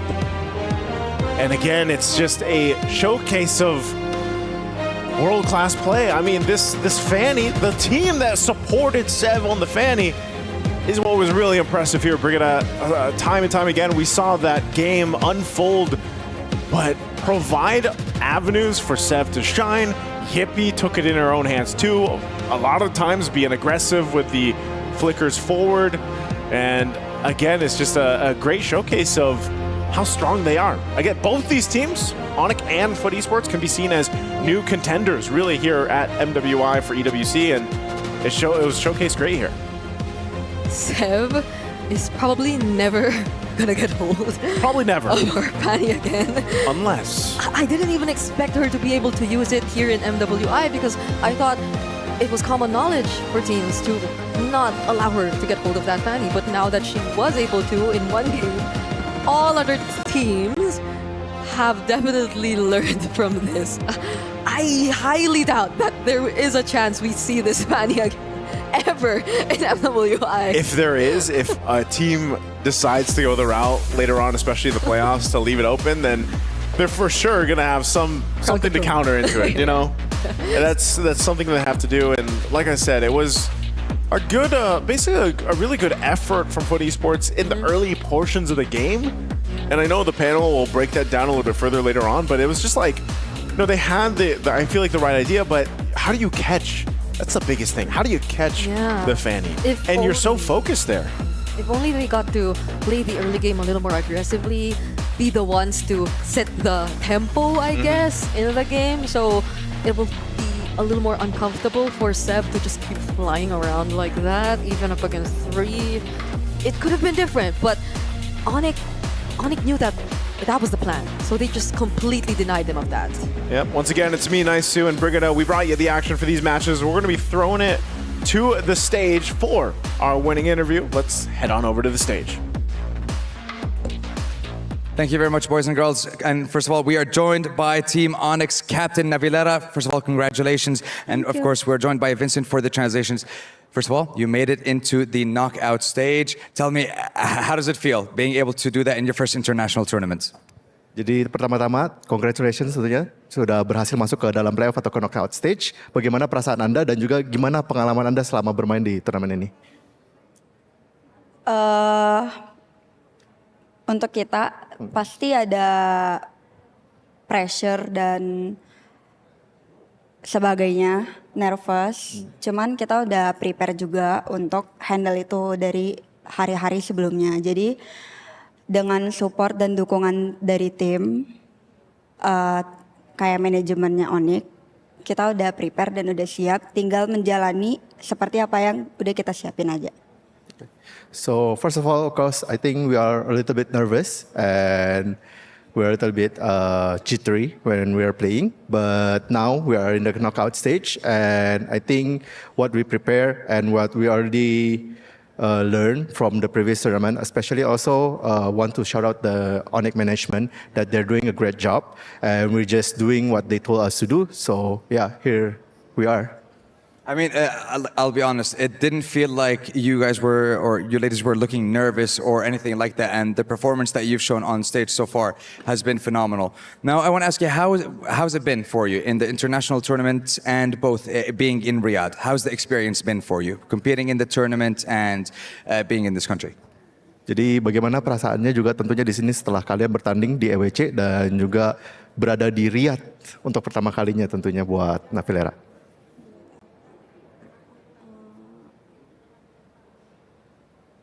Buat aku sendiri rasanya seneng dan bangga ke diri sendiri udah bisa membuat diri sendiri nyampe sini gitu. Itu sih yang selalu aku setiap naik ke panggung ini, perjalanan kita yang kemarin-kemarin berdarah-darah, susah, sulit, bareng-bareng sama tim. Ternyata itu buat ini, buat tanding di sini gitu. Gitu. So first of all, I think I'm very happy, of course, and I'm also very grateful that all my hard work, all my bloody sweat and tears can make me come here, especially also that we're still playing, we're still doing good, and we just hope that we can keep doing better and better. Well, so far you've made it into the next stage, and when it comes to the knockout stage, one of the teams, Navi PH, and of course the players who are the previous champions and the reigning champions of the tournament, they said that your team is one of the teams that they want to face off. So, is there something that you would like to say to the other queens that you might face later on in the tournaments? Jadi tentunya di sini ada juga Navi Filipina yang merupakan juara bertahan dari EWC tahun 2024 dan mereka bilang mereka ingin justru bertemu dengan Onyx gitu di turnamen ini. Apakah ada kata-kata tentunya buat tim Navi? Ayo kita rematch dengan gameplay yang lebih seru lagi. Just let's have a rematch and I hope we have a good gameplay. Well, honestly, I cannot wait to see what these queens will show us in the Land of Dawn, because so far we have 4 teams that have qualified to the knockout stage, 4 teams who have been eliminated, pending the B-Stream matches, of course. Thank you very much, Navilera, for joining us. Thank you very much, Vincent, for translations. And thank you very much, everyone, for joining us. We're going to be heading back to the studio to wrap up day number 2 of MWI 2025.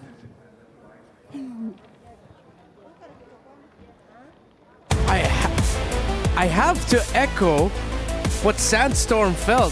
Ladies, Onyx, you were nervous this whole time? It does not look like it. Got to speak to them during media day, and they did echo that sentiment, right? It's like Ka is like to address someone older. She's like, Ka, karena we're really nervous. This is our first international stage. Don't know what we're gonna do, how we're gonna do as well. And then I asked them, like, do you feel pressure coming to this, especially coming from the Indo region, considering how well Vitality has always done on international tournaments? And she was like, yeah, we do feel the pressure, but like she said up on stage, it's just drive for them to do better, because at the end of the day, they're just grateful to be here. And the fact that I feel doesn't matter whether you have that nervous system or you feel pressure-wise, it's this feeling that you want to do good. Those are the things, because mechanically, skill-wise, does not be affected because of your own emotions. And those are the professionalism that we are seeing coming in from MWI itself. Yeah, insane mentality showed off by the members of Onyx, that if they are telling us that they are nervous, that they are jittery in game, it really doesn't show when you watch their games. They just look like they are playing incredibly sharp, competitive MLBB. Not the cleanest by a lot of regards, considering that they are dropping kills, but then at the same time, we go back again to that thought that their conversion is still really good. Exactly. And this was just a steamroll of a game, I think, for Onyx. We were talking about it in the drafts. Looking at the Fanny, we were looking for lockdown heroes. Granted, the Kufra and the Cho were taken away, and unfortunately, they already committed to the Granger into the gold lane. You mentioned maybe the Franco or even the Kaja to try and suppress the Fanny, because the composition here that Foot brought to the table has such a small window to get to that win con, right? You want to be able to gain control of the early game. You want to be able to invade Fanny's personal space to deny the farm. But that's just the only win condition that we can see from the drafts, because technically Granger doesn't scale as well as compared to the Harris in towards the late game. So that window taken out, Onyx, from the early game, everything just went according to plan. Yeah, with what Eterna said, Fasha, do you feel like there could have still been some recovery by Foot, or at that point Onyx just completely dictated and won the draft already, even before the last pick showed up? I think the latter. Definitely the fact that they were a bit too soon, try to actually pick up the Suyo, and then they even to a point that, okay, why don't we get Hilda? Hilda was supposed to be sustained, right? You can definitely just give a little bit of disturbance of the fan immobility. Nah, you were harassed. You were completely harassed from Harith, from Farsa. Oh, we just gotta give it up to Livy though. Livy just baited out every movement of Team Food Esports itself. She was saying like, get me, but then she ran away and Zeph comes in like the heroine she is. The superwoman goes through and takes down the players of Food Esports. Help jog my memory. Suyo was picked third, correct? Yes. Yeah, third on the blue side. So I agree with that there, because if they maybe held out just a little bit longer for that Suyo pickup, or at least their jungle pickup, they could have swerved depending on what Onyx decided to show in the jungle. They could have picked maybe their mid laner sooner, but then they were also nearly out of options considering the Zetian at that point. Was she banned? Could you remind me? Zetian was not banned. Yeah, well, she was not banned, but at the same time, it's like, maybe not just yet. Kimi was banned especially, so yeah, it really felt like Onyx just played the draft so well, getting Sev on her signature here on that Fanny, and it did definitely pop off and showed off a great time. But I mean, I gotta praise the Akai of the captain. the Akai last pick was near perfect for me at Eterna. Yeah, there were a lot of moments where they were able to get the pin down just so Zeph could come in the final moments and just kill everyone, finish things off. I like the highlight onto Navilera, but I do want to highlight Poe as well on the Badang. Oh, yes. From the early stages, as soon as she was able to get that level 4, she was a nuisance all around the map. We were talking about lockdown and lack of lockdown, and that was very heavily apparent here in game number 2. It's also quite interesting to note that the Harith was very active around the map even before the Holy Crystal was built up. And that just goes to show when everything is going according to plan in the EXP lane, in the mid lane, the Harith can always join in into the team fights knowing that, you know what, despite me not even getting to that power spike yet, I'll be A-okay and I'll be able to get the farm faster to get to the power spike faster. You know what's funny? We started this off with you giving a hot take about Harith. Exactly. Yeah, and then now we get to close off the day with both Indonesian representatives securing their slot, Onyx solidifying themselves as powerhouses, and they did so in a game where they played the Harith, which was, well, to be fair, it was set up very well also. As you mentioned, that was one of the conditions as long as you build around the Harith. I mean, yeah, definitely. I like the fact that both ours hot takes definitely started out with how I was 50-50 with the Roma, with the healers and stuff. But I mean, again, it's not that I'm against it. I love the support heroes. It's just sometimes there are a certain point of moment that you want to be able to have that momentum that is being seen by all the high level stakes players like Onyx, Vitality. They can actually counter it very, very well. Sustain cannot last long as much as you want to go in for those damage as well. And Eterna getting the hot takes with Harith, I mean, it's proven, seriously, with this game itself. Yeah, and since they set up Yippee and the Harith incredibly well in that game number 2, and even the Wan in game number 1, it's time for you to find out who the Sony MVP of the day is. And I think it was pretty obvious because of how I set up, Yippee, that transition. It is Yippee, who is the Sony MVP of the day.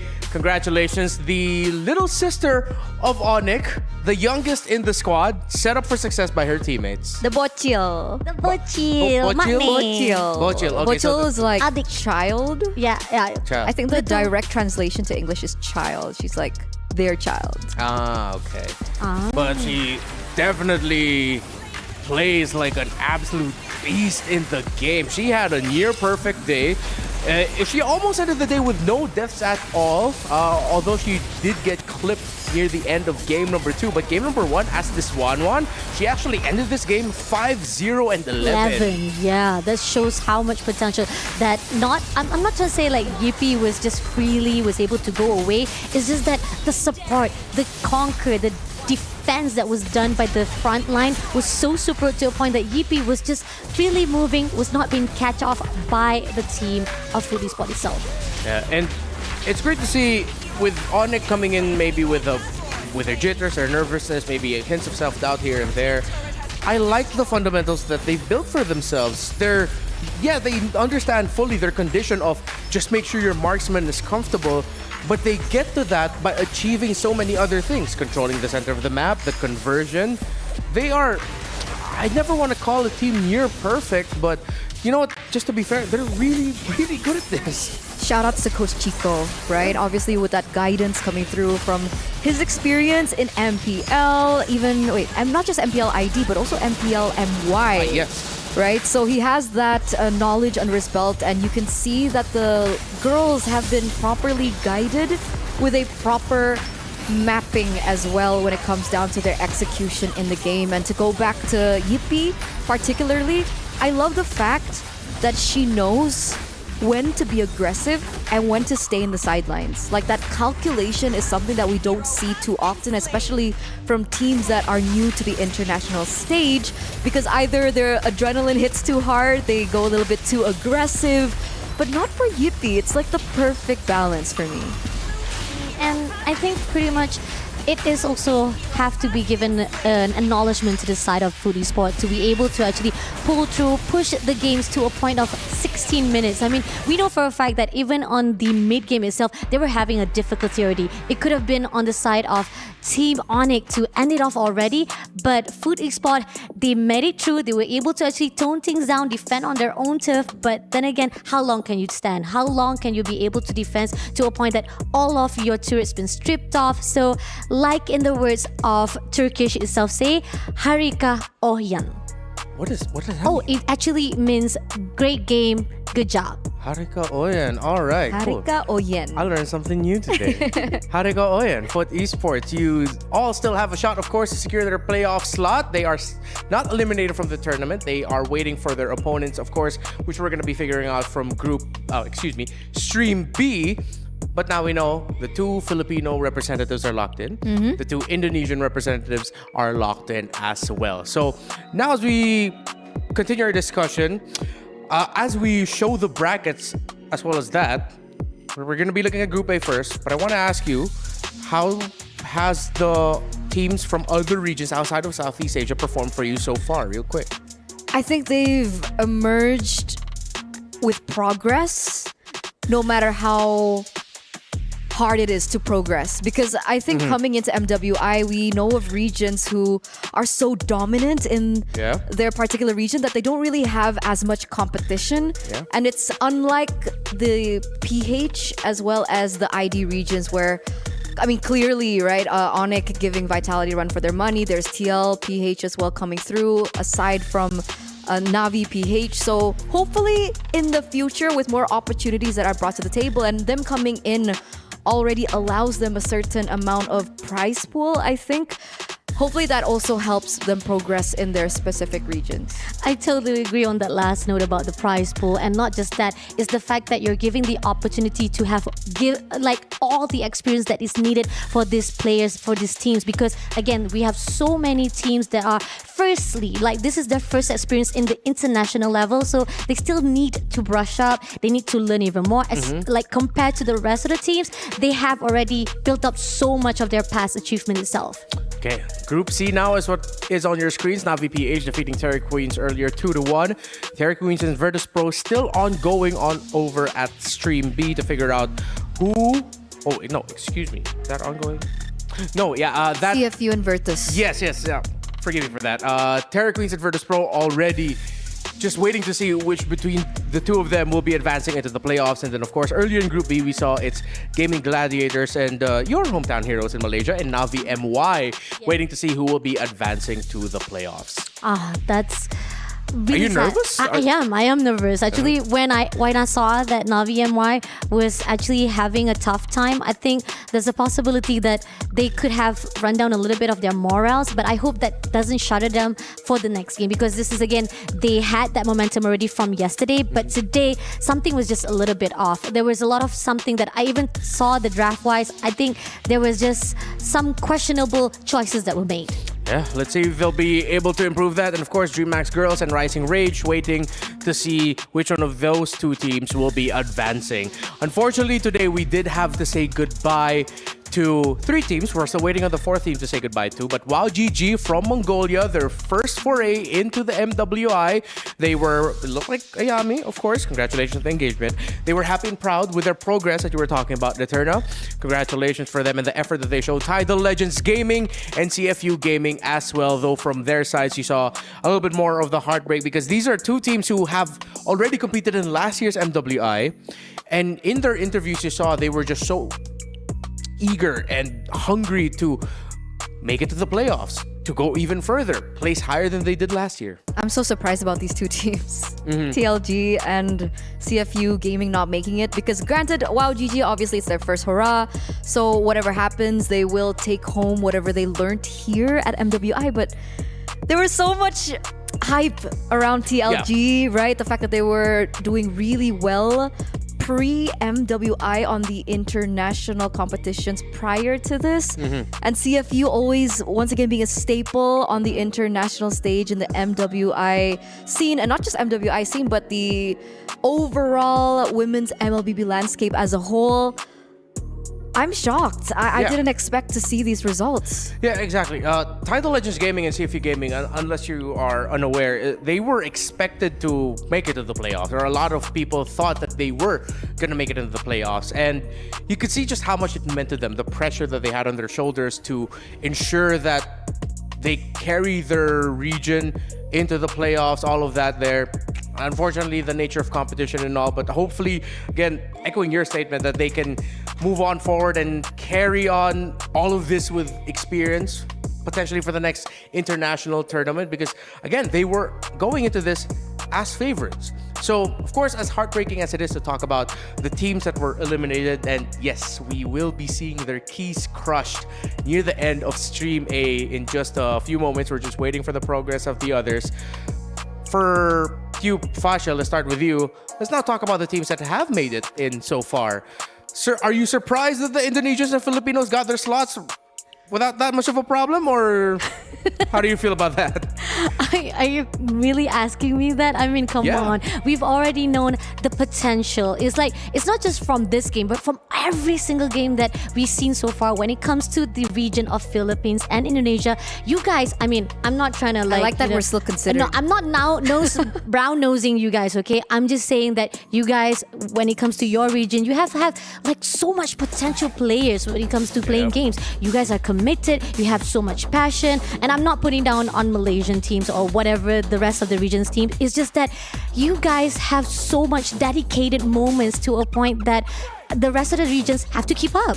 Coming from the Malaysian who won MSC last year. Who won MSC last year? 7 years. Remember that? 7 years of their duration, okay, for them to get that title, which I'm really proud of. Shout out to them. Yeah, and hey, Navi MY are looking really good as well. Yes, they were taken down by Team Liquid Philippines, but it was a close fight. Up until, of course, that game number 3, where it looks like Navi were just able to fix what they needed to fix. But Navi MY against Gaming Gladiators tomorrow should be a big test more for Gaming, considering that they did get swept by Navi. Because if I have to, make my power rankings now, top 5 would be including Navi MY. Oh. They surprised me. Yeah.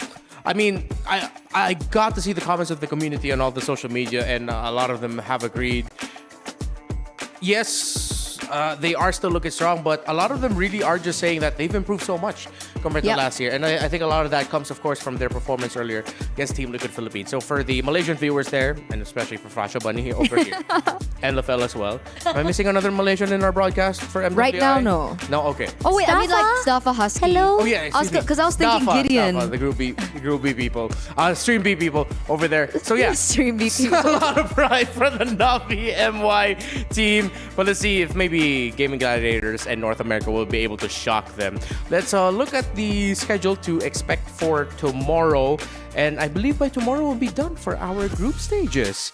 It's been a relatively quick journey, but this is a recap of today's schedule. Excuse me. Team Liquid Navi MY winning.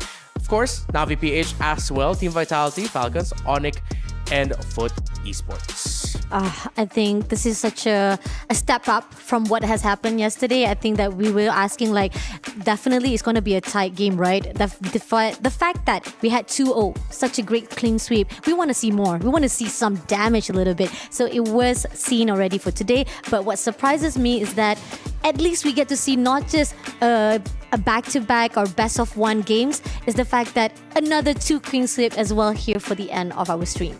I think match number 2 should have been a clean sweep as well. Ooh. Another hot take? Hot take. Navi PH limit testing, but continue. Okay, all right. Navi MWI versus Gaming Gladiators will open up day 3. Terror Queens and Virtus Pro. Team Falcons and Twisted Minds, and of course Foot Esports still waiting to see who their opponent will be. By tomorrow, we will see who will be completing the picture of the teams making it to the knockout stage. The 8 teams to get that newly revamped MWI trophy and the lion's share of, what was it again? 500,000 US dollars. That's a fantastic prize pool. Very happy about that. And of course, a great opportunity for our ladies. And of course, if you want to make sure that you don't miss any of the action here at MWI, you can of course follow the official channels of Moonton in all of the available social medias there. Just look for the official channels and streams through MLBB Esports _women to follow MLBB Women's Esports, mainly on TikTok and Instagram. And yeah, it has been a terrific day so far. Unfortunately, I don't think we will be covering any of the key crushings. Maybe it might actually be Stream A because they are still ongoing, but we are done here for Stream A. Thank you so much. Real quick, your final thoughts at the end of day 2, heading into day number 3. Start with you, Fasha. It's amazing. I'm really impressed with a lot of the draft-wise, how the consistency, the persistency that we've seen so far from all the teams. But I'm hoping for those who still have one more life to go, utilize it, potentially go back to the drawing box and do best for tomorrow. Ashley, you got this. Sorry, that was so depressing. Wait, did you suddenly just shout out Ashley from Game and Gladiators? Ashley is my G. Beside the Malaysian? Hey, there's got to be some balance. All right, so on the panel. It's clear now. So she's your rival because she's rooting for gaming. But I said I was her friend. We high five. Oh, Friends? Exactly. That's true. No, Friends outside of the land she of just dawn. broke the civil. Enemies inside. Right? That's normal. I mean, I love it. I love the banner going on here, but of course, it's not about us. It's about all of the ladies who have shown up here in MWI so far. That is it for day number 2. Tomorrow, we will find out who the teams will be for our knockout stages. The teams that will continue to make MLBB Esports women's history. A final word from myself. Remember, it's not about why we fight, but what is worth fighting for. My name is Renmar with Eterna and Fasha Bunny. See you on tomorrow's broadcast for MWI at EWC 2025.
They said there's a limit in the women's league. In MWI, we say limit? Watch us bounce. From the MWI queens everyone knows, to the stars who came out from nowhere, to the ultimate champions. Now, MWI is expanding greater than ever. Turkey, EECA, Africa, Mongolia, and beyond. We're stretching the map wider. MWI, where dreams get louder. This isn't just a tournament. It's your passport to the world stage. A spotlight for women in the EWC. No rules, no ceilings, no limits. Just this. We're vibrant.